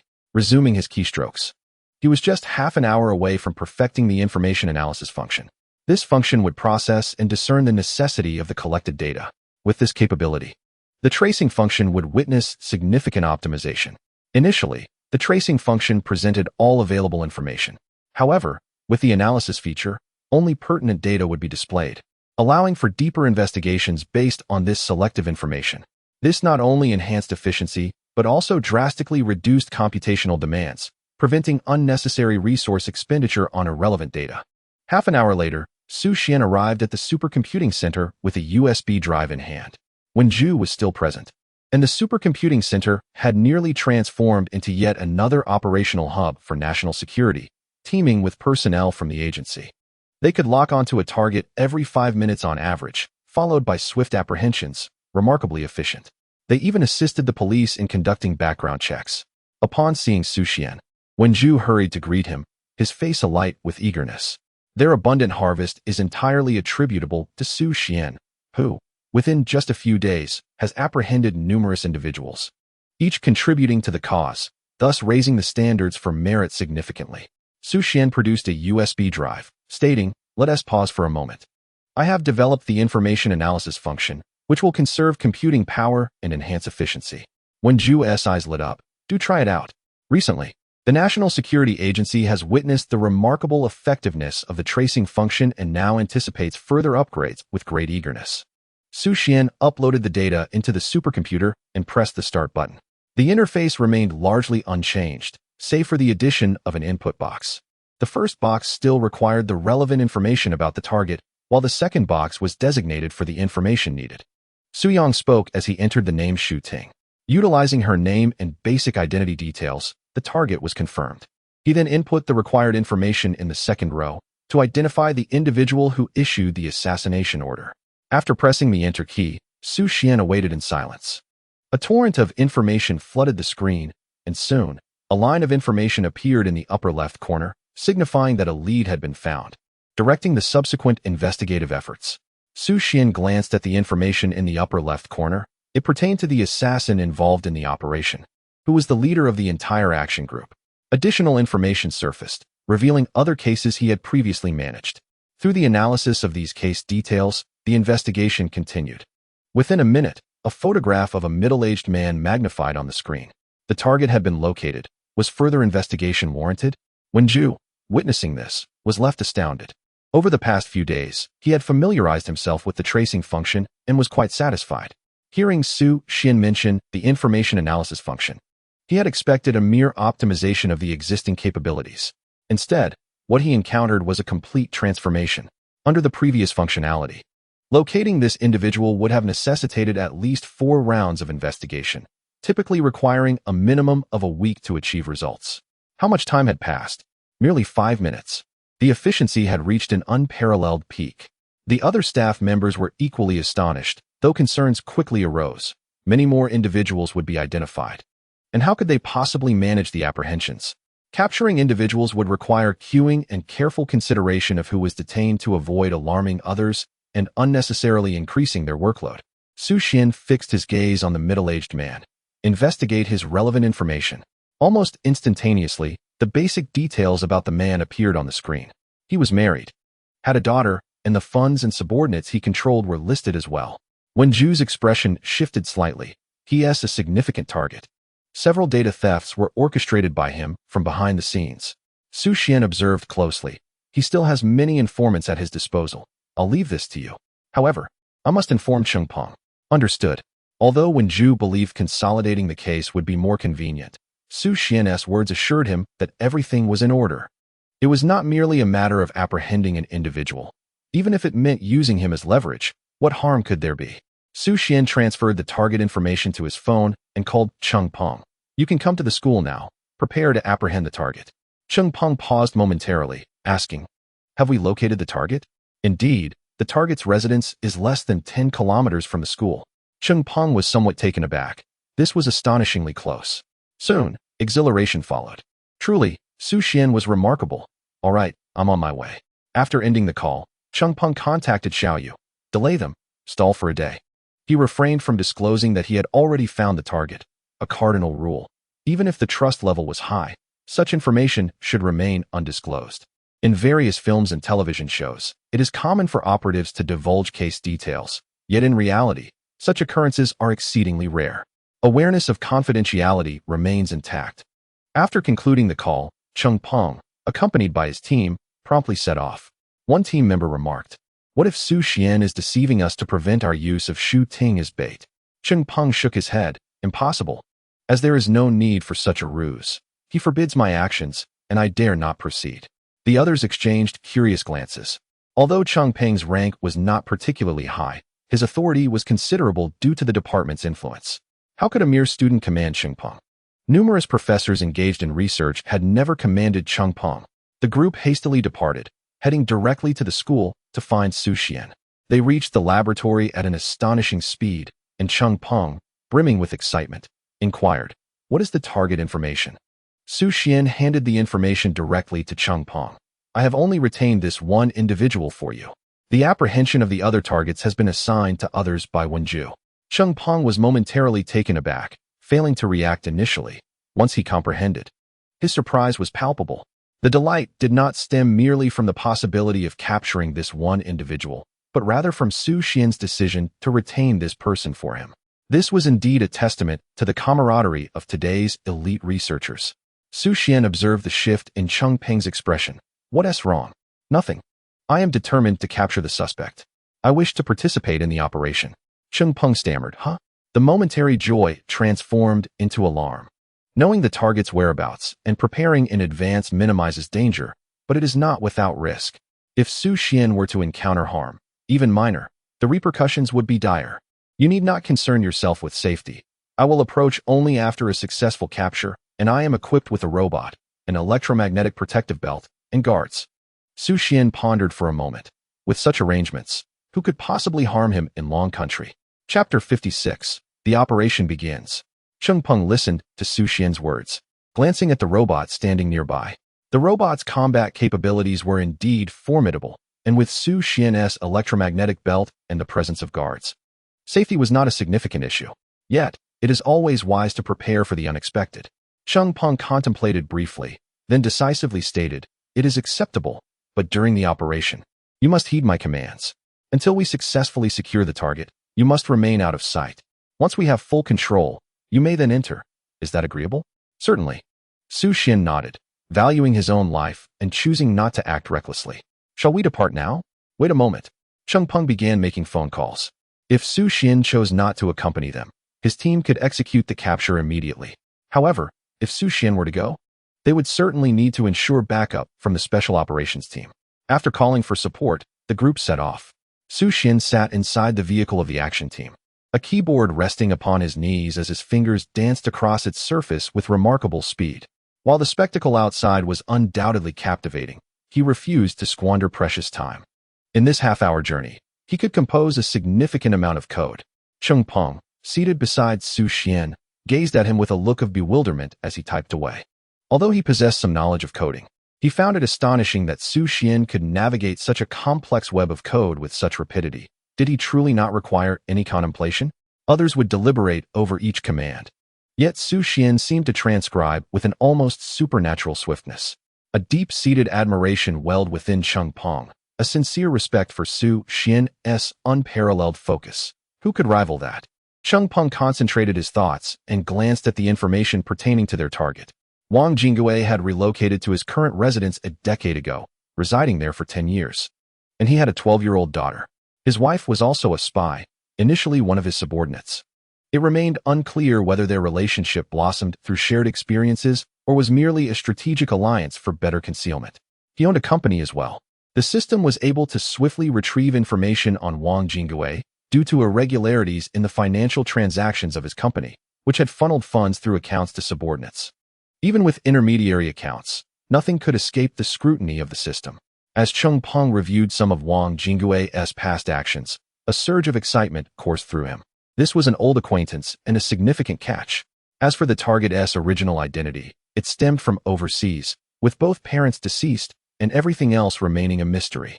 Cheng Peng contemplated inquiring why Xu Xuan had been unable to uncover details regarding Wang Jingwei's familial background, but upon witnessing Xu Xian's intense focus, he refrained. Once they apprehended the individual, all truths would be revealed. As the vehicle approached its destination, Cheng Peng picked up the intercom. The target resides on the 3rd floor. Team 1 will disguise as friends and ascend to the 4th floor with fruit gifts. Team 2 will masquerade as water delivery personnel and knock on the door. Be cautious not to glance around. There are likely cameras monitoring the exterior. The special forces await further instructions inside the vehicle. Cheng Peng felt a twinge of anxiety. Capturing a significant target demanded vigilance, for even with knowledge of their location, one could not afford to be complacent. Spies were typically well-trained, and it was not uncommon for them to have multiple escape routes. With the assault route established and ambushes arranged from all directions, Cheng Peng glanced at Xu Xuan. We must not exit the vehicle until the capture is successful. Understood. The vehicle came to a halt, and Cheng Peng exited to direct operations. Xu Xuan retrieved his phone, gently swiping across the screen. The display revealed a series of dynamic images from the surveillance devices utilized by the National Security Team to enhance Xu Xuan's observational experience. Cheng Peng granted him access to view the perspectives of all team members. Switching to the view of the water delivery personnel, he observed 2 men and a woman ascending the staircase, carrying fruit gifts as if visiting friends. There were no visible flaws in their ruse. The disguised team member, bearing water, reached the 3rd floor and lightly knocked on the door. "Hello, water delivery." Receiving no response, the delivery person knocked again, a hint of impatience creeping into their voice. "Is anyone there?" Listening closely to the tone, Xu Xuan felt a sense of admiration. The impersonation was impeccable, exuding an aura of naturalness. These national security operatives, once the Dragon Country is secure, will undoubtedly excel as actors, easily outshining even the likes of Chicken Brother. The delivery worker knocked on the door again, glancing at his watch with a hint of confusion, muttering, "This is the place." Just as he spoke, the door to the room swung open. The entrance comprised 2 layers. The outer layer was a metal security door, with the inner door being the actual home entrance. The home door opened, yet the security door remained shut. On the channel, Cheng Peng's voice resonated. "Attention, target sighted. Confirm the target. Special forces proceed." Outside, the doors of several vans swung open, and well-trained, fully armed soldiers rushed out, heading straight for the upper floors. Xu Xuan sensed the tense atmosphere, but his initial reaction was to wonder if Cheng Peng's response was overly dramatic. While contemplating, he was startled by the sound of an alarm. The alarm blared on the screen. Wang Jinghua, hearing the automated alarm resonating within the room, turned pale, disbelief washing over him. Had he not been cautious enough? Why had he been discovered? Where was the flaw? All operatives were completely unaware of his identity. Neither his superiors nor subordinates knew who he was. The delivery worker also caught wind of the alarm, realizing the target had been alerted, and instinctively attempted to breach the security door. Simultaneously, the trio that had just ascended rushed back down, forcefully colliding with the security door. If it had been a typical security door, a few trained individuals could have easily breached it. However, this security door stood resolute. Wang Jinghua swiftly shut the door, vanishing from everyone's sight. The special forces arrived, employing breach equipment to ram the door. Visibly, the security door sustained damage, followed by the internal wooden door. Although it appeared to be a wooden door, upon impact, the outermost wooden fragments fell away, revealing an alloy beneath. Xu Xuan watched through the lens, frowning. "So professional?" the head of security remarked. "Aside from those at the very bottom, merely providing information, all spies are genuinely trained. They undergo training in assassination, cold and hot weaponry, and various skills." The assassin targeting Xu Ting was a prime example. Wang Jinghua, as a site leader, is among the elite. The head of security paused briefly, then added, "Under normal circumstances, capturing such individuals would involve surveillance, allowing them to leave their long-established sanctuaries. These individuals live in constant fear, layering their defensive measures and focusing on escape techniques." Xu Xuan came to a realization.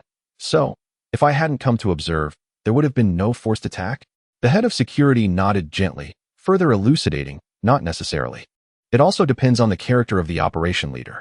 Once targeted by the Dragon Country, escape is nearly impossible. Why not surrender?" With ample experience, the head of security noted, "If escape is futile, one might destroy evidence to mitigate sentencing. Moreover, it's not entirely impossible to flee. I once participated in an operation where the target had dug a tunnel beneath the house." Chapter 57. Mission accomplished. Xu Xuan felt a pang of sympathy for the spies. Living in perpetual anxiety, the psychological pressure was indeed immense. Having grasped the fundamental situation, Xu Xuan continued to observe the operational footage. The door had been relentlessly battered for a minute and a half, contorted and twisted, while the building trembled under the tremendous force. Yet, the door remained resolute. A team of specialized cutters arrived, swiftly severing the metal barrier. Suddenly, the screen before Xu Xuan went dark, followed by a resounding explosion in the distance. Flames erupted into the sky, and thick black smoke ascended. Xu Xuan's gaze snapped to the front. That was the room where the target resided. An explosion had occurred. Such a scene, typically reserved for the silver screen, unfolded right before Xu Xuan's eyes. The air filled with screams, gasps, and the blaring sirens of vehicles, intertwining in a cacophony that turned the scene into sheer chaos. The operation had gone awry. Xu Xuan suddenly understood why Cheng Peng had sought him out the moment he learned of the electromagnetic protective belt. All operational teams interacted with these individuals daily. It was genuinely perilous. The uncertainty loomed large. No one could predict the enemy's tactics. Cheng Peng's voice crackled through the radio. Call the fire department, seal the building, and search floor by floor. Special forces disperse, block the streets, and secure a 1-kilometer radius. Cheng Peng's frustration was palpable. Wang Jinghua had detonated a gas canister, and judging by the scene, it was not a solitary incident. With the operation's mishap, he would undoubtedly face repercussions. Capturing Wang Jinghua would alleviate some of the burden. Xu Xuan could sense Cheng Peng's ire and grasped the radio. No need for grand gestures. Rescind the order. Leave the apprehension to me. Cheng Peng grew more flustered. Was Xu Xuan really adding to the chaos at such a critical moment? Just as he intended to urge Xu Xuan to remain composed, he hesitated. Xu Xuan was undoubtedly a trustworthy ally, not a liability. However, the current situation, a detonation, significantly increased the likelihood of the target's escape. Are you confident? Yes. Xu Xuan turned to the masked robot. Peace. Apprehend Wang Jinghua and grant you net authority. In truth, had the robot been deployed earlier, much of this turmoil could have been avoided. That alloy door was merely a trivial obstacle for the machine. Understood. Peace exited the vehicle, striding purposefully towards a car parked not far away, opening the door. Inside, a disheveled Wang Jinghua stared in bewilderment at the robot before him, incredulous. What was happening? Where did this superhero come from? However, his reflexes were swift. He instantly drew a knife from his waist, lunging towards Peace's neck. Yet, at that moment, his resistance proved futile. Peace effortlessly seized Wang Jinghua's wrist, applying slight pressure, causing the dagger to clatter to the ground. Subsequently, with one hand gripping Wang Jinghua's collar, Peace turned and approached Xu Xuan's vehicle. Mission accomplished. Wang Jinghua dangled in the air, his neck throbbing painfully, struggling to breathe. In disbelief, he pondered what manner of creature this was, possessing such strength. Then, he caught sight of Xu Xuan seated within the car, his expression darkening. He recognized Xu Xuan. Xu Xuan picked up the radio. Wang Jinghua has been apprehended. This marked Xu Xuan's first close encounter with a spy. Had this been long ago, Wang Jinghua would have undoubtedly risen to the rank of station chief. His authority was considerable, wielding vast sums of money and resources. It could be said that he held the power of life and death over many. The individual in question appears to be an utterly ordinary middle-aged man, donned in the most unremarkable attire, with an appearance that is equally mundane. Without the intricate web of surveillance, he would indeed be elusive. National security efforts are profoundly challenging, for the targets they pursue remain perpetually concealed. They are not merely discovered due to wrongdoing. Capturing them proves exceedingly difficult. Moreover, securing evidence is a formidable task. Yet, the potential harm these individuals can inflict upon the Dragon Nation is substantial. Gazing towards the distant buildings still emitting smoke, Xu Xuan felt a twinge of curiosity. How had this man managed such a feat? In such a brief span, he had arrived at this location. Furthermore, he had been inside a vehicle without Xu Xuan ever noticing. Had it not been for the peacekeeping forces deploying the surveillance network, he might have slipped away unnoticed. Alighting from his vehicle, under the protection of his guards, Xu Xuan approached the very car from which the man had fled to ascertain the situation. Upon reaching the vehicle, he found the door ajar, revealing the rear seat, which had been lifted to expose a hole beneath it. Below this aperture lay a manhole cover. Wang Jinghua had entered the underground drainage system from the house and emerged through an outlet, lifting the cover to directly access the prearranged vehicle. This escape route, in conjunction with the gas canister explosion, was indeed clever. It was no loss that Cheng Peng had failed to capture him. Just then, Cheng Peng hurried over, inquiring about the suspect's whereabouts. Xu Xuan gestured towards Wang Jinghua, now held by the robotic unit. There. Cheng Peng glanced inside the vehicle, equally astonished by the elaborate escape plan he had never encountered before.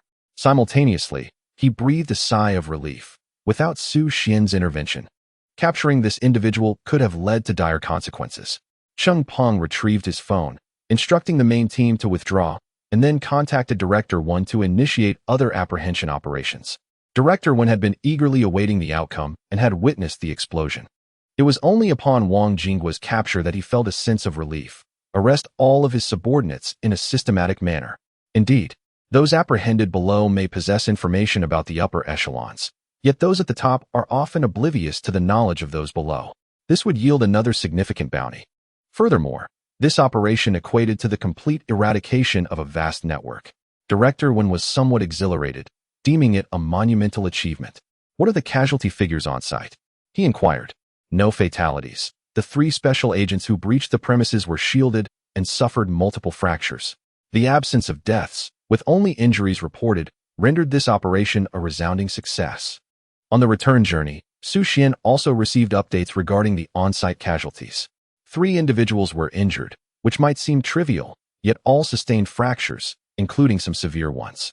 While the overall operation was deemed successful and executed beautifully, it left the injured agents to endure the agony and lifelong repercussions of their injuries.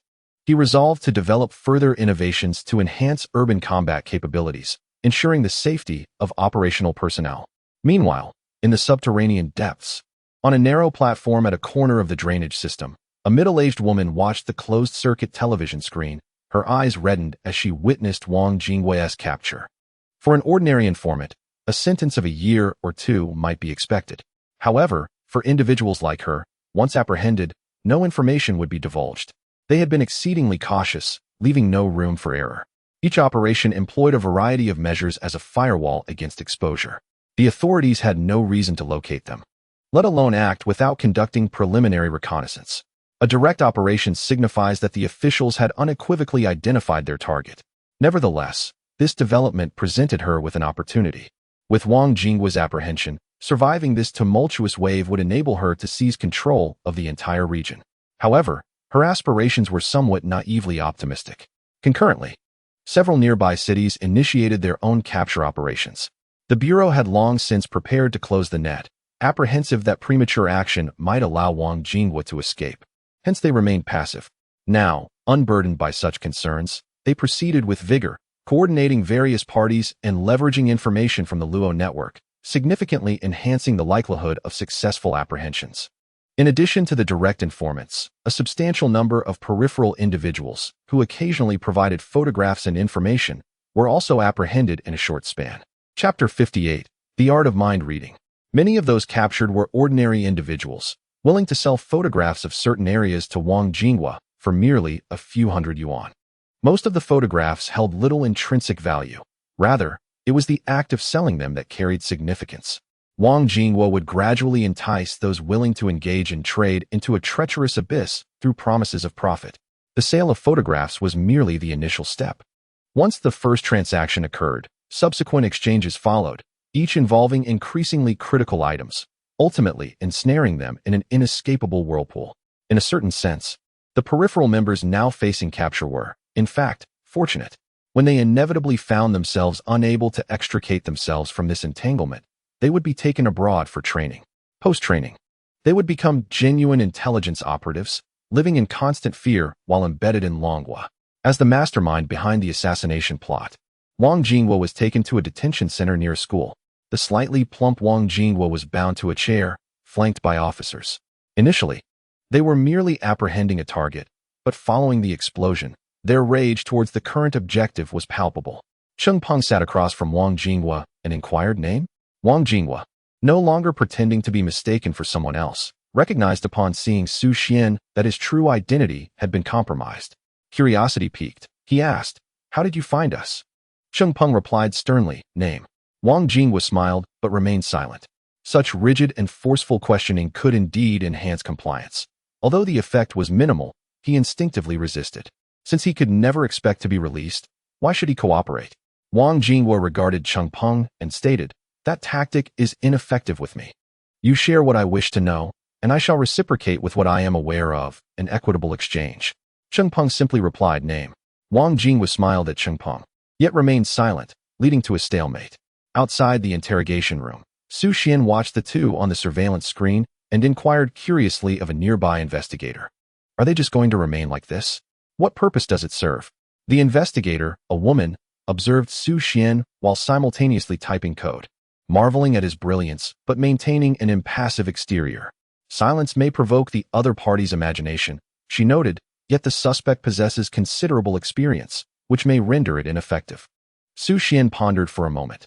Typically, individuals who have erred, when confined for a period, tend to indulge in wild imaginings and indiscriminately lash out. As he was deep in thought, Wang Jinghua's voice resonated through the surveillance feed.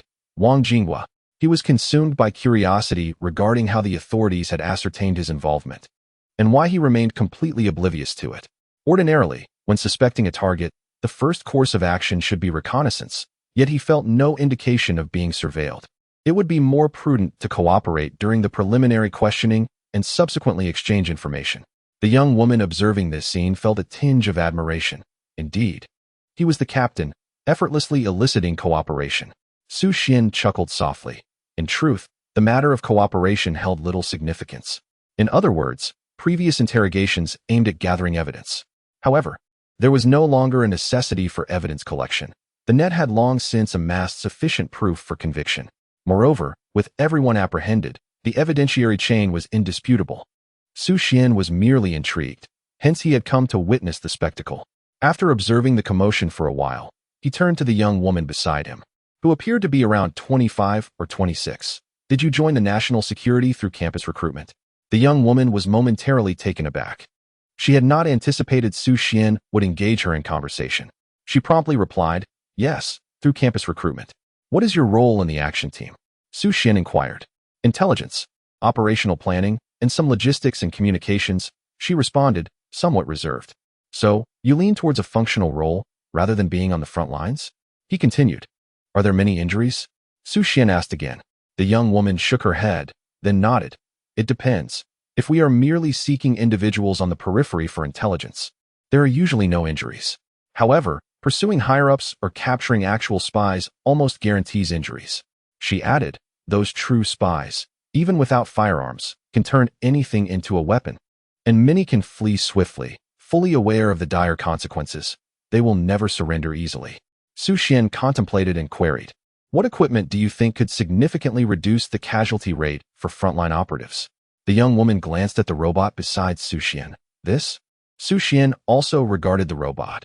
If all apprehensions were conducted peacefully, safety would indeed be assured, as humans would not be involved in the captures. However, peace could not be mass-produced, and a single unit could not swiftly apprehend across the nation. This was currently unfeasible. The young woman shook her head. Then there's nothing much. Often we need to catch them off guard. Body armor, stab-proof vests, and the like cannot be worn. Xu Xuan contemplated further. What about a stab-proof vest that resembles ordinary clothing? Is there potential in that? The young woman pondered and then shook her head. Stab-proof vests tend to be somewhat rigid. Wearing them is quite uncomfortable, and they are bulky, hindering movement. Even if the appearance could be made akin to regular clothing, the material cannot change, can it? While speaking, she regarded Xu Xuan with a peculiar gaze, wondering why he was posing such unusual questions. Xu Xuan accessed the system to search for stab-proof vests. In the Nanshanmen plan, he found no single soldier stab-proof vest. Perhaps they deemed it unsuitable for equipping with such substandard gear. Nevertheless, he could locate some robust materials that could serve as stab-proof fabric. By acquiring the relevant technologies, he could utilize those materials to manufacture stab-proof vests. As Xu Xuan's gaze lingered upon a remarkable piece of individual combat equipment, he inquired, what do you think of exoskeleton gear? The girl, perplexed, responded, what do you mean? He elaborated, field operatives don exoskeleton suits for apprehension. After a moment's reflection, she replied, currently, the primary function of exoskeleton gear is to bear weight. We have researched and tested it, and found it less than effective in urban combat situations. Beyond its inefficacy, it can even hinder operations. I clarified, I am not referring to the unpowered exoskeletons developed by Long Kingdom, but rather the powered exoskeletons. Her disbelief was palpable. Xu Xuan's eyes glinted with a flicker of inspiration. It seemed feasible. Unlike robots, the production of exoskeletons is simpler and mass production poses no significant challenge. At the very least, it would be entirely plausible to equip national security personnel with them. Xu Xuan resolved to carve out time to advance the development of exoskeleton technology. The inquiry had commenced, and Wang Jinghua's eyes widened in shock, for Cheng Peng had recounted his past endeavors with unsettling precision. Not only did he recount Wang's former operational plans, but he also accurately detailed the timeline, participants, and specific sums involved. It was utterly implausible. Wang had destroyed all evidence, and the participants were privy to only fragments of information. Only if everyone convened and shared their knowledge could they reconstruct the entirety of the plan. Yet, that was an impossibility. Surely, it wasn't mind reading? Wang Jingwa gazed at Cheng Peng incredulously. How do you know this? Chapter 59. A sense of uncertainty. Cheng Peng maintained a stoic expression. We have confirmed your involvement. Just sign here. Of course, even without your signature, we possess evidence of your culpability. Wang Jingwa's countenance darkened. He felt that his once proud abilities were now trampled beneath another's heel. Cheng Peng, exasperated, pressed, will you sign or not? Wang Jingwa grasped the pen, poised to sign. Yet hesitated. I want to know why. You have no reason to know these details, nor could you possibly possess them. Cheng Peng, somewhat amused, reflected on his rivalry with Wang Jingwa, a rivalry that had often vexed him. Today, however, he had achieved a resounding victory, a triumph so exhilarating it was almost beyond compare. What was most satisfying was that his opponent appeared utterly bewildered, completely unaware of where he had faltered. The downfall lay in the brilliance of Xu Xuan, a prodigy from Long Kingdom. Regrettably, the investigation process is confidential. Wang Jingwa mused. Is that individual named Xu Xuan the bait you set to ensnare me? Yet, those I dispatched to investigate him found nothing. Cheng Peng nonchalantly remarked. Was it your associates who urged you to eliminate the genius of Long Kingdom? Wang Jingwa fell silent for a moment. Identifying and subverting the talents of Long Kingdom has been my duty. I have been engaged in this endeavor for years. Cheng Peng glanced at the data before him. Your business volume has significantly declined in recent years. Wang Jingwa's head shot up. He felt as though all his secrets had been laid bare, stripped of any semblance of privacy. There is no denying that the Dragon Nation is flourishing, placing a greater emphasis on nurturing its youth. In the past, many were easily swayed by financial incentives, allowing themselves to be photographed in schools in exchange for money. However, the current generation is markedly different. Most individuals are not motivated by monetary gain. Perhaps this is a consequence of the internet, where one is bombarded daily with tales of individuals earning tens of thousands monthly or hundreds of thousands annually, leading many to believe that wealth is easily attainable. Consequently, betraying one's principles for trivial gains seems unworthy. Cheng Peng couldn't help but smirk. The issue of money indeed held a kernel of truth. Yet, it was of no concern to him. So, you have issued the order for the assassination of Xu Ting and Xu Xuan? He inquired. It is merely Xu Ting you seek to eliminate. Xu Xuan is merely a bait you released. I can discern that much. Your methods are rather crude. Cheng Peng chuckled softly, aware that the blunders in intelligence had led to misunderstandings that the other party had yet to grasp. Sign here, he prompted. Wang Jingwa took up the pen. If I cooperate and provide a list of my subordinates, will my sentence be reduced? He asked. Cheng Peng nodded, of course. But first, take a look at this. As he spoke, he handed Wang Jingwa the list. Examine it for any discrepancies. Should there be any, I can facilitate a reduction in your sentence. If not, I cannot be held accountable, can I? Wang Jingwa's face turned pale as if struck by lightning upon reviewing the list.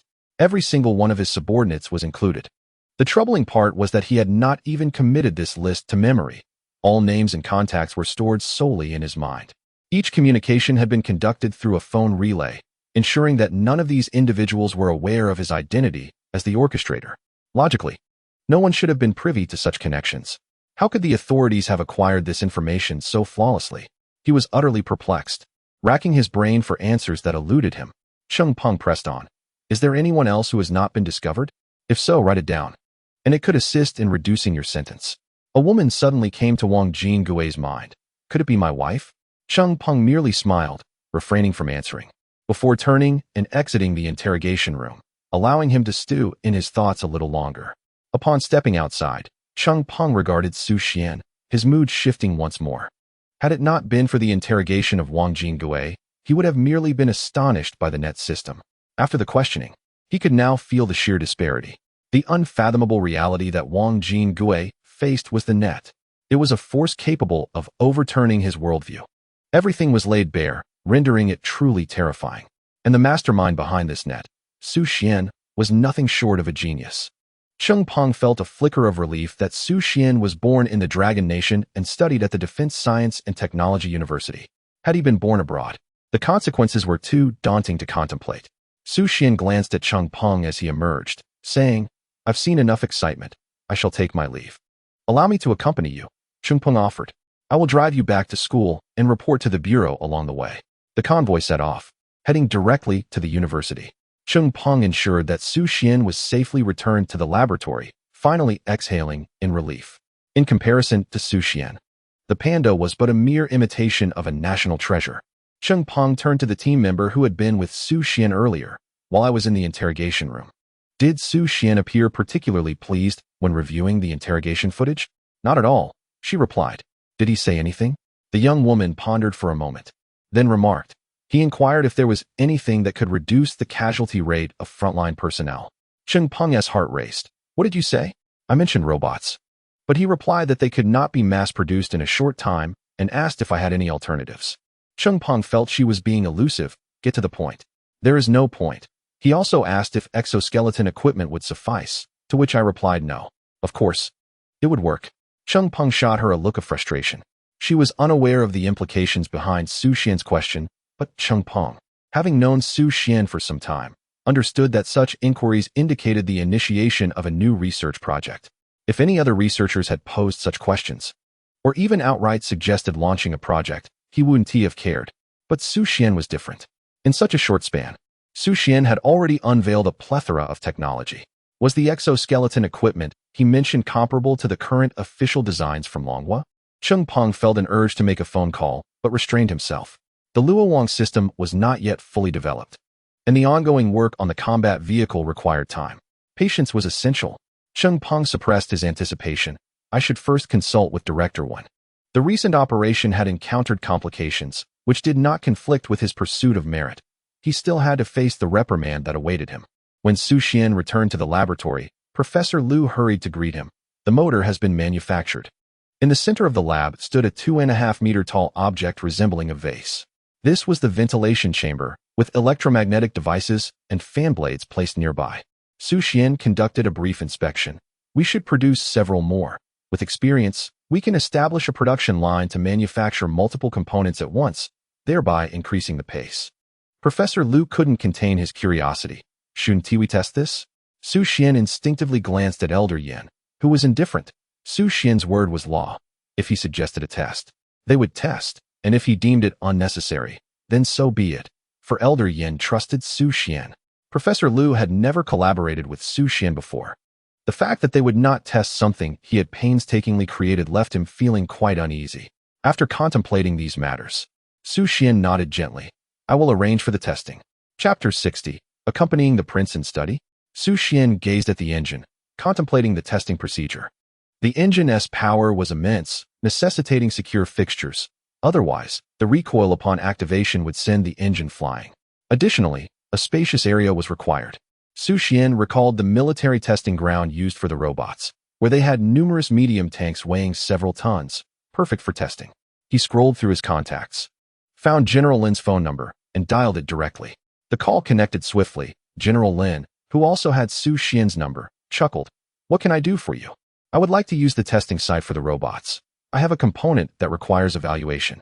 Certainly, whenever necessary, I shall ensure that arrangements are made for you. Tomorrow?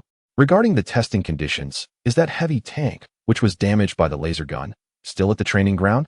Indeed it is. General Lin smiled. Regardless of its presence, if Xu Xuan requires it, then it shall be provided. Upon hanging up the phone, Xu Xuan turned to Professor Lu. Continue the fabrication. We depart for testing tomorrow morning. Professor Lu, observing how swiftly Xu Xuan organized the test with a mere phone call, felt a sense of bewilderment. His understanding of Xu Xuan was confined to being the head of the controlled nuclear fusion project.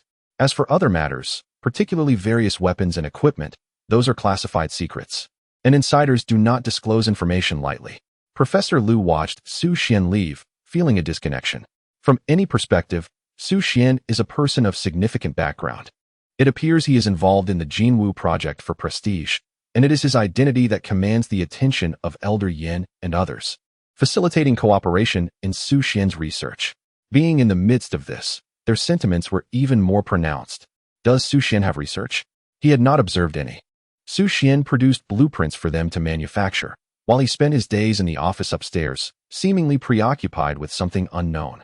Yet, he could discern no issues with those blueprints. The engine had been validated without problems. His desire to test the motor stemmed primarily from a sense of uncertainty. With engines, he possessed relevant research experience. This component was akin to an aircraft engine. He could construct it, yet could not ascertain its efficacy. Thus, he insisted on testing.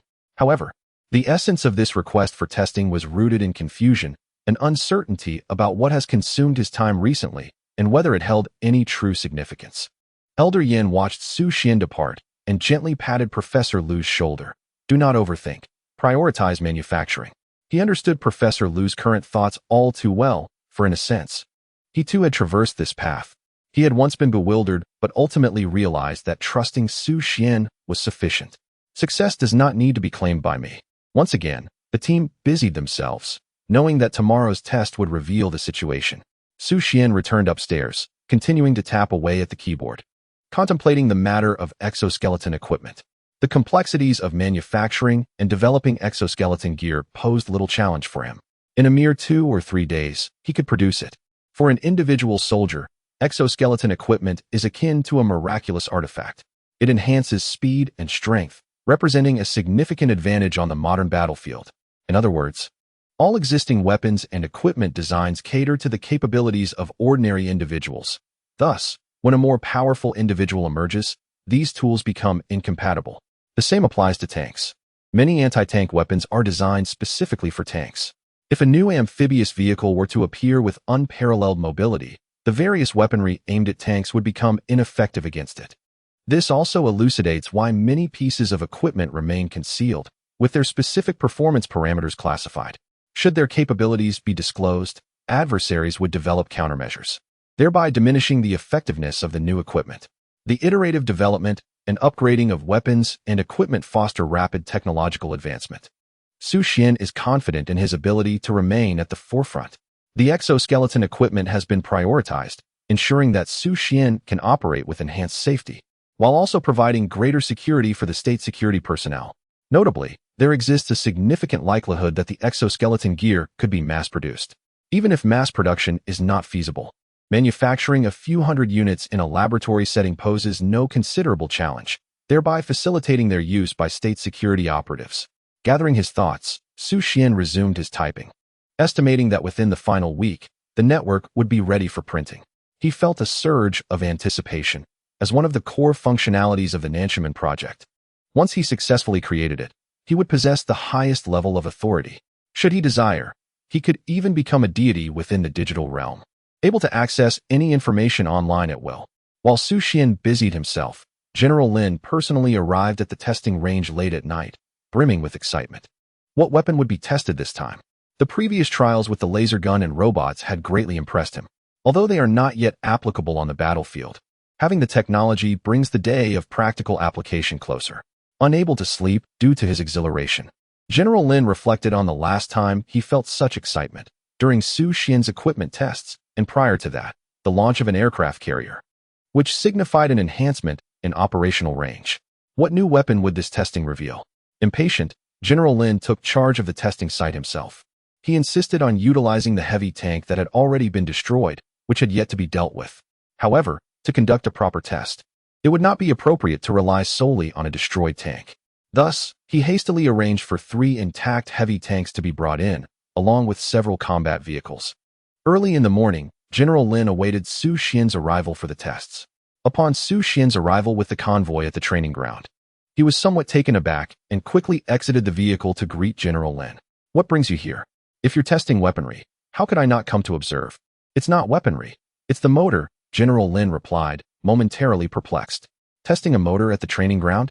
This motor has considerable power. A smaller venue would be unsuitable. General Lin felt somewhat deflated but refrained from expressing his disappointment. Well then, conduct your tests. I shall simply enjoy the spectacle. Professor Lu also disembarked, observing Xu Xuan conversing with General Lin. Lowering his voice, he remarked, "Does Xu Xuan have a military background?" Elder Yin pondered, sensing that it was not Xu Xuan who possessed a military lineage, but rather the general who had Xu Xuan as a formidable asset. Were he a general, he would certainly provide unwavering support to a research talent like Xu Xuan. Yet, he chose not to articulate this thought, merely shaking his head lightly. Let us prepare for the testing. Seeing Elder Yan's silence, Professor Liu further confirmed his suspicions with a resigned smile, realizing he had come merely to accompany the young prodigy. Let us proceed with the tests. If any issues arise, I shall find an opportunity to depart, as my armored vehicle project remains in limbo. The primary focus of the testing was to assess the motor's power. The optimal method for testing involved securing the motor and measuring its thrust to determine its specific capabilities. This was also the reason Xu Xuan sought a medium-sized tank, as a 60-ton tank's weight exceeds that of a fully loaded amphibious vehicle. A group of researchers, accompanied by technicians, gazed in bewilderment and astonishment at a tank that had been punctured by a large hole in its center. What kind of weapon could inflict such damage? How formidable? Has the weaponry of the Dragon Kingdom advanced to such an extent? A sense of security surged within them. Chapter 61. You still claim this is not a weapon? Xu Xuan observed the gaping hole in the center of the tank, created by a laser gun. Could we possibly secure the motor within this cavity? It would allow air to pass through seamlessly and facilitate easier installation, he proposed. A group of workers swiftly approached to take measurements, discovering that the fit was indeed precise, with only a minor protrusion that could easily be cut away. The subsequent tasks involved cutting and welding. The tank was remarkably sturdy, requiring half an hour of meticulous cutting followed by the welding process to secure everything in place. In addition to establishing a passage for air, they needed to affix the electromagnetic field generator to the exterior of the pipe. While the team busily toiled, Xu Xuan sat on the viewing platform, sipping tea. General Lin joined him in this serene moment. The atmosphere was delightful, reminiscent of an outdoor picnic, surrounded by lush greenery and a gentle breeze wafting from above. After days of relentless work, taking a day to rest felt refreshing. As Xu Xuan savored his tea, he contemplated the exoskeleton equipment. General Lin, I intend to find time to manufacture the exoskeleton gear, the electrically powered type, he announced. General Lin, caught off guard, sputtered tea at the unexpected mention of electrically powered exoskeletons. Xu Xuan nodded affirmatively. Yesterday, while accompanying the national security team on a capture mission, someone was injured. I thought if we had exoskeleton gear, they would have been unharmed. Moreover, while robots cannot currently be mass-produced, we can fabricate a significant number of exoskeletons. General Lin's expression shifted. Are you referring to exoskeletons similar to those depicted in films? Xu Xuan pondered for a moment. There are some differences, but that is a fair interpretation. Instinctively, General Lin wanted to inquire if this was feasible, yet he reconsidered. After all, Xu Xuan had successfully developed war robots akin to those used in peaceful scenarios, so the creation of exoskeleton gear seemed within reach. Xu Xuan noticed the change in General Lin's demeanor and instinctively glanced at the system. The trust condition for the exoskeleton equipment was already marked green. This indicated that within a few exchanges, General Lin had come to believe in Xu Xuan's ability to produce the exoskeleton gear. This was to be expected. As Xu Xuan's innovations grew in number, so too did the faith others placed in him. The requirements for manufacturing the exoskeleton gear were nearly fulfilled, with only the need for a soldier remaining, a condition that was relatively insignificant. Whether it be a guard, a member of the national security team, or even a simple request to General Lin for an individual, it was easily obtainable. As this thought crossed Xu Xuan's mind, memories of exoskeleton development surfaced. The exoskeletons in his recollections were designed based on his physical attributes. Parameters such as height, arm length, and leg length were all tailored to his specifications. Of course, the initial prototype was crafted this way, but as different individuals possess varying body metrics, the parameters for the exoskeleton gear would need to be customized accordingly. This meant that such exoskeletons could not be mass-produced as standard models. They would require bespoke fabrication, significantly increasing costs and slowing down production. Xu Xuan felt a tinge of dissatisfaction with this limitation.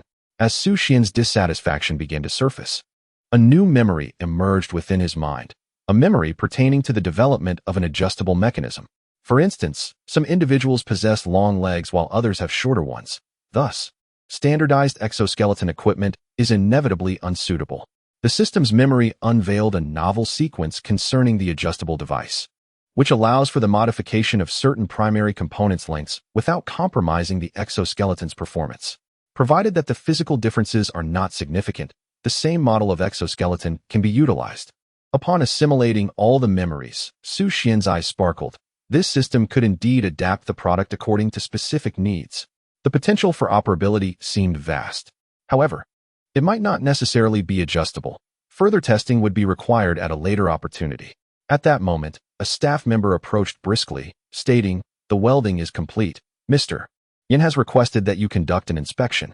Xu Xuan momentarily set aside thoughts of the exoskeleton equipment to check the motor's installation. The aperture in the center of the tank was, in fact, perfectly sized for the motor.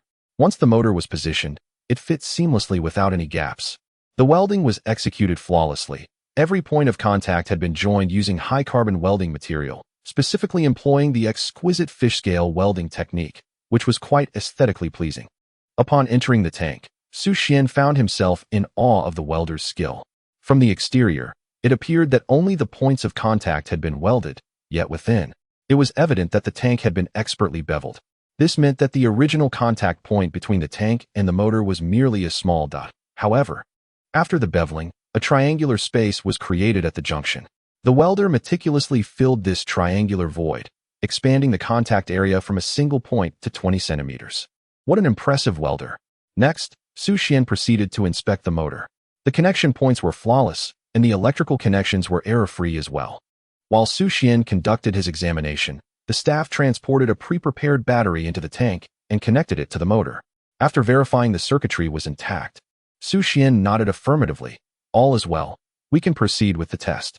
Everyone, please step back at least 100 meters. I will initiate the start remotely." The personnel on-site swiftly retreated. Xu Xuan instructed the robot to assist him in maneuvering the tank. With its feet firmly planted, the robot unleashed the energy stored in its nuclear power source, propelling the decommissioned tank into a new direction, aligning the exhaust outlet towards the viewing stand. With these arrangements complete, Xu Xuan and the robot turned to face the stand. General Lin and a cadre of researchers had already assembled, observing the tank from a distance. Xu Xuan took his position to conduct the final electrical checks of the system. The blades within the engine began to rotate, each at varying speeds. General Lin, somewhat curious, inquired, "Why the need to run such a distance? Are you concerned about an explosion? Is there no equipment on site to record the test parameters?" Xu Xuan, while making his final adjustments, replied, "There is no need for parameter recording. This is merely a test to ascertain functionality." General Lin nodded in understanding. "I see. You are simply testing whether this motor can propel the tank?" Xu Xuan affirmed, "Indeed. It is a challenging task." General Lin spoke in a deep voice. "This contraption weighs 60 tons, and your motors are positioned on the side of the tank. If it were to push, there might be a possibility of movement through the treads, but from the side, it is nearly impossible to propel it." Xu Xuan chuckled softly and pressed a button on his phone, simultaneously ramping up the power to its maximum. As the button was activated, the tank shifted slightly, and under the extreme wind speed produced by the motor, a counter-thrust was generated. Everyone witnessed the tank's tremor, marveling at the fact that it could indeed be moved. Even if just a little, such a feat was impressive. Pushing a 60-ton behemoth was no small achievement. Professor Lu was equally astonished. Could this device truly work? Then came Xu Xuan's decision to unleash the full power. In the next moment, a thunderous explosion echoed. Boom! The tank was visibly propelled several meters forward, its treads scraping against the ground in a dramatic display. The visual impact was overwhelming. Soon after, the tank tipped over and began to roll away. A 60-ton heavy tank, sent tumbling like a ball. General Lin instinctively rubbed his ears, the sound of the explosion nearly deafening him. And he turned to Xu Xuan in bewilderment. "You still claim this is not a weapon?" Chapter 62. This is an honor. The differential pressure within the motor's fan and its internal structure resulted in an exceedingly high air pressure. When this terrifying pressure was unleashed, the effect mirrored that of an explosion. The booming sound originated from this release. Simultaneously, the immense pressure shockwave produced an equally formidable thrust. However, as the tank had an opening on the side, it was impossible to exert force from the front. Thus, any side thrust would inevitably cause it to flip. As the tank rolled over, the thrust remained, naturally propelling it to roll away. Everyone was astounded, listening to the distant rumble of the tank as it rolled, their expressions frozen in disbelief. A 60-ton tank had been rendered akin to a toy. This spectacle, one would think, could not be achieved even with a rocket engine. Yet, the massive tank was rolling before them, akin to a tumbleweed, swiftly rolling into the distance. With each roll, they could even feel the earth tremble beneath them. This visceral sensation clashed with their entirely different worldview, leaving many feeling as though they were in a dream. While no one had failed to consider using motors to power aircraft, success had eluded them.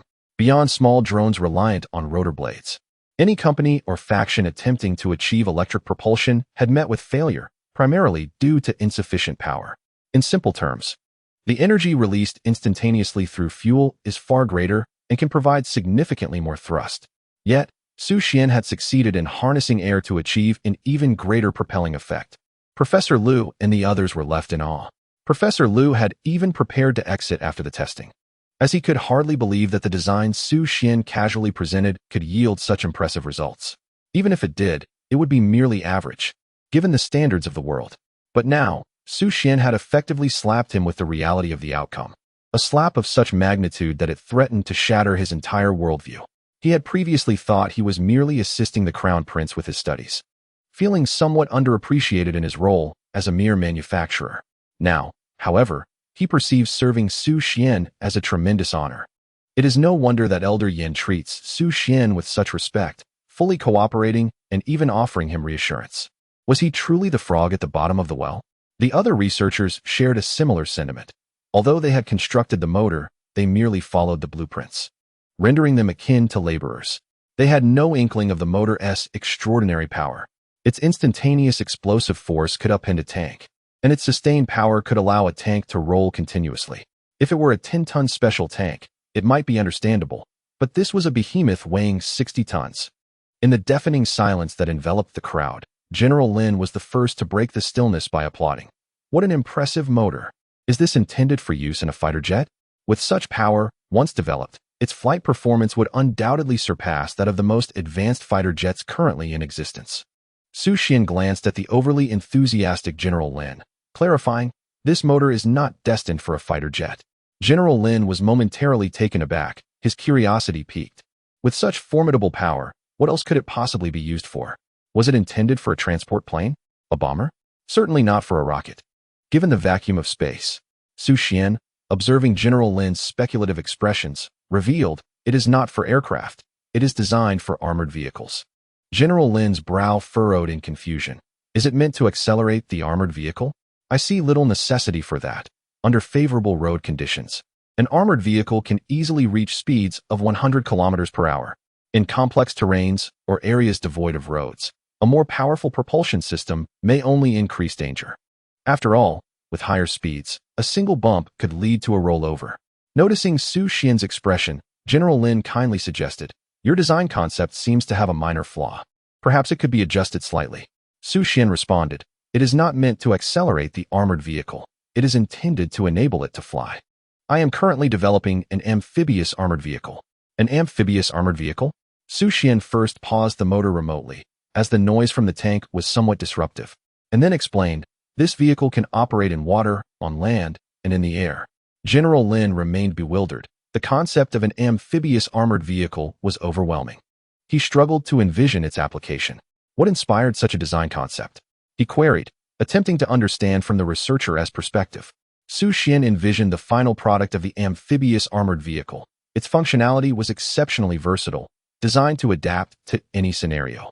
For instance, in dense forests, if soldiers on special missions needed to retreat, typically, only helicopters could assist in their extraction. Yet, even helicopters require open spaces to land. The amphibious armored vehicle could fly directly to them, facilitating not only their retreat and rescue, but also the transport of various supplies. Furthermore, regarding ground requirements, compared to conventional armored vehicles, the amphibious armored vehicle would be swifter, with minimal terrain constraints. Ultimately, it would also be more agile, capable of handling diverse situations. Underwater operations become exceedingly straightforward. The amphibious combat vehicle is capable of diving and executing urgent missions beneath the surface. It is akin to a submarine possessing the agility of a speedboat. General Lin's expression gradually shifted. This is no mere jack of all trades. It is truly omnipotent. If Xu Xuan can indeed achieve what he claims, the practicality of this combat vehicle would be unparalleled. Yet, can existing technology truly accomplish such feats? Just as he instinctively contemplated inquiring about the feasibility, he suddenly hesitated. Could there be something Xu Xuan cannot develop? Furthermore, the efficacy of the motor test serves as a testament to Xu Xuan's competence. Should the motor's outlet be positioned at the tank's base, The terrifying thrust might allow the tank to momentarily lift off the ground. The thrust is undoubtedly sufficient. As for its diving capabilities, he currently finds it difficult to envision. But the notion that the combat vehicle could also fly, coupled with its impressive performance, would surely yield significant advantages. Professor Lu, having emerged from his state of shock, approached Xu Xuan and bowed his head. I apologize, I should not have doubted you. Xu Xuan was taken aback by Professor Lu's candidness. Indeed, many who questioned or contested him would later realize their misunderstandings and simply let it pass without acknowledgement. Individuals like Professor Lu, who openly admit their errors, are truly rare and commendable. There is no need for members of a project team to engage in such formality. Xu Xuan promptly supported Professor Lu, stating, I haven't clarified my explanations. I have my own uncertainties. Professor Lu waved his hand. There is no need for you to explain. It would be a waste of time. Focus on your work, and if there is anything you need me to do, just let me know. Afterward, Professor Lu glanced at Elder Yan and nodded in understanding. He comprehended the rationale behind Elder Yan's demeanor. Elder Yan smiled and explained, You've never witnessed such a phenomenon. Even if I elucidate, you would remain skeptical. Upon reflection, Professor Lu realized he indeed would have doubts. Just moments ago, he had watched in disbelief as the tank began to move. After acknowledging the motor's formidable power, he even speculated whether Xu Xuan was backed by a robust team. However, upon further contemplation, this notion became increasingly implausible. Chapter 63, Perfecting the Web. If someone truly managed to develop such a motor, they would undoubtedly be financially secure, and everyone would strive to support them, without needing to work as mere operatives. Xu Xuan pressed the button once more, and with a resounding explosion, the tank began to roll towards its designated location. The path it carved was one of utter disarray. The tank effortlessly uprooted the sod. Yet even that paled in comparison to the force of the wind generated by the motor. The wind produced was astonishingly powerful, capable of not only lifting the grass, but also displacing the soil beneath. Yet, it is precisely this terrifying wind speed that renders the power overwhelmingly fierce. As the tank returned to its original position, Xu Xuan instructed, dismantle it, remove the blades and motor inside. There's no need to cut the welded pipes. That would be too cumbersome. Understood, nodded a staff member beside him. Compared to the several hours of preparation, the testing lasted only a few minutes. Yet the results were nothing short of miraculous. General Lin began to anticipate the advent of the amphibious combat vehicle. Concurrently, the entire research team felt a renewed sense of purpose. The pace of manufacturing was likely to accelerate significantly. This surge in morale, though intangible, is indeed rooted in the realization of tangible utility. Upon returning to the laboratory, Professor Lu immersed himself wholeheartedly in the manufacturing process. Witnessing the tank's roll, he yearned to see the amphibious vehicle soar into the skies. To achieve such ambition, rapid production was imperative. Having previously constructed an engine, the subsequent manufacturing of motors progressed significantly faster. By producing multiple components at once, efficiency soared. Within 5 days, all the motors were assembled. Xu Xuan had requested the creation of 10 motors, varying in size and specifications. Some were designated for takeoff, while others were responsible for steering. With all 10 motors completed, a group once again knocked on Xu Xuan's office door. Just as he had finalized the net system, he was taken aback by their presence. What is it? The motors have been completed. Xu Xuan was momentarily stunned. So swift? Previously, constructing a single motor took 4 days, yet now, 10 had been accomplished in just 5. Many of the components had been directly assigned to CNC machines. After the initial creation, replicating them required far less effort. Xu Xuan understood. Yet he had been preoccupied with the net system and lacked a subsequent manufacturing plan. I see. You may take a break for now. A break? Professor Lu hesitated, wondering if Xu Xuan had not yet developed the next phase. In truth, we could assist in the research. We might be of some help. This is not about aiding my research. I have other matters that remain unfinished. Please rest for 2 hours before we reconvene. As the group exited the office, Professor Lu felt disheartened. He had wished to observe Xu Xuan's development process, yet it appeared to be on an entirely different level. They manufactured swiftly? Wasn't that to be expected? Rather, it was Xu Xuan's research speed that was astonishingly incomprehensible. Elder Yan had long since grown accustomed to this. It had always been this way, yet now it seemed even more extraordinary. While engaged in the amphibious vehicle development task, Xu Xuan was evidently also working on other projects, the nature of which remained unknown. In the office, Xu Xuan commenced sketching. With the engine secured and motors providing reverse thrust, he could now begin crafting the vehicle's exterior and a myriad of other components. He began by drawing the overall design blueprint, facilitating the manufacturing process for others. Xu Xuan worked diligently, knowing that to enhance the vehicle's aerial performance, minimizing aerodynamic drag was crucial.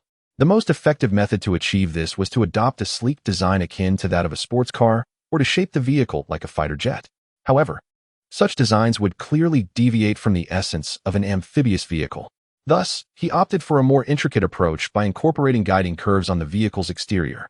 This way, as the vehicle accelerated, the air obstructing its path would flow along the contours of the curves, effectively reducing drag. Such a design rendered the entire vehicle more aesthetically pleasing. The guiding curves conformed to natural rules, their increased lines imparting a sense of organic beauty. After sketching the exterior, he proceeded to detail the internal components. An hour later, Xu Xuan surveyed the drawings, sensing that while the manufacturing difficulty was somewhat elevated, it was still manageable and could be completed within 2 days. He then continued by sketching the vehicle's chassis. The chassis of a vehicle holds paramount importance, and the same can be said for the chassis of a battle vehicle. The standard development time for a vehicle's chassis is substantial. However, Xu Xuan managed to sketch it out in just half an hour. By standing on the shoulders of giants, one can ascend to great heights. By leveraging the systems in place, one can achieve supreme excellence. The chassis can be separated from the upper portion of the battle vehicle, primarily to facilitate underwater operations. While integrating the interior and exterior of the battle vehicle may not pose significant challenges during the design phase, it complicates the manufacturing process. The chassis does not necessitate enclosure. It suffices to seal the internal chambers of the battle vehicle, thereby reducing manufacturing difficulties without compromising performance. Upon completing the drawings, Xu Xuan exited his office and observed Professor Lu and others diligently inspecting the motor, seemingly unwilling to take a break. Their dedication was truly commendable. A meeting was convened, and the group entered the conference room, well acquainted with the proceedings. Xu Xuan provided the blueprints, and they set to work on manufacturing. Yet, upon seeing the design of the amphibious battle vehicle displayed on the screen, they were struck by awe. This design was unlike any previous battle vehicle. Its rectangular form featured smooth, rounded edges, exuding an imposing presence akin to that of a colossal beast. The battle vehicle was adorned with multiple openings, each penetrating through vertically or diagonally, perfectly accommodating the motor to enable flight. Was it not an amphibious vehicle? What about the propellers? The motor could function underwater without necessitating the installation of propellers. Professor Lu marveled at its grandeur. What is its length? 8 meters. With a width of 4 meters and a height of 2.7 meters. 8 meters long, comparable to the length of a tank. However, the internal space was likely much more expansive than that of a tank. Can we see the internal space? Aside from the control console, the interior was largely occupied by the motor. Xu Xuan presented the interior layout. First, let us fabricate the outer shell, and then I will finalize the internal design. The group exchanged glances, realizing that Xu Xuan had yet to finalize the internal details. Professor Lu rose. No objections. Let us commence work with the blueprints. Xu Xuan nodded in agreement. Meeting adjourned. Once the main body of the battle vehicle was constructed, the motor and nuclear power engine could be integrated along with the control module, making it operational. The internal designs posed no significant difficulty.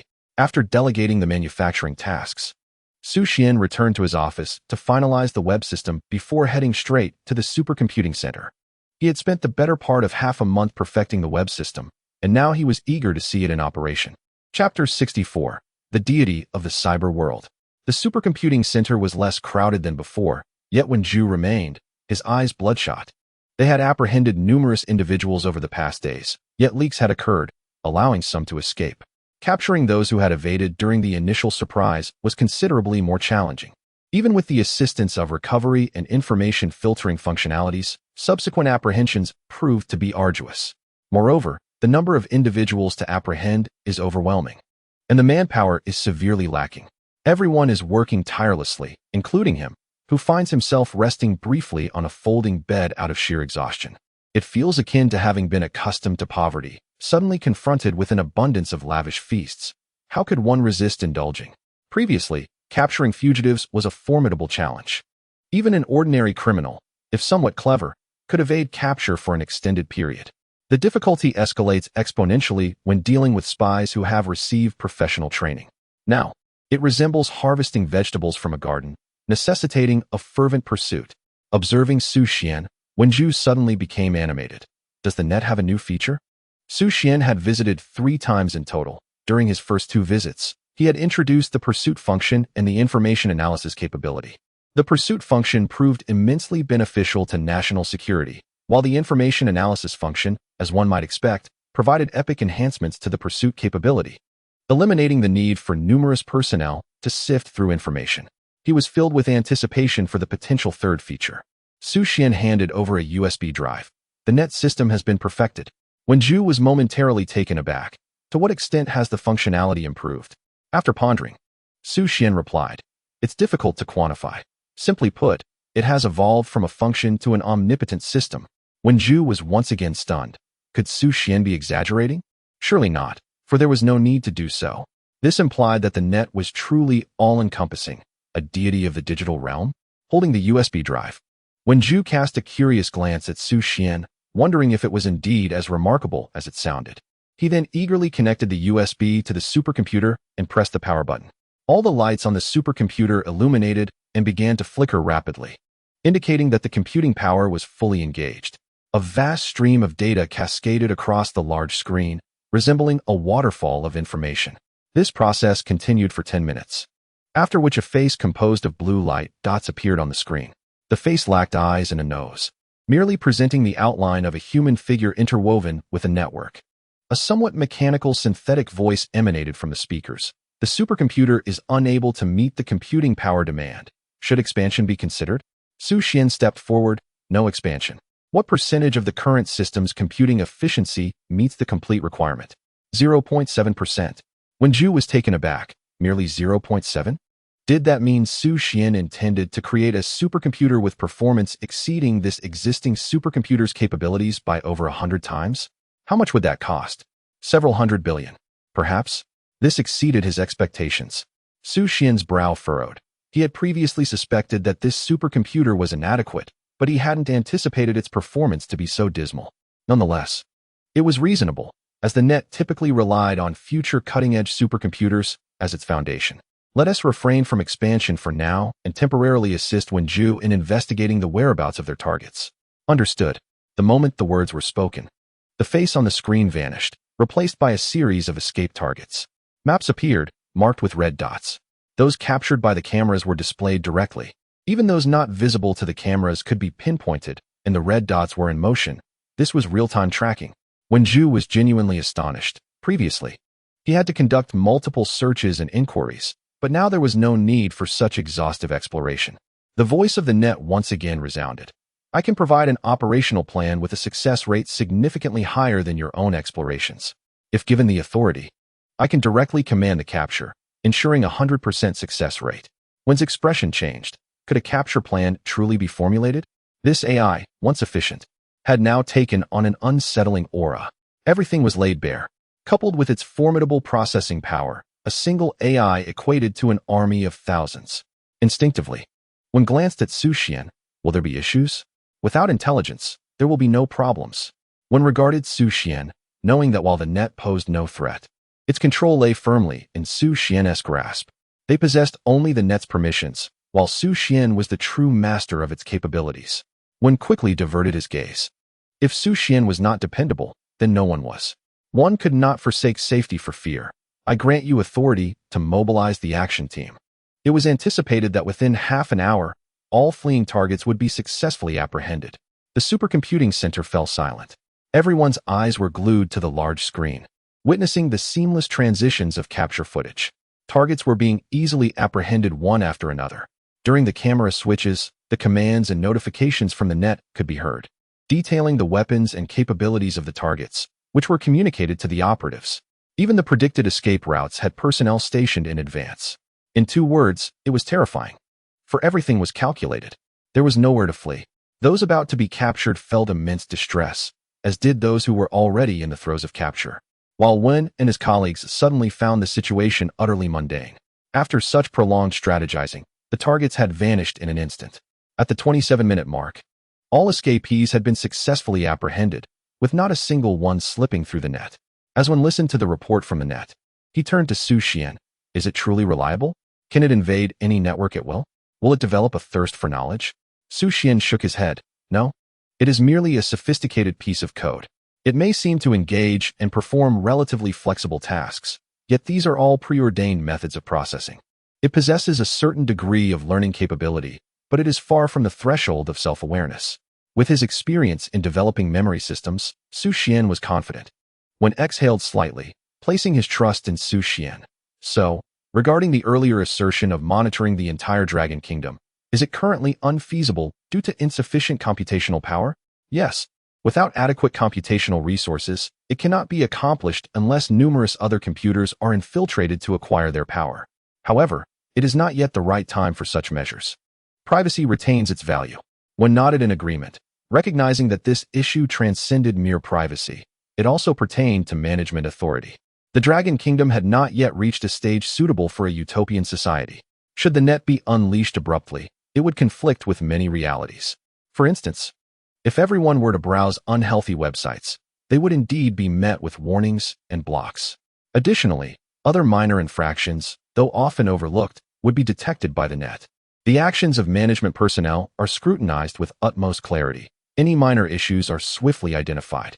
It is akin to administering a potent remedy for a trivial ailment, where, if the patient does not succumb to the initial affliction, they might very well be poisoned by the excessive treatment. The current application of the surveillance network presents numerous challenges. However, if it were to be fully implemented, it could prove to be a remarkable tool.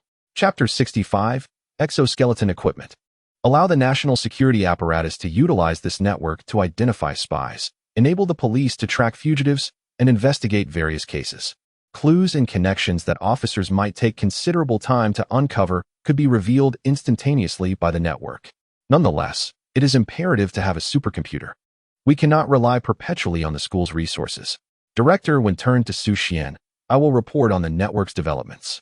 Regarding your previous mention of creating a supercomputer, what budget will be required?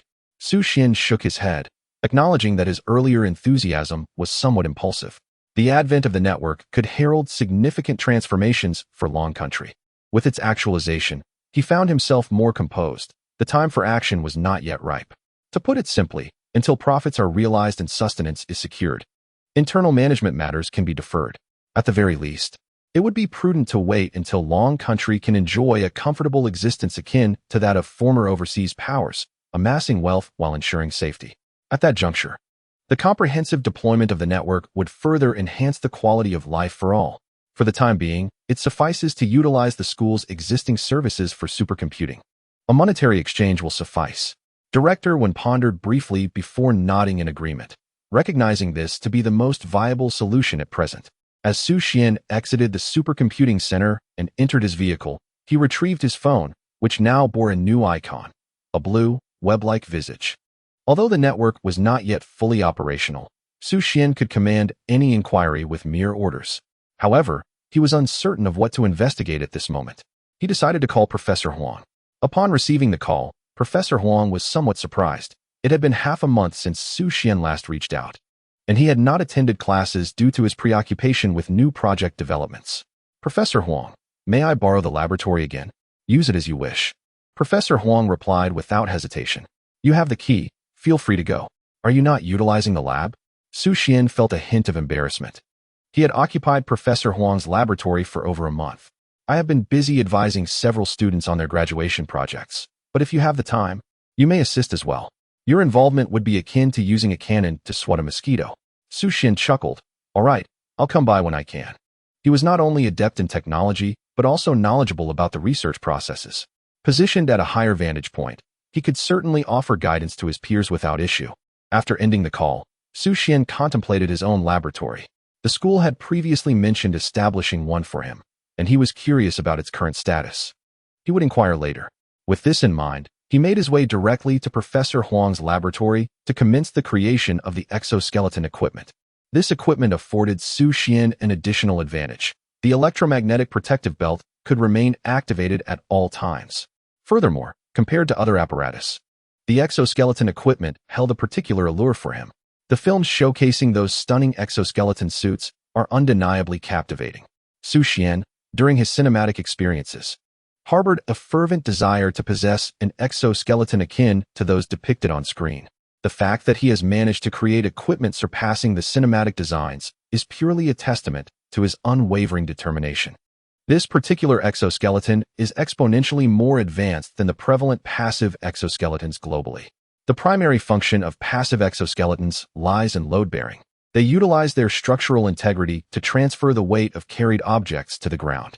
Essentially, it is not the warrior who bears the burden, but rather the exoskeleton that supports the weight, allowing for effortless movement. However, in terms of sensitivity, these exoskeletons fall short.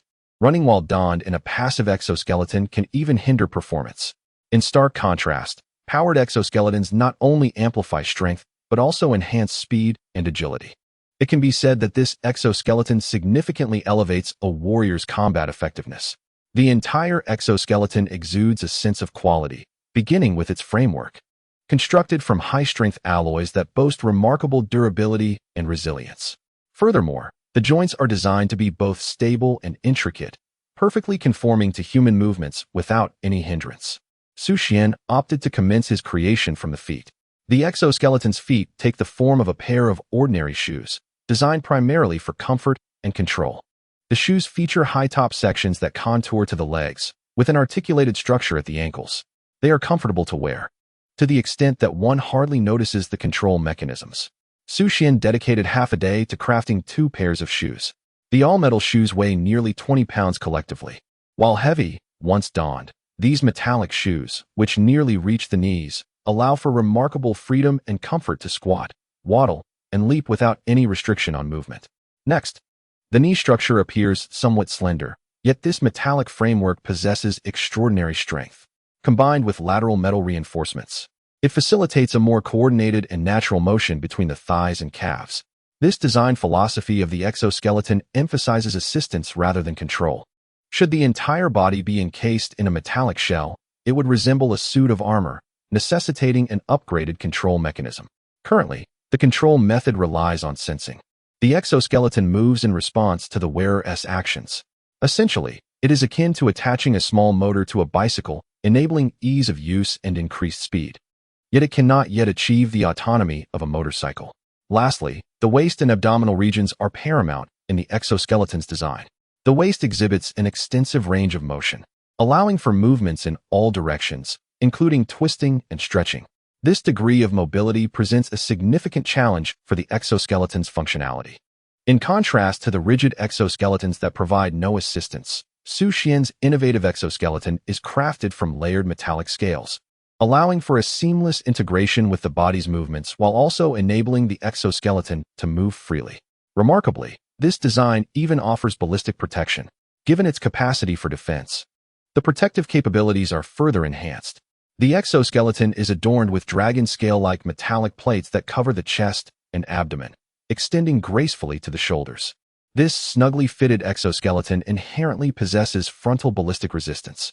The rear side is equally impressive, housing electromagnetic modules, control systems, and interactive components. Furthermore, the scaled armor extends up to the nape of the neck, providing robust support. The outer layer of this scaled armor consists of a metallic framework that reinforces from the thighs to the waist, seamlessly integrating with the back and extending to the arms.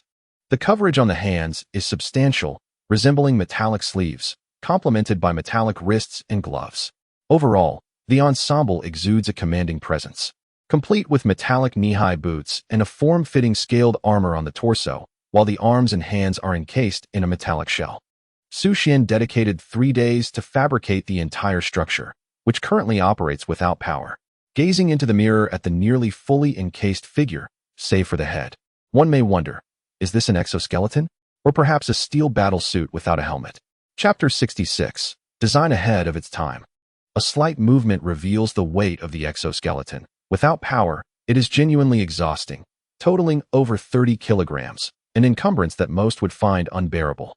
Xu Xuan removed the exoskeleton and began to enhance the power supply and control systems, estimating that he would need another 2 days to complete the project. With renewed anticipation, Xu Xuan found his pace quickening. Meanwhile, a bus, meticulously escorted for protection, entered the Defense Technology University.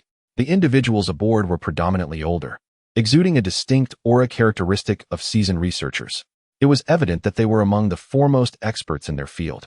General Lin's vehicle led the way, having summoned these individuals to assist Xu Xuan in his endeavor to develop the exoskeleton. The Dragon Kingdom is home to a pre-existing team dedicated to exoskeleton research, and they are globally recognized as leaders in this domain. After all, while the Eagle Nation had yet to implement such technology, the Dragon Kingdom had already begun equipping it. Although their exoskeletons were unassisted, they were nonetheless at the forefront of innovation, particularly after learning that the Eagle Nation had initiated an investigation into powered exoskeletons. General Lin felt a surge of excitement as the Dragon Kingdom promptly followed suit, anticipating the influx of professional expertise. To facilitate their arrival, he exerted considerable effort. Upon reaching the university, he called Xu Xuan to confirm his presence in the laboratory, directing the bus straight to the lab. On board, a sense of curiosity permeated among the researchers. General Lin had mentioned a project involving powered exoskeletons, prompting their participation. Driven by either intrigue or an inability to decline the invitation to observe, they too were curious. They had their own research projects but were brought here instead. The bus swiftly halted before the laboratory. General Lin exited first, beckoning a group of distinguished individuals to disembark. He personally opened the door, bestowing a significant honor upon them. Inside the laboratory, Xu Xuan, alerted by the commotion, emerged to see General Lin and the assembly of researchers, momentarily taken aback. "General Lin, what is the situation?" he inquired. General Lin approached Xu Xuan with haste, lowering his voice as he spoke. "They are all experts in exoskeleton equipment, highly skilled and vetted." "Surprising, isn't it?" Xu Xuan could not maintain his composure. With the exoskeleton equipment nearing completion, he found little cause for astonishment. General Lin hesitated. "Do you not wish for their presence?" "Yet. You sought researchers to assist with the armored vehicles, did you not?" Xu Xuan glanced at General Lin. "The armored vehicles are substantial. Crafting them alone would be excessively slow. Hence I sought assistance. However, for the exoskeleton equipment, I can manage it by myself within a week." General Lin's expression shifted subtly. "Is there no need for RD?" "There is, but a week suffices," Xu Xuan replied. General Lin turned to observe the inquisitive researchers who were watching them. "Should we send them away? They've come all this way." Xu Xuan whispered. "For subsequent production, we will need some experienced hands." The group of researchers, observing General Lin and the young man in quiet conversation, felt a sense of unease creeping in. Just as they pondered this, the young man waved at them. "Let us head into the laboratory first." Exchanging glances, they decided to enter the laboratory to assess the situation, reassured by General Lin's presence. Professor Huang's laboratory was indeed modest in size. With over a dozen researchers inside, it felt somewhat cramped, especially as they congregated around the exoskeleton equipment displayed on the table. The black metallic exoskeleton stood prominently on its stand, captivating their attention immediately upon entry. Xu Xuan perceived it as a suit of iron armor, and the others shared this impression. However, to the seasoned exoskeleton researchers, it was evident that this was an advanced exoskeleton, augmented with protective features, presenting a more formidable and striking appearance. The design was commendable, exhibiting ingenuity. The joint connection structure was remarkably intricate, ensuring that normal movement would be unaffected. They marveled. The more they observed, noting they had never encountered such a structure before, the interactivity promised to be exceptionally smooth. "Indeed, it appears remarkable, quite exquisite," one remarked. Yet, another pondered aloud. "But with the addition of protective scales, will this exoskeleton not be too heavy?" After some discussion, they turned to Xu Xuan, who was the project leader. Xu Xuan pointed to himself. "I am." All eyes swiftly turned towards Xu Xuan, recognizing the audacity of this young man. Suddenly, someone exclaimed, "He seems familiar." That is Xu Xuan, the head of the Jinwu project. Everyone's eyes widened in astonishment. They had seen Xu Xuan on television before, but only fleetingly, and had not retained a clear memory of him. However, upon being reminded, they quickly recalled his visage. Yet, they were perplexed. Was Xu Xuan not the chief engineer of the Golden Crow project? Why was he here developing exoskeleton equipment? Had he truly ventured so far across disciplines? Observing the dubious gazes of the crowd, Xu Xuan elucidated, "The research for the Golden Crow project has reached a significant milestone. And I am now shifting my focus to the development of exoskeleton equipment. The expressions of the onlookers shifted, their eyes betraying skepticism. They had witnessed shifts in research focus before, but such a vast leap across different fields was unprecedented. Typically, personnel were reassigned due to a shortage of researchers. It was a necessity dictated by higher authorities. However, to switch fields voluntarily and achieve success, it was no wonder that, despite the commendable structure and effort put into the exoskeleton equipment, it was excessively heavy. Moreover, there was a critical flaw. The core power transmission mechanism resided in the waist and back, which meant that all the force and pressure exerted by the exoskeleton equipment would rest upon the wearer. Currently, mainstream exoskeleton designs favored a downward force transmission, distributing the load onto the feet, thereby minimizing the demands on the wearer and enhancing energy efficiency. Listening to the comments of the researchers, Xu Xuan chuckled. While transferring pressure to the feet may indeed reduce effort, it significantly compromises agility. Since this is an electrically assisted device, the envisioned exoskeleton should be powered by electricity, augmenting the soldier's speed and strength without constraints. The researchers regarded Xu Xuan with hesitance. The logic was sound, yet it presented considerable challenges. The existing technology simply could not meet the design requirements. While the concept was easy to grasp, the crux lay in energy. What size battery would be necessary to enable the cumbersome exoskeleton to move? Additionally, there were issues relating to kinetic energy. To achieve electric actuation, the joints would require motors that could facilitate movement of the metallic frame. Alternatively, a transmission mechanism could be employed to generate force. Regardless of the approach, the current state of technology allowed for theoretical feasibility, but practical application remained elusive. After all, placing even a fist-sized motor on the knee would render it unwieldy. An insufficient transmission force was an age-old dilemma. A professor scrutinizing the semi-finished exoskeleton addressed Xu Xuan, "Your ideas are overly idealistic. Given the current technological landscape, they are unattainable. Continuing on this path, we will see no results in the near future." Noticing the disbelief etched on the faces around him, Xu Xuan harbored no desire to clarify further. "How about you allow me 2 more days?" he proposed. 2 days? In that time, the kinetic aspect of the exoskeleton could be refined. Xu Xuan gestured towards the control panel. "I have work to do." He also cast a glance at General Lin, who understood the unspoken message, to retain these researchers. However, the researchers had no intention of leaving. Upon hearing that Xu Xuan required merely 2 days, they were willing to wait. They remained unconvinced that such exoskeleton equipment, as described by Xu Xuan, can be manufactured at this stage. Fully powered by electricity, enhancing the user's speed and strength. Are they in a movie?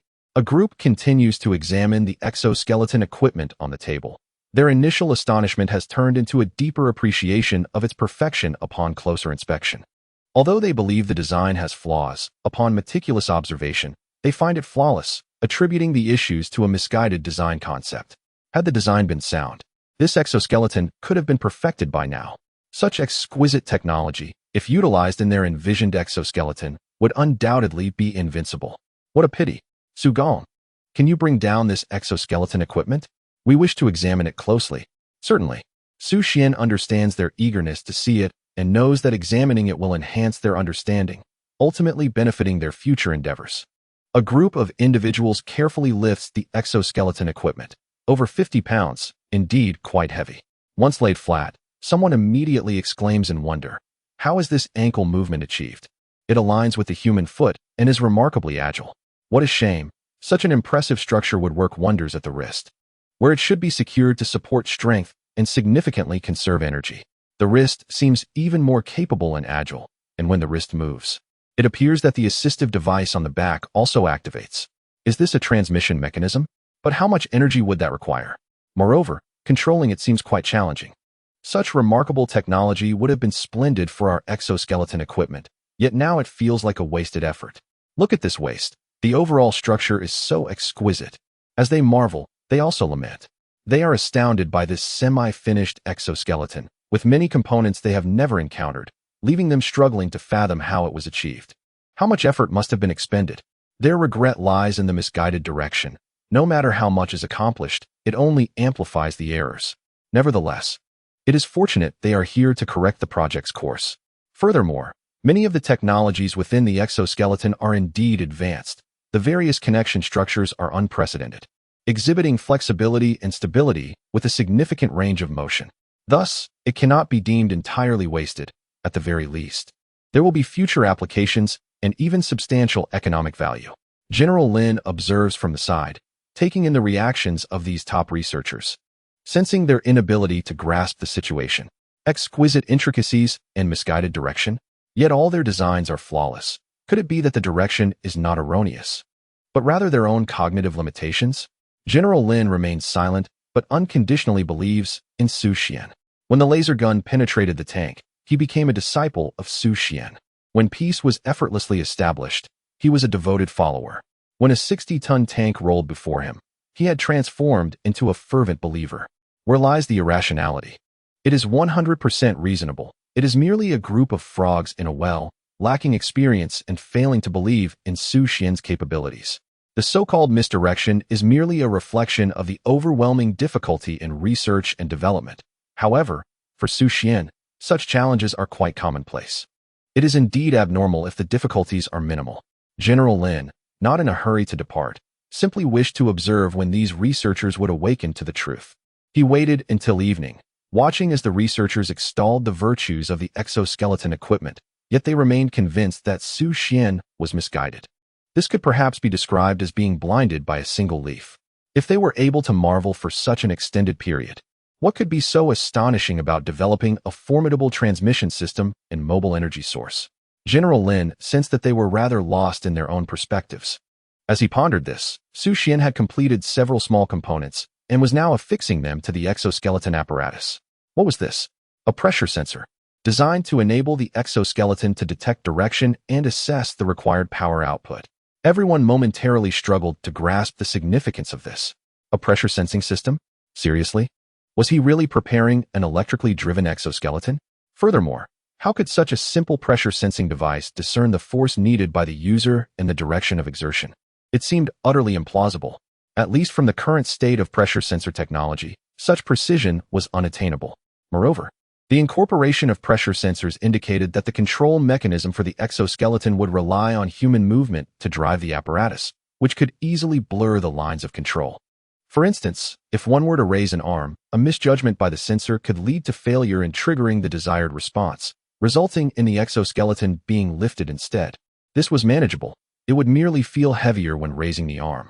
The more alarming issue was that the drive mechanism was fixed, meaning that electrical signals could control the exoskeleton while humans could not directly manipulate it. In the event of a pressure sensor failure, one could find themselves immobilized within the exoskeleton. The advantage of such stringent control is the enhanced assistance in exertion. Yet the peril lies in the potential for loss of control, leaving the individual unable to move. A group of researchers gazed at the pressure sensor with uncertainty. Could this truly be reliable? Xu Xuan casually connected one end of a pressure sensor to a computer. It exhibited exceptionally high sensitivity, capable of detecting even the slightest changes in force and angle. As Xu Xuan continued his assembly, the group observed the minuscule sensor, no larger than a thumb. Some attempted to press their hands against it. Before their fingers even made contact, values appeared on the screen. It displayed the distance of their fingers from the sensor, even calculating the speed of approach and predicting force. This sensor was not merely a pressure sensor. It astonishingly possessed electromagnetic sensing capabilities and even autonomous computational abilities. Yet, how could something so diminutive encompass such a multitude of functions? At this moment, the researchers gradually began to realize that something was indeed amiss, very much amiss. The pressure sensors, though familiar to them, had only been utilized for basic pressure testing. However, this particular pressure sensor was astonishingly advanced, to the extent that it prompted them to reconsider their previous evaluations. In Chapter 68, titled Completion, Xu Xuan had manufactured a significant number of pressure sensors, which are crucial for exoskeleton equipment. Beyond merely facilitating interaction with the exoskeleton, these sensors also play a vital role in injury prevention. They are capable of sensing not only internal conditions, but also external stimuli. They can detect the proximity of a human hand, as well as nearby objects. In emergency situations, they can even evade bullets and missiles automatically. Nevertheless, the effectiveness is not flawless. No matter how swift the mechanical exoskeleton may be, it cannot outpace a bullet. If it were to exceed the speed of a bullet, the individual within the exoskeleton would succumb to the instantaneous force, resulting in immediate demise. However, the ability to avoid critical hits can indeed save lives in dire circumstances. As Xu Xuan swiftly installed the sensors, a group of researchers was simultaneously testing them. Initially driven by curiosity, their attitude had evolved over time. Compared to the technologies Xu Xuan had already integrated into the exoskeleton, the impact of these pressure sensors was far more palpable. After all, the technologies already affixed to the exoskeleton could not be tested. They could only be examined superficially. Even the outermost components had left them in awe, let alone the pinnacle of technology embodied in these sensors. The researchers gazed in astonishment at the sensors, unexpectedly discovering that they could also measure temperature. Their capabilities were extraordinarily robust. They even began to question the authenticity of these features, prompting them to retrieve tools for testing. To their surprise, all metrics of the pressure sensor proved to be remarkably precise. This was no mere pressure sensor. It was akin to an omnipotent sensor, capable of measuring temperature, humidity, force, distance, and even making predictions. They would not have been astonished to learn that it housed electromagnetic sensors and infrared detectors. Once Xu Xuan completed the installation of all sensors, save for the one awaiting testing, all eyes turned towards him. At this moment, their conviction had wavered. Initially, they had deemed Xu Xuan problematic, given the substantial flaws in the proposal. Yet now, they felt the shortcomings lay with themselves. Xu Xuan noticed the shift in their expressions, understanding that they had been swayed. However, while they were indeed uncertain, he chose not to elucidate further. As he often stated, explanations held little value. Without tangible evidence, they would remain skeptical, regardless of his words. Both sides were obstinate, yet Xu Xuan could empathize. As researchers, their spirit of inquiry had propelled them to their current standing. He swiftly completed the installation of the sensor and remarked, "You may head to the cafeteria for dinner. Tomorrow, you can take a day off. I anticipate that by the day after tomorrow, the exoskeleton will be fully operational." By this time, darkness had enveloped the surroundings, and the group of researchers, though hungry, felt a sense of reluctance. Xu Xuan was curious to see how the exoskeleton equipment would be produced, and whether the finished product would indeed be as remarkable as he had described. General Lin understood Xu Xuan's implication. These individuals were merely consuming his time. Seizing the opportunity of mealtime, he instructed a group to proceed for their meal, while simultaneously arranging accommodations and other logistics. Once these preparations were complete, everyone would be able to settle in comfortably. Xu Xuan, meanwhile, was not idle. He was keenly anticipating the creation of the exoskeleton equipment. With the presence of others urging him on, his pace quickened. At times, when he could not directly participate in the manufacturing of parts, he utilized moments to sketch out the blueprints, as subsequent production of the exoskeleton would necessitate detailed designs. While Xu Xuan's anticipation was palpable, General Lin's eagerness reached an unparalleled height. Xu Xuan had clearly stated that the robots could not be mass-produced, as doing so would compromise their performance. However, the exoskeleton equipment was different. Having witnessed Xu Xuan's previous cutting-edge devices, General Lin's expectations for the exoskeleton soared to extraordinary levels. Fueled by this anticipation, without knowing Xu Xuan's specific requirements, he had already summoned a team of researchers. Now that he learned Xu Xuan only needed 2 days to manufacture the exoskeleton, he felt an incessant itch of impatience, but knew he must refrain from interfering, as his presence would only hinder Xu Xuan's progress. After enduring a long day, General Lin awoke early the next morning, yet he refrained from heading to the laboratory, knowing that Xu Xuan would notify him immediately upon the completion of the exoskeleton. This anticipation was the most excruciating part of the wait. The previous day had been somewhat bearable, as he understood that completion was impossible, but today, it was certain to be finalized. Would he receive a call in the morning? During this agonizing wait, General Lin appeared somewhat haggard. It was not until midday that he received a call. Upon seeing Xu Xuan's name on the caller ID, a shiver ran through him. He answered the phone, suppressing his excitement. "Has the exoskeleton equipment been completed? Estimated completion in about an hour. Just wanted to give you a heads up." "Great, I'll be there immediately." General Lin hung up the phone and quickly exited his hotel room to rouse the resting researchers in other rooms. Simultaneously, Xu Xuan utilized his break to call Wenju. Upon receiving the call, Wenju was equally exhilarated and swiftly relayed the information to Chengpeng. As a member of the frontline action team, Chengpeng and Xu Xuan shared a close relationship, making him the most suitable for this testing. After concluding the call, Xu Xuan began the final assembly of the exoskeleton equipment. Only the power source and electrical connections remained, a somewhat intricate process. The controller needed to be hardwired to each individual transmission device, requiring each connection to be made separately. Xu Xuan dedicated half an hour to ensure that these devices were properly linked. At this juncture, he was able to control the exoskeleton through a computer, enabling it to perform simple movements, such as walking on the ground like a robot. However, due to issues with weight distribution, the movements appeared somewhat floaty and awkward, with a tendency to lean backward. The once dashing exoskeleton resembled a suit of iron armor. However, when devoid of its occupant, it appeared rather foolish. Finally, the power source was installed. The nuclear battery from the robot could be directly utilized for the exoskeleton, resembling a small backpack on the back, albeit subtly. Overall, the design remained rather streamlined. The last component, the scaled armor covering the back, was carefully affixed and secured. Xu Xuan let out a long sigh of relief. Yet another project was complete. An hour had passed. Both Wenju and General Lin should have arrived by now, yet no one had come. Peering out the window, Xu Xuan spotted vehicles and people. They had all arrived, standing outside, seemingly unwilling to disturb him. Despite their eagerness, they remained outside, refraining from entering.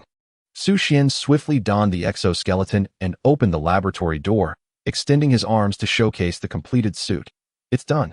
The consensus among Wenju, General Lin, and the others was to remain silent and await Xu Xuan's completion before entering. They were taken aback when Xu Xuan emerged clad in the exoskeleton. As he displayed the suit with outstretched arms, their eyes widened in astonishment. The exoskeleton, already visually striking without an occupant, exuded a formidable aura when worn. The scaled armor conformed to his body, creating a magnificent suit of armor. The elegantly curved exoskeleton enhanced the armor rather than overshadowed it, rendering the entire ensemble even more impressive than they had anticipated. Aside from the thighs lacking armor and the head unadorned, the suit retained an aesthetic appeal. The densely packed metallic framework in the thigh area did not impart a sensation of wearing long boots. It was striking, imposing, and fearsome. As Xu Xuan turned, the exoskeleton displayed no superfluous elements, save for a subtle bulge on the back, harmoniously following the contours of the body, enhancing its beauty rather than detracting from it. The crowd finally regained their composure and surged forward. The researchers were incredulous, having witnessed Xu Xuan's fluid movements upon his emergence. Yet, they recalled that the exoskeleton they had seen earlier weighed over 50 pounds. With the added integrated features on the back, the weight must now be at least 70 pounds or more. The notion of walking naturally while wearing such a heavy apparatus seemed impossible, unless powered by electrical assistance. However, electrical assistance posed numerous challenges, including interaction, coordination, and endurance, each a formidable hurdle. Typically, achieving practicality would take 5 to 10 years. Had Xu Xuan truly accomplished this? The crowd encircled Xu Xuan, bombarding him with questions, their eyes ablaze with fascination as they eagerly touched the scales of his armor, causing Xu Xuan to feel a bit flustered. As the group collectively inquired, the response seemed elusive. Perhaps it would be prudent to address questions individually or initiate a preliminary test first.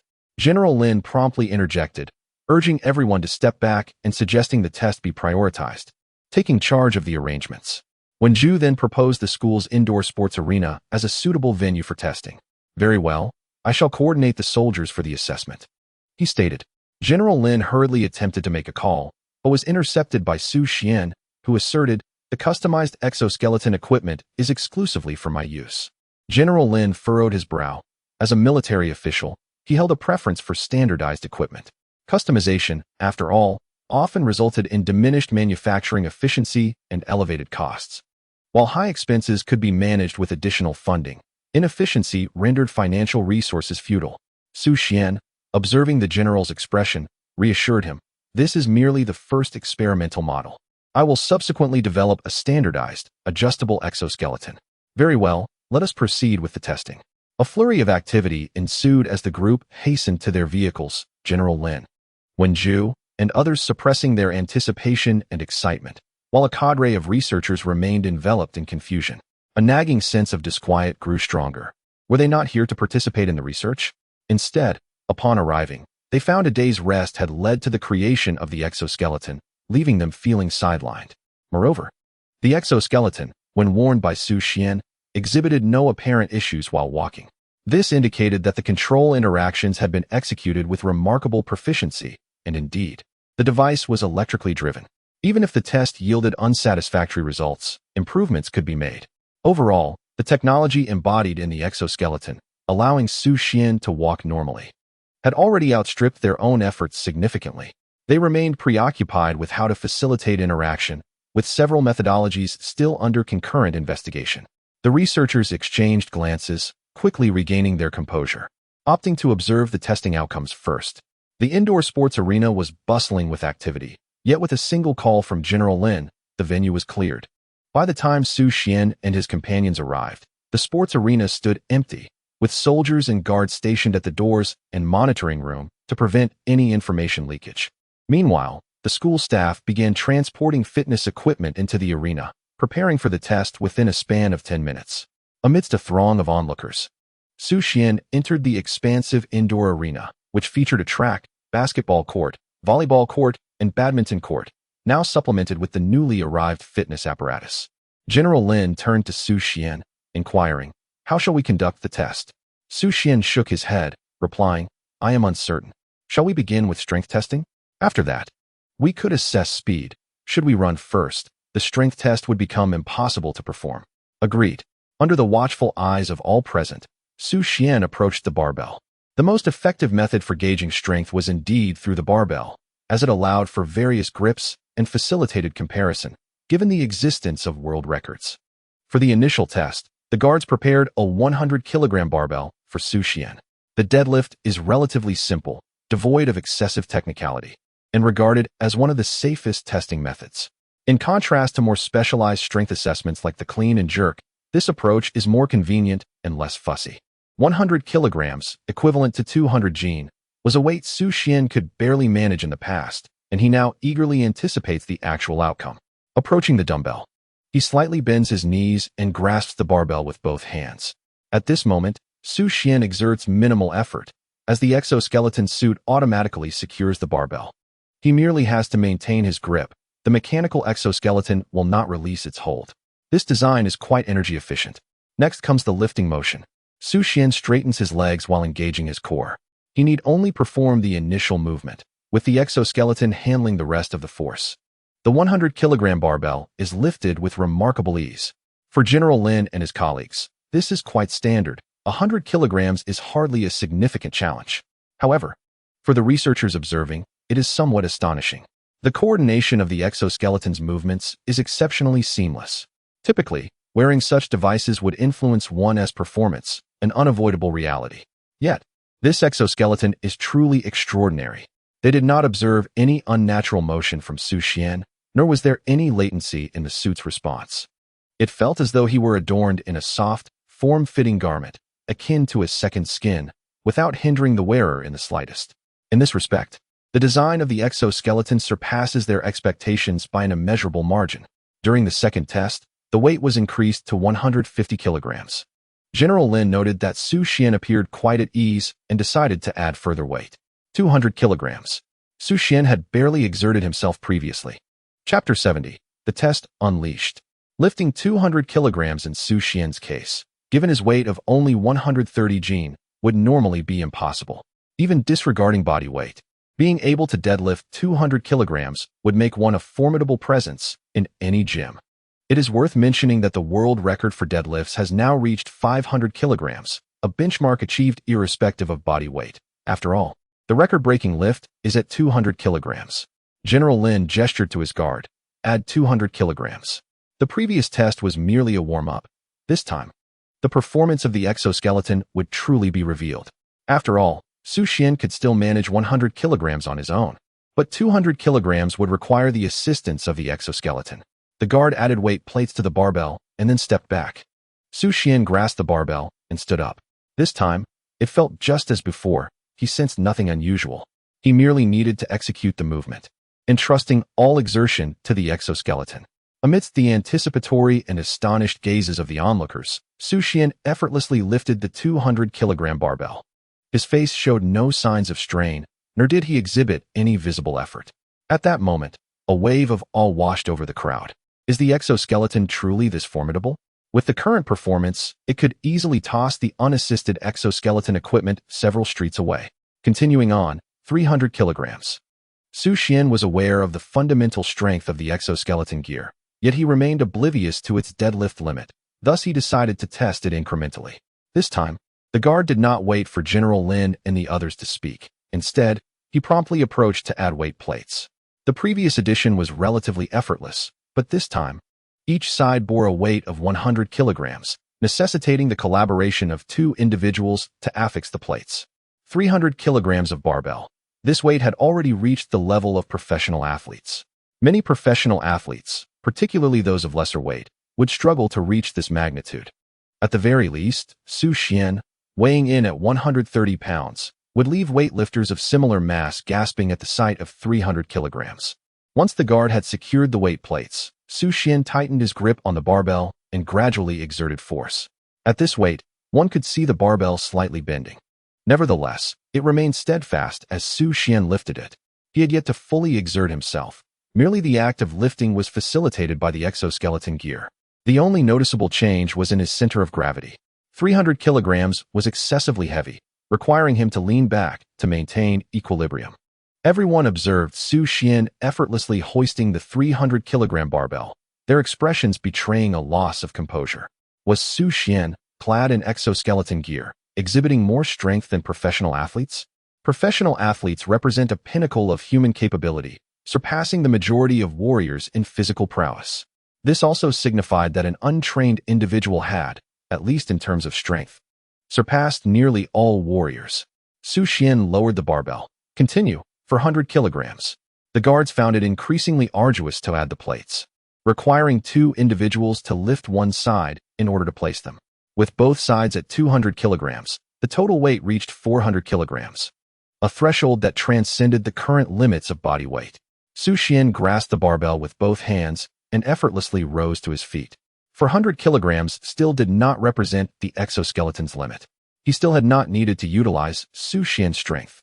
As everyone gazed at Xu Xuan's nonchalant expression, they felt a sense of bewilderment. Lifting 200 kilograms was a leap in technique. When the 300-kilogram barbell was raised with ease, it represented the limits of human capability. 400 kilograms was a colossal breakthrough that left all in attendance speechless. Xu Xuan set down the barbell. Let us go for 500 kilograms. Without waiting for the guards to add the plates, he lifted one end of the barbell himself and began to affix the weights. With the plates secured on both sides, the total weight of the barbell reached 500 kilograms. What does a 500-kilogram barbell signify? It is a world record, an unprecedented benchmark regardless of body weight. The 200 kilograms of the Demon Mountain was significantly heavier, more than 3 times Xu Xuan's weight. To lift such a weight would elevate the exoskeleton equipment to a divine status. Xu Xuan once again lifted it effortlessly, yet this time the barbell was not so accommodating. The bar had begun to bend, emitting a faint creaking sound, its weight slightly exceeding its capacity. Nevertheless, Xu Xuan still lifted it with ease before gently setting it back down. As the astonished crowd looked on, it became evident that they had not yet reached their limits. But it seemed they could not continue any further. General Lin observed the slightly bent barbell and declared, "Allow me to arrange for specialized equipment to be delivered immediately." Xu Xuan nodded in agreement, inquiring, "What shall we test next?" "We will assess reaction speed." Xu Xuan contemplated this, aware that any enhancement in reaction speed would likely be minimal, as it fundamentally depended on him rather than the exoskeleton equipment, which merely augmented his speed and strength. Nevertheless, he deemed it prudent to proceed with the test. General Lin reflected, the reaction test is indeed related to the speed assessment. It encompasses a comprehensive evaluation. First, perceiving the stimulus, then issuing a reactive command, and finally executing the required action. Each step is indispensable. The exoskeleton equipment does not alter the perception and command response, but it may assist in the execution, thereby enhancing reaction capability. There exists a plethora of methods for reaction testing, each tailored to different standards. The method selected for this trial was quite straightforward, a board equipped with 9 lights. The objective was to touch the illuminated light in an instant, akin to a whack-a-mole game. This rudimentary testing apparatus sufficed for preliminary evaluations. Xu Xuan prepared himself, gazing at the slanted wooden board before him. Suddenly, the light in the upper left corner flickered to life. Xu Xuan's response was swift. He extended his hand to make contact the moment the light illuminated. In that fleeting moment, Xu Xuan recognized something amiss. His hand moved with astonishing rapidity. So rapid was his motion that, with a resounding crack, the specialized light shattered, and his hand pierced through the wooden board. This terrifying velocity, combined with the strength bestowed by the exoskeleton, resulted in a devastating blow. Concurrently, a reading appeared on the reaction testing device, 0.3 seconds. From the moment the light activated to the instant it was breached, not even a second had elapsed. Xu Xuan's reaction speed was within the norm, yet the anomaly lay with the exoskeleton, which had indeed enhanced his speed. The onlookers stood in stunned silence, gazing at the shattered testing apparatus. Their expressions varied. General Lin was exhilarated. The specialized light hammer could not withstand the force, yet Xu Xuan pierced through it with ease. Moreover, his speed had been so extraordinary that it left an afterimage in the air. Such velocity was utterly astonishing. The researchers were equally astounded. They had previously experienced shock while observing his weightlifting feats, which had exceeded their comprehension of the exoskeleton's potential strength. Now, they were taken aback by the speed and coordination involved. The instantaneous execution required not only rapidity, but also precise weight adjustment.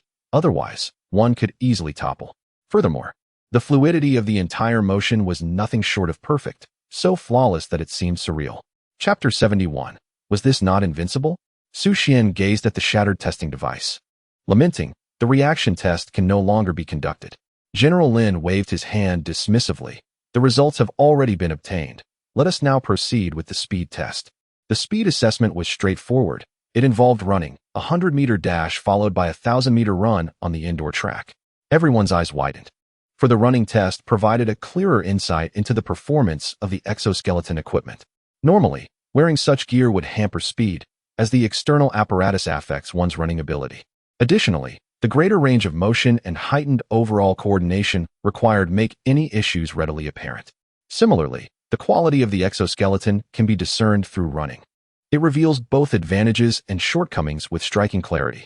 Xu Xuan stood at the starting line, and at the sound of the starting gun, he surged forward. This initial stride propelled him 10 meters ahead, followed by an acceleration that left onlookers in awe. General Lin and the others watched as the rubber track buckled under Xu Xuan's powerful push-off. The force of his start was indeed extraordinary. Turning to look at Xu Xuan, who had come to a halt, they found the spectacle even more astounding. 100 meters is not a long distance, yet he had covered it with remarkable speed. Xu Xuan stood on the other side, gasping for breath, feeling his legs grow weak. During the strength test, the exertion was merely a matter of operating the equipment, which required minimal effort. However, in the speed test, he had actually run. Even though he was propelled by the exoskeleton, he was still physically active. After a prolonged period of inactivity, sprinting 100 meters was undeniably exhausting. How many seconds? 6.9, the recording staff replied, astonished. The magnitude of this achievement left them utterly speechless. Under 7 seconds for 100 meters? General Lin was even more exhilarated. While this speed may not rival that of a robot, the exoskeleton was not meant to compete with robotic technology. Such a battlesuit would elevate special forces to the level of a superhero. With just 10 such suits, the enemy's rear could be turned upside down. The exoskeleton proved to be more effective than robots, as human operators could adapt and employ a variety of ingenious tactics. Meanwhile, the researchers were astounded by the exoskeleton's perfection, seemingly surpassing even the most advanced designs seen in films. As they observed its movement, they found no discordant elements. Simply put, it was flawless, so perfect that they were at a loss for how to improve it further. What they had previously deemed impossible had been accomplished by Xu Xuan without a single flaw. As researchers dedicated to electric-powered exoskeletons, they found it hard to believe that this level of performance was achievable with current technology. This had been the very reason they had dismissed Xu Xuan's proposal. Yet he not only succeeded but did so with such excellence. In the hushed atmosphere, Xu Xuan proceeded to the next test, the 1-kilometer speed assessment. There was little suspense, as the additional 900 meters meant a shorter sprint time, clocking in at 1 minute and 4 seconds. He maintained a full sprint throughout, for the exoskeleton would not tire. Yet even Xu Xuan, the operator, felt as though his legs were no longer his own. Beyond battlefield applications, This exoskeleton could also serve to aid the sedentary in their quest for fitness and weight loss. After all, having exerted no effort and yet completed the training, the results can only be described as a case of working twice as hard for half the effect, but this effort was entirely attributable to the exoskeleton. Xu Xuan found a spot to sit down, gasping for breath. General Lin promptly offered Xu Xuan some water, almost eager to serve him. After taking a sip, Xu Xuan inquired, "Is there still testing to be done?" The specially designed barbell was soon delivered, yet the suggestion was made that if he felt fatigued, he could take a break or postpone the testing until tomorrow, which would be equally fine. Xu Xuan glanced at General Lin and decided, "Let us complete the testing today. I must return to the main laboratory tomorrow, as the tank has yet to be completed." General Lin nodded in agreement. "Then let us take a moment to rest." Xu Xuan turned his gaze towards the researchers, still in a state of astonishment, and waved them over. A group of researchers hurriedly approached him. "I apologize for not explaining the exoskeleton equipment earlier or addressing your questions. Before the exoskeleton was developed, I feared you would not believe my explanations." One researcher quickly responded, "It's quite all right. It was understandable not to explain. Just based on the performance exhibited by this exoskeleton, I would have doubted your words back then. But now I feel as if I'm dreaming." Another researcher chimed in, "This is clearly superior to what we have been working on." He faltered mid-sentence, at a loss for words, as it was impossible to draw any meaningful comparison. Though they were all discussing exoskeletons, Xu Xuan's version could easily hold its own in a science fiction film. Although the testing was not yet concluded, the earlier performance made it abundantly clear that the results would be on an entirely different level compared to their own creations. Xu Xuan addressed General Lin. "Your concern may have caused some confusion, which is why I sought your assistance during my research. Nevertheless, since you are here, I believe we should not let this opportunity go to waste." He continued, "The mass production of the exoskeleton cannot currently proceed through conventional factory assembly lines due to the high manufacturing standards and the necessity for advanced laboratory equipment." At this point, someone grasped the implication. "Are you suggesting that we utilize our laboratory to produce more exoskeletons?" Xu Xuan had not initially considered this, but the idea now seemed brilliant. He had intended to provide the laboratory and have the researchers assist in manufacturing, akin to the tank production. Now that these individuals were prepared with their own resources and space, the efficiency of production could only increase. Xu Xuan maintained a composed demeanor, merely nodding as he cautiously probed, "Is that feasible?" The researchers, momentarily stunned, could hardly believe the proposition. They were presented with the opportunity to engage with more advanced technology and elevate their standing. They could not help but liken their situation to that of a middle school graduate joining a top-tier laboratory to oversee a significant project. What an extraordinary opportunity. "Absolutely," one researcher affirmed without hesitation, then turned to General Lin. Noticing their gaze, General Lin nodded in agreement. "I will make the arrangements." When Zhu also approached, "Allow me to handle it. I can clear out the other areas as well." With the presence of the intelligence network, we need not fear any issues regarding information leaks, especially since the clues laid down by intelligence organizations over a decade ago can still be traced by the network. Had it not been for the insufficient manpower, the entire Dragon Kingdom could have been thoroughly purged in a remarkably short span of time. For now, the focus is on the critical areas, yielding remarkably high efficiency. However, the capture efficiency remains rather low. Thus, today, when Zhu observed the exoskeleton equipment throughout, his eyes gleaming with excitement. Previously, he had been unable to participate, but now, with the risks of technological leakage at stake, he was the first to leap into action. Proximity to the source grants won the first advantage. In Chapter 72, The Might of a Fist, he once harbored a deep resentment towards the spies who targeted Shu Ting, but upon reflection, he found himself grateful. Without those spies, he might never have had the opportunity to engage with Xu Xuan, not to mention the subsequent web and the current exoskeleton equipment. If this exoskeleton gear were to be outfitted for the national security personnel, they would become invincible in close combat. Previously, one had to approach with utmost caution to avoid alarming the enemy, but armed with exoskeleton equipment, one could charge in and subdue the foe in an instant. The enemy would be unable to flee, rendering the notion of alarming them moot. As a former frontline operative, he was acutely aware of the terrifying efficacy of this exoskeleton equipment in capture operations. For instance, during the recent operation to apprehend Jin Gui, had they not been hindered by a security door, they would have successfully captured their target without the subsequent complications. In a few concise statements, the arrangement for the small-scale production of the exoskeleton equipment was finalized. The national security would be responsible for eliminating hazards, while the military would provide the conditions, and a team of researchers would assist wholeheartedly in the manufacturing process. Although the specifics of the distribution of the exoskeleton equipment were not yet discussed, that would be a matter for after its creation. After a brief conversation, a specially designed barbell was brought forth. Although Xu Xuan's legs still felt weak, after a short rest, he was in significantly better condition and primarily focused on testing the exoskeleton equipment. The new barbell was slightly thicker and longer than the previous one, accompanied by larger and heavier weight plates. This time, the weight test commenced at 600 kilograms, beyond the limits of human strength. Here lay the pinnacle of human capability. Even the mightiest force would struggle. Yet, Xu Xuan, an ordinary student clad in exoskeleton equipment, was poised to attempt it, based on previous circumstances. There was a genuine possibility of success. The atmosphere was so tense that no one dared to breathe. Xu Xuan bent down to grasp the barbell, and then stood upright. He lifted the 600 kilograms with seemingly no effort, requiring merely emotion. This was far from the limits of the exoskeleton equipment. Yet, there was a discernible change. He heard the exoskeleton emit a clicking sound. This indicated a subtle adjustment in the connection structure, akin to a change in gears. The original framework could not withstand such immense power, so the sensors had switched to a more stable setting. This allowed for greater strength at the expense of speed. Xu Xuan set the barbell down, 700 kilograms.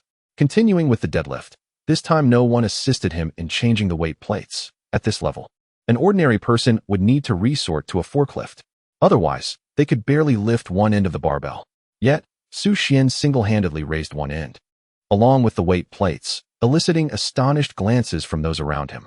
The casualness of their movements resembled the way they would nonchalantly move a chair aside while sweeping. Xu Xuan swiftly assembled the 700-kilogram barbell, grasped it firmly, and lifted it with a sudden force. At this moment, he had yet to exert any of his own strength. The exoskeleton apparatus bore the entirety of the weight. An eerie silence enveloped the venue. 700 kilograms. Was it truly possible to lift such a mass? They gazed at the colossal barbell, a sense of disbelief washing over them. Even such immense foam had weight. After all, the test continued, and Xu Xuan proceeded to add an additional 100 kilograms, bringing the total to 900 kilograms, only 100 kilograms shy of a ton. The plates on either side of the barbell stacked up to over a meter in height. Once again, Xu Xuan heard the clicking sound from the exoskeleton, indicating that it had reached its highest setting. The 900-kilogram barbell was lifted once more and then set down. Xu Xuan turned to the dazed onlookers, estimating that the maximum he could deadlift was around 1 ton. General Lin, for the first time, countered Xu Xuan's assertion. Do not say merely 1 ton. That surpasses all imagination. What does 1 ton signify? A domesticated water buffalo, mature and of considerable size, weighs approximately 500 kilograms. It is as if this exoskeleton could lift an entire water buffalo with a single hand. If such power were unleashed upon a human, a single punch could reduce them to a mere heap of flesh. While they pondered this, Xu Xuan began to lift the 1-ton barbell. Still, he had not yet engaged his own strength. The barbell was raised effortlessly. However, at that moment, Xu Xuan discerned the creaking sound of friction among the exoskeleton's components, signaling that they were nearing their limits. Any further exertion of strength might trigger a safety mechanism. 1 ton, the deadlifting limit, could potentially pin a human to the ground. Moreover, the testing could not proceed any further. The specially crafted barbell was composed of advanced steel, yet under the weight of 500 kilograms on each side. It still exhibited deformation. Xu Xuan turned to General Lin. Lifting 1 ton is the limit. Unable to contain himself, General Lin approached to ascertain whether the issue lay with the barbell. His complexion flushed crimson, yet the entire barbell remained steadfast, not even trembling slightly. Truly formidable. General Lin could not help but cast a glance at the exoskeleton, his eyes gleaming. Shall we test punching power and agility next? Punching power involves striking with a fist. A straightforward test indeed. Xu Xuan attempted a punch, and upon striking, the target revealed a deep dent. The force registered at 500 pounds. This terrifying strength caused many in attendance to gasp in astonishment. Yet, General Lin could not suppress his frown. You do not even know how to throw a proper punch?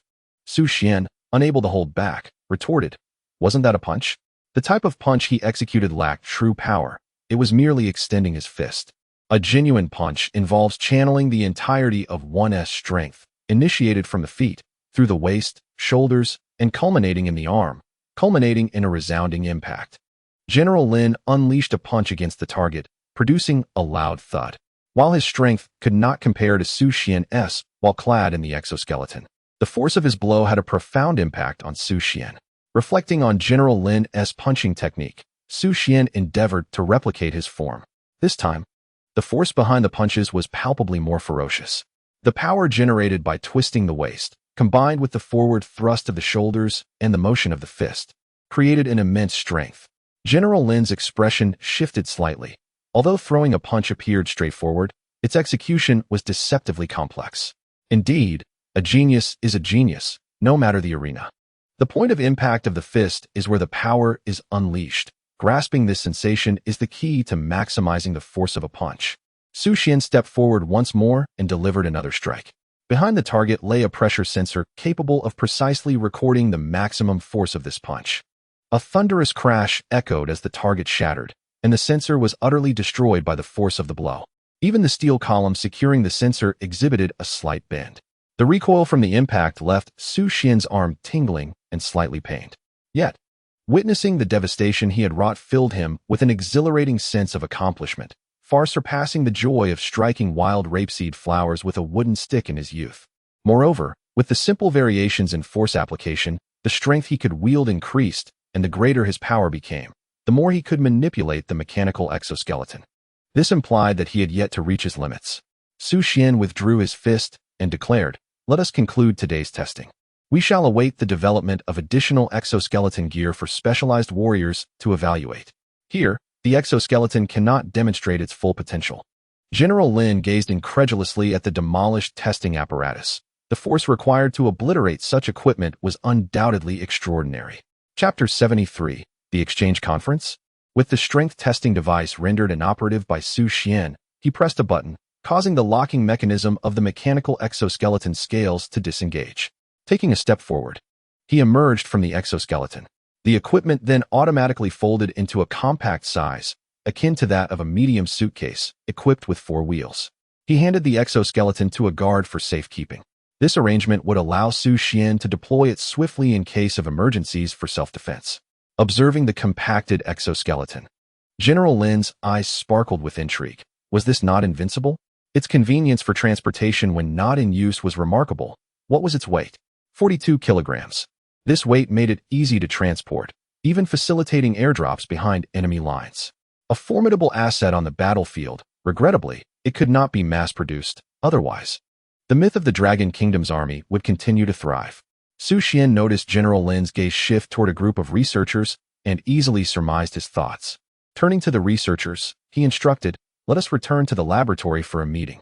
The meeting proceeded smoothly, with Xu Xuan listening to the updates on their respective laboratory equipment before delegating tasks. Compared to crafting an entire exoskeleton, specializing in the production of specific components would undoubtedly expedite the process. The final assembly would all take place at the school, within Xu Xuan's laboratory. This was to prevent any technical leaks before the thorough investigation was completed. Additionally, it would, to some extent, expand Xu Xuan's influence. With the completion of this task assignment, Xu Xuan had effectively established connections with laboratories across the nation engaged in exoskeleton development. With the allocation of technology and tasks meticulously arranged, a group of researchers returned under the escort of General Lin. The national security apparatus was also prepared to initiate a thorough investigation. In that moment, Xu Xuan truly felt the extraordinary power of the system. This was merely the beginning. The execution of the South Heaven Gate plan had only just commenced. With efforts scattered haphazardly, yet the influence it wielded was already remarkable. After bidding farewell to the group, Xu Xuan returned to the laboratory dedicated to the creation of the war chariot. Inside, a formidable chassis stood prominently. One could distinctly sense its imposing presence. A cadre of researchers surrounded the chassis, diligently affixing various components. Skilled technicians were meticulously refining problematic angles and measuring specifications to ensure compliance with standards. Upon seeing Xu Xuan, Professor Lu hurried over, stating that the shell was nearly complete and that the chassis had been manufactured the previous day. Noticing the evident dark circles under Professor Lu's eyes and the weariness etched on the faces of others, Xu Xuan contemplated advising them against the late-night work.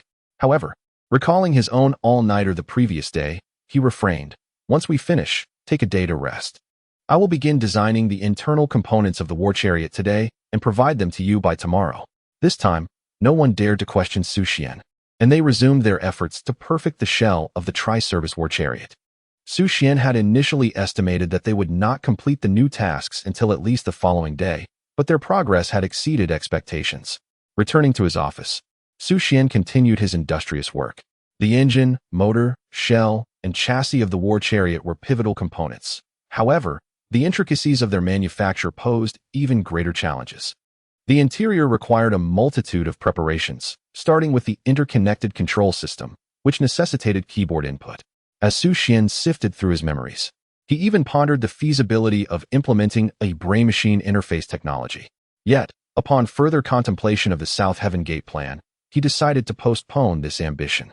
The absence of such technology within the plan indicated that its complexity surpassed even that of the South Heaven Gate initiative. Given the considerable challenges already associated with its execution, he resolved that utilizing the keyboard was the most prudent course of action. Fortunately, as he typed more frequently, his speed increased, and he became accustomed to the rhythm of the keyboard. Moreover, many code functions shared commonalities, reducing the need for excessive typing. The more he typed, the more he could copy and paste. He found that dedicating 3 to 5 hours could yield satisfactory results. Xu Xuan quickly immersed himself in work, initially focusing on drafting the internal design schematics, enabling the technicians and researchers to expedite the production of the first tri-service war chariot. In comparison to robots, the tri-service war chariot genuinely held the potential for mass production. As for its practicality, based on the system's descriptions, Xu Xuan discerned its viability, though actual testing remained essential. Of course, the first tri-service war chariot was intended for Xu Xuan himself. Equipped with exoskeleton gear, an electromagnetic protective belt, and the safeguarding of robots. Along with the war chariot's protection, he felt truly secure. While Xu Xuan was engrossed in his tasks, a knock resounded at the door. "Come in." Old Yin pushed the door open. "I have received an invitation from a research organization associated with the White Eagle.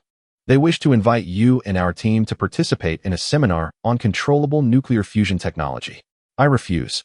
I do not wish to be shot in the back and succumb to suicide." Xu Xuan scoffed. If he were to attend, the White Eagle would go to great lengths to capture him. Old Yin chuckled. Unlike the youth of the previous generation, today's young people possess a clear perspective on foreign influences, which is quite commendable. This signifies a return of confidence among the youth, and under their guidance, the Dragon Nation shall grow increasingly formidable. Very well, I shall decline their invitation. Old Yin smirked. How ridiculous. A group that lacks mastery in controllable nuclear fusion technology dares to convene a meeting?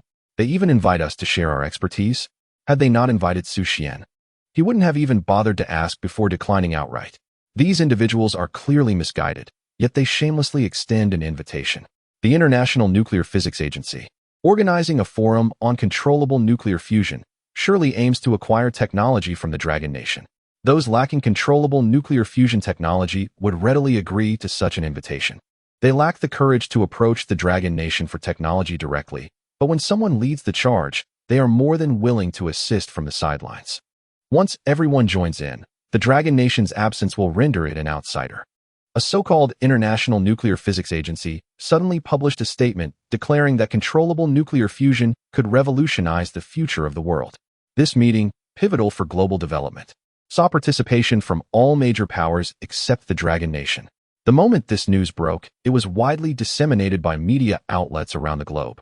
Such accusations are utterly baseless.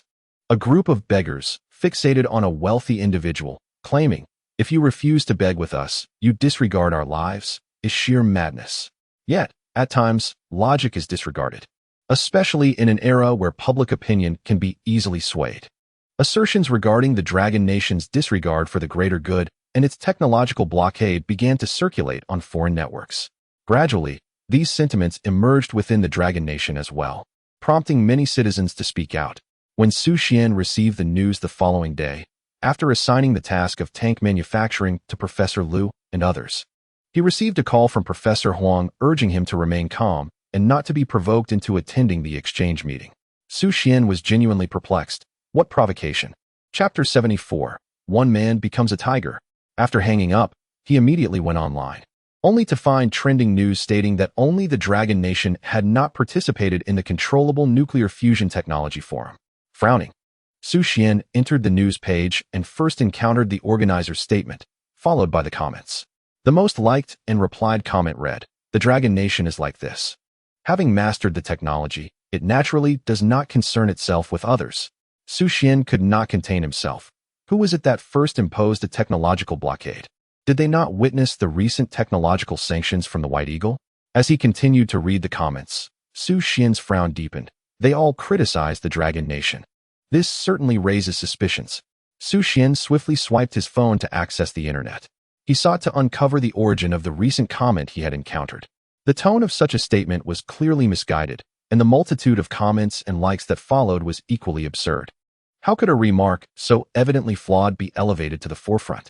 While perusing the comments on the platform, Xu Xuan noted that subsequent remarks were far more reasonable, albeit with an inexplicable oddity to their normalcy. What right did we have to engage in dialogue about technology we had mastered? The comment unmistakably originated from someone within the Dragon Nation, yet its timing was precarious. The foreign powers employed shameless tactics to coerce the Dragon Nation into relinquishing its technological advancements, ensnaring the global populace in their scheme. Should the Dragon Nation refuse, it would be accused of disregarding the global environment and the welfare of those in underdeveloped regions. This constituted a distasteful maneuver to claim the moral high ground. Upon examining the timestamp of the official announcement, which had been released just yesterday, it became evident that they had begun to apply pressure even before receiving a response from the Dragon Nation following their invitation. The news had rapidly disseminated today. Xu Xuan browsed through the comments section and observed fervent debates. One faction argued that if the power generation technology was offered, it should be shared for the benefit of the world. Reading such comments left Xu Xuan at a loss for words. How could individuals, all products of 9 years of compulsory education, be so misguided? Controlled nuclear fusion, weaponry technology, and, most crucially, energy technology. How vital is energy? One need only observe the reaction of the Eagle to oil to grasp its significance. The Eagle's accusations were an overt ploy, compelling the Dragon Nation to respond. To refuse would invite public condemnation, while acquiescence would necessitate the exchange of technology. After a moment of contemplation, Xu Xuan decided to leave his office in search of Elder Yin. Upon entering, Elder Yin appeared puzzled. "What is it?" Xu Xuan gestured for him to take a seat and inquired, "Have we already declined the invitation to that exchange meeting?" "No response yet," Elder Yin replied, clearly aware of the prevailing public sentiment. "You need not worry. We will certainly decline. After all, it is impossible to genuinely share our technology. The foreign powers are merely attempting to provoke us." Xu Xuan pondered briefly. Actually, it's not entirely out of the question to engage in the exchange. Elder Yin was taken aback. "What do you mean?" He recalled that when the Dragon Nation sought certain technologies in the past, many erroneous data sets had significantly delayed their progress. Elder Yin grasped Xu Xuan's implication, paused thoughtfully, and shook his head. "That would not be prudent." He added, "It's not that my moral standards are superior, but rather that today as computer technology has advanced far beyond the past, errors can be easily identified." Xu Xuan found Elder Yin's perspective refreshing, embodying the principle of mutual respect. If one wronged me, I would reciprocate. Having endured numerous hardships in the past, retribution was inevitable. As for those who deemed this approach inappropriate and damaging to the Dragon Nation's reputation, they ought to engage in further study. Our ancestors imparted wisdom thousands of years ago. How do we repay virtue when returning from grievances? Now, those overseas shamelessly demand technology, and as someone involved in technological pursuits, Elder Yin harbored a simmering frustration. They have conducted extensive research over a prolonged period, and coupled with the advanced technology brought forth by Xu Xuan, the value is undeniably substantial. Once, foreign powers imposed a technological blockade on Longwa, and now they have the audacity to claim they are considering the future of Earth and the welfare of all humanity? This is truly shameless. Xu Xuan will not hesitate to retaliate decisively. He turned to Elder Yin and said, "I can prepare a set of designs that are flawed, yet yield accurate calculations." Elder Yin was taken aback. "What do you mean?" "It only requires self-consistent calculations. The designs may be erroneous, but they can still produce correct computations, albeit with impractical execution." It is not particularly difficult. The misguided direction from your previous research can be directly utilized. Elder Yin quickly grasped the implications.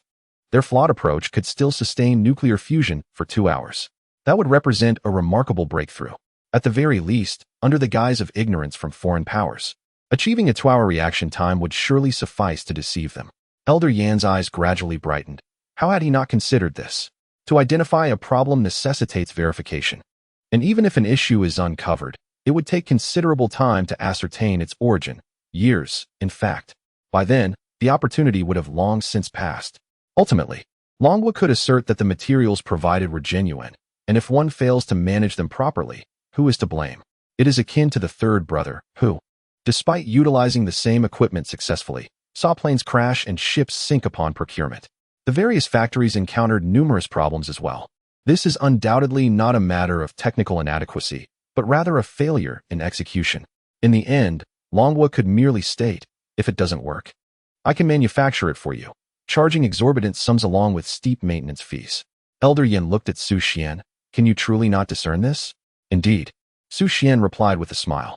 He possessed a complete memory of the nuclear fusion research process and could not only obscure the erroneous direction, but also leave behind some traps. For instance, the monitoring reaction devices created would fail to accurately display the reaction conditions. Thus, even if foreign operatives repeated their efforts countless times, problems would inevitably arise, for they would be incapable of identifying the source of the issue. As he watched Elder Yin depart, Xu Xuan retrieved his phone, which displayed a message from a young man, seemingly around 25 or 26 years of age. The audacious statement he had just made was authored by this individual. As Xu Xuan perused the brief information, his brow furrowed. The occupation listed was Internet Troll. Further investigation revealed that this young man controlled 4,000 accounts. Xu Xuan casually examined the messages from these accounts, his frown deepening. The primary areas of his activity revolved around gender opposition and various social hot-button issues, exploiting these matters to incite division. His favorite phrase was, I've long since grown accustomed to it. Find a way to smooth things over, among others. Following the thread of the task, Xu Xuan uncovered more of his internet trolls, all utilizing his accounts to post comments and threads, subsequently screenshotting their efforts for monetary gain. He, in turn, profited from their activities. Xu Xuan promptly forwarded this information to the Bureau of Literature. While it is imperative to apprehend those responsible for critical intelligence, one must not overlook these small rodents hidden in the shadows. Their potential impact is considerable. The saying 3 men can create a tiger is not mere rhetoric. When an individual encounters a single outrageous statement, they may feel speechless. However, upon encountering 10 such statements, they may perceive them as commonplace. As the quantity of these audacious assertions escalates to 100 or even 1,000, they may begin to be influenced, even coming to accept them as entirely normal. Yet, it is worth noting that all these 1,000 statements originate from a single individual. Chapter 75. A failed scheme results in loss. The influence of online trolls is exceedingly significant and must be addressed. Upon receiving the news, the Literary Bureau promptly recognized the issue. Having grown accustomed to feasting on substantial gains, they had overlooked the significance of these minor players. Many of these smaller entities are directly engaging with foreign individuals, remaining unaffected by the internal spies, and are still quite active. Furthermore, even if they are small players, Xu Xuan has flagged them for attention, necessitating immediate action. As he commenced the apprehension, Xu Xuan also issued new directives to the Luo network. They were to locate these other trolls and amend their statements. Rather than deleting the content, an act that might arouse suspicion, big data would be employed to modify the statements by appending a note indicating a payment of 50 cents per statement. This approach proves to be more effective than mere deletion. Consequently, the trolls faced a dual assault in a short span. Firstly, they were held accountable by overseas entities questioning why every comment bore the note of 50 cents. Could such a strategy still yield a favorable outcome in the battle for public opinion? The higher-ups had explicitly mandated the creation of discourse. The Dragon Nation would certainly not provide any technology, as their primary objective was to cast aspersions on its rise, thereby tarnishing its reputation. Moreover, should the Dragon Nation surprisingly offer technology for the sake of its reputation, it would be an unexpected boon. Yet, their trolls encountered significant complications. Were they blatantly sowing discord? This raised alarming concerns. The trolls found the situation utterly absurd. Who were they employing? Why was the price displayed so overtly? The issue was that the 50 cents per statement had become a meme, and prices had subsequently risen to 60 cents. Certain particularly stringent platforms even demanded $1. Others requiring real name verification and specific content regulations commanded as much as $10 or even $20. The prevalence of the 50 cents note across all these contents clearly indicated a problem, but the reason behind this predicament remained elusive. The higher-ups could not be misled, and the funds were not forthcoming. While pondering this, a loud crash echoed, reminiscent of a door being broken down, followed by a cacophony of hurried footsteps. The young man peeked outside to witness a multitude of fully armed Special Forces soldiers, leaving him momentarily stunned. He had merely expressed some inappropriate opinions online, and he was aware that the maximum penalty was 3 years. Yet, this overwhelming display made him question if he had committed a grave offense.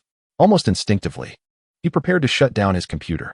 His device was custom-made, akin to those in internet cafes. Shutting it down and restarting would result in the loss of all data. However, before his hand could reach the computer, he was struck with a rifle butt and swiftly pinned to the ground, immobilized. It was not just him at that moment. Numerous trolls in the Dragon Nation were being apprehended. In addition to individuals who had posted incendiary remarks online for monetary gain, all organized troll networks were being dismantled. Consequently, the entire online environment of the Dragon Nation has been significantly purified. During the national security operation, Xu Xuan began to prepare technology laden with traps. In comparison to the erroneous information previously acquired by the Dragon Nation, the data provided by Xu Xuan, in many respects, is far more destructive. His mistakes pertain to fundamental principles. Validation proves futile. The only recourse is to completely overturn the previous understanding. Yet, the overseas forces, having painstakingly secured information that can indeed ignite a nuclear fusion reactor and sustain a reaction for 2 hours, are reluctant to discard it. Xu Xuan finds this difficult to believe. Mired in confusion, they will inevitably squander considerable time attempting to discern where the inaccuracies lie. With the intention of ensnaring the overseas forces in a futile endeavor, Xu Xuan's efficiency in preparing the data has markedly increased. Simultaneously, the Dragon Nation's officials have issued a pointed response regarding the Controllable Nuclear Fusion Technology Exchange Conference. Our side has never claimed an unwillingness to participate. We simply have not had the opportunity to respond. The unfounded accusations from the organizers constitute an act of negligence. The Dragon Nation will indeed partake in this conference on controllable nuclear fusion. This brief statement has elicited great excitement among overseas forces. Could it be that the Dragon Nation has been provoked into participation? Will they truly attend the meeting? With the conference confirmed, is there any need for concern regarding technological issues? Absolutely not. They will endeavor to extract technology from the Dragon Nation by any means necessary.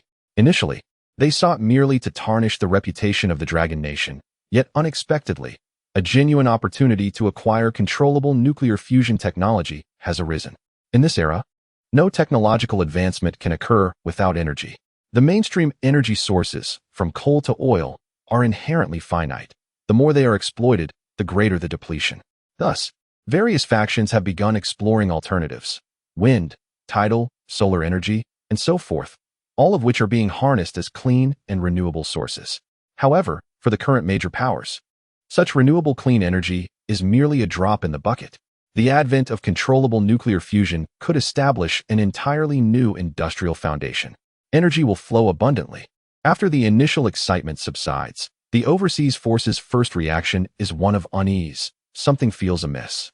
With a new source of energy, the national strength of the Dragon Nation is poised for an explosive surge. Based on the Dragon Nation's performance over the years, it is certain they will seize this opportunity. Yet, the Dragon Nation's participation in the Technology Exchange Conference implies a willingness to share technological insights. Would the Dragon Nation acquiesce to this? As the leading faction, the White Eagle senses something is amiss, but in the face of substantial benefits, they cannot afford to overlook any opportunity. Xu Xuan dedicated 2 full days to preparing the data laden with traps. He handed the USB drive to Elder Yin, stating, "All the information is contained within. It is replete with traps, yet I assure you the overseas forces will be unable to decipher it in the short term." Elder Yin gazed at the USB drive, then at the unperturbed Xu Xuan, suddenly feeling a sense of pity for those overseas forces attempting to scheme against the Dragon Nation. While scheming against the Dragon Nation might be manageable, they have unwittingly targeted Xu Xuan. Having collaborated with Xu Xuan for so long, it is evident that when he speaks, he delivers on his promises. If he asserts that the overseas forces will not decipher the information in a timely manner, then they assuredly will not. They aspire to acquire the technology of the Dragon Kingdom to shorten the research and development timeline.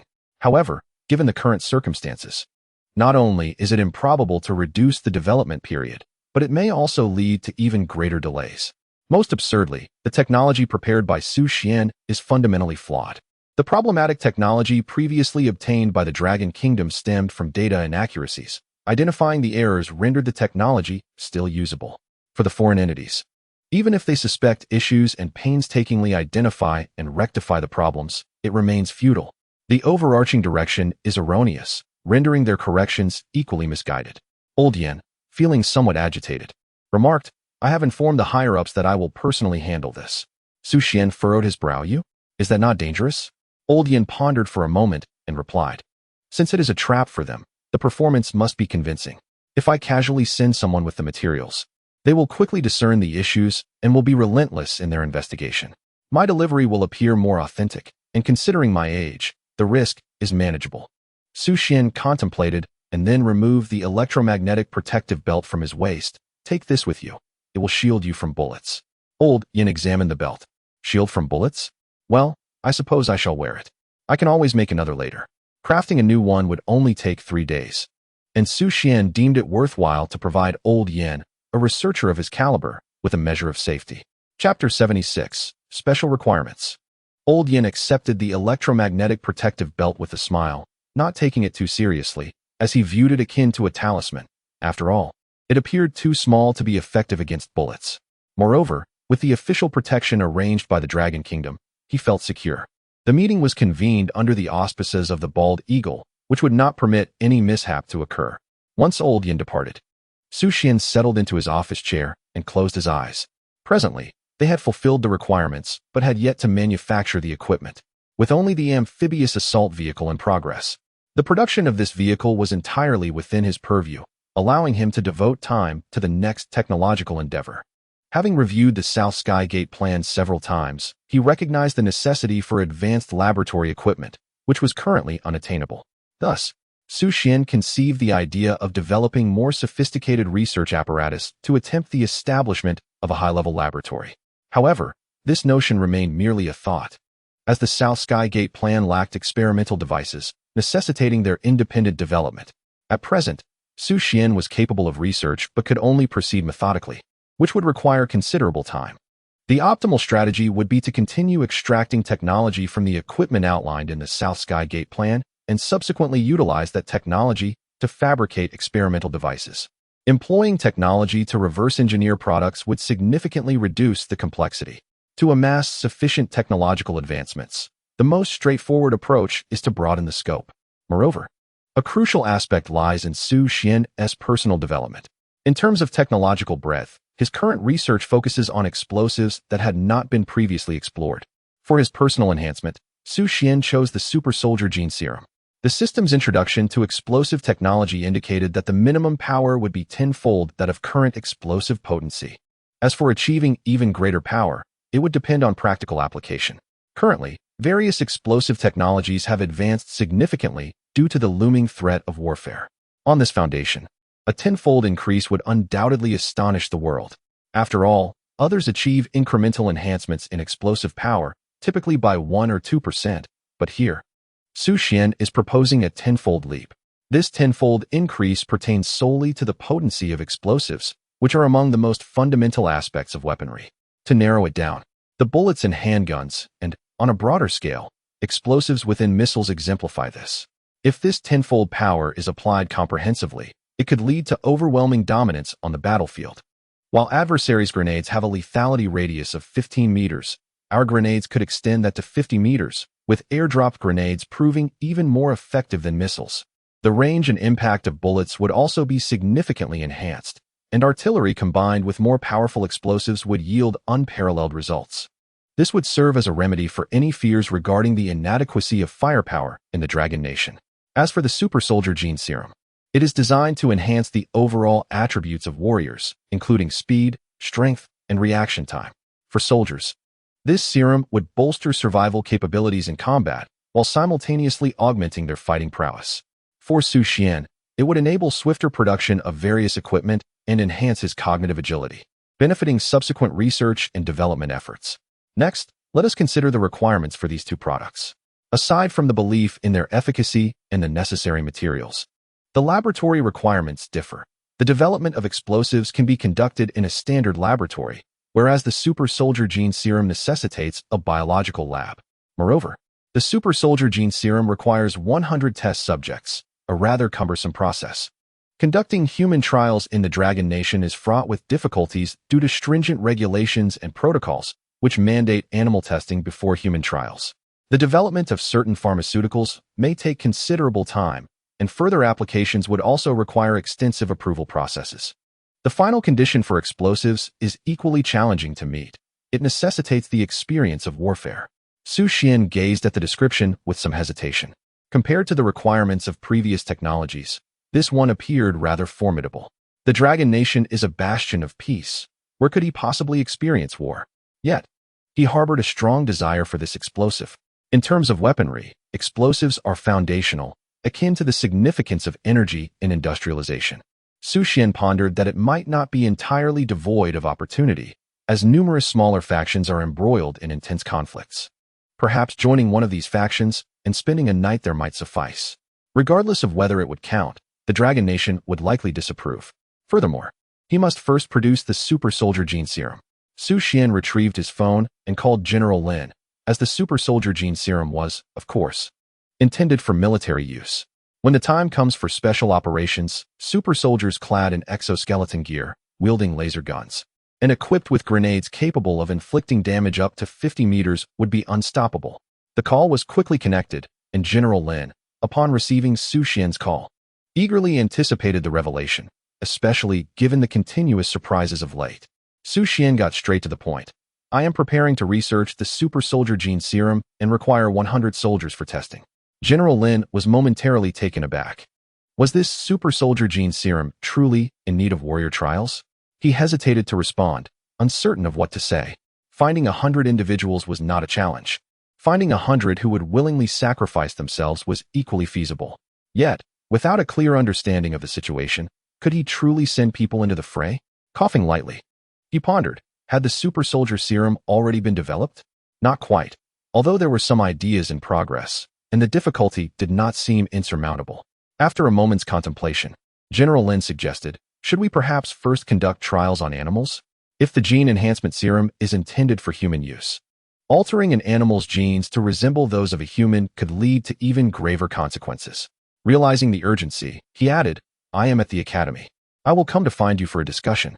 Very well, Xu Xuan replied, ending the call. The potential for dialogue offered a glimmer of hope. The system still possessed loopholes. He merely required 100 test subjects, not necessarily those specific individuals. Arriving swiftly at Xu Xuan's office, General Lin inquired, haven't you been preoccupied with the amphibious assault vehicle project? How did the conversation shift to the super soldier gene serum? Xu Xuan elucidated. Whether it be robotics or exoskeletal equipment, these are external aids. True power lies in the strength of the individual. General Lin found himself at a loss for words. What Xu Xuan proposed seemed somewhat fantastical, the kind of concept one would only encounter in science fiction. Furthermore, should human trials go awry, it would result in a loss of 100 lives. As he regarded Xu Xuan, his mind wrestled with the implications. Had it been anyone else, he would have departed long ago, for this notion felt utterly preposterous and inherently unreliable. However, Xu Xuan was different. He had produced numerous credible results. Yet the prospect of risking lives for experimentation warranted careful consideration. After a moment's hesitation, General Lin inquired, can you ensure their safety? Upon hearing this, Xu Xuan recognized that he had gained Lin's trust. I cannot guarantee their absolute safety. I will not use them for testing without precautions. With the conversation reaching this pivotal point, General Lin resolved to support Xu Xuan. Regarding candidate selection, I will need to convene a meeting and conduct a thorough screening, which will take approximately 3 days. Agreed, Xu Xuan nodded. If possible, it would be preferable to allow them to volunteer rather than impose a selection process. We could emphasize the gravity of the situation. General Lin's expression shifted slightly. He pondered the implications of this suggestion. Was Xu Xuan implying that they could entice those willing to sacrifice themselves by offering benefits? Did he truly possess such confidence? General Lin felt the research scope was rather expansive, yet recalling Xu Xuan's capabilities, he considered the possibility. If the principle of voluntariness were truly upheld, then among 1,000 inquiries, 1,000 would likely volunteer. Let us first screen a group, and from that cohort, we will establish a principle of voluntariness, selecting from those who choose to participate. The utmost requirement for the super soldier gene serum was indeed 100 warriors. Previously, this would have been an insurmountable challenge, but now it merely required a discussion. He then proceeded to contact the director, coordinating with the biological laboratory. A simple phone call sufficed to fulfill the laboratory's requirements. Only General Lin needed to bring 100 individuals, and he would acquire the knowledge of the super soldier gene serum. Xu Xuan held great anticipation for this serum. According to the system's description, it bore no side effects and provided a comprehensive enhancement of human capabilities, effectively condensing an evolutionary journey that would have otherwise taken countless millennia.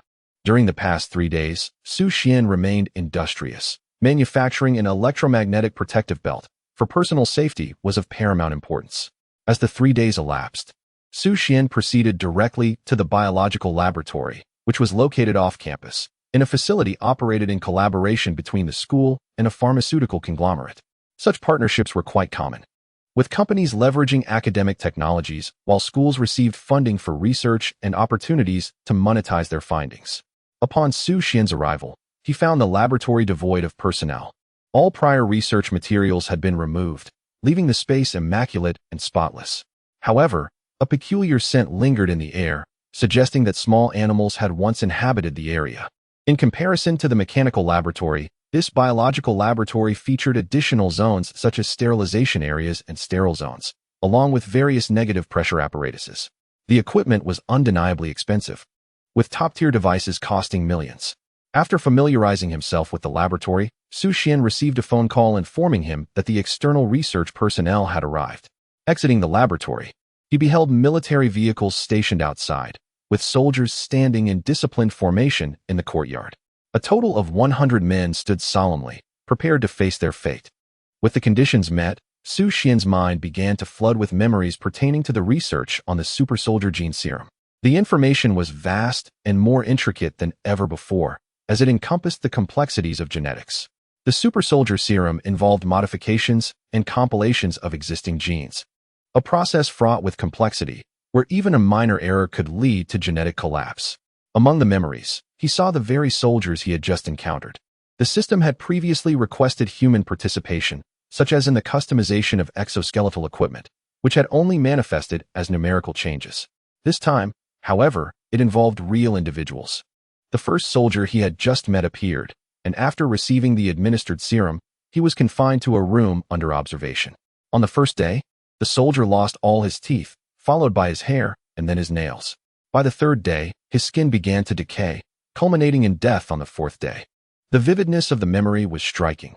Xu Xuan witnessed a life extinguished before his eyes, prompting him to analyze the errors and seek potentially viable solutions, leading to a second cultivation of the serum and a subsequent experiment. In an instant, he witnessed the demise of a second individual, a flicker of dread igniting within him. Would the lives of those in reality also be extinguished as those in his memories had been? Temporarily breaking away from the recollections, he glanced at the 100 individuals still standing before him, uniformly arranged and resolute. Xu Xuan let out a sigh of relief, grateful that everyone was safe. He turned to General Lin and instructed, "Please lead them to a place where they can rest. I have some matters to attend to." Upon returning to his office, he closed his eyes, concentrating all his attention inward. Memories surged forth, recalling the failures of the second experiment, paving the way for the commencement of the third. At this moment, Xu Xuan experienced a moment of clarity. It became evident that conducting such research could not be achieved by a single individual alone. A control group and numerous participants were essential. The system's recollections featured only one person, which ultimately presented the entirety of the research process and its outcomes before them. The journey thus far had been fraught with failures, each accompanied by inquiries into their origins. Gradually, Xu Xuan became wholly engrossed in this segment of memory. engaging in contemplations regarding the research and its advancement, knowing that these individuals would not meet their demise. The unexpected realization struck him. The uncertainty inherent in biological experimentation held a captivating allure, akin to the sense of accomplishment derived from creating mechanical products, allowing one to immerse oneself entirely in the pursuit of knowledge. As the third individual perished, followed by the fourth, fifth, and sixth, the problems multiplied. Yet, with each resolution, the efficacy of the genetic serum improved, prolonging the survival of the subjects. By the time the 50th participant had been administered the serum, he had gained extraordinary strength. However, this came at the cost of a volatile temperament and a drastic shift in personality. When the 60th subject succumbed, personality issues had largely been mitigated, yet the serum's effects remained inconsistent. The 70th individual, after a decade of enhanced abilities, faced genetic collapse due to excessive replication errors. The 80th subject extended his life to 20 years, serving as a super soldier for 2 decades, only to realize the absence of progeny, a predicament akin to becoming sterile. The 90th subject bore children, who appeared healthy, yet suffered from genetic instability, leading to severe ailments in adulthood. The 100th individual lived a full life, reaching the laboratory's limit of 220 years, surrounded by a multitude of descendants. Xu Xuan opened his eyes, feeling a slight throbbing in his temples. While he possessed substantial knowledge regarding mechanical fabrication, much of it revolved around calculations, with only a limited amount of content truly manifesting in his memories. In stark contrast, the biological knowledge and the entirety of the experimental process were vividly imprinted in his mind, detailing every subtle transformation, as if a vast reservoir of information had been instantaneously infused into his consciousness. Rubbing his temples to alleviate the pressure, Xu Xuan began contemplating the effects of the super soldier genetic serum, hoping it would enhance his cognitive capacity. He first drew a sample of his own blood, knowing that the modifications would require his genetic material for effective enhancement. Otherwise, significant complications could arise. After extracting the blood, he did not rush to prepare the serum. Instead, he opted to produce it in batches, starting with the first group. Initially, he summoned the guards, ensuring that those tasked with his protection were formidable. Following that, a contingent of warriors, well aware of the perils they faced, prepared themselves mentally for the potential of death. Naturally, they deserved their rewards. Entering with a spirit of fearless resolve, they would depart as champions of valor. Chapter 78. Not experimental subjects? After the blood draw, Xu Xuan commenced the preparation of the super soldier genetic serum. With a wealth of past failures behind him, success had become a straightforward endeavor. There was no need to worry about potential issues with the genetic concoction, as it would undergo thorough testing. While Xu Xuan was preoccupied, Old Yin was guiding a group of younger nuclear physicists in studying the materials left by Xu. If deception was the aim, then everything should be crafted to appear genuine. Old Yin was well acquainted with these documents, having verified them himself. Yet the accompanying researchers had never encountered either the authentic or the fabricated versions. Providing them with the false information for study would ensure that when they ventured abroad, they could engage in meaningful discourse with foreign powers, who might inquire based on the materials. This would enhance the authenticity of their exchanges. After a brief session of instruction, the phone rang. Noticing the caller ID, Old Yin furrowed his brow but answered nonetheless. Old Yin, are you out of your mind? This exchange meeting is clearly a trap. You cannot attend. If you go, not only will you have to divulge technology, but you may also find yourself in peril. The event was organized by the Bald Eagle. What mischief could they not orchestrate? Old Yin could discern the concern in his old friend's voice. Rest assured, I am well aware. Where did you get this awareness? If you truly had it, you wouldn't consider attending such a conference. Enough, the decision has already been made. When I return, I'll treat you to a drink. Are you setting a flag? Old Yin chuckled lightly. Our purpose in attending is to negotiate a technological exchange. We will provide them with the technology, but they must cover our research costs. Once they possess the technology, we should encounter no issues. The elderly voice on the other end expressed clear discontent. The higher-ups are overly cautious. The online discourse and global opinion are clearly orchestrated by the Bald Eagle. They dominate the narrative and wield the power of speech. If we choose to ignore it, nothing will come of it. How much money could possibly be exchanged for controllable nuclear fusion technology? The pinnacle of public opinion lies there. If we do not seize it, someone else will. Old Yin listened to the grievances on the other end. Enough with the persuasion.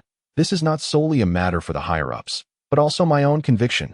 After ending the call, Old Yin breathed a sigh of relief, fearing that further discussion would compel him to divulge the entire plan. In recent days, he had received numerous calls from those attempting to dissuade him. However, the plan was strictly confidential, and he could not share anything, thus enduring the misunderstandings of others. He would have to continue this endurance for a lifetime. Fortunately, at 70 years old, he had few years left to live. Turning to the young researchers, Old Yin declared, "That will be all for today. You may return to rest and prepare for our departure tomorrow." The young researchers rose to ready themselves for the journey. Old Yin contemplated and then called Xu Xuan. "I will be flying to attend the conference tomorrow. All right, send me a message upon your arrival." Xu Xuan, engrossed in the production of the genetic enhancement serum, exchanged a few casual remarks before hanging up and resuming his busy work. Old Yin had intended to discuss future research and forthcoming matters with Xu Xuan. However, he refrained from speaking up, deciding against making any promises. He could always return to assist Xu Xuan later. Accompanying him were officials from Long Nation, within the entire delegation attending the exchange conference. Only Elder Yin was privy to the true nature of their mission. The others believed they were genuinely there to share technology, though they harbored some dissatisfaction internally. Decisions made by those above them were beyond their control. The officials were there to negotiate prices, intending to channel their frustrations into the valuation. They aimed to quote exorbitant figures, hoping to inflict financial pain on foreign interests. Unlike Long Nation, which faced considerable discomfort, these overseas forces thrived on the turmoil. They relished the idea of provoking Long Nation, only to find that the latter, in an effort to avoid humiliation, was willing to share its newly acquired technology. Under the allure of controllable nuclear fusion technology, all potential traps and possible retaliatory measures from Long Nation were disregarded. The technology took precedence. The conference on controllable nuclear fusion quickly captivated the attention of the world. Many in Long Nation were outraged, while overseas forces eagerly anticipated the technological offerings from Long Nation. On the first day of Elder Yan's arrival, the tone was set. The technology could be shared, but Long Nation's past research expenses must be compensated. The demand for payment surprisingly disarmed various factions, making them hesitant to accept technology without financial exchange. However, the amount Long Nation sought was rather steep, 100 billion in US dollars. Such a price was undoubtedly unrealistic. This initial focus on monetary matters established the tone for the negotiations, which devolved into a protracted discussion centered around finances. Gradually, all parties began to compromise, striving to arrive at a mutually acceptable price. The technology conference had transformed into a financial bargaining session, attracting global attention as everyone awaited the outcome of the negotiations. In an unobserved biological laboratory, Xu Xuan spent a week cultivating the first batch of super soldier gene serum, totaling 132 vials. The golden, viscous liquid flowed within the small bottles, and upon closer inspection, one could discern glimmering specks within, reminiscent of a starry sky. Xu Xuan first drew a vial of his own blood, then located the serum labeled with his name among a row of test tubes, injecting a drop of the golden liquid into his bloodstream. Within mere seconds, his blood transformed into a radiant gold. This change in color served as confirmation that the super soldier gene enhancement serum had been successfully synthesized. As he injected the golden liquid into his veins, Xu Xuan began to call out names. With each name he uttered, a soldier entered the room. Simultaneously, the soldier's identity information appeared on the phone on the table, undergoing the final round of screening. While verifying the safety of the super soldier gene serum, Xu Xuan inquired about the situation. As the test subject, the potential consequences of using this serum could result in genetic collapse. The best outcome of such a collapse might lead to becoming a monster. There was still a chance for regret. The soldier merely extended his hand to Xu Xuan, declaring, "I am not afraid." Xu Xuan administered the serum to the soldier. Next, every individual, under Xu Xuan's inquiry, stood resolute. 100 in total, none harboring fear. Even if trepidation lingered, not a single soul recoiled. They all voluntarily extended their hands, embracing the prospect of genetic enhancement. The guards subsequently administered the genetic serum to 31 individuals, who similarly exhibited no signs of fear. Once all injections were completed, Xu Xuan summoned everyone to gather, find a place to rest. Upon awakening, your initial transformation will conclude, followed by an extensive enhancement process. The enhancement phase would span 3 months, during which their training would amplify the effects of the augmentation. A collective glance among the group revealed their bewilderment. What did this mean? Wasn't the purpose to conduct tests? Why was the entire procedure so apparent, as if the technology had long been perfected? Chapter 79, Audacious Hypothesis. After delivering his instructions, Xu Xuan was the first to retreat to his office for rest. The physical enhancement was entrusted to the expression of the genetic serum. As Xu Xuan lay down, slumber enveloped him, initiating a profound transformation. This metamorphosis commenced from within, with the skeletal structure being the first to receive reinforcement. The already dense bones, under the influence of the genes, became even more compact, rivaling steel. Following this, muscle enhancement occurred, with the fascia similarly undergoing rapid fortification. The skin, too, was subject to improvement. During this process, the outer layers swiftly shed, revealing a tighter, more resilient inner layer, akin to a membrane. Simultaneously, his senses and cerebral faculties were heightened. Ordinarily, such enhancements transpired during wakefulness, yet the abruptness of the transformation could overwhelm many. It felt as though countless ants were traversing one's body, a sensation unbearable even for the most steadfast of warriors. Hence, the method was adapted to allow enhancements to occur during sleep, supplemented by pharmacological suppression, yielding remarkably effective results. Upon awakening from his slumber, Xu Xuan's foremost sensation was one of vitality, so invigorating that it bordered on exhilaration. The world before him appeared remarkably clearer, and he could discern sounds from distant locales. The scents in the air became distinguishable, each identifiable in origin. Rising slowly, Xu Xuan felt an unusual lightness. What once required effort now felt effortless, as though a mere thought sufficed. Lowering his gaze to his hands, he noticed a thick layer of dead skin. With a gentle tug, the dead skin peeled away, revealing fingers as pristine as white jade. As he lightly clenched his fist, a profound sense of power coursed through him. Exhaling slowly, he realized that he no longer required exoskeletal equipment. Even a single punch could potentially damage the strength testing apparatus. After a refreshing shower and donning his attire, he gazed into the mirror at his noticeably fairer complexion, nodding in satisfaction before heading out to meet the soldiers resting outside. As Xu Xuan emerged, he found several soldiers had already awakened, their expressions a mix of confusion and astonishment. These were seasoned warriors, their skin darkened through rigorous training under the scorching sun. Yet now, unexpectedly, they appeared considerably lighter. Furthermore, their perception of the world had shifted, thoughts crystallizing with newfound clarity. Most significantly, they could feel an unprecedented surge of strength. In a room, someone exerted force in an attempt to locate an object. A mere twist of the chair leg could snap it, and a gentle squeeze would render it to fragments.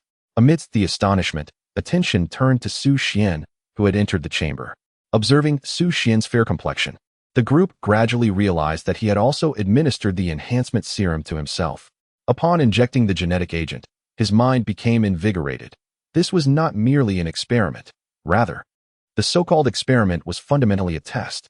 After all, if it were a genuine experiment, Xu Xuan would not have been able to self-administer nor articulate all subsequent reactions immediately after the injection. The collective realization sparked overwhelming joy. They had been fortunate enough to be among the first beneficiaries. Xu Xuan understood their misapprehension, yet their essence was not entirely erroneous. They had risked nothing, remaining exceedingly safe. He retrieved his phone, intending to call General Lin to arrange for a return trip, when a notification popped up on the screen. The headline news declared that the Bald Eagle was willing to invest 32 billion to acquire controllable nuclear fusion technology. The leading researcher from the Dragon Nation, Xu Xuan, had been invited by the Bald Eagle, with an annual salary of $10 million, to assist in the development of controllable nuclear fusion technology. The price was reasonable. While the technology itself was invaluable, however, a price must be established, which could not solely rely on demand but must consider various factors. The over 30 billion figure was the culmination of multifaceted negotiations, primarily influenced by the Dragon Nation's leniency, providing misleading information without expecting substantial financial gain. The monetary aspect was merely to lend an air of authenticity. What concerned Xu Xuan was that Xu Xuan would remain with the Bald Eagle. This was undoubtedly suspicious, for he knew the character of Yin well. Such a person would never consent to stay with the Bald Eagle. Xu Xuan promptly called Yin, and moments later, the call connected, revealing Yan's voice. "What's the matter? What is going on?" If you stay with the bald eagle, what will happen to our project? Professor Liu is highly skilled. With him on board, the project will be fine. Are you truly not returning? I need to make money. All right. Xu Xuan replied before disconnecting the call. There appeared to be no immediate issues, yet from Yan's last statement, he could infer that Yan was likely in a predicament, potentially with the call being monitored. If Yan were truly motivated by financial gain, he would have gone to the bald eagle long ago. Xu Xuan immediately initiated an investigation through the Luo network. First, he ruled out the possibility of Yan being threatened, as the old man was resolutely unyielding. Thus, it must have been a threat involving those close to him. With the Luo network operational, within mere minutes, information regarding Yan's situation materialized before Xu Xuan's eyes. Accompanying Yan were several young researchers, all his students, who were now under duress. It was claimed that they had committed infractions. However, according to the data from the Luo network, the researchers had merely taken a stroll and were subsequently implicated in wrongdoing and detained. This was the epitome of genuine captivity. There was no way to defend against this, as they operated without regard for rules. Moreover, they had an excuse. The case was under investigation, making it inconvenient to disclose information externally. The bald eagle had provided funds, acquired the technology, and intended for Yan to lead the project to completion before releasing them. Xu Xuan gazed at the information gathered by the intelligence network, his expression darkening. Old Yan was suffering from an undeserved calamity, a misfortune for which he bore a modicum of responsibility. Initially, the Dragon Nation had resolved to decline, yet Xu Xuan believed both face and substance could be preserved. Thus, Old Yan had personally gone to negotiate, only to find himself stranded. After a moment's contemplation, Xu Xuan decided to call General Lin. Initially, his intention was to request General Lin to extricate the 100 soldiers. However, he now sought any viable means to secure Old Yan's return. Yet, even before placing the call, Xu Xuan harbored little hope, and after the conversation, his last glimmer of optimism vanished. For the Dragon Nation to intervene or facilitate Old Yan's return was exceedingly challenging, given that it was Old Yan who had declared his intention to remain away. Those familiar with Old Yan knew he would not sacrifice the Dragon Nation's citizens for personal gain, yet many were unacquainted with him. Even among the citizens of the Dragon Nation, speculation arose that the government was coercing top researchers to remain, thus pressuring Old Yan to relinquish his lucrative position. Attempting to solicit the Dragon Nation's assistance was akin to rescuing a drowning person who refused to extend a hand. Without their cooperation, how could one pull them ashore? Without the Dragon Nation's intervention, how could Old Yan ever return? Just as Xu Xuan hung up the phone, it rang again. It was Professor Liu, informing him that the amphibious vehicle had been assembled. An idea suddenly sprang to Xu Xuan's mind. What if he were to retrieve Old Yan by force? The moment that thought emerged, it became impossible to suppress. Now equipped with the intelligence network, he not only knew Old Yan's whereabouts, but also the locations of several researchers. With the amphibious vehicle, they could approach swiftly, likely within 3 days. Upon reaching the destination, the enhanced soldiers would act with the efficiency of Captain America, swiftly resolving conflicts and bringing the individuals back without significant issues. Once they returned to the Dragon Nation, what circumstances could not be dictated by its authority? After ending the call, Xu Xuan contacted the Exoskeleton Equipment Laboratory. Several labs were fabricating components, and Xu Xuan inquired about the number of sets produced. There were at least 30 sets, sufficient to construct a minimum of 30 exoskeleton units. He instructed them to deliver all components to the laboratory before terminating the call. The plan was audacious, yet the risks appeared minimal. Additionally, it could potentially fulfill the prerequisites for explosive technology. This would not only satisfy subsequent research needs, but also save lives, coupled with the prospect of reduced danger. Rescuing individuals was imperative, and research must continue. Thus, action was essential. Yet, he could not undertake this endeavor alone. Xu Xuan glanced at the guards and soldiers before him, noting that the guards must be excluded from this operation, as their role was to protect him, ensuring he would not face peril. Previously, he had been unable to command the guards, but now he could. He ordered all guards to return and rest, urging them to sleep as much as possible within the next 3 days. If they could not sleep, they were to remain still. The guards now regarded Xu Xuan with utmost reverence. Unless he faced life-threatening danger, they would unconditionally obey his commands. And as for his safety, they would ensure it. Xu Xuan gestured towards the warriors before him. The 15 guards obediently retreated to rest. their anticipation fueled by the experience of gaining strength from a night's slumber. Although they faced potential disciplinary actions due to subsequent revelations, Xu Xuan assured them of his protection. Once the guards departed, Xu Xuan turned his attention to the warriors who had completed their preparations. Each appeared fair and unblemished, resembling anything but elite fighters. Yet, they were once the pinnacle of combat excellence. Lacking the rugged exterior they once bore, they still emanated a formidable presence. Xu Xuan's gaze swept across the 100 assembled. The reason for your presence here is not merely to serve as test subjects. The true mission is, in fact, a covert operation. As he spoke, he retrieved his phone, revealing that the plan had already been tailored by the network, requiring the participation of 25 individuals. The undertaking was perilous. Their identities must remain concealed, and it would not take place on home soil, posing a threat to their lives. Those willing to partake in this endeavor, take a step forward. In unison, the 100 stepped forward. Xu Xuan recalled General Lin's selection process, realizing that filtering through the eager volunteers was imperative, as they all expressed willingness to join. Only 25 were needed. After concluding his address, Xu Xuan began to assign personnel. He was relatively familiar with them, having witnessed their tragic demises in the memories provided by the system. Once the team was confirmed, Xu Xuan stated, "The remaining 75 will stay here on standby, with no communication with the outside world." Understood. Xu Xuan led the 25 warriors outside, utilizing the guard's vehicle, and they sped towards the laboratory. He focused on his phone, as the network had already devised a preliminary plan for the operation. Although the amphibious vehicle appeared no larger than a tank, its design allowed for significantly more internal space, comfortably accommodating the 25 individuals. They would set off tonight. With radar stealth capabilities, the likelihood of detection after dark was minimal. They anticipated departing from the Dragon Country by the following day, employing both underwater and aerial travel methods. Aerial travel would reach the destination within a day, while underwater would require at least 3 days. With the network's assistance, concerns about being discovered were alleviated, as they could monitor the locations of other aircraft and vessels to avoid detection. Thus, the journey posed no issues. As long as they entered the territory of the White Eagle under the cover of night, the rescue operation could commence. Within 3 days, the mission would be completed, followed by a withdrawal. This was also the reason Xu Xuan instructed the guards to wait for 3 days. By then, the plan would have succeeded, and whether or not it was exposed would be inconsequential.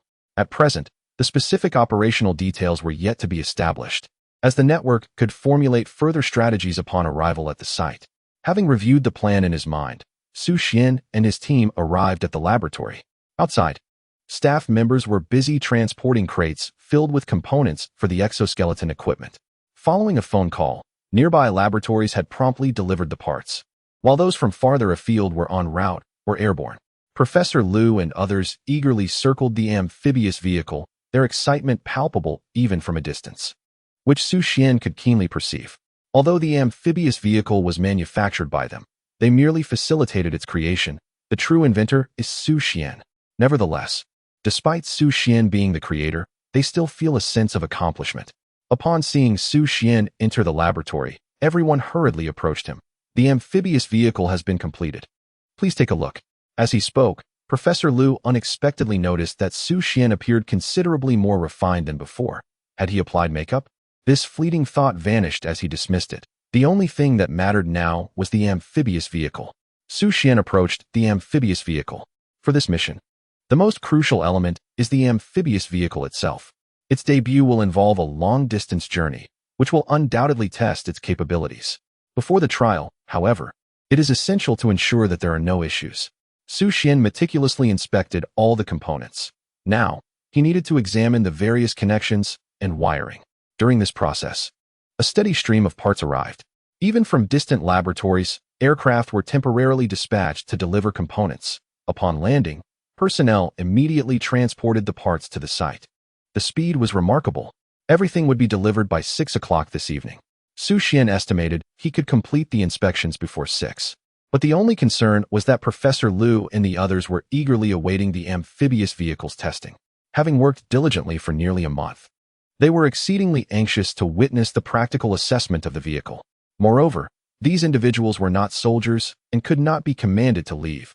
Finding excuses was impossible. As all their attention was focused on the amphibious vehicle, Some even remained despite personal matters, such as family emergencies.